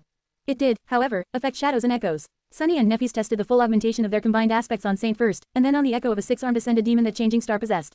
The result was as frightening as what Sunny had experienced himself. As the dawn painted the world in shades of pale violet and lilac, the pair was still cooped up in the underground dojo. Although neither spoke, their eyes were full of thought. Both understood what their discovery meant. Each of them bore a divine aspect. Each was immensely powerful when compared to other ascended. When 2 bearers of divine aspects combined their power, however, imagining what they could do was indeed a bit scary. After a while, Sunny glanced at his communicator and flinched. Crap, it's morning already. I am going to be late for my lecture. He looked at Nephis, suddenly realizing how tired and spent she looked. Using her ability so much must not have been easy. She simply nodded. You can go if you wish. I'll rest for a while. Sunny hesitated for a moment, then nodded and used Shadow Step to jump to his closet on the 2nd floor of the house. A few minutes later, he was already running out of the door, wearing civilian clothes that Kai had helped him pick a while ago. Changing Star was left alone. Share to your friends. Enjoying this site? Support us via PayPal, Visa, MasterCard or crypto. Your donations help cover site maintenance and hosting costs. Tap the middle of the screen to reveal reading options. If you find any errors, non-standard content, ads redirect, broken links, etc., please let us know so we can fix it as soon as possible. Report. Shadow Slave. Chapter 782 to 782, Grand Teacher. 979 words. On the way back from school, Rain couldn't think about anything else except for the news that she had heard from her classmates. At first, she had dismissed them as a wild rumor, but then her inquisitive nature forced her to check the respectable government portals to make sure. A minute of research revealed that the rumors were true. Changing Star of the Immortal Flame Clan, the lost hero of the Forgotten Shore, had ascended and returned to the real world. She was alive. Can't be. By now, the news was spreading across the network like wildfire. Rain could tell that many of the passengers riding the train with her were thinking and talking about the same thing. Everyone looked shocked and excited. She did not pay other people any attention, however. There was only one thought on her mind. She had to tell Sunny. Her friend and mentor was a member of Changing Star's cohort, after all. More than that, from the hints she had received from Effie and a short conversation she had had with Sunny, Rain knew that there was much more between the two than simple camaraderie. He had basically admitted as much. Sunny will be so happy. Despite the fact that she was not supposed to have the next lesson with her young tutor for a few days, Rain decided to bring him the news personally. And right away, she simply couldn't wait. Of course, in all her excitement, she had failed to account for the fact that if the news were indeed true, Sunny would have been one of the first people to learn of it. Full of anticipation, Rain rushed from the tram station to her mentor's house, opened the door, and walked inside. Throwing her backpack into the corner by habit, she took off her shoes and shouted, Sunny, Sunny, are you home? You won't believe. Then, however, the teenage girl froze with her mouth wide open. As she watched in stunned silence, the curtain hanging over the entrance to the guest bedroom parted, and a tall, incredibly beautiful young woman walked into the living room. Suddenly, it seemed as if sunlight pouring through the windows became a little bit brighter. The young woman was slender and graceful, with flawless ivory skin and striking gray eyes. Her face was calm, aloof, and strangely mesmerizing. What shocked Rain much more, however, was that the beautiful stranger's skin glistened with moisture, as if she had just left the shower. She was wearing nothing but one of Sunny's black shirts, leaving her long legs mostly bare. And her wet hair, was of a strange silver-white color. The silver-haired young woman walked toward the kitchen, then stopped and looked at Rain. A hint of confusion appeared on her face. She hesitated for a moment, then said, quote, Hey. Rain raised a trembling hand and pointed a finger at the stranger's head. Her teeth chattered as she forced out, You're. The beautiful stranger raised an eyebrow and remained silent. Rain finally managed to finish her sentence. You're Changing Star. The last daughter of the Immortal Flame Clan tilted her head a little, then shrugged. Yes, I am. Who are you? Rain swallowed, slowly realizing that she was in the presence of one of the most talented battle commanders and heroes of humanity, a person so renowned that there was hardly anyone in the entire world who did not know her name, and Sunny's. Remembering the lessons he had taught her, the teenage girl forced herself to calm down, somewhat, and said weakly. I am Rain. Sunny is my teacher. Changing Star remained silent for a moment, studying the unexpected guest. Then, a small hint of a smile appeared on her beautiful face. Really? Well, I used to be your teacher's teacher. I guess that makes me your grand teacher. Rain opened her eyes wide. Wah, Changing Star of the Immortal Flame clan, was her what? The concept simply failed to register. The supposed grand teacher, meanwhile, walked over to the kitchen counter and poured herself some water. She drank it, then looked at Rain. After a few seconds of silence, she said, I'll be staying here for a few days. You can call me Neff. Rain slowly nodded, not quite sure what she was just told. Was she sleeping? Was the famous lady of the Immortal Flame clan in front of her, wearing Sunny's shirt, telling Rain to call her by her first name? A nickname, even, if that bastard Sunny had not subjected Rain to stumbling into Song of the Fallen, Raised by Wolves, and Nightingale, she would have probably fainted by now. As it was, Rain was barely able to remain on her feet. Lady Changing Star, Neff, looked at her attentively, and then suddenly asked a strange question. Rain, does your home have a big window and a lawn? Rain silently nodded. Yes. Why? Neff lingered for a moment, and then turned away. Just wondering. Then, she looked toward the living room area and sipped her water. Oh, by the way, do you know how to control the entertainment system of this house? Rain nodded again. Yes, I do. Changing Star smiled with satisfaction. Great, I was told that there is a movie about me. Can you put it on the projector? Rain made a deep breath, obediently walked over to the projector, connected it to her communicator, and searched for the Song of Light and Darkness on the network. A few minutes later, she found herself sitting on the sofa next to Master Changing Star, the legendary heiress of Immortal Flame, as the somber music reverberated all around them. The movie was starting. Am I dreaming? This can't be real, can it? On the wall in front of them, the interior of a spacious and brightly lit room appeared. A handsome man with dark circles under his eyes was studying a map, while a little girl with silver hair was playing on a carpet near him. The man was speaking. We, awakened, only raise arms to protect humanity. Sitting next to Rain, Neffy sighed and palmed her face. Share to your friends. Tap the middle of the screen to reveal reading options. If you find any errors, non-standard content, ads redirect, broken links, etc., please let us know so we can fix it as soon as possible. Report. Shadow Slave. Chapter 783 to 783. Captive Audience. 964 words. Projected onto the wall, a languid jade beauty with a slim waist and long eyelashes was traversing a labyrinth of crimson coral, her voluptuous figure barely covered by a flimsy seaweed attire. A teenage boy of about 13 years of age was scurrying along as he shouted. Quote. Are you crazy? Sitting on the sofa near the real Changing Star, Rain felt like sinking into the earth. As the movie went by, her cheeks slowly turned bright red. The daughter of the Immortal Flame clan, on the contrary, became increasingly more deadpan and devoid of emotion. By now, her face was so still that it seemed paralyzed. Rain awkwardly cleared her throat. Come to think of it, the actress they chose does not look like you at all.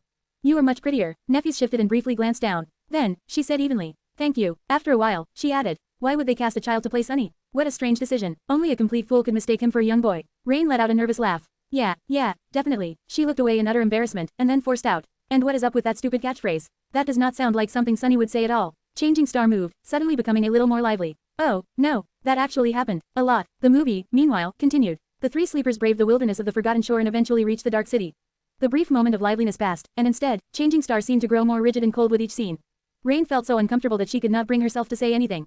What kind of idiot directed that stupid movie? Meanwhile, a handsome young man with broad shoulders and a noble bearing appeared on the screen. Rain glanced at Lady Neffys curiously, wondering how much of what was shown about her relationship with the heroic Han Lee caster was true. And how her apparent relationship with Sunny fit into it. Could it be that there had been an actual love triangle between them? Sadly, she failed to glimpse anything from Changing Star's stoic face. The movie progressed, slowly reaching its culmination. On the wall, the masculine face of the actor playing Sir Castor radiated courage and passion. Holding the grief-stricken jade beauty by the hand, he looked her in the eyes and said with passion. Should I fall, do not cry for me, my lady. My life does not matter, but yours does. Immortal flame must never be extinguished. As long as it burns, humanity still has hope. The dreamers of the Dark City have hope. As long as you live, I can face 1,000 deaths with a triumphant smile. Rain shifted uncomfortably. Is it me, or is it getting hot in here? Not a single muscle moved on Changing Star's face. She looked at the projection with a deadpan expression. The projection, however, suddenly stuttered. Rain frowned. In the next moment, she thought that she smelled smoke. Turning around, the teenage girl noticed a thin stream of it rising from inside Sunny's expensive projector. That's strange. Rain opened her mouth to say something, but before she could, the projector suddenly exploded. After the movie was suddenly and violently interrupted, Rain only stayed for long enough to help Changing Star clean up the debris of the malfunctioned projector. Then, she found an excuse, grabbed her backpack, and hurriedly left. Who knew what was going to explode next? Once the teenage girl was gone, Neffys was once again left alone in the empty house. She lingered for a bit, then went back into the guest bedroom and rummaged through Effie's closet. She had no clothes apart from the tracksuit that the academy had issued to her, which was soaked with sweat after the night she had spent with Sunny underground. There were memories, of course, but she had worn armor for the better part of the last 3 years. Putting on something mundane was strangely comforting. Leaving Sunny's shirt on, she found a pair of gym shorts to match it. Sadly, other articles of Effie's clothing did not fit her too well. She was going to have to do some shopping soon. Considering such matters again felt very strange. Eventually, Neffys found herself back in the living room with nothing to do. She simply sat in silence for a while, trying to deal with the disturbing oddity of not being in danger. Then, she shifted uncomfortably, looked around, and took out the state-of-the-art communicator the government provided to her. She stared at it for some time, then tentatively accessed the network.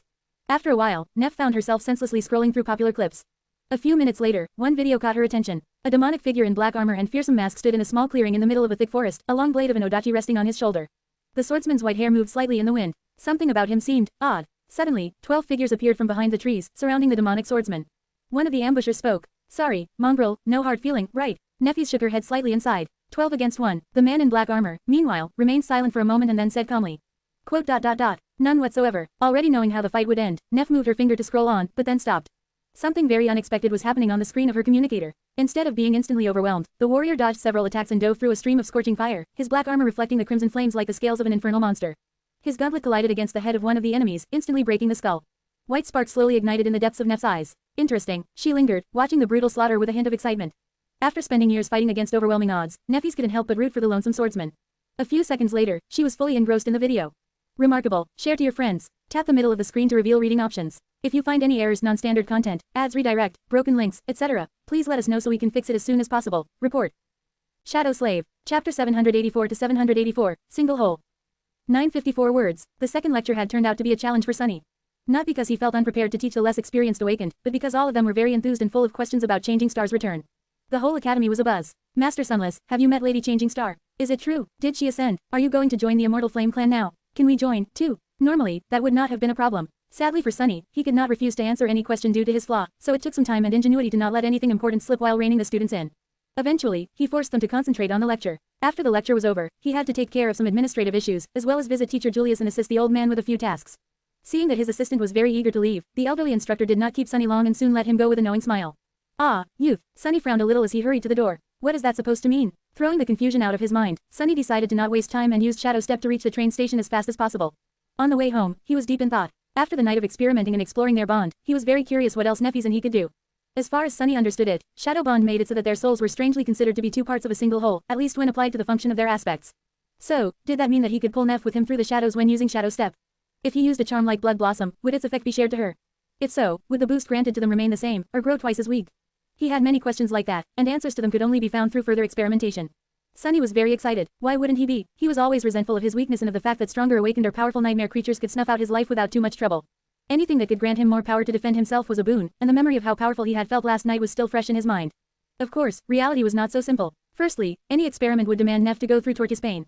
Secondly, he had not forgotten that this power came at a cost. The cost was his freedom. Nephis seemed to be reluctant to use the Shadow Bond to compel him to do her bidding, but he could not be completely sure of her intentions.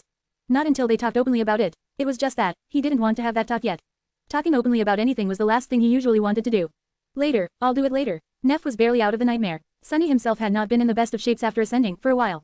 It was better to give her some time to balance herself. Soon, he was nearing his house. The security system automatically scanned his biometrics and unlocked the door. Opening it, Sunny walked inside and took off his shoes. Then, he looked around and noticed Neph sitting on a tall stool near the kitchen counter, staring at her communicator with strange intensity.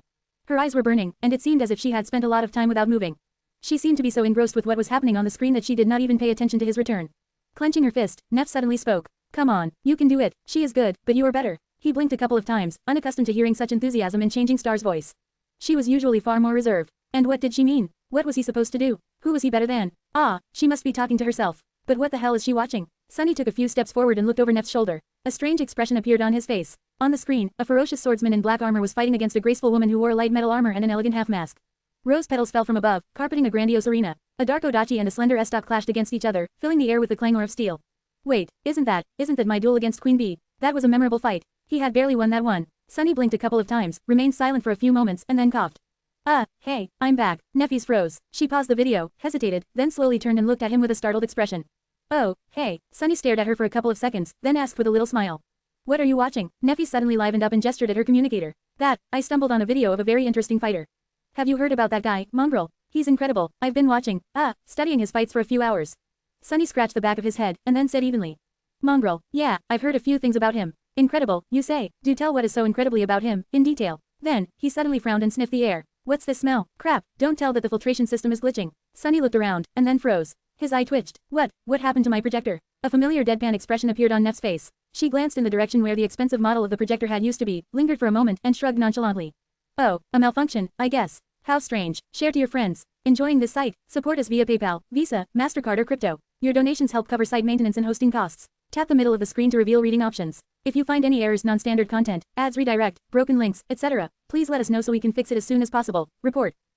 Shadow Slave. Chapter 785 to 785, Solitude. 1110 words. As Sunny bitterly explored the damage done to his entertainment system by the strange malfunction, Neffy silently watched him from her stool. Doesn't make sense. Gone. The projector is completely gone. It was so expensive. After a while, he turned to Changing Star with a miserable expression and opened his mouth, then frowned in confusion. Wait, is that my shirt? Neff shifted a little and then said, her voice even. I don't have any clothes. Sunny stared at her for a few moments, then waved a hand and looked away, forgetting what he was going to say.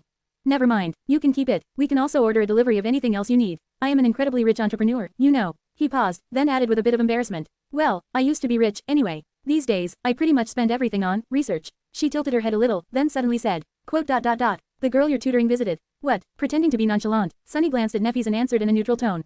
Oh, strange. We weren't supposed to have any lessons until a few days from now. Neff remained silent for a few moments, then looked away with a smile.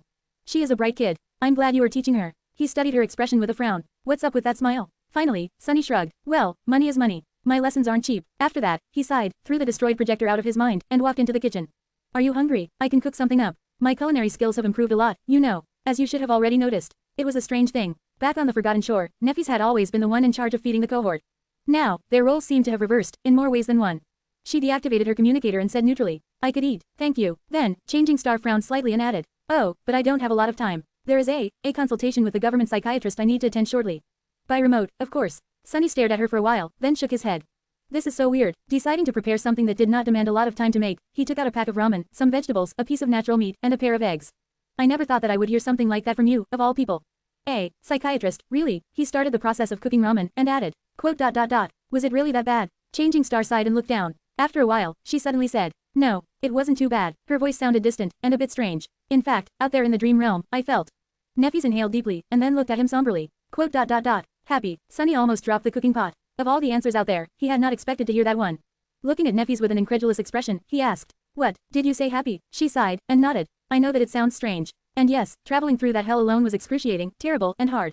Many times, I did not think that I would survive. Other times, I wanted to die. There was so much pain, so much hunger, so much thirst. So much cold, so much unbearable heat. So much silence. A wistful expression slowly settled on her face. But it was also so simple, so liberating. All I had to do was walk, fight, kill, survive. There was no space for unnecessary thoughts. No burdens I had to carry. No complicated feelings, no responsibility. I did not have to remember where I came from, and where I was headed. I did not have to be a part of anything. It was just me against the nightmare creatures. And the dream realm itself. He listened silently, trying to imagine what living like that would feel like.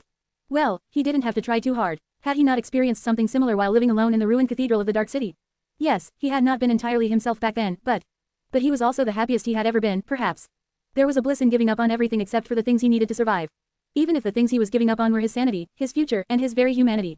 Granted, his isolation had only lasted for several months instead of years, and the environment had not been as dire. What would have happened to him if he had not abandoned the cathedral to join Changing Star's ill-fated crusade? She looked down and added evenly, I have never felt truly connected to the rest of humanity. I was always a bit of a stranger, I guess. Out there in the dream realm, with only nightmare creatures surrounding me, that connection grew even more ethereal.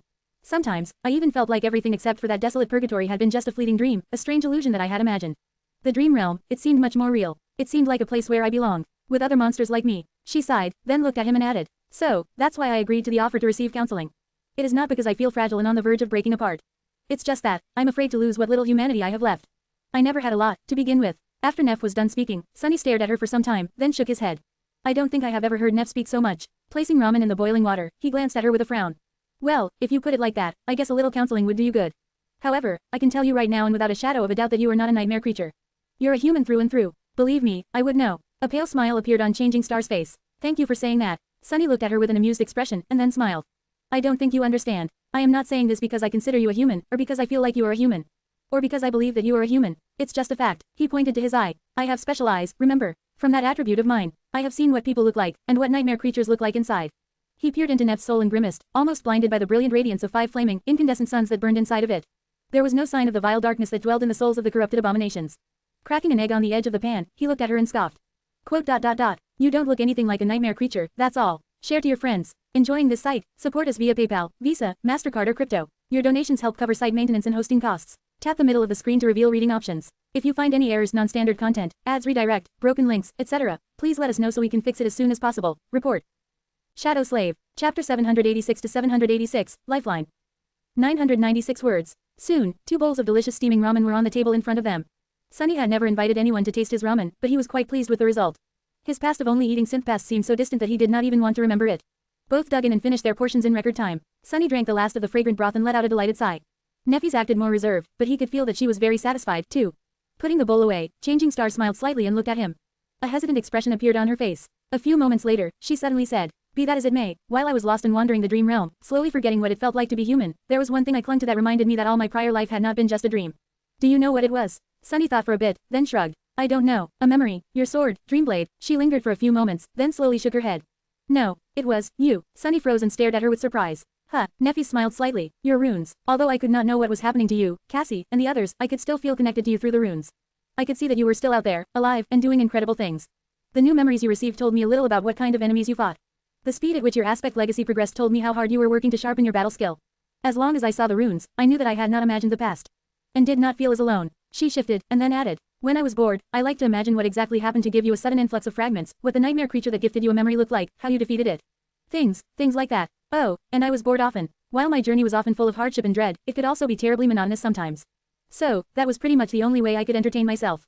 Changing Star looked at him, lingered for a moment, and then said, "I know it was not really something that you did consciously. Still, I wanted to say, thank you. You helped me a lot, Sunny. You made it easier for me to keep going. I won't forget that." He stared at her, suddenly uncomfortable. Then, he looked away in embarrassment and cleared his throat. Are you sure that you have not received counseling already? I mean, that doesn't sound like you. Very, enlightened. Anyway, you're welcome, I guess." Neffy smiled, and did not respond. Sunny remained silent for a bit, and then forced himself to say, "Actually, I spent a lot of time staring at your runes, as well." He looked at the floor. "Granted, I was not exactly going crazy from isolation like you. Well, except for a short stretch of falling into a bottomless abyss all alone, I guess. But, the point is, to be honest, I am, unsatisfied with the fact that you were so far ahead of me. Every time you gained a soul fragment, it urged me to try and get to. The stronger you grew, the more I wanted to become stronger, as well. A large part of those things I gained, was because of you. I guess you, too, kept me going. In a sense." He fell silent, and then glanced at Neffy's with a slightly bitter expression. "Of course, no matter how hard I tried, I had never managed to catch up to you. Every time, I fell short. It did not feel nice at all, but it also forced me to try harder, I guess." She studied his face for a few moments, and then shook her head. "It is much easier for me to gain soul fragments. You know that, even though I am still ahead, I suspect that you have fought, and slain, many more nightmare creatures than I have. In fact, I know you did." Sunny smiled. "Who cares? It's not a competition where you get rewarded for the effort. Only the result matters. In the end, a person is either strong, or they are weak. The stronger ones will always trample those who are weaker. Isn't that how the world works?" Neffy looked down, then slowly shook her head. "You are wrong, I think. Results matter, yes, but it's not like how you got there doesn't. Every victory you achieve teaches you a lesson. Every defeat you suffer teaches you even more. I guess it all depends on what you call strength." Sunny grimaced. "Well, let me ask you a question. Can you say that I am stronger than you?" Changing Star stared at him with an even expression. Several seconds passed by, but she remained silent. A dark grin appeared on Sunny's face. He sighed, and then collected the empty bowls to clean them. "Effie doesn't seem to think that I am. According to her, I lack conviction. I don't even really know what conviction is and where does one find it, but even I can't honestly say that I am stronger than you. That should tell you something, considering, you know, my clear conscience." Neffy lingered for a few moments, and then suddenly said in calm tone, "You are stronger than you think you are." Sunny put the bowls into the sink and turned on the water. Standing with his back to her, he stayed quiet for a while. After some time, he started to wash the dishes and said, "Your counseling session is about to start. You should hurry." She looked at his back for a few moments, then silently stood up and went away. Sunny was left alone in the kitchen. He finished washing the bowls, put them on the drying rack, and wiped his hands with a towel. Then, he glanced in the direction of the guest room, shook his head, and scoffed. "Ah, who cares? Apparently, I am incredible. Share to your friends." Tap the middle of the screen to reveal reading options. If you find any errors, non-standard content, ads redirect, broken links, etc., please let us know so we can fix it as soon as possible. Report. Shadow Slave. Chapter 787 to 787, Training Session. 1,218 words. A week later, two people sat across from each other on the cold floor of the underground dojo, their eyes closed. With their legs crossed and their hands resting on their laps, it seemed as though they were meditating. Of course, they weren't. While Sunny was calm and relaxed, Neffy's was the opposite. There was a furious torrent of soul energy flowing through her body, making it hard for her to remain still. Invisible to anyone except for her partner, radiant streams of ethereal essence rushed through her veins like rivers of flame. Her breathing was uneven, and there were beads of sweat on her face. Sunny observed Changing Star through his shadows. After a while, he said, "You are doing much better. While crude, your control is already stable. However, there is no precision to it. A master has to be intricate in how they apply and expend their essence. That is what truly separates us from the awakened. While the soul of an ascended is more potent, the gap is not too large. It is our ability to make better use of this potential that really separates us from the rest of them." Neff was doing well. In fact, her rapid progress in learning how to control her essence was nothing short of exceptional. However, she was facing substantial obstacles in her training. Not only was Changing Star completely new to that aspect of her power, she also simply had too much soul essence. Compared to normal master, she had at least 5 times as much of it. If most ascended contained a tranquil current of essence within their bodies, Neffy's contained a furious sea. Her soul essence was also different from anything Sunny had ever faced. It was much more potent, fiery, and vibrant, probably because of the fire attribute she had inherited from her mother. What it effectively meant was that Neff would have to put much more effort into learning to control her essence. However, once she did climb over that steep obstacle, the result was going to be simply terrifying. Showing her the way put Sunny's own experiences in perspective, gifting him a few new insights of his own. Just as it had been with Rain, the role of a mentor allowed him to learn a lot himself. Teaching was truly the best way to learn. Now, Sunny felt that his own essence control was far more precise and nuanced than that of most, even without the help of Soul Serpent. Of course, he had no chance to test it in actual combat yet. He was also growing more and more sour about the fact that both Bloodweave and Boneweave were purely corporeal in nature. Although Shadow Essence was unique, it did not receive any augmentation from his attributes. In fact, the only time its strange nature played a role had been during his encounter with the vile thieving bird spawn. Even though that single instance had saved his life, Sunny really wished for more. Maybe I am not utilizing its full potential. If there was a way to do so, however, he had no idea how. Maybe if Weaver's lineage had not devoured the shadow gods, Sunny would have been in a different situation. As it stood, though, I wonder if there is a soul weave. Nephi sighed, and opened her eyes. The turbulent flow of soul essence in her body settled, returning to a calmer cycle. She rested for a moment, and then rose to her feet. Sunny did the same, commanding the four shadows to wrap themselves around his body. Are you ready? She nodded, and then exploded in motion, attacking him with her fists. Empowered by the shadows, Sunny easily dodged, deflected, and blocked the torrent of devastating punches and kicks. This was the second part of their training. Nephis not only had to learn how to control soul essence but also how to use it in battle. She had to retrain herself from the ground up to account for all the new possibilities that the Ascension granted her. This was not an easy task, considering that the difference went much deeper than simple physical ability and explosive might. At their high level, combat became much more tactical. Soul essence was a precious resource that could achieve a lot, but was also easily wasted. A master had to be strategic in how they unleashed their powers. Their physical performance, aspect, and memories could all benefit from vast amounts of essence. However, they could also quickly deplete it. The same statement held true for Awakened, but to a much lesser degree, since masters had much greater powers at their disposal and thus could exert much greater volumes of soul essence. It was a constant and complicated dance that required a lot of skill, foresight, and cunning to be performed to the best result. Sunny himself still had a lot to learn. Serving as a bona fide punching bag for Nephis was not the most efficient way of learning, but it had its own merits. By dedicating himself to nothing but withstanding a constant barrage of attacks and rationing his essence in the most efficient way, Sunny was teaching himself how to prepare for long battles of attrition. At least she had mastered essence control enough to not ruin the dojo. For a while, the underground chamber was filled with nothing but the sounds of heavy breathing and flesh hitting flesh. Both fighters were exerting themselves to the utmost degree. Sunny had it easier since he was defending, but receiving so many crushing blows in a row was still not for the weak of heart. Each of Neff's essence-empowered strikes could have punched through an armored vehicle, after all. If not for the fact that she was not using her flames to augment herself, Sunny would have been suffering from internal bleeding by now.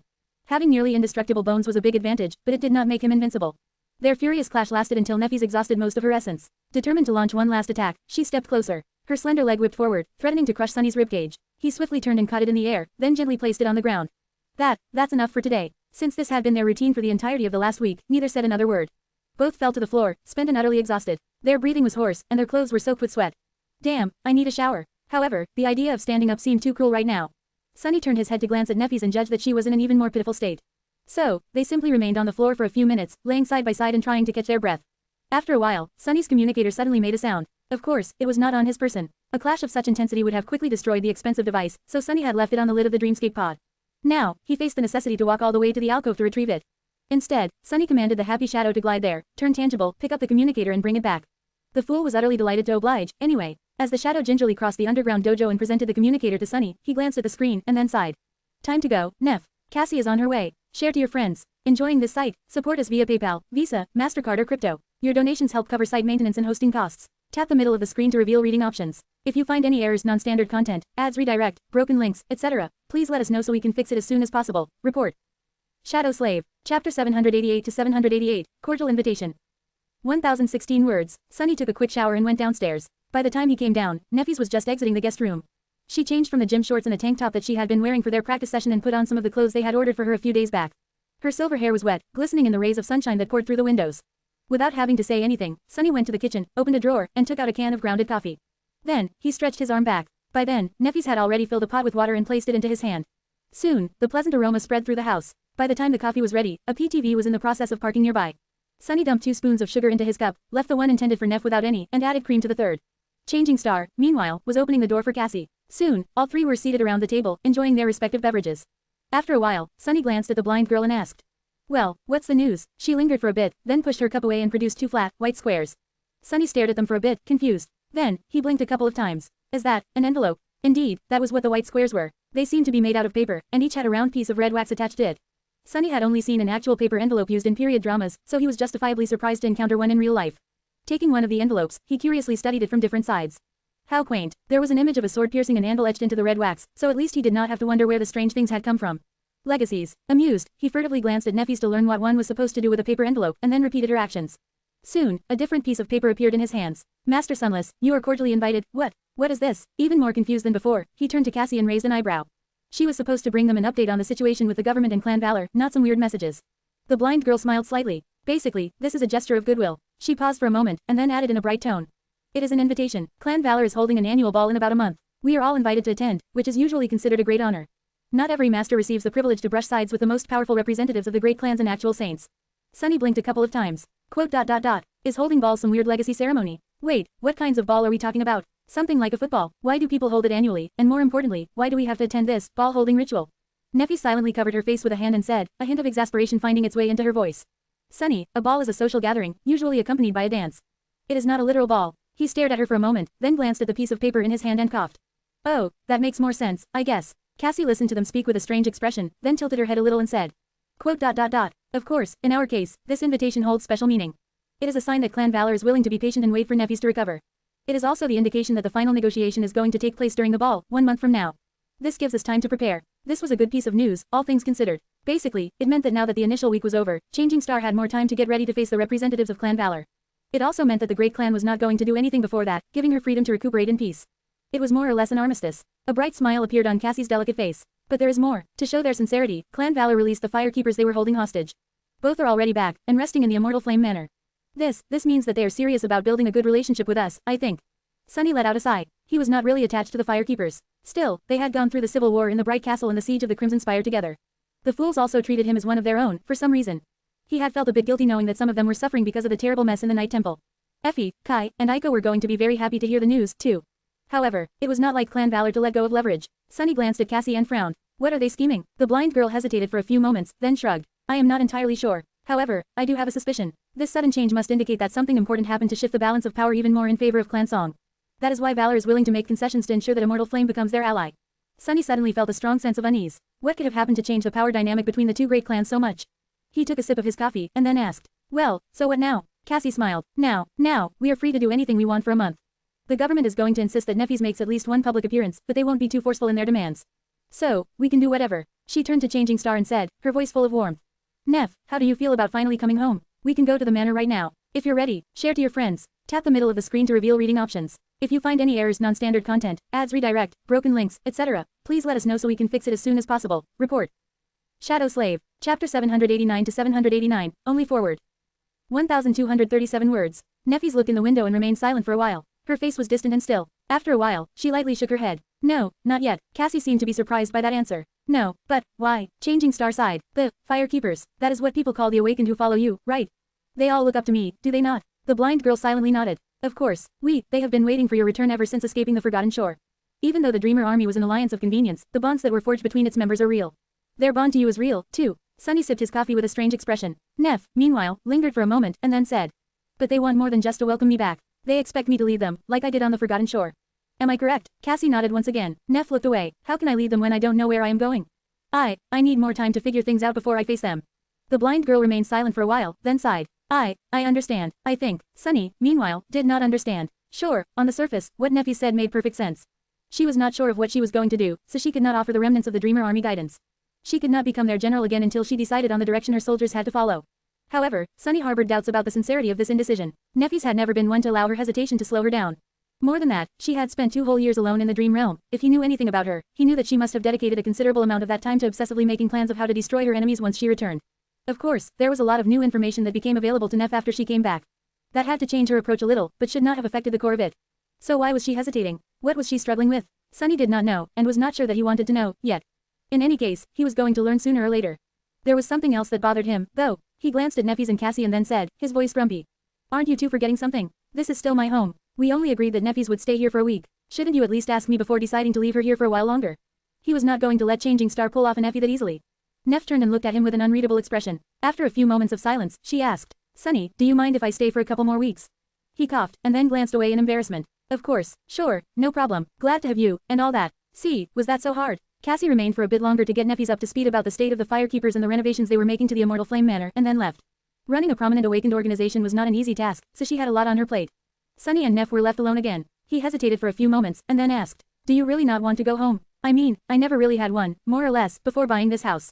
But if I did, I imagine I would have missed it a lot. Neffys glanced at him, then slowly shook her head. That place is not really my home. We were moving a lot while I was growing up. Sometimes because our financial situation changed, sometimes due to security issues. That manor is just the last in a long series of temporary shelters. She remained silent for a few moments, then added, I guess it was the people who surrounded me that created the feeling of home. But they are all gone now, one way or the other. So, there's nothing for me to return to. Sunny sighed, remembering the conversation he once had with Noctis. I don't really understand what the Immortal Flame clan is, to be honest.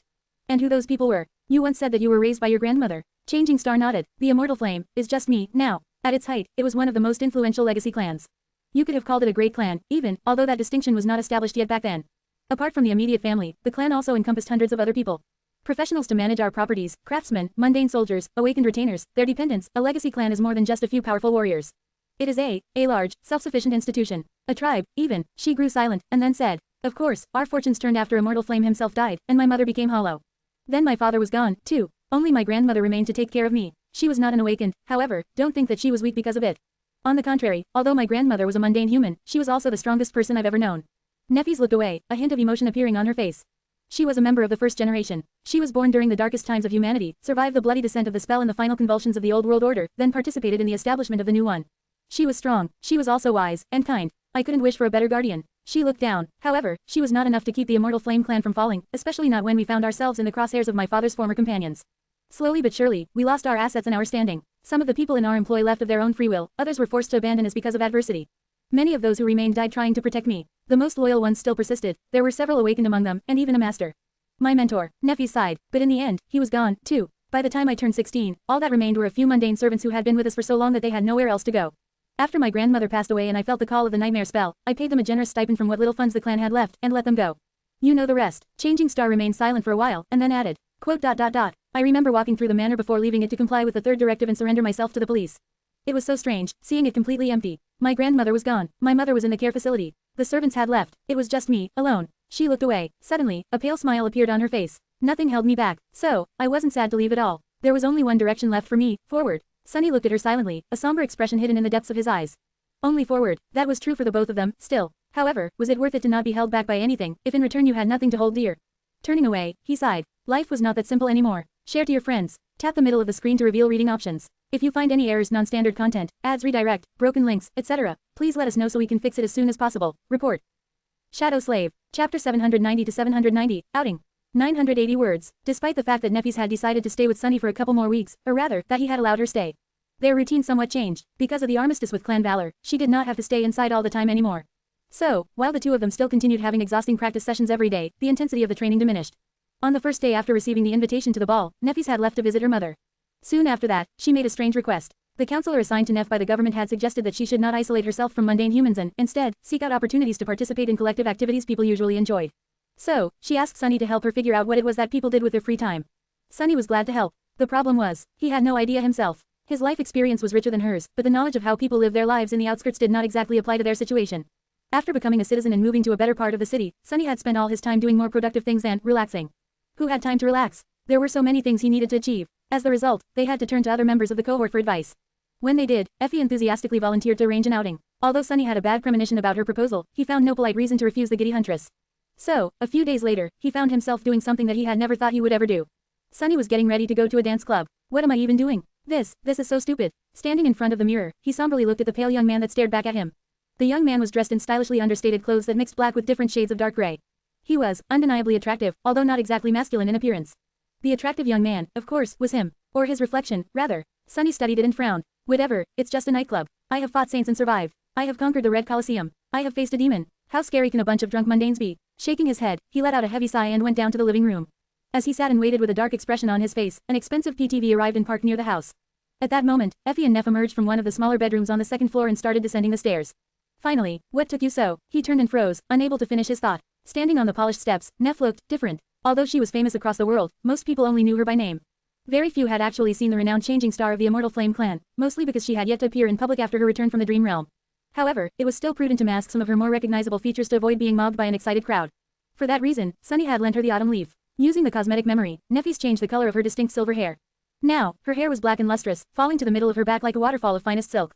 Contrasted against it, her calm gray eyes seemed even more striking. Her ivory skin seemed to glow despite the fact that she was not channeling the radiant white flames. What was more, Effie had been the one who chose and bought the clothes for the two of them to wear today. As the result, Neffys was wearing a vibrant red dress that barely reached the middle of her thigh and left her shoulders bare. She looked stunning. Sunny gulped, then forced himself to look away. A few moments later, he finally was able to say something. Never thought I'd see you in a dress. One day, Neffys glanced at herself, then shrugged with indifference. I like it. The style does not diminish my range of motion. I can move freely if something happens. Sunny hesitated and then glanced at Effie, who was wearing less flashy clothes, with suspicion. How come you get to wear pants? Effie grinned. Why else? That's because I'm not a princess, doofus. She giggled, and then did a spin. What, don't you think that my ensemble is flattering? It was, maybe even too much so. Not knowing where to put his eyes, Sunny gritted his teeth and forced himself to stare at the wall. This is going to be a long night. He cleared his throat, and then said, yeah, you look nice, too. Anyway, we should go. Our ride is already here. Effie giggled again, patted him on the shoulder, and headed for the door. Sunny and Neffys followed. Soon, they entered the PTV and greeted the others. After seeing Kai, Sunny's mood improved a bit. At least the former idol seemed to be in his element. Cassie, on the other hand, seemed uneasy. Well, no wonder. A club filled with thundering music was not the best environment for a beautiful, blind girl to be in. Of course, anyone who got the wrong idea was bound to learn that they made a giant mistake by approaching her with ill intent. Kai smiled at him from the driver's seat. Sunny, you look great. Then, he turned to Neffys and Effie and smiled even wider, almost blinding them with his dazzling grin. But not as great as the ladies do, of course. Sunny rolled his eyes. Just drive, alright, let's get this finished with as soon as possible. Kai winked at him, then looked at the road and sent the PTV forward. Relax, Sunny, it's just a dance club. What's the worst that could happen? Sunny and the gloomy shadow simultaneously shuddered. Are you kidding me? Did you have to say that out loud? Share to your friends. Tap the middle of the screen to reveal reading options. If you find any errors, non-standard content, ads redirect, broken links, etc., please let us know so we can fix it as soon as possible. Report. Shadow Slave. Chapter 791 to 791, Human Rituals. 989 words. Standing at the edge of the VIP area that loomed above the dance floor of a popular nightclub, Sunny and Neffys looked down at the undulating mass of human bodies below them with strange expressions. The music thundered and reverberated from all sides, making the whole space vibrate. The darkness was filled with flashes of light and glowing figures of elaborate moving projections. People were having the time of their lives. The club Effie had brought them to was an exclusive and luxurious establishment that only the members of the elite classes of human society could visit. The amount of credits being spent every minute on exotic alcoholic beverages and legal stimulants was nothing short of astronomical. The value of designer clothes, cutting-edge tech accessories, and precious jewelry present in the dance hall was almost revolting. The bestial excitement permeating the air was almost palpable. Staring at the mass of dancing humans in bewilderment, Sunny shook his head. What a strange ritual. Neffys turned her head slightly and raised an eyebrow. I know, right. The members of the cohort were occupying a large part of the VIP lounge intended for the most distinguished patrons of the club. Even among the massive elites, their status was a cut above the rest. Kai and Cassie were enjoying something called champagne at the table, while the other three moved to the edge to take a look at the main hall of the club. Changing Star peered at the dancing crowd and frowned. Their behavior doesn't make any sense. Sunny nodded in solidarity. Indeed, after a while, he added. They're not even dancing, they're just rhythmically gyrating their bodies. It also appears that the proximity at which one is allowed to gyrate his or her body to other participants is representative of their desirability. Anyway, they all look incredibly stupid. Neffys tilted her head a little. It is not that simple, I think. This strange dynamic actually seems to be very nuanced. Just look at the women. They seem to be using their looks, physical coordination, and agility in order to attract the men. However, once men are attracted, the women act as if they are disinterested. Most of the time they truly are, other times it is just a signal for the men to try harder. She grew silent, and then added with slight confusion. The most startling part is that all this information, including the complicated evaluations based on obscure parameters and much more, is communicated absolutely non-verbally and in a way that both men and women somehow seem to understand while chaotically jerking their bodies. It is like they all develop telepathic abilities. Sunny scowled. Anyway, these gyrations are clearly meant to illustrate one's high value as a romantic partner. And that is what this dance is, a venue for the dancers to seek out physically desirable partners. However, everyone acts as if it's not. In fact, most of these people are pretending that the exact opposite is true. He rubbed his chin, as if showing interest is in itself an admission of inadequacy and undesirability. Those who do manage to find partners do it through a series of obscure hints and silent signals. This is so inefficient. Why can't people just honestly state their goals and desires? They are all pursuing the same result, anyway. Changing Star nodded thoughtfully. Effie, who was leaning on the railing near them, stared at the two of them with a perplexed expression. Then, the huntress slowly shook her head. You are both idiots, you know that. Sunny and Neffys looked at her with surprise, their movement almost simultaneous. What? Why? Is this analysis wrong? Effie let out an exasperated sigh. They are just having fun. Gods, don't you know what fun is? Believe it or not, it's just pleasurable to let loose and move your body to loud music sometimes. Actually, you should try it. A very similar expression of subdued revulsion appeared on both of their faces. No, thank you, I'd rather not. The huntress rolled her eyes. As for that stuff about seeking partners, what's wrong with that? Other things can be pleasurable too, you know. Both Sunny and Neffys blinked. How frivolous. Of course, I do. Don't I know it well? Effie groaned and grabbed her head. Hopeless, both of them. After a few moments, she sighed, then looked at Neffys and asked. Well, anyway, this is a perfect example of what humans like to do. Is it working? Do you feel better connected to humanity? Changing Star hesitated, then looked back at the mass of dancing people and remained silent for a while. Then, she said, it is strange to see so many people acting so carelessly. To be honest, all I can think about. Her face turned somber. Neffys lingered for a moment as she studied the crowd with a dark expression. Is how easy it would be to kill them all. They are just so unaware and unprepared. After long years of living in a state of constant pain and struggle, desperately trying to survive and fighting harrowing enemies almost every day, it must have been hard for her to come to terms with this strange, peaceful reality. Neff might have returned to the waking world, but her mentality was slow to adjust. It was still in the dreadful grasp of the dream realm. Mentally, Changing Star was still living in a nightmare. Effie looked at her with a dubious frown. You would be surprised. This is an expensive club, so a lot of these people are awakened. In fact, I'd say that places like these have a higher concentration of awakened than pretty much anywhere else in the city, except for the academy. This club is better suited to resist a sudden gate manifestation than the headquarters of most legacy clans. Neff glanced at her with surprise. Really? The huntress grinned. Of course, not all awakened are obsessed with fighting like the two of you. They treat the dream realm as their job, not their whole existence. While they sleep, they perform their duties, man the walls, fight the attacking nightmare creatures, maintain their citadels, and so on. When they wake up, they go about their actual lives. Share to your friends. Enjoying this site? Support us via PayPal, Visa, MasterCard or crypto. Your donations help cover site maintenance and hosting costs. Tap the middle of the screen to reveal reading options. If you find any errors, non-standard content, ads redirect, broken links, etc., please let us know so we can fix it as soon as possible. Report. Shadow Slave. Chapter 792 to 792, Blind Spot. 976 words. Effie smiled, then gestured at the dancing crowd and added, after they return from the dream realm, most awakened spend at least a part of their day training to raise their usefulness to the citadel and increase their chances of survival. Some have important jobs to perform in the waking world, as well. Our infrastructure runs on spelltech, after all. She shook her head, but other than that, there's plenty of time to live and have fun. It doesn't have to be all work, without stop. Some might even say that not having any other interests is detrimental. The huntress looked at them and shrugged. I mean, how can you be motivated to fight for this world if you never experience all the nice things that it has to offer? Maybe that is why your counselor told you to participate in mundane human activities, Neff. Awakened and especially masters like us need to anchor ourselves to humanity, somehow. But there's no gateways here. Sunny took a sniff of the strange sparkling liquid in his glass, then carefully tasted it. This champagne, or whatever it was called, was way too expensive for him to pass the chance of getting his money's worth out of it. Well, he wasn't paying today, but still, it was a matter of principle. Of course, Sunny had sworn off alcohol, but with him being a master now, there was no way for him to get drunk unless he wanted to. Not because of mundane drinks like this one, anyway. Unless he consciously willed otherwise, his body was going to treat alcohol as a weak poison and resist it.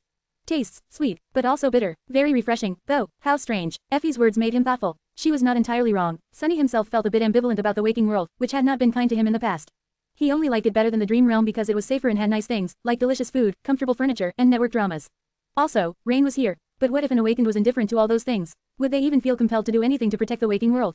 What was going to stop them from abandoning the mundane completely after they became a master or a saint? Or a sovereign? Neffis, meanwhile, continued to study the dance hall. After a while, she said, there might be many awakened here, but how prepared are they to fight against a flood of nightmare creatures? It takes a lot of courage to face an opening gate. Out of those who are courageous, how many are competent enough to make a difference? Not everyone is like Mongrel. Very few can stand their ground and fight. Effie gave her a strange look. Huh, have you been watching a lot of videos on the network, princess? You are quoting Mongrel now. Changing Star shrugged. I just find him admirable. The huntress suddenly grinned and said in a conspiratorial tone, Neff, do you maybe have a crush on Lord Mongrel? Sunny almost spat out his champagne. He turned slightly and threw a murderous glance at Effie. Neffis, however, remained nonchalant. She showed no reaction, and simply said, I just appreciate his skill and his integrity. At first, I was merely attracted by how beautiful his swordsmanship is. Flowing, unpredictable, supremely adaptable. I watched a few of his duels, as well as his performances in the Dream Tournament. His dedication, versatility, and domineering attitude left a deep impression on me. Changing Star shook her head. But those were just games. It was only when I stumbled on a clip of Mongrel single-handedly stalling several waves of nightmare creatures in front of a gate that I truly grew to appreciate his character. In my opinion, he is what a true awakened should strive to be. Someone who is not resigned to bowing down to the spell, and is determined to resist it instead. His will, mastery of combat, and wisdom are commendable. It warms my heart to know that there are warriors like him out there. Sunny gripped his glass and forced out an awkward smile. Hey, let's not go overboard about that Mongrel guy, shall we? He's not that great. I mean, he was not really alone at that gate. There were other awakened helping him. As for all that wisdom stuff, I am willing to bet that he did not mean any of the crap he said. Neffis looked at him with surprise. I disagree. I think that Mongrel deserves all the praise. He is truly remarkable. Effie, meanwhile, was looking at them with a grin. Sunny suddenly got a bad feeling. Before he could say something, however, the huntress leaned forward and whispered into Neff's ear. You do know that Sunny is Mongrel, right? Sunny choked on his champagne. The exquisite glass cracked slightly in his hand. Neffis froze. Her face remained still as ever. However, despite the dim lighting of the nightclub, he could swear there was a hint of pink slowly appearing on her cheeks. Was she, blushing? Damned Effie, I'll kill her. Changing Star remained silent for a while, then said in her usual even tone. Quote. Of course, I definitely knew that. She straightened her back, and then added, I was just commenting on his perceived accomplishments. Now, if you'll excuse me, I need to visit the restroom. She glanced at Sunny and Effie with a deadpan expression, then turned around and walked away. Her pace was calm and steady, not rushed at all. Effie waited for a few moments, then threw her head back and exploded in laughter. Oh, gods, doesn't make any sense, so inefficient, I can't with these two. Sunny glared at her with murder in his eyes. He remained silent for a few moments, then said softly, Hey, Effie. She looked at him with a wide grin. What, doofus? He sighed, then rotated his shoulders a few times. Do you have a will? The huntress blinked a couple of times. Sure, I made one before the second nightmare. Why? Sunny looked at her and smiled politely. Oh, no reason at all. Share to your friends. Tap the middle of the screen to reveal reading options. If you find any errors, non-standard content, ads redirect, broken links, etc., please let us know so we can fix it as soon as possible. Report. Shadow Slave. Chapter 793 to 793, Memories of the Future. 1,126 words. Effie wisely chose that moment to disappear and join the dancing crowd below. Sunny ground his teeth for a few moments, then shook his head and walked to the table, landing on a luxurious lounge chair with a sigh. Kai briefly glanced at him and smiled. Where are Effie and Lady Neffis? Sunny stared at him for a few moments, then looked away. Effie went to dance. Neff is in the bathroom. Also, will you cut it out with the lady stuff? The two of you spent months traversing the Forgotten Shore together, back when we were returning from the Hollow Mountains. She is also younger than you. That is more than enough to drop the formalities, don't you think? The archer coughed. Oh, well, I'll try. He didn't sound very convincing, forcing Sunny to roll his eyes. Anyway, what do we have here? At some point, a waiter had entered the lounge and placed a tray of various foods on the table. While trying very hard not to throw reverent looks at the distinguished guests. Knowing that there would be no chance for him to taste anything once Effie returned, Sunny used the opportunity to try a few. As he chewed on a piece of cheese that had been dipped into a sweet, viscous amber liquid, Sunny smiled in delight and asked. Wow, what's that sugary syrup? Cassie turned to him, then smelled the air. I think it's honey. Sunny blinked a couple of times. The word was familiar, but he usually heard it used as a term of endearment. Who knew that it had actually come from something this delicious? What is honey, though? The blind girl tilted her head a little, then said with a bit of surprise in her voice. Well, it is. A sort of liquid that special insects produce by ingesting and regurgitating floral nectar. I guess. Sunny froze, grew a little pale, and slowly pushed the cheese plate away from himself. Quote. I see. Good to know. With that, he gulped a mouthful of champagne and tried to discreetly rinse his mouth. Sunny was never picky about his food. He had even sustained himself on raw, rotting mimic meat for an entire month once. But even he had his limits. Damned rich people, what are they going to come up with next? Soon, Neffis returned. She was acting as if nothing had happened, and her face was perfectly composed. However, there was a hint of confusion in her eyes. As she sat down, Kai hesitated for a moment and then said. You seem concerned. Did anything happen? Neffis. Changing Star paid no attention to the lack of lady and simply shook her head. Nothing. I just overheard a bit of a strange conversation on my way back. Apparently, there's a little snack here in the VIP lounge that those women would want to taste. Odd. Why wouldn't they just order it themselves? Well, maybe it is not on the common menu. Sunny glanced at the small bowl of honey with disgust and sneered. If they want it, they can have it. I have no objections. They are free to gobble it up, as far as I'm concerned. Ignoring a strange glance from Kai, Sunny took a sip of champagne and relaxed a little. That was the point of today's outing, anyway. After days of serving as a punching bag for an untrained master, he deserved some rest. Soon enough, Effie returned. The huntress was practically beaming with delight. She quickly destroyed most of their food, poured herself a drink, and grinned. This is fun. We should go out more often. Sunny and Neffis looked at her in horror, while Kai nodded. Indeed, it's just a shame that they don't have live music. Effie, meanwhile, looked around with a bit of curious expression. Quote. This is strange, though. I never imagined living like this. I mean, my goal was always to become a master. But now that I did, everything seems a little surreal. The archer smiled wistfully. Yes, life is full of surprises, isn't it? Before the Forgotten Shore, I had a clear picture of what my future would look like. Then, for years, I tried not to think about the future at all. And now that I reached that future, it's not like what I thought it would be. Not even a little bit. Cassie let out a small sigh. Me too. When I look back on my younger self and think about what she expected from the future, I can't believe how naive and short-sighted she was. She feels like a stranger. A few gazes fell on Sunny. He raised his eyebrow, and then said, What? This is exactly how I imagined my life would go, actually. After I returned from the first nightmare, I thought that I would soon be a full citizen, super rich, and have unlimited access to tasty food. So I don't know what you're talking about. For me, everything went according to plan. Effie rolled her eyes, and then glanced at Neffis. What about you, princess? Changing Star lingered for a moment, then shrugged. I am exactly where I expected to be, too. Of course, the details are different. But the result is the same. Legacies don't really have a choice in these matters. Sunny suddenly became curious. I heard that all children of legacy clans are inevitably infected by the nightmare spell. There is just no chance for them to remain mundane. Is this true? If so, why? What is so special about your kind? Neffis took a sip of champagne, thought for a moment, and then said calmly. There is nothing special about legacies, as far as one's chances of becoming infected go. We are not inherently predisposed to awaken, unlike what many people believe. There are just certain measures that a clan can undertake to make sure that its heirs do. Sunny blinked a couple of times. Quote. Like what? Neff looked at him evenly. It is simple, really. The parents of a legacy child just have to implore for assistance from a saint. That is why lesser clans always seek to ally themselves with more powerful ones. The child is brought to the dream realm, and then returned to the clan. This way, the seed is already planted in their soul. Once they come of age, it is inevitable for the seed to bloom, and bring them to the first nightmare. Sunny frowned, feeling something strange about her phrasing. Seed, as in, the seed of nightmare. Changing Star calmly nodded. Of course, the first nightmare is not different from all the rest. It is also born from a seed. It is just that this seed does not grow in the dream realm. Instead, it grows in a human soul. Have you never thought why there are no gates of the first category? Well, there are, of course. Every aspirant that fails their first nightmare becomes a miniature gate, allowing a single nightmare creature to enter the waking world. That is why their corpses turn into monsters. Share to your friends. Tap the middle of the screen to reveal reading options. If you find any errors, non-standard content, ads redirect, broken links, etc., please let us know so we can fix it as soon as possible. Report. Shadow Slave. Chapter 794 to 794, Adulthood. 1,228 words. The sudden revelation brought the mood down for a few minutes. Sunny silently drank his champagne, thinking about what Neff had just said. It made a lot of sense, in a dark and disturbing way. It also shed some light on how the spell chose its victims. He doubted that a seed of nightmare, no matter how small, could bloom in just any soul. It probably required fertile soil to take root. Of course, in this ravaged world, there were plenty of broken and traumatized people whose souls could nurture a nightmare seed. It had been even more so 50 years ago, when the spell first appeared. Had the collective anguish and torment of those lucky few who had survived the dark time summoned it from whatever hell the spell existed in, ushering the rise of the first generation of the awakened and everything that followed? He did not know, and doubted that he would find out anytime soon, if ever. Nevertheless, there was another interesting hint in what Nefis had explained to them. If legacies wanted their children to inherit the mantle, and only saints could ensure that the poor kids would be doomed to either awaken or die, then saints held even more power among the legacy clans than he had thought. And who were the first saints of humanity? Astarion, Kisong, Anvil of Vale, and Broken Sword. They were the first, and at some point the only people who all legacy clans had to befriend if they wanted to ensure that their bloodlines continued walking on the path of ascension. Was that, perhaps, the initial reason that had elevated the great clans above all the rest? Interesting, he was not in the mood to ponder the origins of power that the sovereigns held, however. Thinking about the great clans made him feel sour. Since today was Sunny's day off, he chased the weary thoughts away and tried to enjoy his drink instead. Cassie, meanwhile, said with a deep frown, "Isn't it too cruel, to subject your children to such fate? And without even giving them a choice. Only 1 out of 3 aspirants survives the first nightmare. Of course, that strongly depends on how well prepared they are, so the number should be less gruesome among the legacies. But, still, what kind of parent would do something like that to their child?" Nefis lingered for a while, then sighed. "It all depends on your point of view. Sure, it might seem cruel to some, but some might see it as giving their child a chance to grow strong in a world that is not kind to the powerless. Legacies are a warrior caste, at their core. They were born from a ruthless war, one that almost destroyed all of humanity. I can understand why they value strength and duty above all else." All that talk about parents and children brought Sunny into a dark mood. He was 20 now, he was more or less an adult. In fact, he was already older than his mother had been when she had him. This realization made him feel very strange. Sunny stared into his glass for a few minutes with a grim expression, then sighed and stood up. "I'll be back in a few." With that, he left his friends and went away in search of a bathroom. In truth, he just wanted to be alone for a bit. Soon, he was staring at his reflection as the water was running from an exquisite brass faucet. The young man staring at him from the mirror did not seem amused. Sunny frowned, thinking about whether Mordred was hiding somewhere in the mirror. It had become a habit of his to consider such things from time to time. Luckily, this time, the Prince of Nothing seemed to be nowhere to be found. Sunny sighed in relief, and then left the bathroom to return to the VIP lounge. On his way, however, he encountered a small disturbance. A group of young men and women were blocking his way, discussing something with one of the club's employees in loud voices. Their clothes looked extremely expensive, and their appearance was impeccably high class.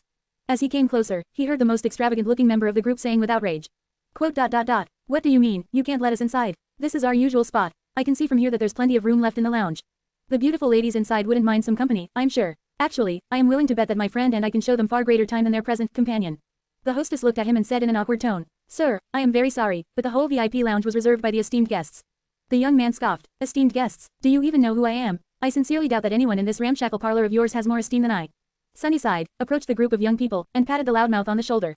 The young man looked down in confusion, then frowned. "I suggest you unhand me, friend, what do you want?" Sunny smiled. "Relax, buddy, I just want to give you a small piece of advice." He hugged the young man with one arm, turned him to face the VIP lounge, and pointed at Nefis, Cassie, Effie, and Kai, who could barely be seen from that spot.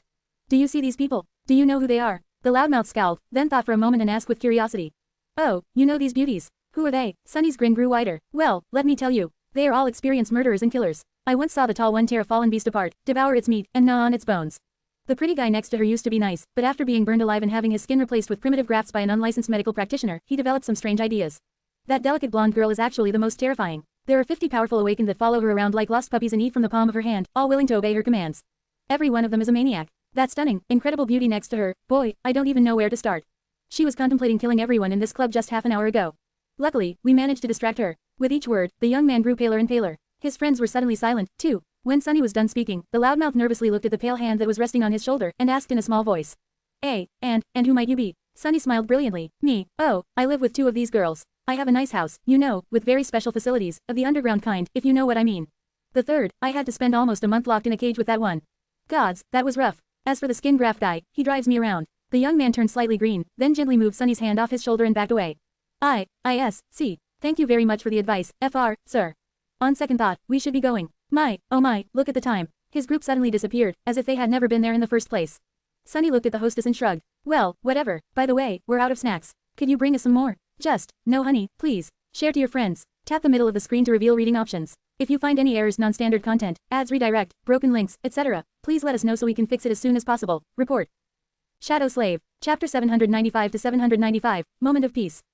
1082 words. To Sunny's absolute shock, nothing really happened for the rest of the night. There was no deadly brawl that forced the cohort to intervene, no emissary of the great clans arrived to crash the party, no gate opened right in front of the club. He had been fully prepared for something to go terribly wrong, but in the end, nothing did. How odd. The 5 masters simply had a good time listening to loud music, being served delicious drinks and food, and enjoying each other's company. Sunny did not know if this outing was helping Nefis in a way that she had hoped it would, but he found it unexpectedly relaxing. Spending quality time with good friends was what normal humans were supposed to enjoy, after all.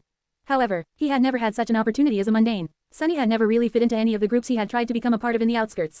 He had always existed on their periphery before being expelled from them, as if something about him caused a subconscious rejection. He did not really know what had changed. Maybe it was the people he was with, or maybe it was the circumstances that had brought them together. Most likely, it was Sunny himself that had become different. In any case, for the first time in his life, he felt safe and secure about his place. He felt as if he truly belonged with these people. That did not mean that they were connected at the hip, of course. In fact, the members of the cohort had plenty of differences and underlying conflicts that had the potential to push them away from each other.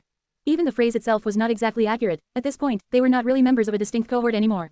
Even if all five chose to pursue the same goal together, which was rather improbable, masters rarely operated in groups. They were too rare and powerful for such an arrangement. Most ascended acted independently, only gathering together to face especially terrible threats. But that was all right. This was how mature relationships were supposed to work. Sunny and his friends did not have to spend every waking minute together to preserve their bond. It was deep and tempered enough to remain strong even if each of them walked their separate path from now on. Still, the prospect of separation made Sunny feel wistful. He would have preferred for the five of them to stay together, at least in some capacity. However, the future was too obscure. Until the fateful ball, it was hard to say in which direction their lives would go. That was why this rare moment was so precious. Throwing all serious thoughts out of his mind, Sunny relaxed and tried to enjoy it as much as he could. Who knew when they would have a chance to spend such a peaceful evening together again, if ever? Steel was once again striking against steel in the underground dojo. Well, alloy was striking against alloy, to be more precise. For once, Sunny was not suffering on the receiving end of Changing Star's assault. The slender young woman was actually sitting on top of his inactive sleeping pod with her eyes closed, meditating as she controlled the soul essence rushing through her body. Instead, Sunny was defending himself against earnest, but amateurish attacks delivered by Rain. What a nice change of pace. The teenage girl was trying her best to get through his defense, but even when Sunny drastically toned down his speed and strength, her efforts were simply not enough. Despite her hard work, outstanding talent, and the swift improvement she had made, Rain was like an open book for him. Of course, he couldn't expect much from a mundane teenager. Still, her performance today was far from stellar. Sunny frowned. Concentrate. You are distracted. Rain gritted her teeth and tried, but her mind was obviously elsewhere. A few minutes later, he was forced to command her to stop and stared at his pupil with dissatisfaction. Are you going to take it seriously or not? What is wrong with you today? Sunny knew that he had lucked out with his student. Unlike most teenagers, Rain had never given him any trouble with regard to her diligence and motivation. It was only natural for her to try and slack off eventually, but he had already gotten used to his sister giving it her all during their lessons. Now, nothing short of excellence would do. Rain breathed heavily, then threw a furtive glance at the alcove containing the sleeping pod and the dreamscape pod. Her cheeks turned slightly red. Sorry, I can't. Lady Changing Star is here. Sunny scowled. What about her? The teenage girl looked at him with embarrassment and then said in a small voice. You don't get it. She's watching. Sunny blinked a couple of times and then stared at her in confusion. Her eyes are closed. And anyway, you can't fight properly because someone is watching. Are you kidding me? Do you think that battles happen in private or something? Rain shook her head. It's not just someone. It's the Changing Star. She is, you know. Famous. Sunny scratched the back of his head. I am famous too, you know. But look at Neffy's. She is somewhat of my #1 fan, as it turns out, yet she is practicing diligently without letting anything distract her. She is not starstruck at all. The teenage girl shook her head again. It's different. I know that you are a big deal. I am also used to seeing Effie and Lady Cassia. Even night. But Lady Neffy's is on a whole other level. She's not just a celebrity, she actually matters. She is one of the mostest people. Sunny glared at his little sister. Actually matters. Ouch. He sighed, then lowered his alloy stick and summoned the endless spring. I guess we're going to have a different kind of lesson today. Sunny put a hand on Rain's shoulder and pointed at Neffy's. You're a smart kid, Rain. Your father works for the government. You should be able to separate truth from propaganda. Sure, Neff is an extraordinary individual, and she achieved a lot of incredible things. But she is just a human. All that stuff that is clouding your head is just an illusion that other humans created to shove an uplifting narrative down the population's throat. You can't be that gullible and believe in things that aren't real. The teenage girl remained silent for a bit, then frowned. But, these things are real. Whether they are true or not, people believe in them. So they're real. Share to your friends. Tap the middle of the screen to reveal reading options. If you find any errors, non-standard content, ads redirect, broken links, etc., please let us know so we can fix it as soon as possible. Report.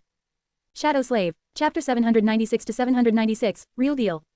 996 words. Sunny tilted his head a little. What do you mean? Rain glanced at him and shrugged. It is because my father works for the government that I know this stuff. Well, let's say that millions of people believe that Lady Neffy's is the hero that is going to lead humanity to conquer the fourth nightmare. It doesn't matter if she truly is. As long as people believe it, she has influence over them. Her image might be an illusion, but that influence is real. Which means that her power is also real. Do you understand? He stared at her in bewilderment. So, you are saying that just because someone decided to make Neff into a powerful hero and manipulated people into believing that she actually became one. Rain nodded. Think about it. If Lady Neffy's decides to appear in public tomorrow and appeal for people to take arms and join the government army, tens of thousands of new recruits will answer the call. Maybe even hundreds of thousands. How can something that can affect hundreds of thousands of lives not be real? So, she is different from a celebrity like Knight, or a master like you. She is the real deal. Sunny scratched the back of his head. Why am I getting schooled by my student? About lies and deceit, of all things. The worst part of it was that Rain made a lot of sense. Power was an elusive concept, so was the difference between the real and the unreal. It was easy to point at an object and say that it was real. One could see it, touch it, and break it. But what about less tangible things? Was friendship real, or love, or belief, for example? If belief in something could affect millions of people, cause them to throw themselves into a war, persecute a group of individuals, or build incredible miracles of architecture, it was indeed stupid to say that the thing they believed in was not real. Since it was able to exert influence on the real world, the object of their belief stopped being an illusion and became something different. Something like a deity. Sunny frowned. What the hell am I thinking about? I was supposed to discipline my lazy student, not go on a philosophical tangent about the nature of divinity. It did not apply to actual gods, anyway. When they had been alive, the gods did not care about who believed in them and why. Why would they, if their power had been born long before humanity even existed? At that point, Neffy suddenly turned her head and said without opening her eyes. You talk too much. Keep swinging that sword, Rain. The teenage girl flinched and obediently raised her weapon. Yes, Lady Neffys. Sunny opened his mouth. Wait, who's the teacher here? Neff, meanwhile, lingered for a moment and added. The power you talk about might be real, but it is fragile and insubstantial. It can be broken just as easily as it was created, unless the person wielding it has actual strength to defend it. At the end of the day, nothing that has been handed to you is as valuable as what you have nurtured and cultivated yourself. So, don't slack off in your training. Her expression softened a little, and the corner of her mouth curved upward. You are doing very well already. Just continue practicing with the same determination. A bright smile suddenly appeared on Rain's face. Really, you really think so? Sunny said so, too. He said that I am way better than he was. Neffy slowly shook her head. Sunny did not have a systematic education in the solid foundation that you enjoy. He never had a proper teacher, let alone a personal tutor. And yet, he has achieved so much, in such a short time. You are far from his level, for now. Even if you catch up to his corresponding accomplishments, it won't be enough. With your background and advantages, the only acceptable result is to surpass them.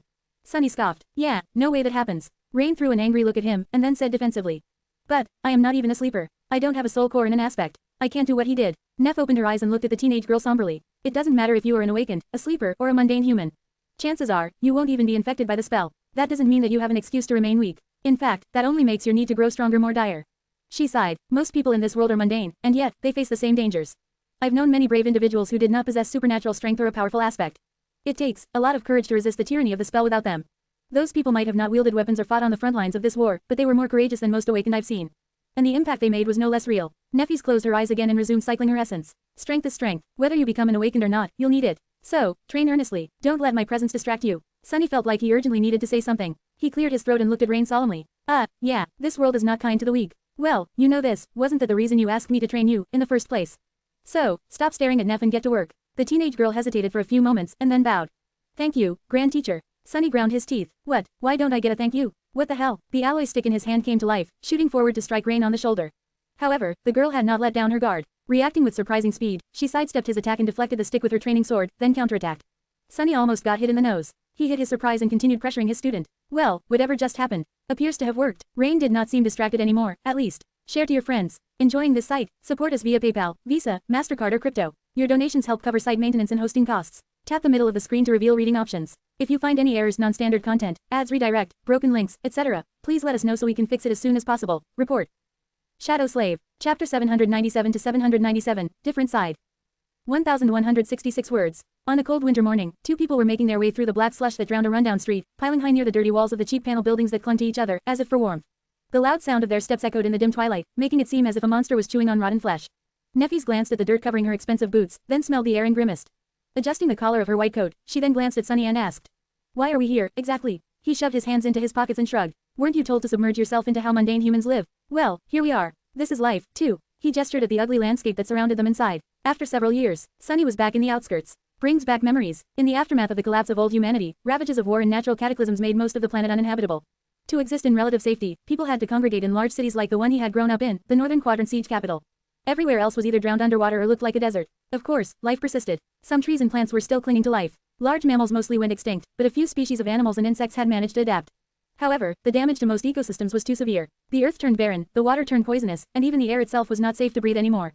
Luckily, humans had technology to help them survive. The city incorporated sophisticated water filtration systems, food distribution infrastructure and other means of keeping the population alive.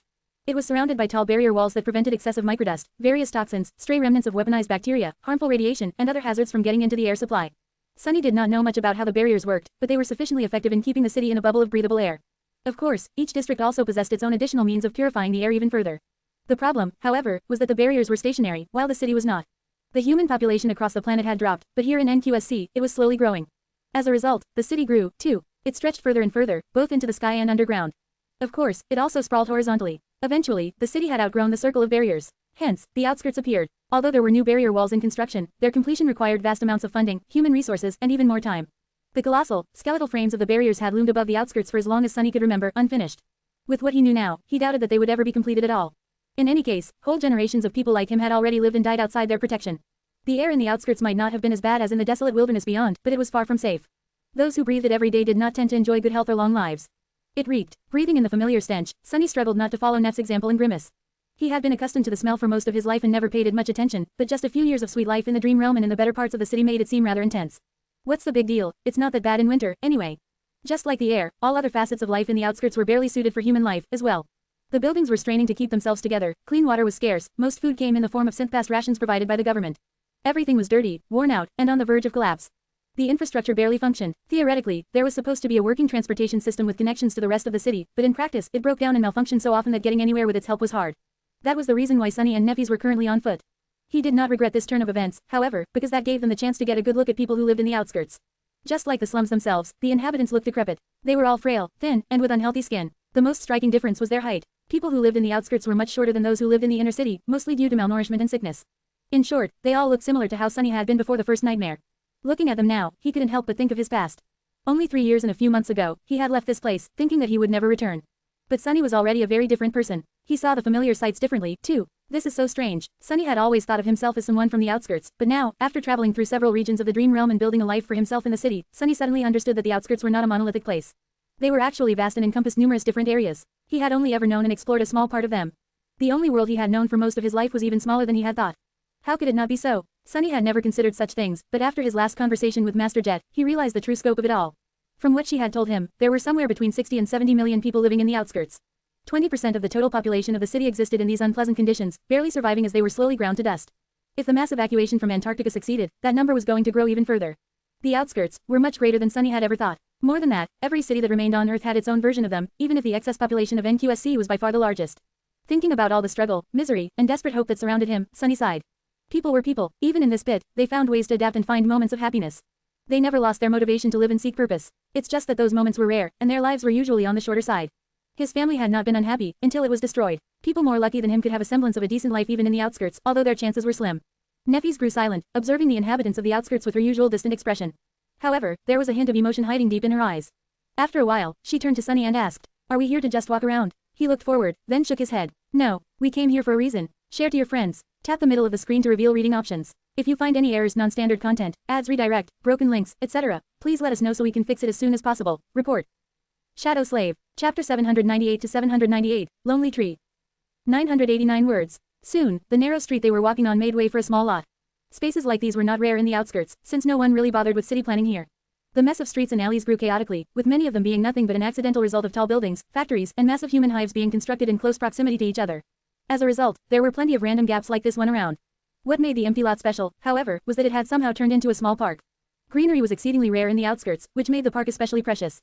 The modest space in front of them was currently covered by dirty snow, but come spring, patches of real grass were going to appear from beneath it.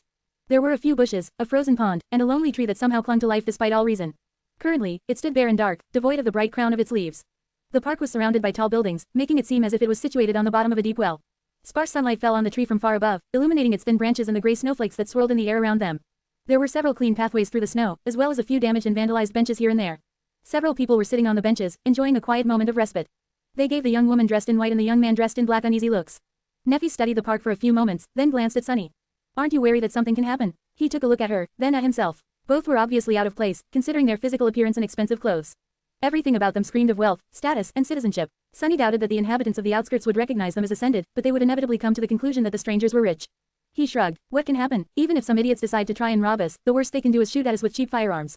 I doubt that their bullets can bruise our skin, let alone penetrate it. One would have to use a heavy assault vehicle with state-of-the-art magnetic cannon, or better yet a spell-tech armament, to leave a small scratch on the body of a master. Even then, landing a shot would not be easy. Neffy shook her head. "I'm not worried about us. I'm worried about the idiots." Sunny smiled. "Well, don't be. If there is one thing the outskirt rats are good at, it's self-preservation. Anyone can see that both of us are killers. They'll stay away." Changing Star gave him a hesitant nod. A few moments later, she asked, "So what is the reason?" He lingered for a moment, then shrugged. "I met your mother already. So I thought I would bring you to meet mine." Neffy's raised an eyebrow. "I thought your mother was dead." Sunny nodded. "She is. Come." He headed toward the tree, knowing that Neff would follow. As they approached, Sunny sighed and said in a neutral tone, "Most people in the outskirts don't get to have a burial, so there are no graves, either. Space is a precious commodity. Energy and fuel are, too. Human remains are usually dissolved, and then discarded. Still, it is nice to have a special place to remember them by. This tree is such a place for me. A long time ago, I carved 2 lines into it, one for my mom, and one for my dad." He stopped and stared at the tree, a distant expression appearing on his face. In truth, Sunny had been thinking about his mother a lot recently, and that prompted him to visit the small park. Taking Neffys along was just an afterthought. He had decided that showing her the hidden side of the city would do her some good. It could give her perspective, at least. As they stood silently under the tree, Nephi studied it for a while and then suddenly said, "There are 3 lines." Sunny looked at her in confusion. "What?" Neff pointed to the bottom of the trunk. "There is a 3rd line." He stared at her for a moment, then turned away. "Oh, the 3rd line is for me. I added it before going away to face the first nightmare." Changing Star glanced at him, then asked in her usual even tone, "Were you not confident of conquering it?" Sunny laughed. "Gods, no, I was pretty sure that I would die. I was ready to, actually. Back then, I was sort of ambivalent about life, I guess. Very few people from the outskirts survive their nightmares. We are physically weak and less educated than proper citizens. Local schools are not exactly known for training skilled fighters." He remained silent for a moment, and then added, "It's weird, actually. A large part of why I survived the first nightmare was exactly because I did not really care to survive. Since I already accepted that I would die, I did not worry too much about anything. No matter what happened, I was able to calmly react instead of panicking. I acted with unrestrained coldness and calculation." Sunny sighed. Of course, such an attitude is of limited utility. It helped me at the start, but one can't get far by acting like a walking corpse. It was only halfway through the nightmare that I suddenly decided that I wanted to live. And once I did, I really wanted to live. That was what pushed me to go on despite all reason, and eventually escape." He looked at the lonely tree, lingered, and said, "I haven't been back here since. When I was carving the 3rd line for myself, I had no idea that I would return one day as a master, let alone one with a special strategic asset designation and enough value to make both the government and the great clans fight over me." Sunny shook his head and grinned. Quote. "What a strange turn of events, huh? Share to your friends. Tap the middle of the screen to reveal reading options. If you find any errors, non-standard content, ads redirect, broken links, etc., please let us know so we can fix it as soon as possible. Report." Shadow Slave. Chapter 799 to 799, Outskirt Rat. 1111 words. They stood silently under the tree for a while. Eventually, Nephies looked at him and said evenly, "You did well." Sunny glanced at her with a pale smile, then nodded. "I guess I did, didn't I? My mom would have been very happy. If she was alive, that is. I am healthy, well-fed, and have a house in a good part of the city. I even found a student. These things might not sound like much to you, but to her, they would have been like a dream." He turned to the tree and added after a short pause, "I don't really remember my dad too well, because I was too little when he passed away. But my mom, I remember her perfectly. She was, like a ray of sunshine. The strangest thing, though, is that when I was a kid, she was the whole world to me. I thought that she knew everything, could do anything. But now, I realize that she was barely older than we are. She was more or less a kid herself." Nephies looked at him and said, "But we aren't kids." Sunny tilted his head, then shrugged. "That is true, I guess. We are adults, which is a strange thought. I don't really feel very different from how I was before, at least not in terms of being confident and knowing what the hell I am doing." Changing Star sighed, then shook her head a little. "That is because you have been an adult for a long time. People like us have to grow up early." Sunny thought about it for a moment. "I don't know, I have a suspicion that when I look back on today in a decade or so, I will be dismayed by how big of an idiot I was." Nephi smiled with the corner of her mouth. Quote. "That has nothing to do with adulthood." He spared her a short glance and scoffed. "That was the point where you were supposed to say that I am not an idiot, you know." She stared at him with a deadpan expression, then said in her usual tone, "I know." Sunny couldn't help but laugh. "Anyway, I don't really understand why I wanted to come here. I guess I expected to feel something, and I do. It's just not what I thought I would feel." Nephies lingered for a few moments. Eventually, she said with a hint of hesitation in her voice, "Do you maybe want to say something to your mother?" Sunny lingered for a while, then shook his head. "What is the point? She is dead, and the dead can't hear anything. They are simply gone. They only exist in the memories of the past. I would rather concentrate on the future." Despite the fact that he had achieved many things that his mother would have wanted for him, it had not been without a cost. His house, his wealth, and the fridge full of food he had back home were only one side of his life. The other side was full of dire things like the sovereigns, the obel scale, and Nephies. His bond with her was a dire thing, too. His future was not cloudless at all. The past few weeks had been some of the calmest and most enjoyable in Sunny's life. He had mostly been in Neff's company, doing nothing but training and spending time with her. He had hidden his head in the sand and refused to think about all the troubles that loomed on the horizon. That pleasant time was coming to an end. In a few days, Nephies was going to finally leave to face the Firekeepers. About a week after that, they were going to accept Clan Valor's invitation and attend their ball. After that, everything was going to change. Their futures were going to be decided on that day. Sunny found himself standing at a crossroad, not knowing where any of the roads actually led. Even worse, he was not the only one making the decision on what turn to take. All of it was so tiresome. He sighed, then walked over to the tree and touched it for a brief moment. "Hey, Mom, it's me. I am doing well, I guess. Rain is well, too. She looks like you very much. You would have been really proud of her." Sunny felt rather stupid at that moment, but at the same time, strangely soothed. He hesitated for a few seconds, and then thought, "Anyway, I don't think I will be able to visit again for a long time. Not that you're really here. Oh, that young woman right there is Nephies. She is well, it's complicated. In any case, I think you would have liked her. I have several other friends, too. So I am in good hands. You don't have to worry about me." With that, he stepped back, looked at the lonely tree one last time, and turned away. "Let's go." As they walked away, Neff looked at him and asked tentatively, "Are you all right?" Sunny smiled crookedly and shrugged. "Of course, why wouldn't I be?" She opened her mouth to say something, but at that moment, several figures suddenly appeared from behind a corner, surrounding them. They were all dirty and disheveled, looking like typical outskirts thugs. The leader, a muscular man with a chemical scar on his face, pointed a kinetic handgun at them and grinned. "Not so fast, lovebirds. Rich kids like you really should think twice before coming to where you don't belong." Sunny silently palmed his face. "So why don't you give us your communicators and other valuables before something bad happens? Damn it, this is so embarrassing." Before the thug was done speaking, Sunny appeared near him, grabbed the barrel of his gun and squeezed gently, turning it into a deformed steel pancake. The muscular man stared at his weapon in shock, then suddenly let go of it and jumped back. Awaken, run. The thugs all froze for a second, then paled and dashed away, disappearing as fast as they had appeared a few moments ago. Sunny was left standing with a broken gun in his hand. He sighed heavily, then threw it into a rusty trash container that stood a couple dozen meters away. The gun clanked against its edge as it disappeared inside. Unbelievable. The most disheartening thing about it all was that he knew the leader of the thugs. Growing up in this area of the outskirts, Sunny had run into this particular gang more than once, sometimes being mistreated by them, sometimes running small errands for the thugs in hopes of earning some food. And yet, none of them had recognized him, instead mistaking Sunny for a rich city kid. He looked at Neffy's and cleared his throat. Sorry about that. She shook her head. No need to apologize. Sunny hesitated for a moment, then shrugged and continued walking away from the park. I guess I am really not an outskirt rat anymore. Share to your friends. Enjoying this site? Support us via PayPal, Visa, MasterCard or crypto. Your donations help cover site maintenance and hosting costs. Tap the middle of the screen to reveal reading options. If you find any errors, non-standard content, ads redirect, broken links, etc., please let us know so we can fix it as soon as possible. Report. Shadow Slave. Chapter 800 to 800, Facing the Music. 1008 words. A few days passed in pleasant tranquility. Eventually, however, the time ran out. Neffys gathered her things and left for the Immortal Flame Manor, leaving Sunny alone. It was a bittersweet feeling. Sweet because he finally had the house for himself once again. Bitter because, well, Sunny was not sure that he enjoyed his home being so empty anymore. Nevertheless, he had chosen not to follow her to join the rest of the cohort yet. Sunny felt like the looming ball was going to change a lot of things, and had to prepare a few contingencies. If the worst happened, there was a big possibility that he would be gone for a very long time again. There were several things he had to do, just in case. His lecture course at the academy had just started, but at this rate, it was under threat of ending prematurely. Sunny spent some time imparting his students with the best and most essential knowledge he could relay in such a short amount of time, but other than that, there was not much else he could do to prevent his academic reputation from potentially receiving a hit. Luckily, all masters led hectic lives. The administration was long accustomed to their star lecturers disappearing for months on end without much of a warning, so his case was not unique. His second worry was the Brilliant Emporium. The memory store was already in a difficult position because of the invisible blockade that had prevented Sunny from visiting the dream realm and hunting down nightmare creatures for half a year.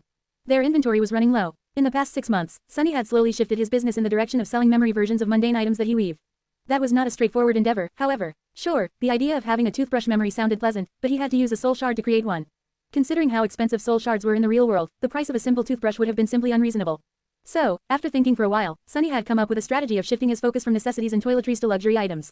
That way, he could price them high enough to earn more than the price of a soul shard. Rich clients already had access to mundane items in the dream realm due to their connections to masters and saints, but were willing to pay a lot for the convenience of having various luxuries readily at hand. So, Sunny spent a few days painstakingly creating an especially large batch of these extravagant memories and then met with Aiko to transfer them. After thinking for a while, he gave her a strange set of instructions. Sunny wanted the Brilliant Emporium to stock up on as many memories that provided either warmth or resistance against cold as possible. The second priority went to memories that could serve as a source of light, which were usually cheap and plentiful. He also told Aiko to sell every soul shard they had left. The reason behind this decision was simple, the approaching disaster in Antarctica.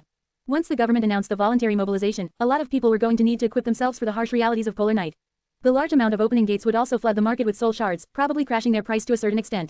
In any case, he hoped that the Brilliant Emporium would survive for a while thanks to these measures, should something happen at the ball.